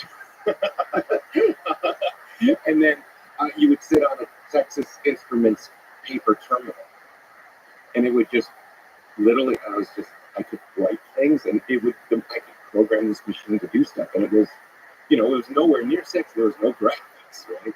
Oregon Trail was all in text, right? The cards were so cumbersome that if you got one thing wrong or out of order, it or a disaster, or you dropped one card, it would all fall apart. So just doing that, print app, or what was it? I can't remember what it was. It was what the basic commands were. But So when you say basic, you mean basic programming? Basic programming. You're writing basic programming language on paper. On paper. And you call it programming. It's called programming. Yeah, you're programming this computer in a remote location, and it came back. So it was truly cloud computing in a way. So it was really turning. And the input and the programming are separate to the input to the program, but they can go together. Like there's no input to the program. You just run this and it gives you output. Yeah, it goes in and it says ready, and then you can say run. Yeah, and then it would run. But to program it, you didn't type it because it was a printer terminal. You would make the stack of cards, and that would get it into the computer's memory. Okay, so where was the magic? The magic was that you could create. You had a language, and you could create what you wanted to create. Right? You could create a world or what have you, and have this interaction, and you could compute things. You could do numbers. I was playing Oregon Trail, right? So you're less like you can play video. Wow, video. That's right. You can play text games and then imagine them in your brain. Oregon Trail. There's this meme I saw recently. If you want to feel bad about yourself for programming, realize that one person wrote Railroad Tycoon. I think that's the name of the game. This is cool little builder game. One person wrote it in assembly. So from scratch, and for people who don't know, it kind of looks like a SimCity type game. It's a city builder, but obviously centered around railroads. And there's a nice graphics, like you mentioned, all that kind of stuff. All the things, all the rich, colorful things you would imagine for a two-dimensional video game, all written in assembly, being the lowest level code next to binary, which is fascinating. And that you have to notice the magic at that little level at that time. You didn't have all the graphics, you didn't have all the APIs and all the sample code, no Stack Overflow, no internet, none of that. You had to know registers, had to know the opcodes, and you had to imagine the world in your brain with the memory structures and everything else. There's no visualization. You visualized it out yourself, right? And so that was magic. But then the next part of the magic is doing these little things. And then electronic arts came out for the Apple II. So I got an Apple II. And electronic arts came out, and I was programming and doing basic and making my own games. But then there were two games that really blew my mind. One was pinball construction set, and the other one was music construction set. And these were both places where I could create pinball games and I could create musical scores because I love music, and I could then play them, right? And so when you have that, you're like, oh, there's something very different. So I could create myself, but then there was others that create tools that you could create that had a vision. And then you would read the backstories. So electronic arts back in the day, it was one programmer who would program those, each of those things. And you could read their backstories. It was literally like a musician or someone else. Like you can read Rick Rubin's like this sort of thing. They tell you all that stuff. And there was one guy who wrote music construction set. He wrote it all in assembly, and he was 16 years old. And I was probably 12 or 13 at the time. And I went, oh my. If he was able to do this and had it published, right, and this amazing tool was created, like, what can I do? And so then it just kept going. But really, it was those seminal, first the introduction, and then the power through programming and turning these things into what you want to turn it into. And you didn't have to be 40, 50 years old and have, PhDs. And then I was like, okay, this is real. I wish we did that with programmers, but we treated them like artists. We would know the backstory these days. Today, or not just programmers, engineers. Yeah, like all the things about a product that I think I love are the little details. And there's probably a human being behind each of those details that had their little inkling of genius that they put in. I wish we knew those stories. That's always sad to me because I obviously I love engineering and I interact with companies. And they, autonomous vehicles and I'm really interested about. And I see that companies generally, we probably talk about this, but they seem to want to hide their engineers, and engineers hold secrets. Like the great secret, we do not speak of the great secret. But then the result of that is you get to hear their stories, the passion that is there behind the engineers, and also the genius. There's a difference between the stuff that's gotten to like the kernel of the idea and the beautiful sort of side effects of the idea. And I wish companies revealed the beautiful side effects a little bit more. But so sorry for the distraction. So what you mentioned Apple II, what was the first computer you thought of? Like the product that was before you that was a personal computer? It was the Apple. So the Apple II was something I was just blessed over. It was. I think it was at the time. It was the person of the year. Maybe it was that year. I don't remember what. But Apple II was the person of the year. Yeah, for Planet Magazine back. I don't remember when, but it was around that same time. So yeah, but there was the Apple II, and I didn't know what it was, but I knew about tools. About tools, creating things, right? And I saw this thing. And I had that IBM experience, that terminal experience. I was like, I could have that at home, right? And so I need to have that at home. And the only thing that was really talked about in our circles was the Apple II. And I was just like, that's it. So I jumped up and down. It was very expensive. I have to have this. My friends like, what?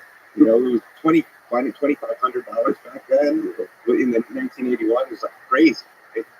So I was like, I'm going to make as much money as I can somewhere. And my grandfather said, because he helped me learn all about tools and build things. I will match whatever you make so you can get this computer. So I worked very hard as a caddy, golf caddy. Caddying actually for the families in at the country clubs in the town where we lived, and did whatever I could. And that end of that Sunday, I got my Apple II, and you couldn't tear it away. It was my friend. It was from a product perspective. What do you remember that was brilliant? The design choices, the idea behind it, or is it just that it exists? That very idea of a personal computer is the brilliant design choice. Yeah, it was that I could actually have this kind of tool in my house, and I could use it anytime I wanted. I could program it anyways. There was no, there was no internet connection. There was no. It was all just you. You either loaded software that you got from or you create it yourself. And then there was the whole other thing, which was starting to happen, which we were doing, and this was kind of like MP3 and stuff. We were sharing software, right? So you built this community of sharing software. You would go and pirate, pirate all the software. You'd never use it all, but it was just that fun thing of like, I'm going to get all this other stuff and then tear it apart, do disassembly on it, see behind the scenes. So you really had a sense that this was your world, and you owned it, right? And you could like literally go into every register. We didn't have all the security layers like you know, like you could really touch bits, and you could poke bits, and you could make this light turn on, and you know, and the geek inside me just lit up. Now you could just, it's so abstract. You know, people don't even understand. Like usually, you know, some programs don't even understand memory. They just think it's unlimited. And security, it's like now there's all this security you should have, but it's like the adults all showed up to the party, and now you can't have all the fun. Right? It's like, you know, this was the thing where if the power went out, you lost your whole program. You had to work the whole day on it. If you didn't press save at every other line, I mean, you were save, and it was like the different or the teacher, like every single step was contemplated. Because if you didn't, you lost maybe a ton of work. So a lot of magic is in the software. The fact that you could have software, the fact that you could share software, the community around the software wasn't necessarily the hardware. Well, that was the first thing. The second step around hardware was I got things like the Mockingbird, which the Mockingbird paired with the music instruction set, you could now generate all kinds of tones and notes. It was a synthesizer in the Apple II. So you would plug in this card and go, oh my God, look at this here. That, you know, you could start generating cool sounds with it. Like there was a mode, you know, like a logo. What year was that? This is 82, 81, 82. And I bet you do like all the kind of synthetic sounds that are very cool in the 80s. Yeah, they that, you know, chip tunes, right? And then, you know, when you wanted to add a joystick, you had to pull a chip out and you had to like plug in a dip socket to put in a joystick. And then I was like, oh, and then I had to get more memory. How do we do that? And I would speed up process. So then that turned into a company shifting from that. But it was in a hardware software like that. But it was all about, you know, modifying this thing in every way. First with software, and then you started gaining confidence, and then I got a little bit more money and stuff, and then you could get into the hardware, you know, wire things, and then the Apple II with all the schematics, right? So in the back, in the early Apple IIs, you could open up and all the schematics. So you purchased the Apple II and the schematics come with it. It came with it. That's an interesting choice. That's an interesting choice from a company perspective. Right, So it's like a real maker kind of thing. Right. I wonder what they. So that was intentional. Like this Absolutely. This is the cutting edge folks too, or especially It was always the cutting edge. It was geeks for geeks. Yeah. So we were like, oh, how did they make it? And then we got to learn from that. Apple I did the same thing, right? It just Apple II became more packaged up and had, you know, a little bit better software, right? Came with basic, and then, you know, so it was really it was what we might think of as a Raspberry Pi today or something like that, but not with so much software. It was literally, and all the chips were out there, so you could inspect the buses and the right, because everything was just broken up. So I guess that's the idea behind stable big projects in open source like GitHub. That you have the schematics there, and it's kind of a product. I wonder why more companies don't do that kind of thing. Like, we're going to release this to a small set of people, self-selected, perhaps, that are kind of the makers, cutting edge folks, the builders, the at-home engineers. In some way, what Tesla is doing with the beta for the full self-driving is kind of like that. It's like selecting a group of people, but that has to do more with you, how safe of a driver you are versus how much of a tinkerer you are, because they don't get to tinker. I wonder, is that a crazy idea to do for really cutting edge technology? Especially you're interested in like hardware stuff. Is that crazy? Why don't more companies do that kind of thing, you think? I think back then it was about a community and serving that community of builders. Now this is about people who want to get the experience and want it really simple and easy. And they're like, And so there's the audience, or they believe the audience is small, would value those other things that we're just talking about. But if we look at things like Raspberry Pi and all of these other little boards, right? There's a whole world more than any that I've seen. Like, it's amazing what you can do now with these little kits, and the software that's created, and so there's a whole nother, I think, another batch of makers and builders that are coming up through the ranks. And if you look at YouTube channels and stuff, right? They take these little boards, they hack them, then they print out, parts on their 3D printer, assemble them, and they create robots, what have you. So I think it's happening.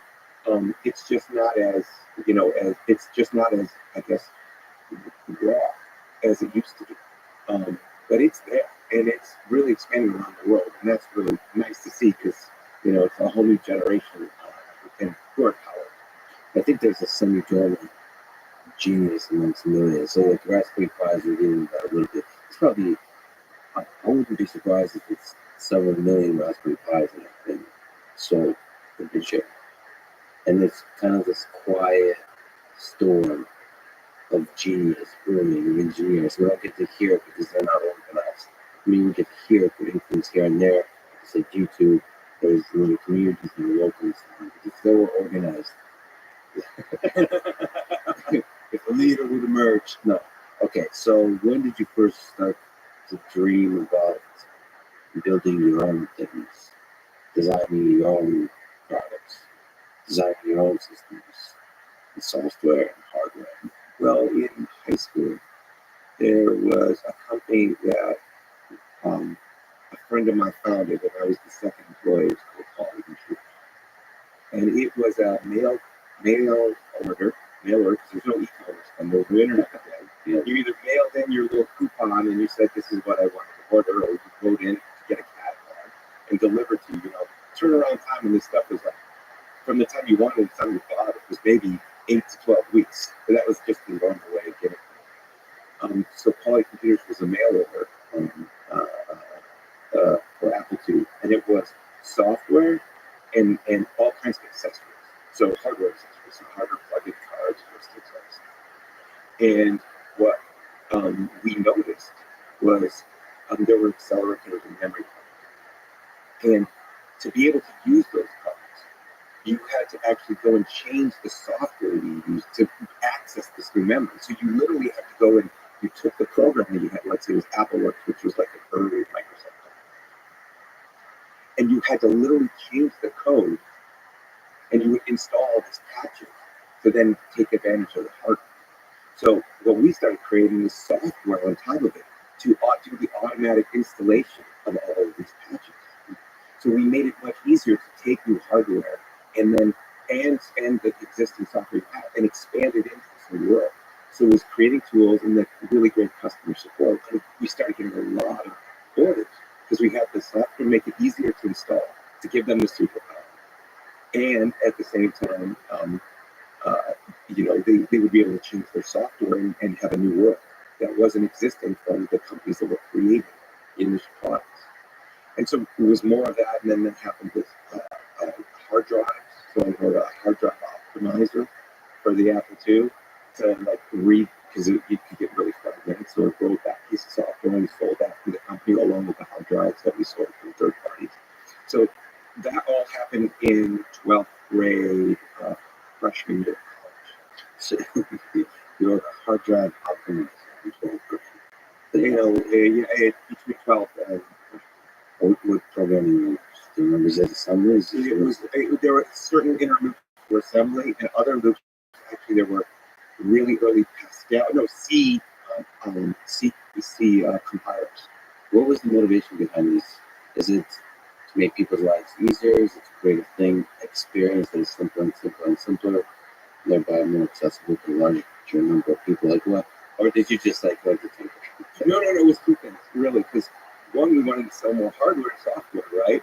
So it was like, make it easier for the user. And then the other thing was, because I was also managing the customer support line, people would call and they go, this doesn't work. And I'm like, I got to go fix the hardware and software, right? Or I got to fix the software to make the hardware and the installation process better. So my whole world was out-of-box experience from when I was in high school. As I had to man the customer support line, hack the some of the code we were doing while Joe Gleason was the founder of Quality Computers. He was doing the ads, placing the ads for the mail order, making sure we were running the credit cards, right? It was two of us, and then it turned into a third, and then we hired another person from high school to like pack boxes so I could stay on the customer support line or doing that software, right? And it was all in his parents' basement, Yeah. right? As you were scaling exponentially. Scaling, right? Yeah, exactly. Bootstrapping. So we'll jump around a little bit. What were you said you love music? What were the ideas that gave birth to it? If we jump forward, and how far back did you stretch? You know, if you look at the history of technology, there's, I mean, not just the product, but the idea is truly revolutionary. Maybe its time has come, but just if you look at the art history, sort of music is so fundamental to who we are as humanity. To be able to put that in your pocket, make it truly portable, is fascinating. In a way that's truly portable, so it's digital, as opposed to sort of like a Walkman or something like that. So, what were the ideas that gave birth to that? You know, I was in love with music since I was just loved music from, I think, second grade. First album. What kind of music? Did So this was Led Zeppelin. This was the Stones, Hendrix, Aerosmith, Cheap Trick, Styx, Ted Nugent. You know, just the real American and British. there's a bunch of people listening right now. Who's that? Led Zeppelin? What is that? You know, it drove my parents crazy. Yeah.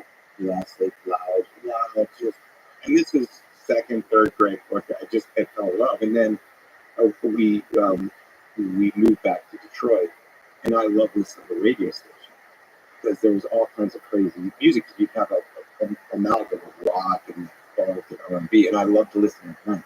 So I had a clock radio. But if I had the clock radio on, everyone would, parents go to sleep, stop that, turn that stuff out. So I hacked the clock radio and put a headphone in. Right? So I said, okay. And then I could listen to it all night and no one could hear me, right? And I could just sit there and, Just hovering around the radio, groove out. just listening to Zeppelin. There would have been. What would you say is the greatest rock, classic rock song of all time? Greatest classic. What pops in your mind? Well, no, you know what? I mean, this has to That's really hard. This is Now so you're hard. It's a serious journalistic interview. You're not allowed to back down from these kinds of questions. No. Yeah, it's hard. It's hard to pick. But to me, Stairway to Heaven is a safe fault. It's like, it's so often considered to be one of the greatest songs of all time that you almost don't want to pick it. Right. But you return to it time and time again, and it's like, yeah, this is something pretty special. It's a rock opera of sorts. Well, the rock opera that really blew me away and still continues to blow me away is All the Talk Show. Like that. I love that. Yeah, I love that one. I can't say which one's better. But Dark Side of the Moon for me was a audio experience, right? The whole thing from soup to nuts, plus all the synthesizers, all of those things. Okay. So back to the iPod. So that's from the early age We loved it. Absolutely loved it. And, always was just around it and always it was always playing. I played it so loud that I actually hurt the earring in my right ear. And I still suffer from it. And then no regrets. No regrets whatsoever. Going to concerts in downtown Detroit. So moving forward.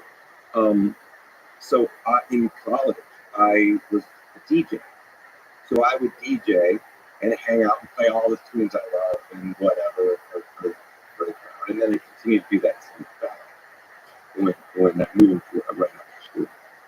And so I was lugging all of these CDs around, 1,000 CDs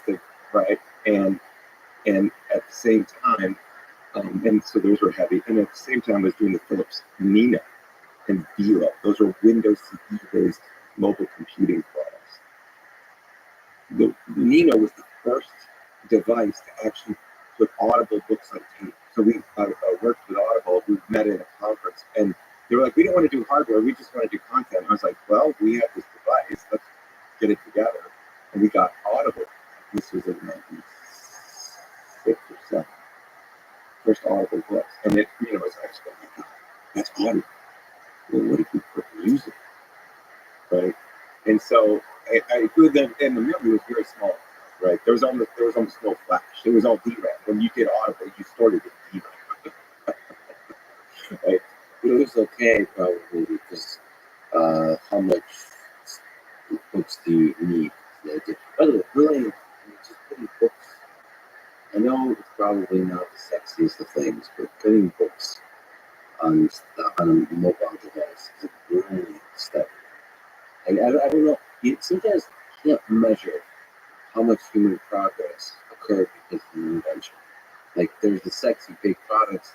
You never know. Like Wikipedia is one of those things that doesn't get enough, I think, credit for the transformational effect it has.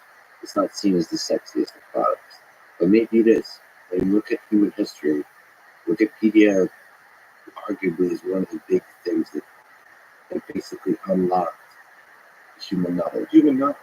And human editing, and human, just the human nature of building something together. Yeah. So it's fascinating.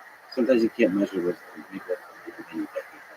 Anyway, sorry. So that was Nino. That was there. And then there's Audible with books. Why not put music? And I'm carrying around the music for the DJ gigs, and you're like, wait a second, 2 and 2 together, right? Like, let's get rid of this. And then MP3 showed up. the actual The format. MP3 showed up around 97, 98. So MP3 is compressed, so you can have like the storage. Right, so you could go from a large full lossless digital track into something that can be stored in 4 to 8 megabytes, something like that for the audio. That's a reduced quality, but you could get it done. You're like, okay. And now, if we have enough flash or DRAM, we can put 10, 15, what have you, all in the same memory. And it starts to replicate the CD, and ultimately, if you put it on a hard drive, you could start to put thousands of songs. Yeah, that's also really innovation. But people don't realize. I think people would be surprised how big, in terms of storage, raw audio is, and the fact that you can compress it, like I don't know what the compression is, but it's like 10x. It's very significant compression, and still sounds almost lossless. Much to the chagrin of Neil Young, who does not like that. But even Neil Young, even the stuff he talks about is still tiny files relative to the raw. So he wants to increase it just a little bit more. But still, that's an invention. That's a thing that unlocks your ability to carry around a device like the Nino and music. Because without that, there's no way you can carry around a jack into a hard drive. Right, exactly. And so then it was MP3s, the Nino, and my hatred of carrying around all this heavy stuff. That then spawned, Fuse, and then ultimately, became a lot of that, the ideas and things of that nature. And my passions were born into the iPhone. It was Apple needed something, and I wanted to fix something. It all kind of, came together. This right place, right time. That's the right time. It was just like the stars aligned. So how did it come to life? The details of the stars aligning with the actual design, the actual engineering of getting the device to be small, the storage, the interface, how it looks, the storage, the details of the software, all that kind of stuff. What are some interesting memories from that design process? What are some wisdoms you can impart from that process? Well, how long do you want to go? Because I can go deep. Let's go at least 20 hours. Okay, It's one of those lengthy documentaries. We're going to turn it into episodic. Yeah. Been On listeners. Netflix. Yeah, Game of Thrones. So let's just start with after I was asked to be a consultant to put this thing together. So I already had knowledge of, the space and the technology and all that stuff. But I had to very quickly, and a lot of the suppliers, because of what I was doing at Fuse, trying to create. So as a contractor, I was like, okay, what is the first thing you need to do? So after I showed different architectures and what 3 different products could be to Steve about options for storage options, battery options, form factor options. There was 3 options, and as I was told, given very good advice, get to the 2 options you really do not like, but they're options, and get the best option last. Because Steve will shoot all those down with the best option last, and then we can talk about that. And so that was the one that had a 1.8-inch hard drive and a small screen. Like we just screen, you know it. I'm the original classifier, and then I had enough of the idea of the three or four different CPUs and processor suppliers and kind of systems that were out there that I had gone and found and put together. Power supplies, disk drive interfaces, firewire interfaces, all that stuff. So I put together all of those schematics, or block diagrams in the schematics. So it was just me. And coming up with a bill of materials, coming up with what it could look like, what would be the input output, how we could make a better headphone jack. That was also on there. Screen suppliers, tearing apart calculators. So got all calculators, all kinds of electronics to get the right size of different sizes of small LCDs. So I got all kinds of different battery types. I got different types of, different battery sizes, AA's, AAA's, working through all the different, and there was lithium ion, nickel metal hydride. So I took all the battery types, I took all of the memory types, processing types, LCD types, and connectivity and all that stuff, not wireless, but wired, and laid out these things as Lego blocks. So literally I had all of these things as just, and so I made them so I could put them together and figure out how that form. Oh, like how do we shove them together with the small possible boxes? So the questions around storage for the hard drive, batteries, AAA, right? Screens, the screen sizes, and for that you're tearing apart calculators, digital cameras, whatever, getting little things, right? So you can make it physical, right? If you can make the intangible tangible, and so I can say, look, we can make this, and I brought this whole bag of goods, and it's like, right? And here's this. This is why AA's won't work because it makes it too fat. Everything. So just educate everybody through. Here's the parts that we could use. So not your papers physically, you're playing physical space. Oh, I would go back and forth. So truth be told, because there weren't good enough graphical tools on the Mac, I was using a PC with Visio and 3D tools, and I was doing 3D design at the same time. I was taking all these physical parts and going, okay, what feels right? Because you have to go from, the details and then the rough, and you go back and forth and you iterate, right? And so it was just a lot of fun. And then I ultimately ended up with a styrofoam model and printouts that came from Visio that I glued together and put my grandfather's fishing weights in, because I also modeled the weights, right? So I said, oh, this is this many ounces, this many ounces of grain. And then I went and got all that and made weighted these styrofoam models to then match that. So when you picked it up, it felt more or less form factor right, and it also, you felt how much, was it going to be dense enough? Is it going to feel solid and rigid in your hand, right? Why does it need to feel rigid? Because it has to feel substantial. It has to feel like I have like a bar of gold, right? Maybe you know this, but when you open and close a car door, you know that thunk, and you go, man, and you go, that feels solid, that feels real. And then you get this tinny car that's like, ding, and you're like, does this feel safe? Does this feel like a value? And so when you have a device like that, and you want to make sure that there's not too much air in it, that you distributed the density of the masses in the right way, so it feels like it's the right thing. So you have to model battery life, costs, mass, sizes of different things, and then you have to also think about what the UI is going to look like, right? So you have all of these constraints you're working, the variables you're working with, can't get the perfect of everything. What's the best, local maximum of all of these components that come together to provide an experience? It's always trade-offs. What about buttons?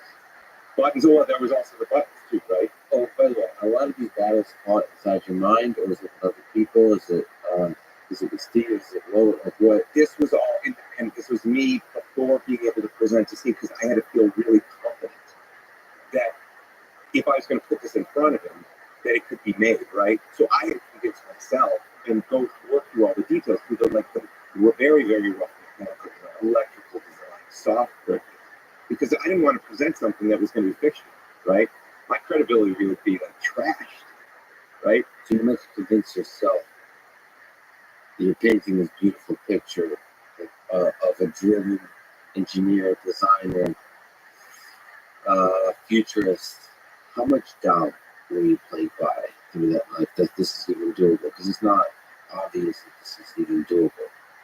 Like to do this at scale, to do this kind of thing, to make it sexy, to shovel the screen, the batteries, the storage, to make the interface, the hardware and the software interface work, all of that. I mean, I don't know, I would be overwhelmed by the doubt of that because so many things have to work. What's the supply chain? Like at that point, I wasn't getting into any of those details or anything. There's the basic stuff that you have to put together, and then you have to, through my learnings at General Magic and my learnings at Philips and delivering, multiple, large scale programs in manufacturing, you kind of get a rule of thumb and you know what to focus on at the beginning and what not to worry about over time. Like when I was early in my career, I worried about everything on the engineering details, so much so that I would be a nervous wreck. Sooner or later, you learn how to filter out and figure out what to prioritize. And so 10 years later, I was able to do a much better job of filtering out the things of we'll get to that in weeks to come. But right now, we got to solve, the very important things, which is could this actually be something real and that you could deliver, enough battery life, right? Enough of an interface, at the right cost, right? And the right price point. So you were sitting on a track record of successes and failures in your mind, where you had sort of already a confidence, calmness, but still, was there a doubt that you can get this done?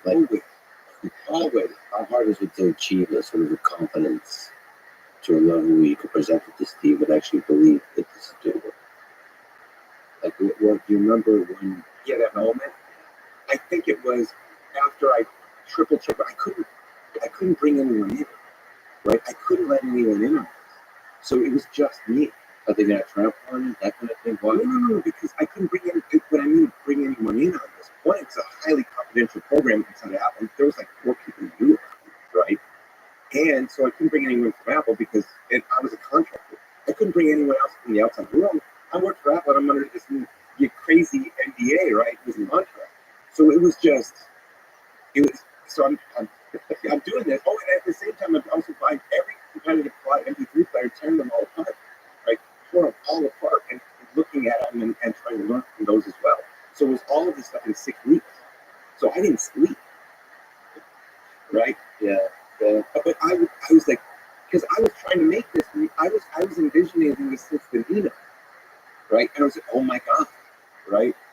But there was another doubt that I had, and it wasn't just could you make the company, but could Apple actually have the balls to make it? Because Apple was not the same company that you know it today in 2000. Really, he was cautious, conservative, careful. It was barely breaking. It was a $4 or $5 billion company. So the guts required there is not necessarily the innovation. It's this is going to cost a lot of money, and we're going to potentially lose all of it because it'll be a flop. Well, there's not just that. There was only the Mac. Yeah. And the Mac wasn't doing for me. There was less. It was about 1% only in the U.S. market share for the Mac, right? The company was in debt. Bill Gates had to give him a loan, right? Michael Dell at the time was saying, shut down the company and give the money back to the shareholders. So this is not the company that, that people, oh my God, the iPhone came out. It's a very different level of confidence and financial situation that the company was in. versus the iPod. And given that, what was the conversation you finally presented to Steve? What was that The conversation was, well, we went through it, the presentation, and all that stuff happened, and he was just like, and he never he would flip through it real quick, throw the presentation aside, and said, okay, let's talk about this, right? And so we went through it all, and one was a big conversation about Sony, and Sony was the number one in all audio categories, home, portable, in the world. Okay, I had been already gone for 10 years of failure, and I was like, wait a second, how are we going to compete with Sony? And I was always worried that Sony was going to come out with whatever it was they were going to come out with, their MP3 player, and that was it, game over, right? And so I was like, Steve, and this is why it took me 4 weeks to finally sign on to join Apple after he greenlighted the iPod program in that meeting, was because I had built other things in the past, like Philips, the Neo Velo, but they didn't know how to sell it or market it. They didn't know how to retail it, right? So I was like, we could build this. And I was like, Steve, I'm pretty sure I can build this. I've done this before. But how are we going to sell it? You have all your marketing dollars on the Mac. And he looked at me and he goes, you build this with, a team, and our team, and Apple, right? And I dedicate that we will make sure that at least 2/4 of all marketing dollars will only go to this product and nothing else. Right? That was the lifeblood of all revenue of the company. So Steve saw something special. Exactly. And he said, I'm going to commit all the marketing dollars. If you can deliver the experience that we're all talking about, if we can do that, and that was Jeff Robin as well, because I would have never happened without him. People don't understand. That was a bug. We couldn't do one without the person.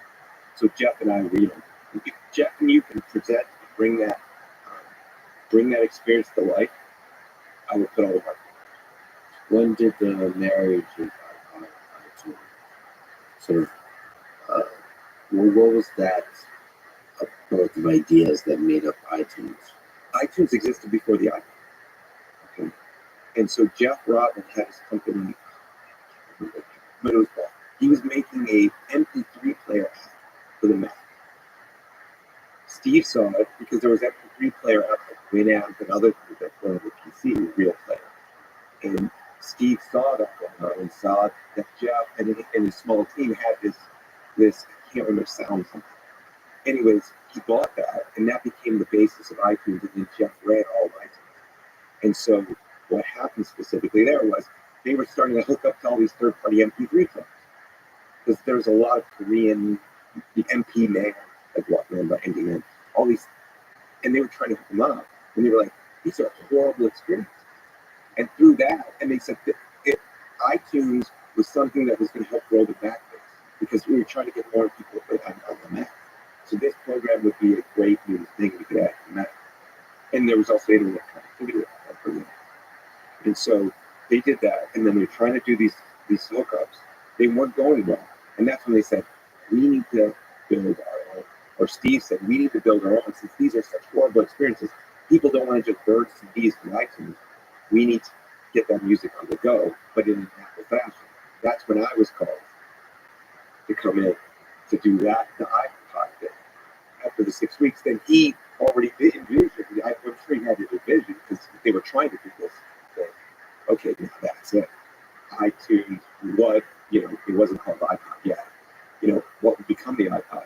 That is going to be the thing that propels Apple into this new thing, because we're going to bring all these music players in that are going to need their next generation or Sony Walkman version 2.0. So when you look at, again, apologies for lingering on iPod, but it's one of the great inventions in tech history.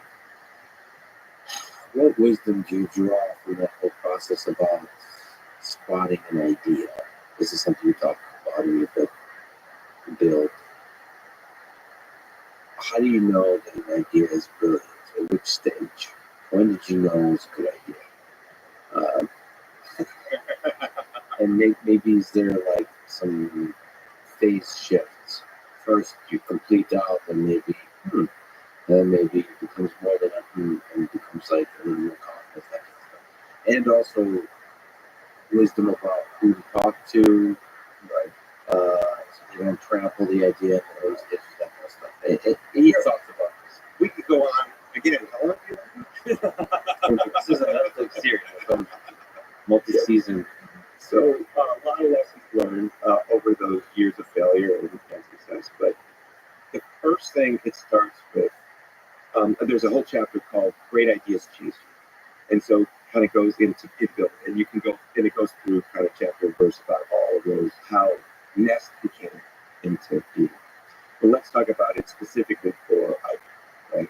So for me, I always had pain, the pain of carrying the CDs everywhere, right? And I had the joy of music, right?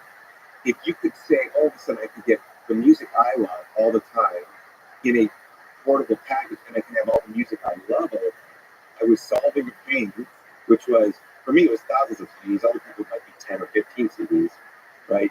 And then I can have the joy of all this music uninterrupted. That was taking the pain, making a painkiller for it. And then at the end was a superpower, an emotional superpower that said, oh my, this is something different. So when you can actually focus on a pain, and get a painkiller, not a vitamin.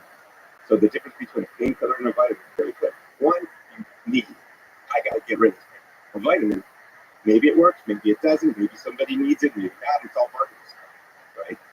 So you start with the pain, give them the painkiller, and hopefully, if you can do it in the right way, you give them a superpower, an emotional superpower.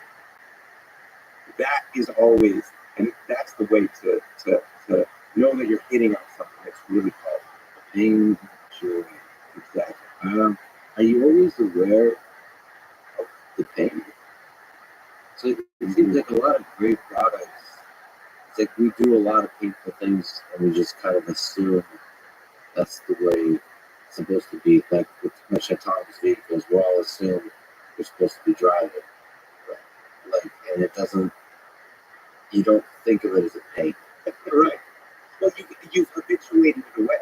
Yeah. You've habituated it away. And for me, when I go to other places, living in parents, and I'm not driving, I'm walking or we're using a scooter or what have you, different thing. And you go, oh my God, when you've left that environment, because everyone else is driving all the time, you're like, that's what you do. And you find out there's other ways of living and there's freedom. When you get rid of that, you're like, oh my God, I didn't know that this was so much better. So there's something in the book that's called, I deemed it the virus of doubt.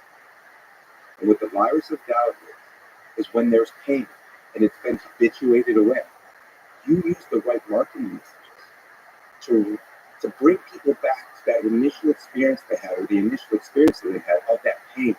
Do you remember when the first time you did blah and it felt like this?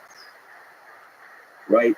And then you reawaken that habituated pain. And it becomes visceral. And then they're like, oh, yes, I hate that.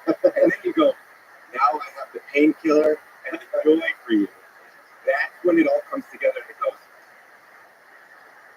goes. Let me, on this pain of the joy, it's brilliant. You mentioned selling marketing dollars. I have a love-hate relationship with marketing. Like with a lot of things that require artistic genius.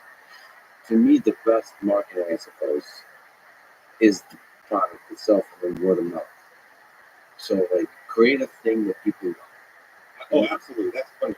Yeah. But so, any other marketing requires genius to be any extra thing. Because to me, I don't.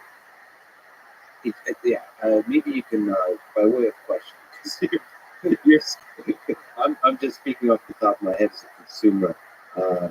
What is great marketing? What does it take to reveal the pain and the joy? It all starts at the beginning. And I'm going to give you a couple of different ways of looking at it. Okay. And again, I might go a little long. So just stay tuned. Yeah. So the first thing is start at the beginning. Let's start at the beginning. In the early part of my career, like General Electric and Philips,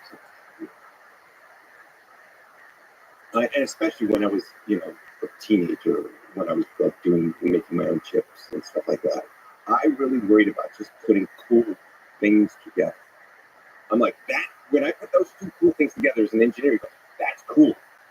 And then I would talk to the other friends who might be geeks too, and they go, yeah, that's cool. Because we knew the bits, so we put them together, and that's a new way of doing it. That's all what. It's not why. Why are you doing it? We know what we're doing, but we don't know why we're doing it because we're not articulating it for ourselves. Because it's just something we're like putting it together. Like, yeah, that's cool because we think we're solving some problem we have, but we're not really articulate. So what normally happens, and this happens because we've invested in so many companies around the world, you have these brilliant engineers, designers, scientists, researchers. They put together these books. And then they develop it, and then at the end, they call it marketing and say, now tell a story about this, and let's get it out to the world, okay? What happens then is marketing is like, well, why do people need this? Tell us why people need it. And so they create a story around this product. But the product is born out of what, not wants. And so marketing starts telling a story, and it turns out to be a fictional story. They say, oh, this is going to do these things. The product comes and is delivered, and it falls flat on its face. Because the marketing doesn't match the product.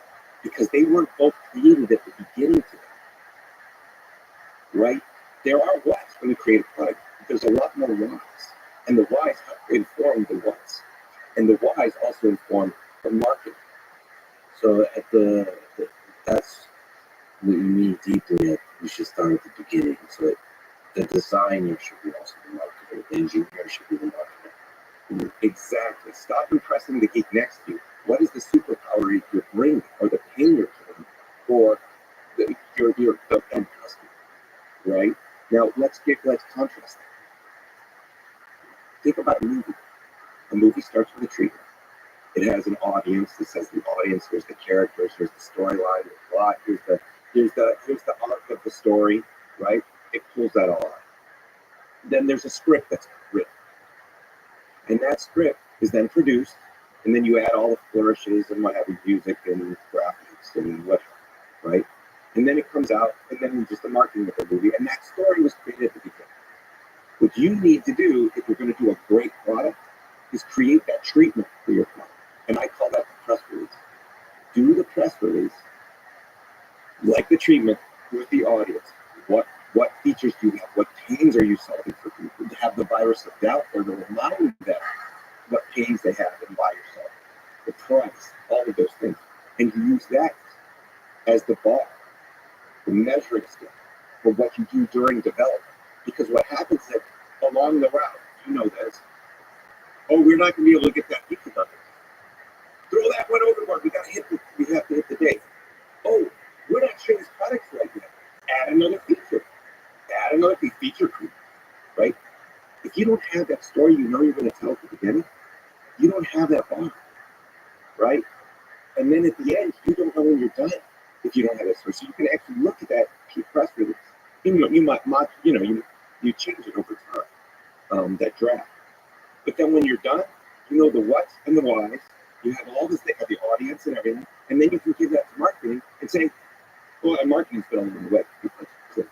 But then everybody's in sync. And that's when you can tell a cohesive, non-fictional story about, and the client delivers on the story, hopefully over-delivers. So in the drafting, from the beginning to the end of the press release, what does a successful team look like? Who's part of the draft? Is it engineers, designers? What's the purpose of the marketing department in a company? Let's say a small company, but more than 2 people. So from where does the why come from? Should it always come from the designer, or should there be a marketing person that, you can ask the question. So I'll just keep asking random questions. I know these are great questions. So you're just like, I'm like, I can't wait to tell you the answer. So it's in the book as well. But you have to separate out the various functions of marketing. When that's what I thought. I was like, marketing's marketing. When I was, and it's really not. There's so many disciplines, just like in engineering, mechanical, electrical, software, and even software. I use cloud services, firmware, applications. Marketing has that much diversity as well. Okay, and you have to honor it. And so there is marketing communications like PR, press. There is social marketing. There is marketing creative, right? There's marketing activation. But there's another thing that also comes out, and people confuse it with marketing, which is called product marketing or product management. Product management or product marketing is the voice of the customer. They're the person who sits there and listens to what's going on in the competition in the marketplace, understanding the needs and those pains of the customer, and they're representing them in every single meeting so things don't get off track, right? So that, and they're creating the messages, not the marketing. What happens is there's messages that product marketing creates. Like those are the deep messages, like we need to save 20% of energy, let's say, right? And then marketing turns that into something that's with creative and everything, and brings that message across. Maybe it doesn't say that, but it comes maybe visually. So product management does that and holds that trustfulness along the route and making sure that we're tracking. And then also marketing is tracking with that trustfulness to make sure they're not telling a fictional story, right? Because they can also add extra adjectives or something, and then the product can't deliver it. It's like, no. Keeps everybody to be grounded to the press release, to the raws, right, to the customer needs, right? Because they're always representing the customer. So you have to have a product manager. Typically, that's the founder, right, in the beginning. And then over time, you hire a product management team to then really, watch over this the whole way. And they are talking to customer support. They're talking to engineering. They're talking to design.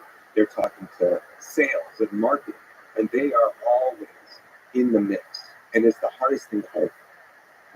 Yeah, so they have this very important job of developing and maintaining why. Exactly. Why is it the hardest to hire for? Because you have to understand, first, nobody reports to Really? So you're alone, and you have to build great ties with all of these different functions. Yeah. You have to understand what they do, be empathetic with what they do, and you have to project the customer's empathy or empathy for the customer to them and tell them why this customer needs it, why this doesn't work, and so that they learn more. They're not just doing, but they learn about the customer's point of view and sit in and stand in their shoes to be able to then make better decisions on the engineering details or the operational details, customer support details, so they understand that if they're not the customer that it's intended for, they start to live through their eyes and see through their eyes of that customer, so they make better decisions. And there's probably fascinating, beautiful tensions between that and sort of the engineers. Oh, that's cool. Sort of the developing what, Exactly. and which makes it an extra hard job, I'm sure. Yeah, exactly. Can I ask a sort of a little bit of a personal question on that? One subfield of marketing you mentioned, comms and PR. How do I ask that? I can hear you struggling in your side.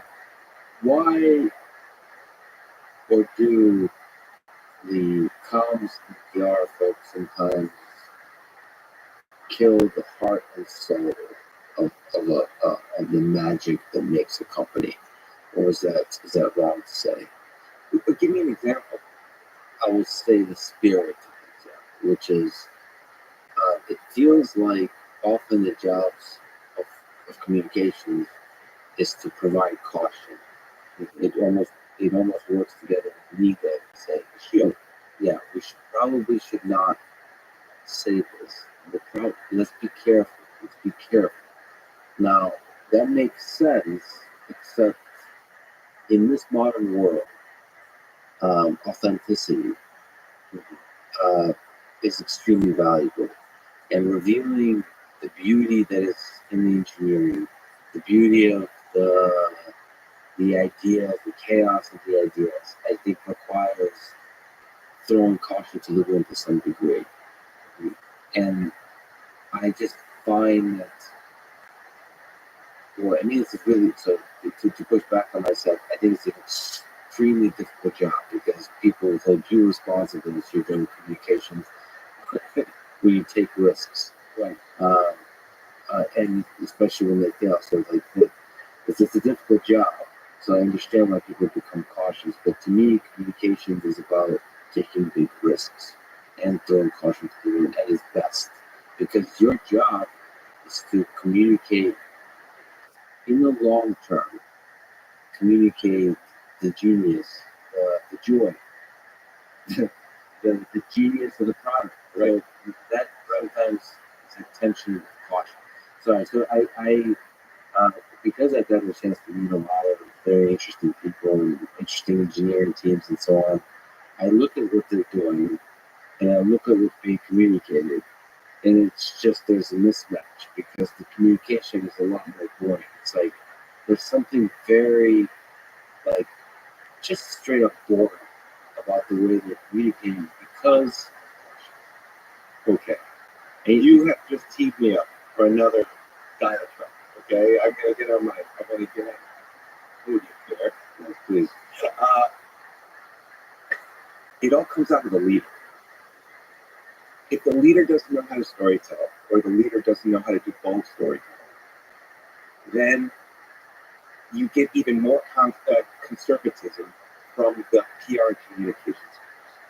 Because they're always so. If you have not a bold leader, they're always going to be a filter, right? They're always going to try to smooth things out and take off the rough edges and try. So they're going to be even more. If you have a conservative messaging leader, you're going to have even more conservative communications department. Why? Because they want to keep their jobs. Okay, it's really simple. yes, They got to keep their jobs. If they say one wrong thing, it could be the end. So if you have a very conservative leader, they're going to be even more conservative. If you have a bold leader, they will be. They'll always take a little more conservative bent, but you're still going to have bold communications. Okay, so it starts with the leader. Now, that said, when you think about the messages and the joy and revealing things, right? Many of these leaders don't tell great stories. So what we do at Future Shape, our investment group, is we take those scientists and the great minds of them, and what do we surround them with? Marketing and communication people and storytellers to give them the confidence to tell a much broader story about the impacts of what they're creating and how big the global change can be with those technologies. Because usually those leaders who created those technologies, they don't really know how to communicate really well, and they don't feel very comfortable in how they speak. yeah. So it's interesting because stories. I'm a huge fan of stories. Have you ever read the book Story by Robert Mitchell? You should read this. And this is what I read when I was 26. Story by Robert McKee. And it's a book all about the ways to do script writing, the prototypical types of scripts, drama, comedy, and how it's been shown over millennia how these stories are done. It's a fascinating thing, and it gives you an insight to, and it's written for obviously Hollywood and movies and things like that, but it's incredibly useful for what we do as designers and engineers and technology leaders. There's some aspect in this modern day where this podcast and so on. That, what I love is the humans behind the story too. So some part of the story is human beings. So humor, drama, heartbreak, hope, emotions. That's not just about a painting a beautiful story that's flawless. It's vulnerability.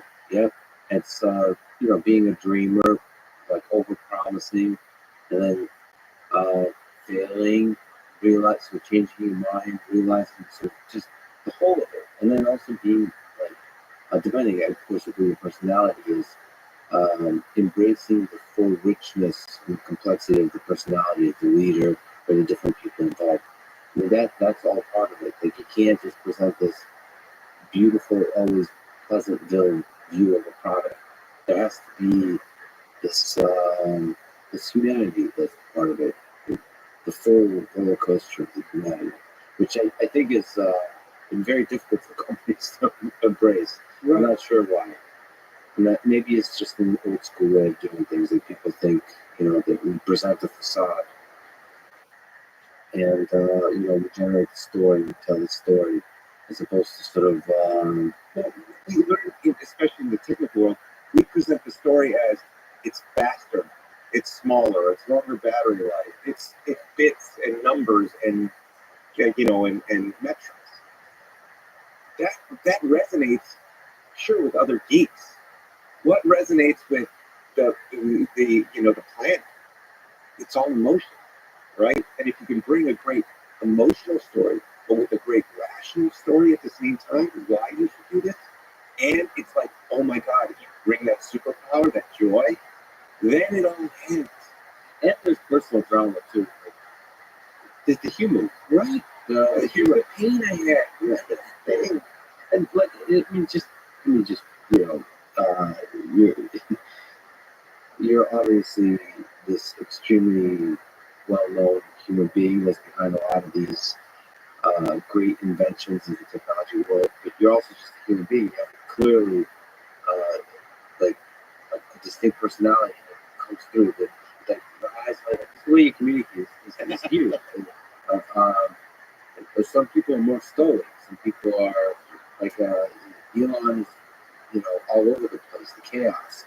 Uh, Steve Jobs. There's a very. I mean, it's hard to put into words. I can be poetic and stuff. There's a very distinct comes on stage. That personality right there. That's not just the product. That's something else too. Right? And like, you have to reveal that a little bit and allow people to reveal that a little bit and just let them be themselves. Look, why do I think your podcast is so amazing? Because you are yourself. You talk about yourself, you bring your emotions into it, and you don't modulate it. You're you, right? It comes through. It's true. It feels right. You are you. That you dress the way you want to dress. You say, this is me, and this is all of me, and you become both. It's much easier to do a podcast like that than run a very large company where a lot of people feel the pain if you say something stupid. It's much more easy to be afraid and be careful.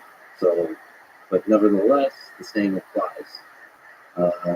Authenticity and risk taking is the only way, unfortunately, to be successful in the long term. Let me just, because we're jumping all over the place. I just linked on the iPod. Sure. One of the great designs, broadly speaking, in the word design of all time. What does it take to design a good product? We can jump around. We can look at Nest, we can look at iPod, we can look at iPhone, and many of the great things you designed. But just looking at that one transformational thing, what can you say about what it takes to do a great design? Or maybe what makes a great design?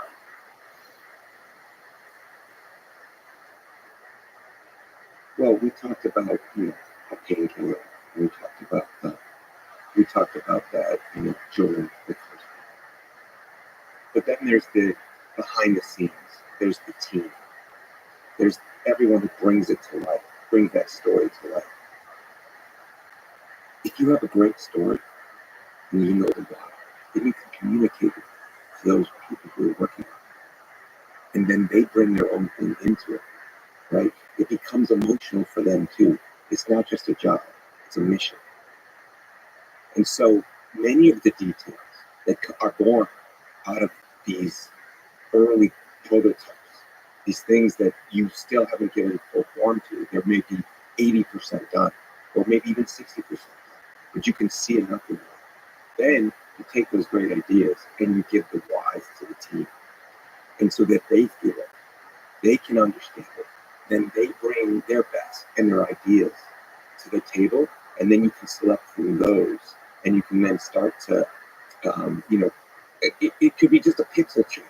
It could be a slight change on how you do the audio for the feedback, or maybe a curve on the mechanics, or something like that of how it feels.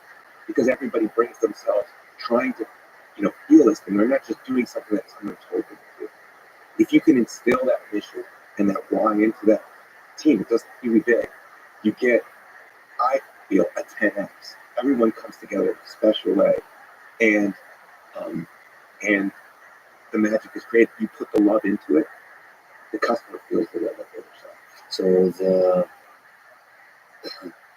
making the team, like taking them in onto the vision, onto the why. Now they feel it, all the little details we think of the original iPod and all the many generations after. All those little details are in them as the emotions, the engineers, and the designers that It's their baby. it's like a night struggling. This isn't right. Like you said, changing little pixels here and there, changing the shape of things, changing the feel of things, like the materials, the I don't know, just everything on the front part of the packaging. The words of the Just everything. the words on the box. And always jumping from the very specific detailed problem to the big picture, how the thing feels overall. Always jumping back and forth. What does it look like for the customer? How are we going to implement it in the most, efficient way? Because a lot of the stuff you don't know is some of that stuff is hacked in. Maybe hacked in at the end. It may not be the most beautiful architecture that a geek would look at and go, "Oh my God, that's so beautiful." Because we can look at and visualize this incredible software stack or hardware stack. Some of it could just be hacked in. You make it better over time, but it was that brilliant thing. You've got to get that in because that's the way you do it now, and we'll make it more efficient later. Maybe this is a good moment to draw a distinction between design and engineering, and does such a distinction even exist? Are these distinct disciplines or not? I don't think they're distinct. I think they're different types of design. I think there's always this, this idea of this, on the mount designer, and it all comes down, and it all flows down like some magic. It's not. There are electric designers. There's AI designers. There is data scientist designers. Everybody has design, and there's a chapter in the book all about that shit. It's not just you go to the mount and it comes down and you're enlightened. It's each person brings their form of design and their craft. Because if they're really good, they're artists in their own right. They're not just engineers. They're not just designers. They're artists. They're empathetic. They really want to do their best. A lot of the best engineers I have are not the technical that I've worked with, are not the technical, gotta get it exactly right. They're the artists. They came from music or they came from other things, and they see that, right? When you work with very rigid engineers, this is the way, the only way, those are not the engineers I want to work with. They're all like a bit artist at heart. Right. They understand the practicalness. They don't have to have the rigidity of this is the way it's done. If you're building something new, all new and revolutionary, none of us are experts. And if you come with that expert mindset, just tell me, and I can give you a story. About that, you come with the expert, and I'm the expert. When you're doing something no one's ever done before, because we all are learning about something that has never been in existence before, and we have to bring that level of vulnerability and openness to new ideas and new ways of doing things throughout the team.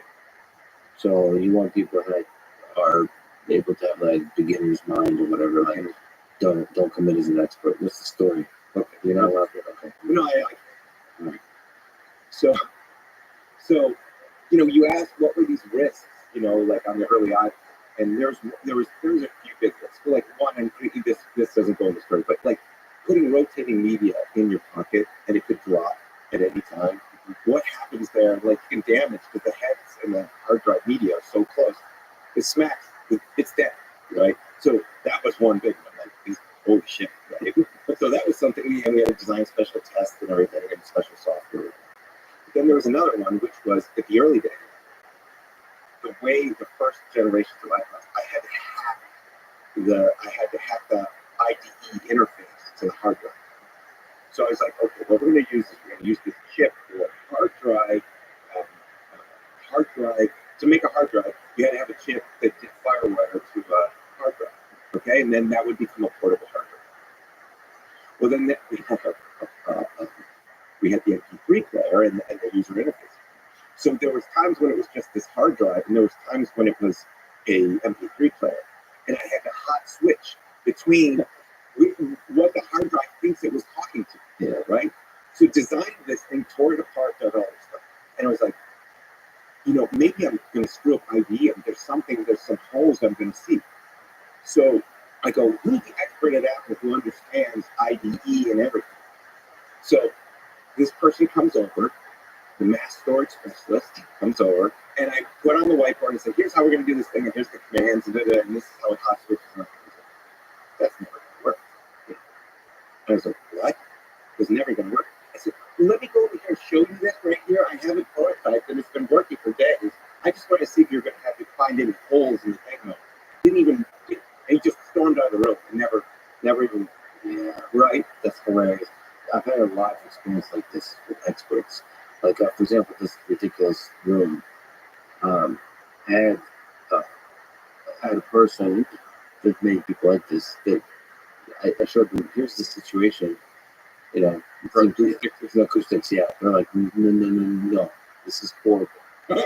this is not going to work. The reflection, the curtains are not going to stop. There's just a bunch of terminology they're telling me. It's a similar kind of situation as the ID, which I was like, no, listen, I just need to see is there major issues, like a low-hanging fruit that are fixable, and major holes I should be aware of. No, that's $100,000 to upgrade for what exact purpose? What, not why. Yeah, exactly. The why, the focusing on the story and the content, on the why, and that actually I've experienced that unfortunately in the artistic realms too, which is like photography and videography, cinematography. It's interesting. I talk to photographers that are quote unquote experts, and it's always about so much of the focus is on the equipment behind the sensors and the lighting, and it's like, all right, but what about the feeling of the story you create visually? Mm-hmm. The difference between a movie that's really well told and it doesn't have all the effects and everything versus maybe some of the superhero movies we see all the time, which is good luck, there's a story, but man, there's a lot of action and CGI. Well, that's right, and there's also value to those like CGI. Superhero can tell a better story, but you have to have a good story to begin with. Sure, exactly. But it's if you're focused on the story, I guess you need to start with a story. You need to start with a story, and if you bring in experts, they can often be detrimental, I guess, to the why. They're too good at doing the what. Well, you can bring in experts for why. There's lots of experts for why. Too many times you get experts for what. Yes. And then they only focus on the what. And so they come with the specs and feeds and the numbers and all that other stuff. But what you're really asking for is I need something about the why and understanding what we're trying to get done here and fitting the what's into that. Right? That's why I do think that one of the qualities that I really enjoy people to work with is like humility for a particular problem we approach it. Basically, I don't know how to solve this problem, but to figure it out, as opposed to, oh, I've solved this thing many times before, I know exactly what to do. Humility before the chaos. So having an open mind is going to require a totally new way of doing things. It's a really nice quality to see. You're one of the fascinating humans in the history of Silicon Valley. Steve is another one of those. So those two humans came together for a time to work together. What was it like working with Steve Jobs? What aspect of his behavior and personality, let's say they're not the best in pushing, really pushing, relentless on the details, challenging you for the right reasons. It wasn't bullying, it wasn't demeaning. He would critique the work, not judge the person, at least not in front of him, or inside, in front of a group. It's really that attention to detail. And when he would make a decision, when you make the first version of something revolutionary, there are a lot of opinion-based decisions. And there's only one or two people, three people who hold those opinion-based decisions and what they should be. And when you have those opinions and you're trying to work with the team to implement those decisions, you have to really tell the why of those decisions. Just don't go do it, but why it's there. So you can feel part of that decision.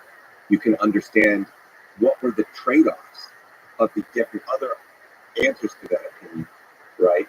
And say, this is the reason why we picked what we picked, because it's this for the customer or this for the overall story, what have you. So they felt really good, because a lot of times most people want a data-driven decision. But with V1, you don't get data. Right? Maybe in a B2B, you can talk to customers, but you can't do that with a consumer. V1, version 1, B2B, business to business versus what's the alternative? Business to consumer. B2B. Okay. We could just define it sometimes. Yes, you're right. Yeah, so and when you say data-driven decisions versus what? Opinion-based decisions. So like gut, you have to use your You can't fall back on any data or any previous history to kind of inform you of what's going on, right? And so if you look at most companies who are paralyzed and cannot make new innovations and new products, it's because they're trying to turn, and this is what I said, Phillips, they're trying to turn opinion-based decisions into data-driven decisions so they don't lose their jobs. So if you look at management consulting is all about taking those opinion-based decisions, giving them to someone else to turn into data that comes back to them and says they can blame the management consultants when something goes wrong, as opposed to it wasn't me, right? When you need to tell that story, you have to understand that, especially with you, you need to be able to articulate those opinion-based decisions, and you need to own them. And if you fail with some of them, you didn't get it right, you then own them and fix them and move on, right? Version 1 of the iPod wasn't perfect. Version 1 of the iPhone wasn't perfect. We got a lot of opinion-based decisions wrong. But as you go through it, because you got more data, it's V2, you have data on those original opinions, and then you're able to then modulate them, right? And you still have new opinions, because those are differentiators that we call differentiators, the things that move the product forward in its evolution. But at the revolution stage, opinions, nobody.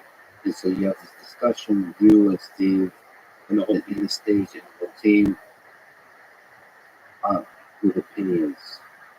Mm-hmm. And there you have to be harsh. And I wouldn't say harsh, but you have to be very determined, right? There are two real opinion-based decisions that happened on the iPhone. One was the keyboard. Should we have a hardware keyboard or should we have a virtual keyboard? The BlackBerry was the #1 productivity messaging device of its time. It was called a CrackBerry for a reason, because people loved it because it was easy to type and they could get their work done. But when you're saying we're going to move from that, everyone's talking about that in the market, and you say we're going to move to a virtual keyboard, and it's not going to work as well as the hardware keyboard, that's an opinion-based decision, right? Because the data is telling you all the best sales are over here. It takes guts, but you have to look at it from a different point of view. And this is how I learned to come to understand this, because I had been building, virtual keyboards before, and I knew, the goodness and the badness, right? But he was like, look, those are productivity devices. We're making we're largely born out of an entertainment device and right? We need to show full screen videos. We're going to have apps. They're not apps, but our apps the Apple apps, because there were no app stores yet, are going to take over the whole screen. You want a full screen web browser. You don't want one that's like half the device is just a keyboard. Maybe you don't need that keyboard in every instance. So we want that part of the screen to change based on the tool you may need at the time. Maybe it's just full view, right? So you have to go and understand it's a different type of device. Just because that's that and it's successful for that reason, the crackboard for the keyboard, that's not the only thing you're going to do with this device. So people only did messaging and maybe a few phone calls. Right? This was going to be so much more. It's going to be an entertainment web browsing device. So you wanted those tools to go away. But it wouldn't be as good as the hardware keyboard, so that's included. But let me give you another opinion-based decision that got turned around before it shipped. Steve said, no SIM card. I don't want any slots. We're going to make it very pure. Johnny was like, of course, no slots. Johnny. And we all looked around and go, that doesn't work. You can't do that. Well, why does Verizon? And then he would always, and this was the magic of Steve, like what you said, no, that doesn't work. You go, well, why does Verizon not have it? Right? They showed that you can do mobile phone with those links. And you're like, okay, here we go. And so a few days later, we come back with, and so product marketing was the customer, engineering, we all come back with all the data showing how many data networks and mobile networks required SIM cards versus did not, and what the trends were. And we showed the data, and that killed brought back the SIM slot on the original iPhone. Because we're like, because he was just like, we're going to tell AT&T to not use a SIM, right? We're going to just tell them to do it differently, right? But we were like, if we want this thing to go anywhere around the world, you want to put that friction in. People are going to move from place to place. They would have different SIMs because of the prices and all that stuff. We had to show all of that data. And then that opinion-based decision got turned to a data-driven decision, and the SIM slot obviously showed up. So those are two at the very same time, right? Opinion can hold, and so can data overrule opinion when data does exist for a reason. At the end of the day, the right answer is so doing no SIM card slot may have been the right decision. We won't know because maybe that was the decision. Then many times throughout Apple's history, you basically changed the tide of how technology is done. Absolutely, you never know. Apple started Wi-Fi. People don't understand Wi-Fi came out of it. There was no Wi-Fi in 2001. Apple started Wi-Fi, and then everyone else, got on board. If you look at now where we're going to phones without SIM slots because we have eSIMs, right? And now the SIM slots becoming legacy as a legacy port. That legacy port will probably be gone by 6, maybe 10 years. They'll be gone. I'm pretty sure. Because it's so much easier for carriers. You don't have to have physical things to go out, right? So right now it's just the early days. But it will happen, and it will go its way. It will fall away. But it will take time. You just couldn't do it back then. So timing is essential here. But at the end of the day, it's opinions. And that's where the genius is. Sometimes the data does one thing, but the data, at the end of the day, does represent the past. Exactly. And the future may be different than the past. Sometimes there's wisdom in the past, and sometimes it's actually representing something that should be overcome. Progress looks like leaving that stuff behind. Like the headphone jack. Right. I mean, that when different folks get rid of the headphone jack, boy, I would love to be a fly in the wall of this discussion. We did that. Oh, that was a discussion that happened almost every year. Yeah. That was every year that should we get rid of headphone jacks in the iPod, right? When are wireless headsets going to happen? Right? And it took years to build all the right protocols, the chips, all those things to make the experience that is the AirPods today, right? To say, have the confidence, Bluetooth was good, but it wasn't Apple. So now it's like we got to make our own chips, we got to make our own software stack. Now we have the confidence to remove the headphone jack and actually make you pay $200 more for your iPhone that you were just paying because it's the headphone jack. Now we've grown our revenue, we've given a new experience to the user, right? And and it's magic. And now the world's transformed to everyone, moving through that, right? took years to understand the problem, develop the technology to, and not just rush it to market to get a half experience, but to get it right and refine it, then ship it. And only then, after it was like 4 or 5 years of development, just like the M1 process, right? That was a work from 2008, right? Grinding away, then saying, okay, now we have the confidence for doing our own silicon for all the iPhones and iPads and such. Now we're going to turn to the map and make sure we have the best process, right? Not just the best integrated designs. And then saying we're going to, and then testing everyone, making sure the software and the hardware is designed at the same time, making sure the kernels, all those things are going to use the best efficiency. And then popping it out. And then it feels seamless. It's magic. There were no, as far as I could tell, unless you were in real esoteric drivers or something like that, it just worked. It was magic. Like the transition, it was not even a speed. It was not even a crack in the road.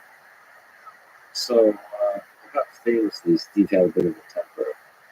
Steve Jobs. Would you say his particular personality in this aspect was destructive or destructive in the process of shaping these opinion-based ideas?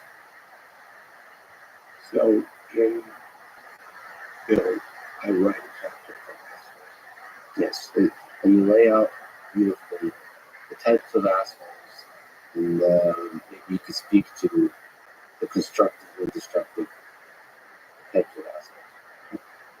So there's really two delineations that I found, real funny, and that is again the why.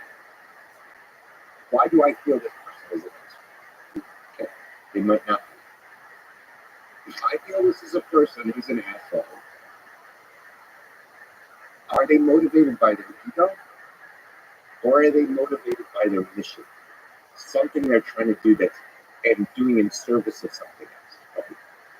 Sometimes those lines can be blurry, but it's usually pretty clear. When it's ego motivated, it's clear they're just trying to get up in the ranks, push people down, shove people aside. I think we saw a president do that on the stage once. I'm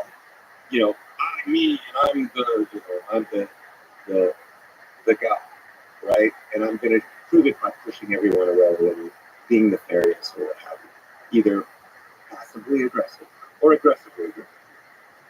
But they're doing it by themselves. There's another one, which is someone who's so attentive to detail and unrelenting that they're trying to get the right things for the customer or in service of their mission. And they want to make sure we fulfill those things, right?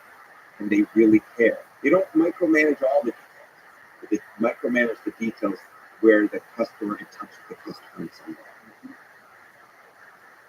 People who work with those types of people who are unrelenting and push you and might make you upset, a lot of times it's a knee-jerk reaction to go, they are an asshole. Get off my back. You're an asshole. Right? And you're protecting your ego. Because what's happening is that person is usually pushing you beyond your boundaries. They see something that we can do or you can do that you're just either not wanting to do for whatever reason. You're not confident in that. You're like, I don't want to take the extra time. Saying, no, we need to get that done and pushing. Okay. And so when we came to those areas, it wasn't just a one-on-one, it could be Steve against the team going, we need glass instead of plastic on the front face of the iPhone. And we're going to do this. And we're like, God, and so we did it. And he pushed us because he didn't know all the details. But he could see in our minds that we're like, we could probably, but man, it's really putting us at risk. And we laid out the risks for him. And he's like, I'm willing to take those risks. We'll do that. We're like, we might be 3 months late. He's like, this is so important. We need to stay on time. But it would be all the time, push. It reminds me of like kids growing up and me growing up. When your parents push you. to make you grow beyond your boundaries, your personal boundaries. You're like, God damn it, I'm sorry. You know, but they do it for the right reasons. Now, Lexi, it's not bullying. It's not about bullying. It's not about demeaning. It's about either pushing you to another part of the mission that needs to get done, or it's about critiquing your work, but not judging you. Well, there's a lot to say there. So one, it's fascinating. It's really fascinating. You really are a very nice picture, but it does feel like there's sometimes gray areas, which is why it makes all of this very complicated. So one question I have for you in terms of glass, how important is it that, like Steve in that case, is right? Because I could argue each side. It seems like, in one sense, just having a strong vision and opinion is already going to make everybody grow, even if it turns out to be the wrong. As long as you are sort of standing your ground, Napoleon really wrestles something in the winter. But it's just not going to be a good idea. It's not a good idea, but you're going to hold to that. And then once you decide, you go all in. And then from that, even if the whole team knows it's the wrong decision, just sticking by it, powering through it, you will learn through the pain, like everybody will learn. So that's one side. The other is maybe the asshole, the vision-driven asshole, gets to be more and more of an asshole if they have a track record of, through that process, having built people up, having made the correct decisions. They can't, they're not allowed to be an asshole. They're in rare air, no one can challenge. Right. Steve was never that. That's the great thing. He was never unchallengeable. You could challenge him. Now this is the plastic to glass story is a perfect example of this. So at the beginning of the project, well before we were going, we had always had these things about, plastic on iPods, these kinds of things, these scratches. So we said, we're going to have a glass or a plastic with a cover for the display, because the display was glass. We argued back and forth about glass versus plastic, and then we all landed together on plastic. Okay? The original decision was plastic. And the reasons were, okay, we don't want to make a mistake, glass can break, people drop them all the time, so we don't want to have a fragile device, because you're going to be using it even more than a music player, right? You're going to be holding it in your pocket. So we went down the road with plastic. When it was shown, when the product was shown at Mac World in 2007, the first time, that was plastic. We had just enough of them in the field at the time. We started seeing light scratches on the plastic. Reviewers didn't have the device yet because it was behind glass. If you remember 2007, the Jesus phone comes up, and no one could even touch it. You could just look at it in this beautiful museum quality box, like it came from the future or whatever. It's like, you just looked, and that was all you got. But then people said, well, what screen is what covers on that? Reviewers who knew better. It's plastic. And they were like, really? And so there was enough of a doubt there. And then when we started to do it, and then Steve changed the frame of reference of the question or of the result of what the customer did. And he was like, if we designed it with plastic and it's in their pocket all the time and it gets scratched by coins, like they scratched by keys or something like that, that is a design problem. We need to fix it. But that was our bad. If they go out and drop it, or even slightly drop it, and it cracks, it's the customer's fault. And they have they have less likelihood to complain. You're still complaining, but they're part of that failure. Yes. Oh, that's fascinating. And then there's truth to that. Right? Because then they were part of why it failed, where the design, they didn't do anything wrong. It was just sitting in their pocket and it's scratching, and that's normal use. Abnormal use, they drop it and we're like,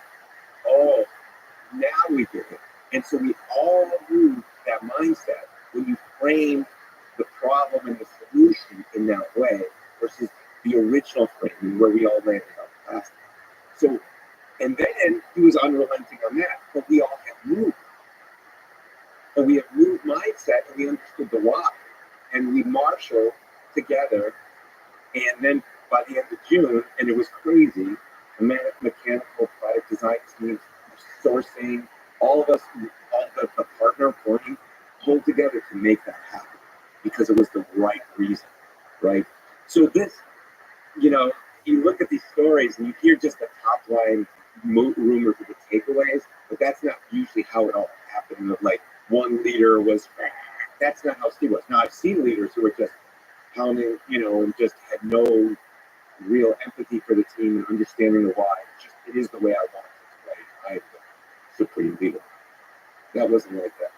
No, he just had a very strong opinion. Very strong opinion, but it was challengeable. It was challengeable, and if you came with the right thing, you could modulate that. But you had to come with a team. It couldn't just be you. It had to come a team and data to overcome, because it was a very strong fit. And there's personal quirks of character, like you said. Bad days and good days. Bad days and good. So there's also the three options you said. You notice the third option is always going to be the one that's picked. Those kinds of idiosyncrasies. And that brings up another thing. You said challenge the idea, not the person.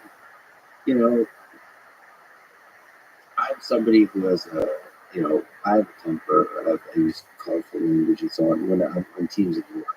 In my private life, I'm much calmer and so on. But when I get really passionate with engineering team, and I've been called it. I am distinctly aware that you cross lines often. There's like levels. Sure. You could. It has to do with language and how language is heard. For example, you could say a lot of stuff to me. You could swear. You could say stuff that sounds, of course, like I don't know. Sometimes I think you're the dumbest human on the face of the earth. I don't know. This sounds very personal, right? But I'm not going to take that personally. I understand what's being said. And then I also noticed that there's other people that take stuff more personally. This has to do with teams and figuring out, like, okay, who's going to take certain words personally and not. That's what makes a great coach, a great leader. You have to like factor all that in. But there's something about being asshole, being passionate, being driven, that sometimes you do cross lines. And I don't know what to do with that, because it feels like it comes with the territory. Like it seems like you can't just have a perfectly optimized, No, absolutely not. We're humans. Yeah. We're humans. We don't have a program. Everyone's programmed the same way to react the same way to given stimulus, right? So, you said, I don't know if this is a real example, but you said, oh, you're the dumbest human on earth or whatever. I would never say that. Absolutely never. And if someone said that to me, or I saw someone else say that to another person on the team, absolutely no. That is not allowed, because that's judging someone. You may be heated, and you can get heated, and you can say it in your intonation, but to then try to put a label on it and put a label on a person, that is not allowed. So if you let that kind of culture happen, and it becomes somewhat, sometimes it's in jest, it has to be very much in jest, and those two people have to have a really good working relationship. But other than that, I'm sorry, it's going to be a lot more, you could say, aseptic in that way, that you're not going to have that stuff in, but you can do it with all other types of ways without saying that, because then people who do react to that kind of language and don't have those shields, because they might not have that swing confidence level that you do, and you can just brush it off, that can be very cancerous in the team, because people then mean that, and then they see, oh, that's the right thing to do. You got to snuff that out, and you got to be that. You got to be that change or that model that you want to show the team.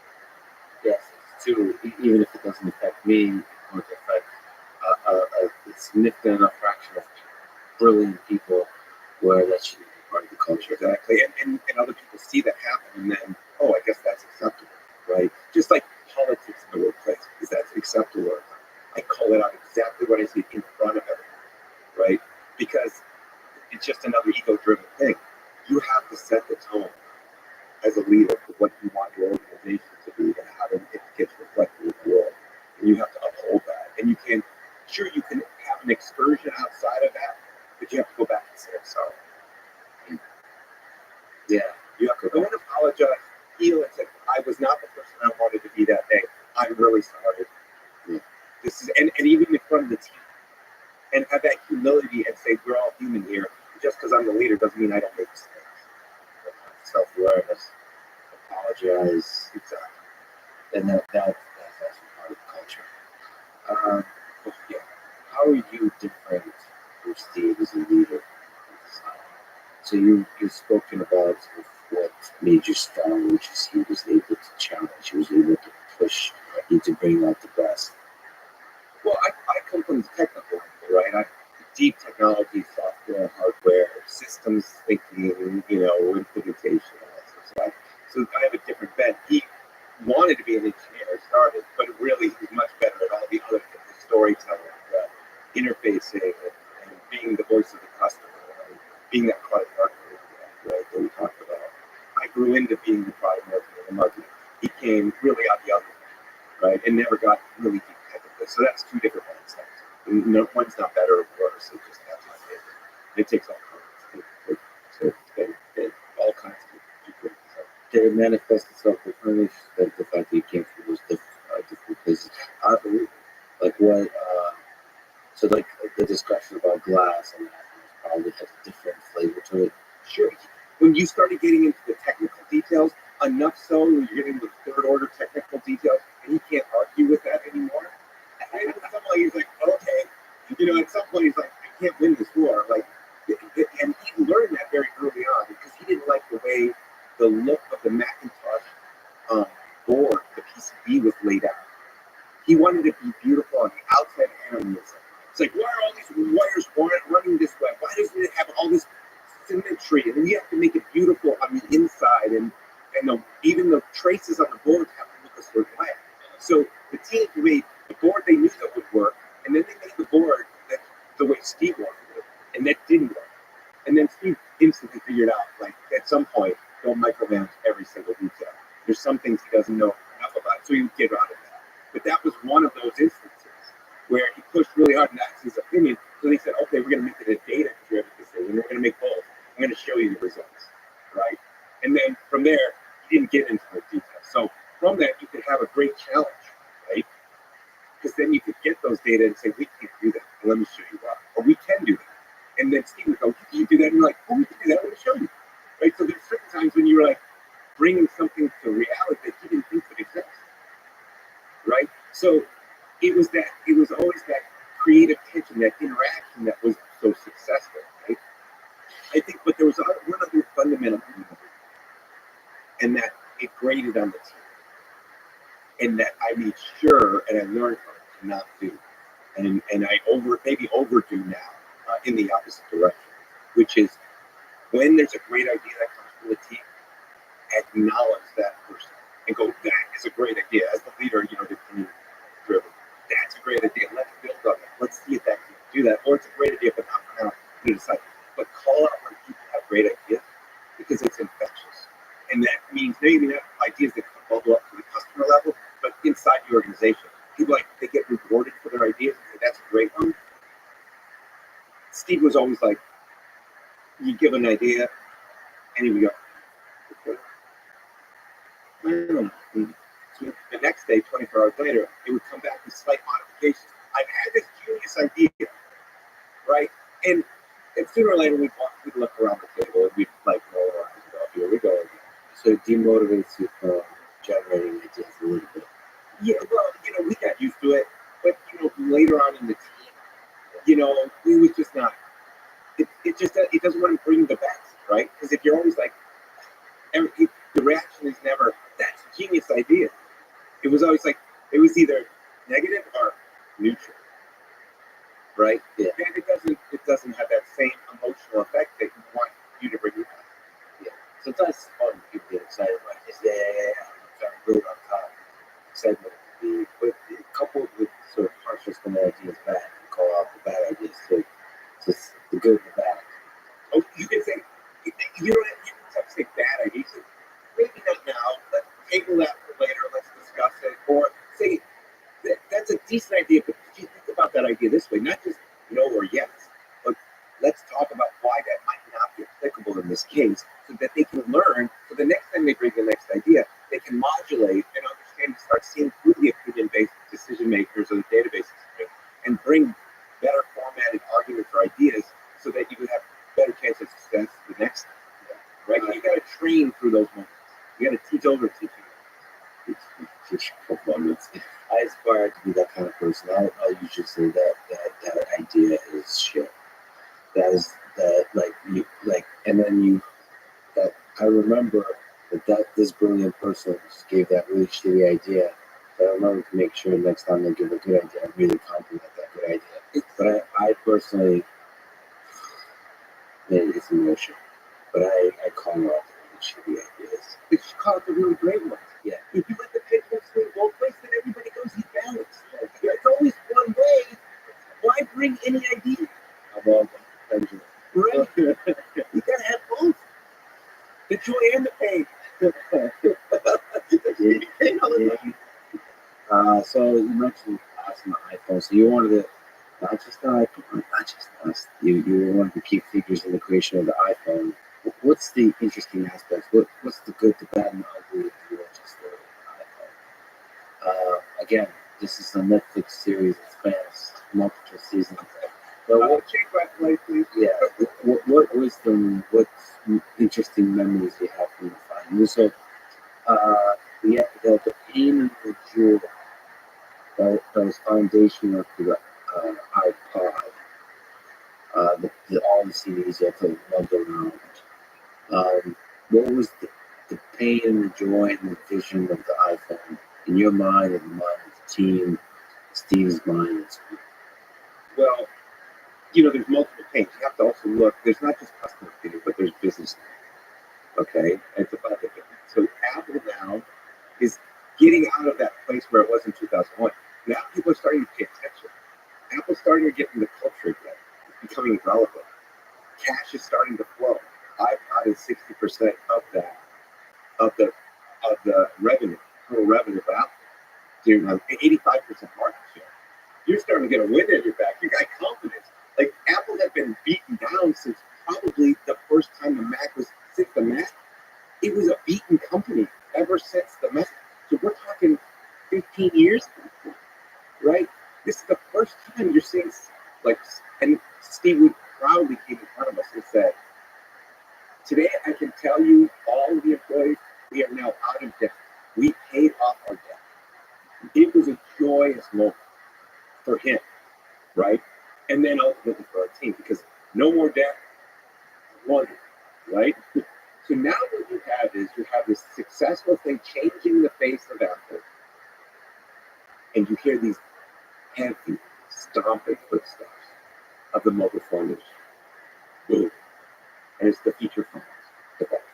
They're adding camera. They're adding color display. They're seeing the success of the iPhone. That's just music. We have some storage. We can load music on our phones, and we can do what the iPod does plus more. Yeah, right? And you're like, and how many hundreds of millions of them are being sold at that point? It wasn't billions yet, but it was still, 100 million, 200 million a year. I hadn't gotten there. It was 4, 20, 50. So now you're like, okay, what are we going to do about this? Goliath, who wants to take our lunch, right? The schoolyard board.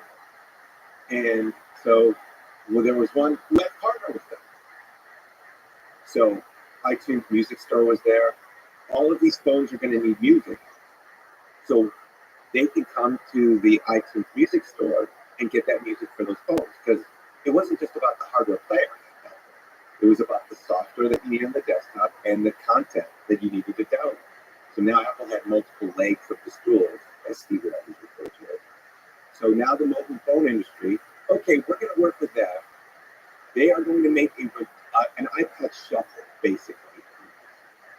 Inside of the phone, can have 99 songs total, and they're going to come to our store, and you're going to, I was like, okay, great. It's all going to be well good. And that became the Motorola Rock. This Apple and Motorola getting together. There's going to be software on this smartphone, or not smartphone, but feature phone, to hook to iTunes to get your music. It wasn't even downloadable over a cloud. That wasn't available. They had data launch. It was a disaster for me. Two different cultures, two different types of leadership styles. Not necessarily the most competent engineers on the other side, and it turned out to be an absolute horrible disaster. I watched the pains because luckily I didn't have to be part of it. I watched the pains on Jeff Robbins' face each time he would meet, and he would be like, "These guys are just, like, really? Do we have to do this, Steve?" And he's like, "We're contractual obligated." And when he came out on stage and Steve showed it, it was maybe a 1 minute. Steve loves those extended, like drawn up. It might have been a 1 minute, 2 minute kind of thing, and he literally threw that phone out of his hand as fast as he could, right? Because it was horrible. So there was the pain of we're not going to partner. So if we can't partner with these guys, we have to become one of them to actually compete, to save the thing that is bringing Apple from that 15 years of delays, right?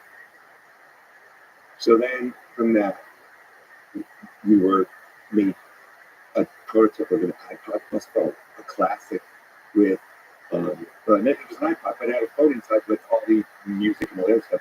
And you use your headset, wired headset, to do the audio, right? There was another project at the same time because we were doing videos in the iTunes Music Store, iTunes Video Store, for music videos and movies, and it would be a full screen iPod. So instead of the classic, the way you know it, it would be full screen, and it would have a virtual click wheel. You'd have a virtual, like single touch screen that you could scroll, right? Think of maybe an iPhone. Like right? And then there was a third project going on. Not in those two were going on in my team, but the third project going on was the multi-touch screen technology to drive a Mac tablet. And so that Mac tablet, that touchscreen technology, there was just way too much you had to change on the software and everything to be able to use a tablet, right? We see this all the time. Like, people, there's not enough tablet apps today that are modified for tablets. They're just phone apps that are going up, right? So then they would just be Mac touch stuff. So you'd have to have a whole developer community. That probably wasn't the best place to take that technology first. So you take that technology, marry it with the full screen iPod, and the phone stuff we were working with, the iPod phone with a rotary dial was just like a rotary phone. We couldn't make that work for data input. You put those three together, and now were those three things that then created the form or the technology of the form inside what would become the iPhone, married with a bunch of low-level software from the iPod and manufacturer software and drivers and communication stuff, combined with a very reduced Frankenstein Mac OS. And I mean that the best way. It means it wasn't Mac OS just changed a little. It was totally, things were hacked out, changed. The new code was inserted, and it really was a whole set of things from all different places to make that first iPhone OS. And then there was another team working on the apps, and then another team working on the design of how it looked overall. So all of those came together to create what we know as the first generation app. And those are all probably fascinating engineering challenges and great teams. The creating Frankenstein OS, that's fascinating because you're simplifying, but then you're just throwing different stuff. And you're basically inventing, and you're probably not thinking it that way, but a new era of computing, a new kind of computer. It really is Frankenstein. Right. And you didn't have to run Mac software.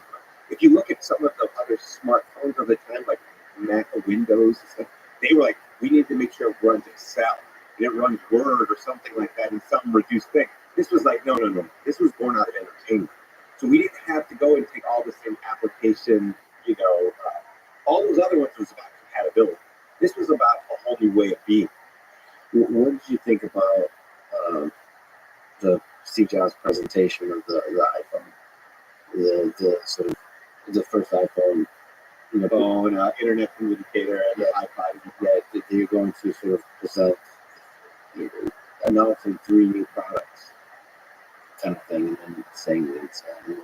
Just this is a good example of sort of historic presentations of the products. Clearly, there's like some showmanship that works, some reason it works. It doesn't always work. It often doesn't work, but it did in this case. It often did for Steve. It worked. Like how did that feel? What part of the actually the design process was that presentation? You know what I mean? Like from the early, because you said to consider the why, the press release, at the very Exactly. Steve was doing that the entire time. He was working on that story from day one. He was pitching us this, and then this, and then he would look at our faces because most people wouldn't, at least if you're working for him, wouldn't tell him what you really thought of what he was saying, but he would look at your faces, and then he would talk to a few real trusted confidants outside of the organization and see what they thought, right? And they could give him feedback on it, and they could really challenge him, but he would also look at their faces and go, and so when you see that, then he would modulate and change it stuff and change it. So he was working during all of that time on the story and the storytelling, right? And the why. While we were working on that and helping us refine it, just like the switch from plastic to glass, right? All the time working on it. So when he comes out on stage, he does something that every marketer is told not to do.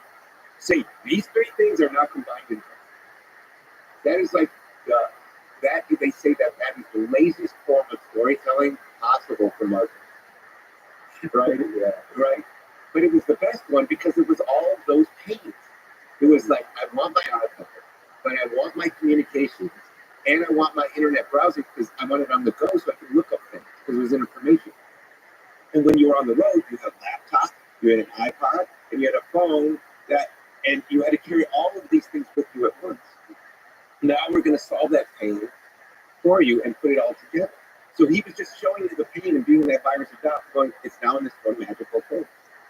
And he could come up and magically tell that story because he told it almost every day to all of these people inside, very quietly. And then it was just, right? It was like a Tony Award-winning play that had been worked on for 10 years. But also the human came through. It was all that. Yeah. And of course, he was dramatic at certain points, and he would raise his voice, and a wry smile, or whatever. Right? He was all those touches. He was an actor as well as a story. Yeah. But it was the truth, right? The truth came through. It was a non-fiction story, and then he added those personal flourishes on top of it to a dramatic effect. It's amazing. So there's a designer you mentioned, Johnny Have. You both are brilliant designers, great human beings. There were some battles fought in the distant past between the two of you. Looking back, what is the positive characteristics of Johnny that made you a better person in design? Have you?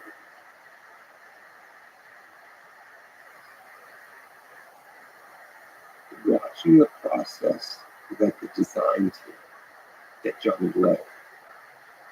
I don't know where, because that was over years. I could see all of those things. But watching the design process of really, because it was really a team that was about materials.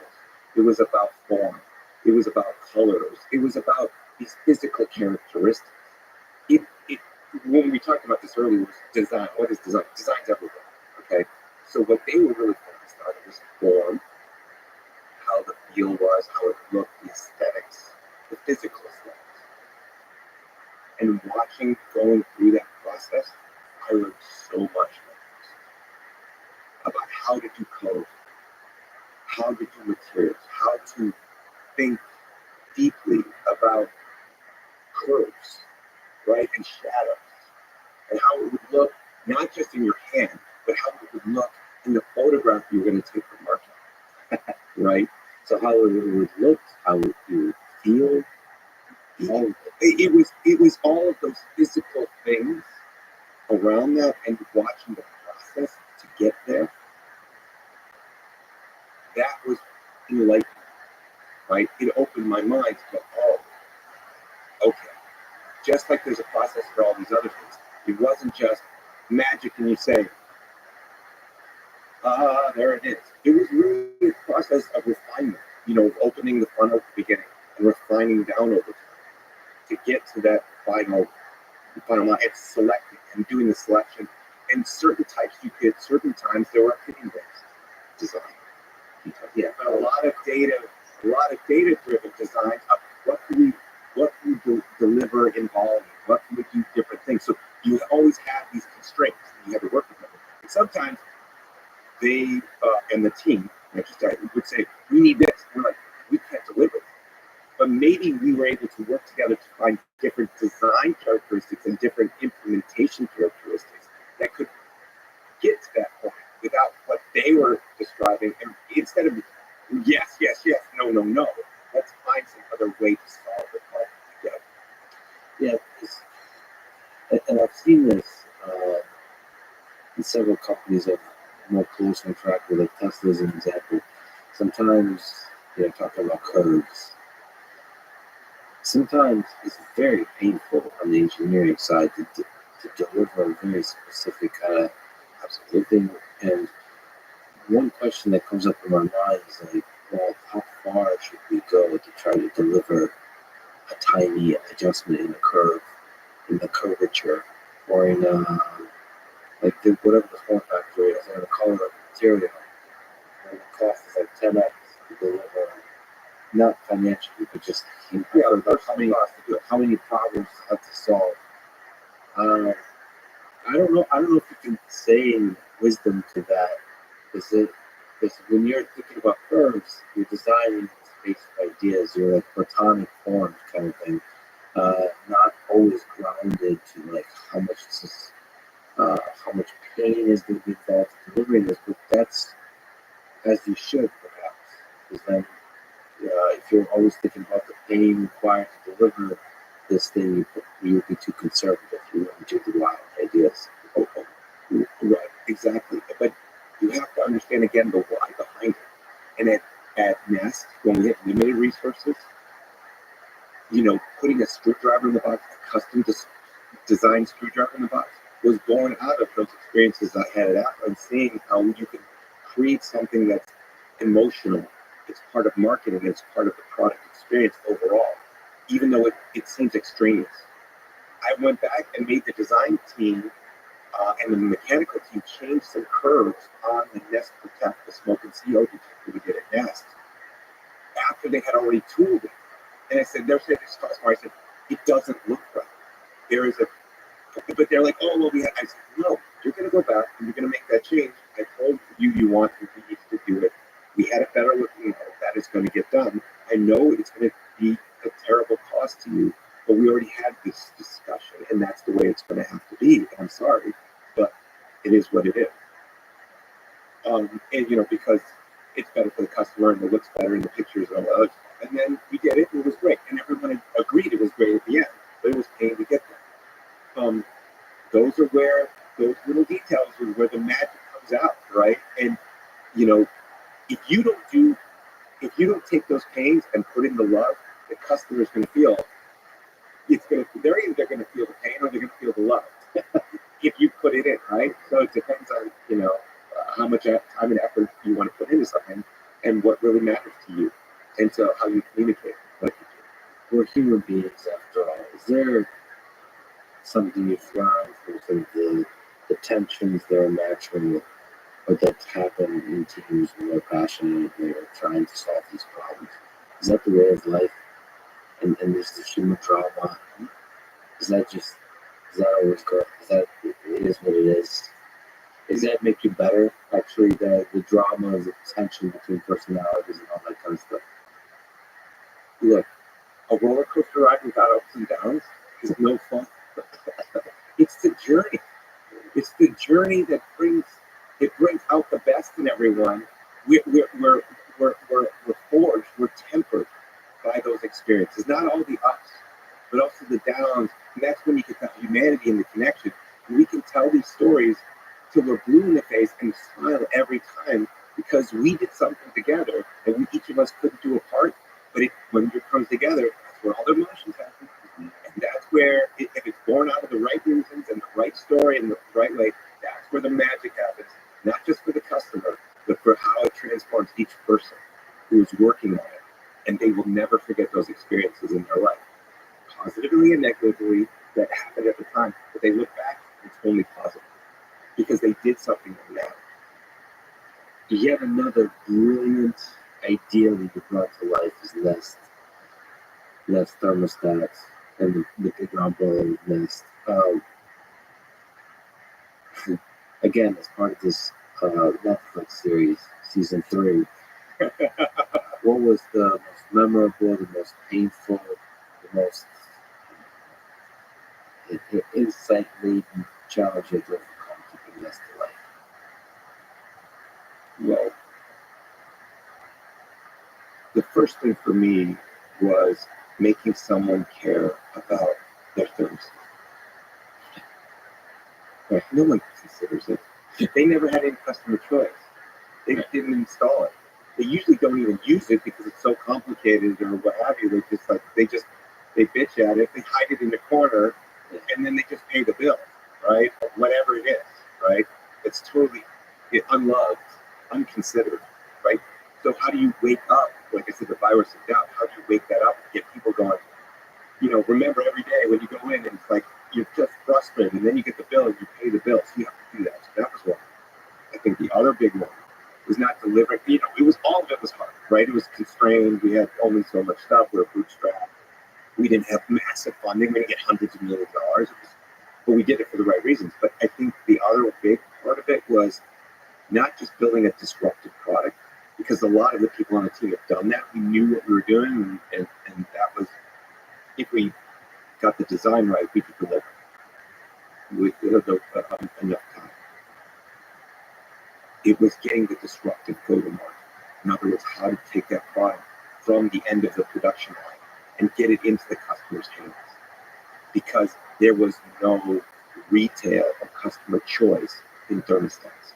It was never considered purchase. They never thought they had choice. Some guy, usually in suspenders and a butt crack, told them, looked around, looked at their house and said, this looks like somebody who's got this well to do. This thermostat is not going to cost you $350. Thank you very much. And you're like, I'll take whatever you get, right? And then it goes into another house, it's worth $100. It's the same damn thing, right? So there's no price transparency. There was no choice. You just got what you were given. So how do you go and this was an entrenched industry. That's why there was no innovation because it was doing just fine because every house needed them. All the installers were programmed by the product deliverers by bonuses and bonuses to say you're going to only carry out product if you sell this many, you're going to get a free trip to Hawaii, right? Yeah. And for these guys who install, I get a free trip to Hawaii. That's a dream for them, right? So this whole channel was fully controlled by the client, guys, and it was almost monopolistic. So how do you go around that? So creating a disruptive go-to-market channel. One was direct-to-consumer, right? And all the marketing that was necessary to get that message across. Another one was getting the installation right. No one was self-installing those. So how do we get enough people who are early adopters to be able to self-install them confidently so they didn't still have to call the guy who can come in and install it because then he would say, this is a crap product. No, I got the much better product, right? So you got to get rid of that. And then ultimately, how do you get the people who were not just early adopters, but people who needed to see it and touch it before they bought it? How do you get that into retail when the large brands at the time of thermostats at Home Depot, Lowe's, had contracts that they couldn't bring in any other brands? They were owning the channel all the way to where there was any sort of slight customer choice.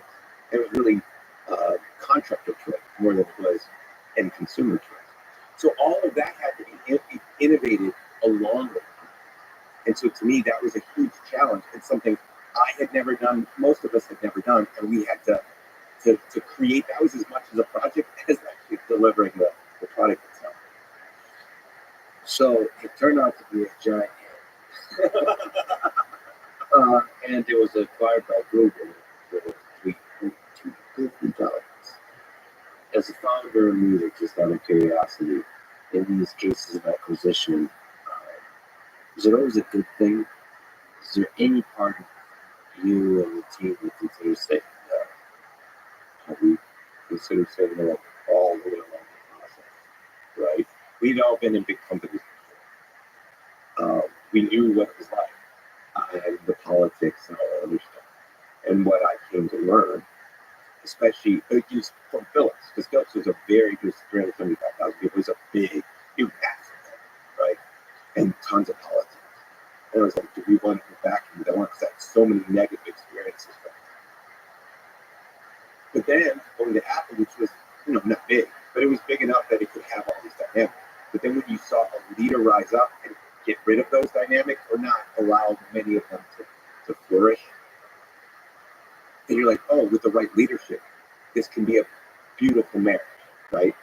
And so for months, we were working together with Google to make sure that we had the right leadership and we were going to be in the right environment, that it felt right. So that happened. It absolutely happened. We worked on all the details. We didn't even talk about price. We were talking about, how's the brand going to work? Who's the team going to work with? How are we going to get IP? How are we going to do exchange? How are we going to get budgets and all that stuff? So we worked through all of that before we actually sealed any kind of deal. Because they were already invested in the company. So we already knew, they knew relatively where the end point was for the price. So working through all those prerequisites, I knew that as a individual product company that was trying to create a platform, no investors were going to invest in a platform that could take 3-4 years and many, many hundreds of millions of dollars to build without all kinds of new products at the same time.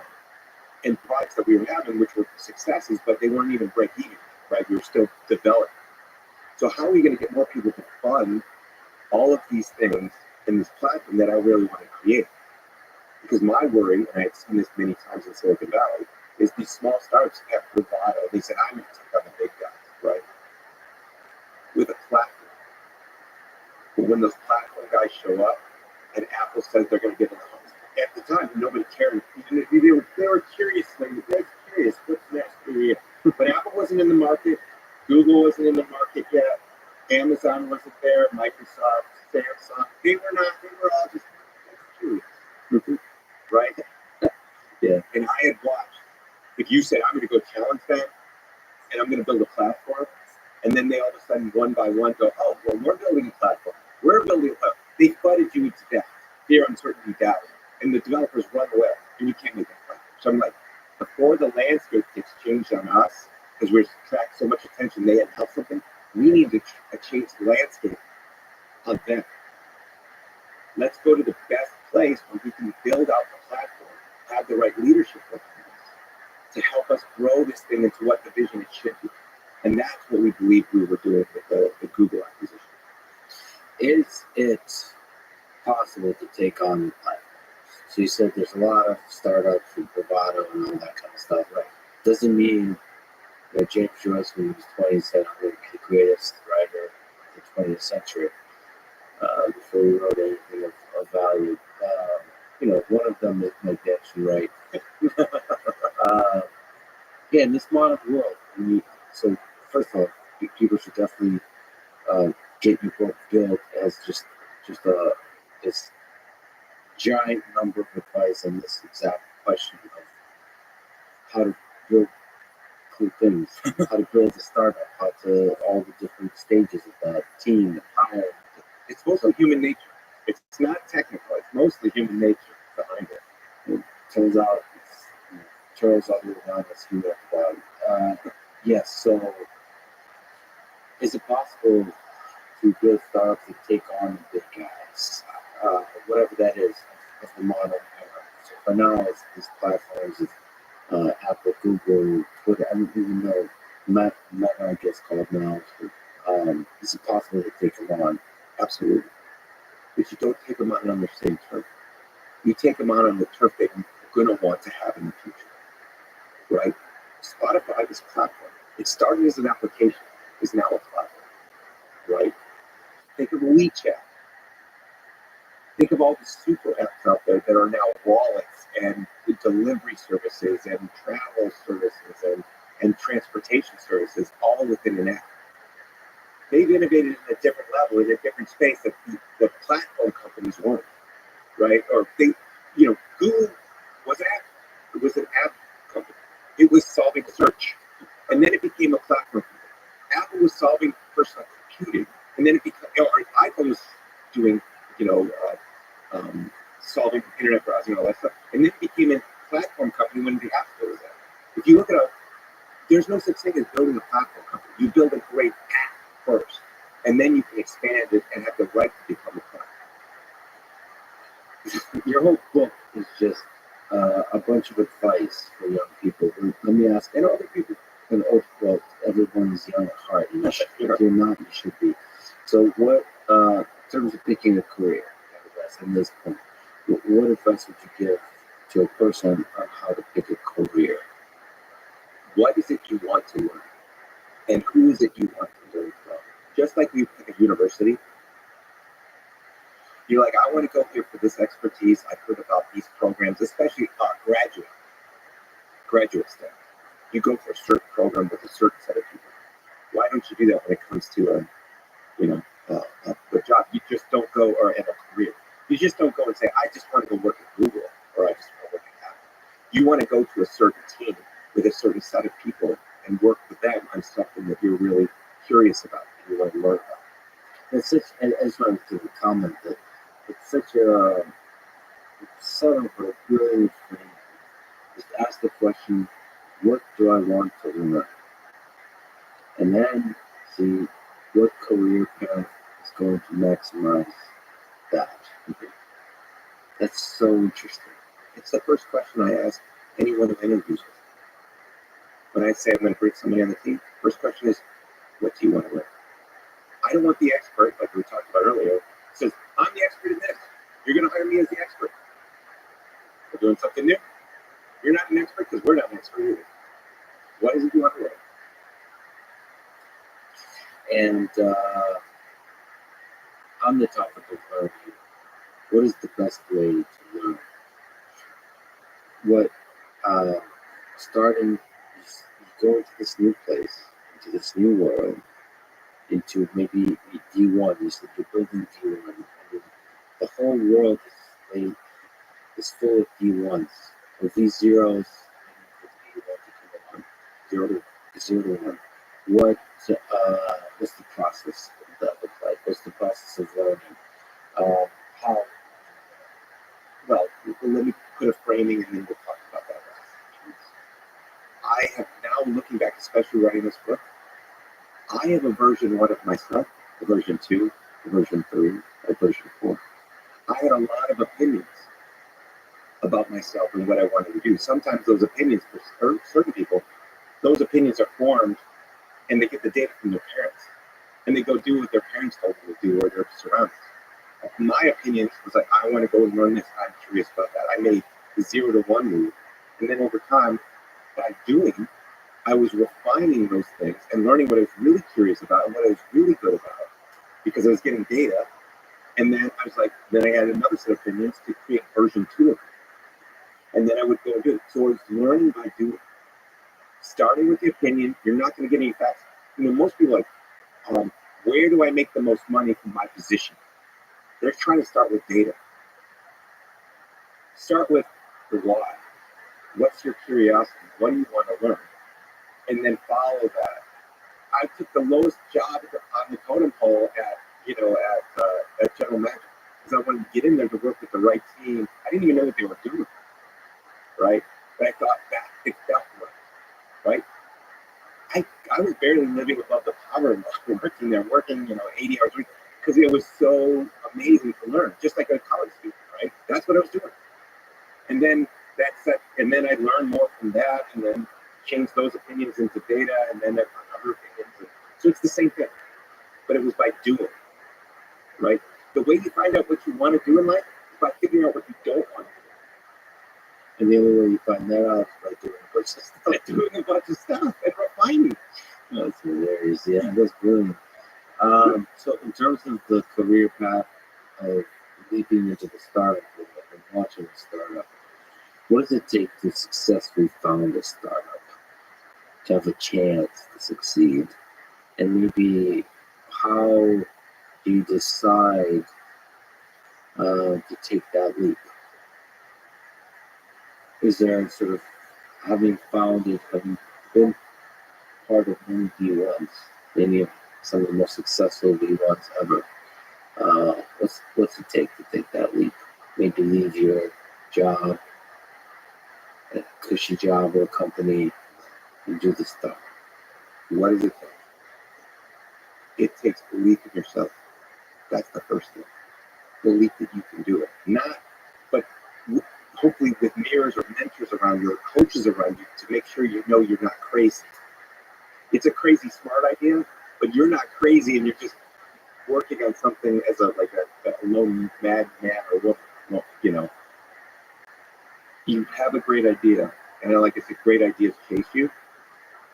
You can, in this world, there are so many people who have more ideas than they have time to implement. I used to be like, I would like, oh my god, this idea, and then you try to do all of them. But the best ideas are the ones that you can really focus on, and you shut out all those others, and you bring in other ideas into the thing you're trying to do. So I try to run away from a great idea, and then it stalks me. It hunts you down because you're like, that's going to have this problem. I'm going to put it aside, and then all of a sudden, a few days later, I think I know how to solve that problem. Or I talk to somebody, and you're just always kind of niggling around the edges of it, and then at some point, it's like it becomes like this black hole that just sucks you in. You're like, I can't think about anything else but this. It's almost like a relationship in the world, right? When you have it with a person, you find your partner.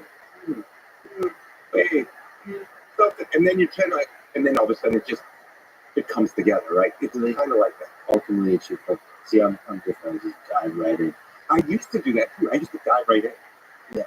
But I learned that you need time to run away from it, and so it chases you because it makes you think harder about that story. This is not dating advice. We're talking about but ultimately, so you have to keep a focus on it. But you also said to believe in yourself. So it's not necessarily the idea of human that believe in the human being. You have to believe in yourself and the idea that you have. Because if you don't have that belief, then you can't project that to other people to say, join the team. Let me ask you, you mentioned mentors, and you've talked about having had incredible mentors in your life. You're also a mentor to a very large number of people. What does it take to find a mentor? How do you find a great mentor? Usually they also find you. Is it like the ideas? No, what happens is you're in the right, you have a community around you, okay? And because you've been building a network, because you can't do it alone. So you have to create this network around you and of relationships. It's not transactions, but relationships over time that you really cherish and people you talk to, okay? And you share vulnerable or nascent ideas with or crazy opinions with, and then you argue and prove. But you start to see resonate, and it's not about age. It's just about this connection, right? I have mentors. Obviously, when I was young, I'm much older, and as I get older, I have mentors who are younger than me, or the same age, right? They're not all just older, right?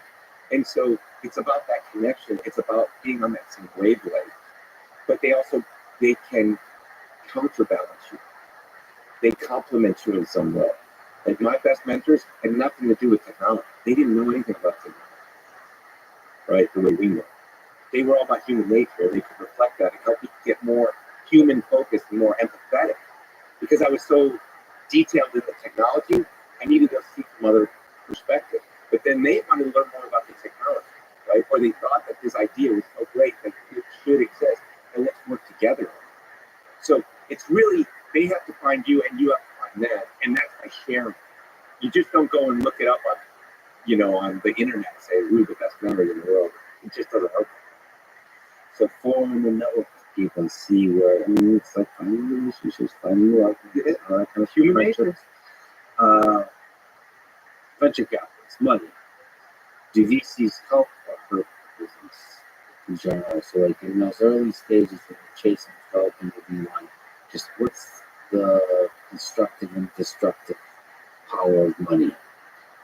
development of a brilliant idea and the deployment of a brilliant idea?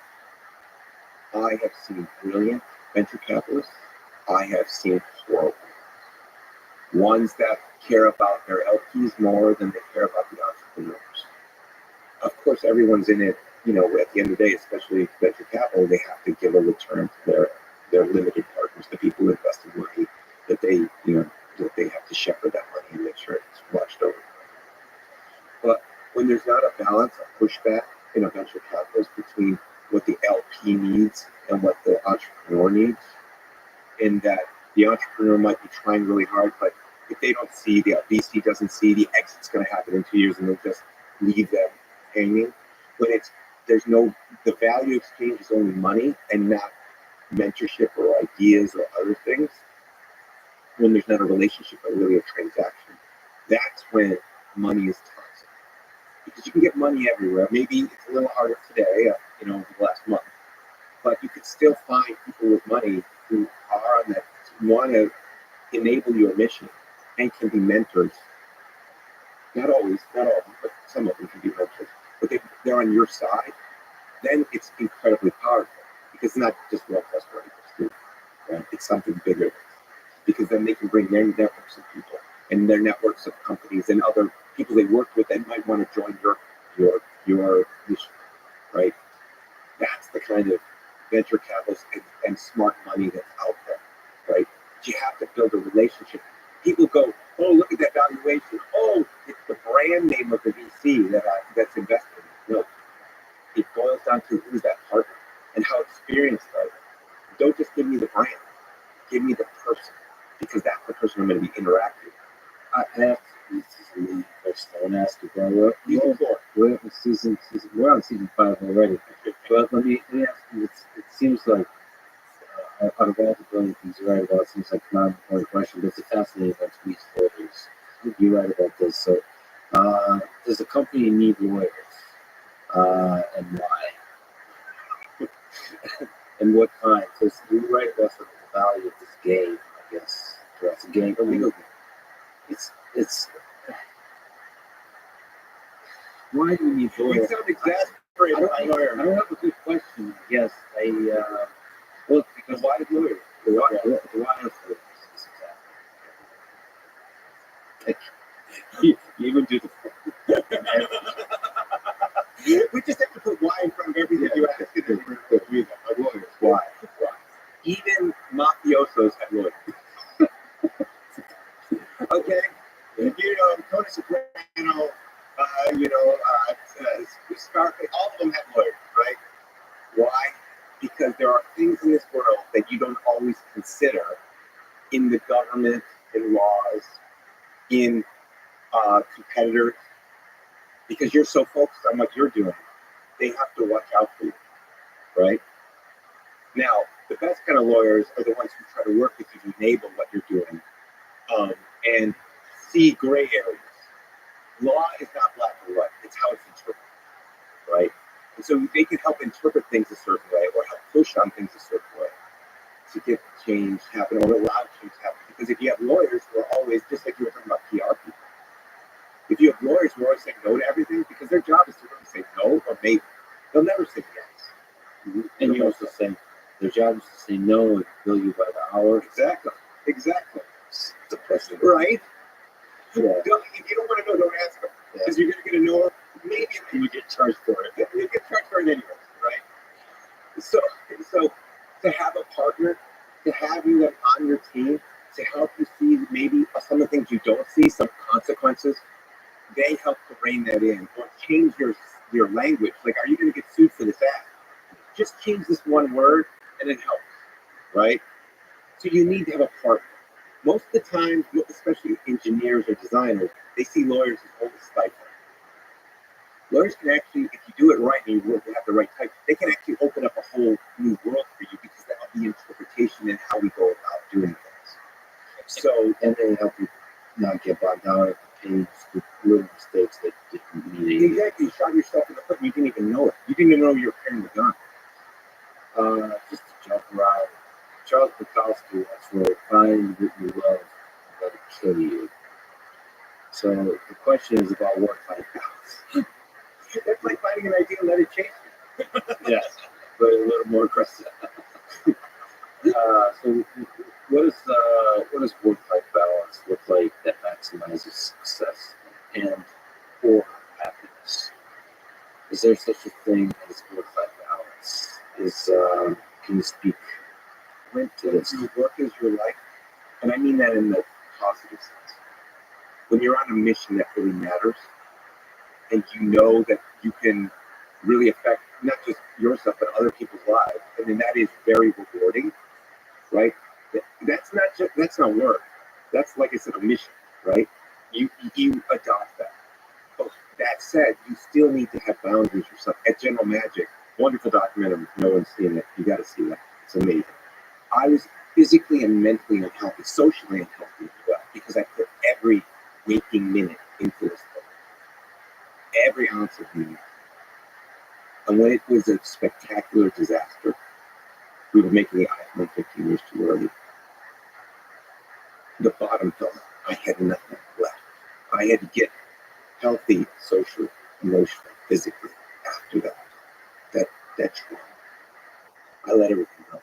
I learned from them that you have to, even though you might put everything into your work, you need to find balance outside of it. Now, that doesn't mean you're always, it's 3 days a week working and 4 days a week or whatever it was. You're still working as hard as ever. But what you're doing is you're making sure when your thinking time is during work, that you're not ruminating at 3 in the morning. You use the tools that you have to put those ideas into databases or on pages or somewhere else so you can go back and look at them.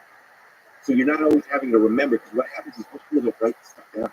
So they just sit there and got to remember this, got to remember this, got to remember this. If you just put it into the tools and you can come back to it, you can come back fresh. A lot of the time is about ruminating about what needs to get done and remembering everything instead of doing the work. That's fascinating. So if you just put it down on paper, you can actually escape it. Right. Escape it for a time, to have peace for a time. You mentioned General Magic. Let me ask you the Russian question. What's the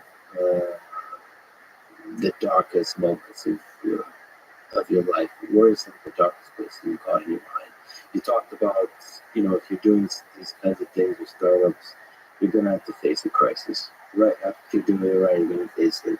So for you personally, what were some of the tougher moments in your life? Growing up, I went to 12 schools in 15 years. I was always the new kid. Put yourself in those shoes, right? You picked on? Well, absolutely, but even more so, I was the geek with the computer. Remember the nerds in the 80s? You probably don't know this, but believe me, we were made fun of. What were these computers? What were these things? You're off full. They're all up partying, doing whatever it was, and I'm sitting there, and like, this guy is just this alien, right? Who's this new guy who just showed up? And then, you would ask the smart questions, and you couldn't be the smartest, because then you get picked up too. And you're the new kid. So you're in this environment that's ever changing. You don't fit in, and you are just asking questions because you think they're the right questions to ask. But then they're like, "You're making us look bad. Don't ask these smart questions because you're making us do more work." So right there, it's pretty tough. And I'm moving cities, right? And I didn't have the internet to stay connected. There was no internet. Phone calls were $2 a minute, so it was lonely. It was lonely, right? Right? I was a latchkey kid, right? I had my brother, but he was a skateboarder, and he had a different social way of working. He loved to do that stuff and be outside. I loved the computer. So in the computer, you were alone in the family. With the computer, Yeah, I was in the family. I was absolutely alone. That was just me. But then you could find the other geeks, right? But there were just a few of us, and we made this little thing. But then when you moved away, then I had to use a BBS and a bulletin board system and a dial-up modem, and then I started hacking the phone system to get free codes on MCI and Sprint back in the day, to get long distance, to get free codes to call my friends, the geeks on the other side, right? Or to dial into a BBS cheaply that was in another part of the world. So this was this subculture, and that was not accepted in any way. They're not the heroes that you see today that are on the, the richest people in the world and everything. So that was the first set of trauma, and then the next one really was jealousy. The end of that, like I described before, and pulling yourself out and going, just because I got so insular in that world of geeking out and building stuff that it just tore all the social ties, right? Because it was a drug.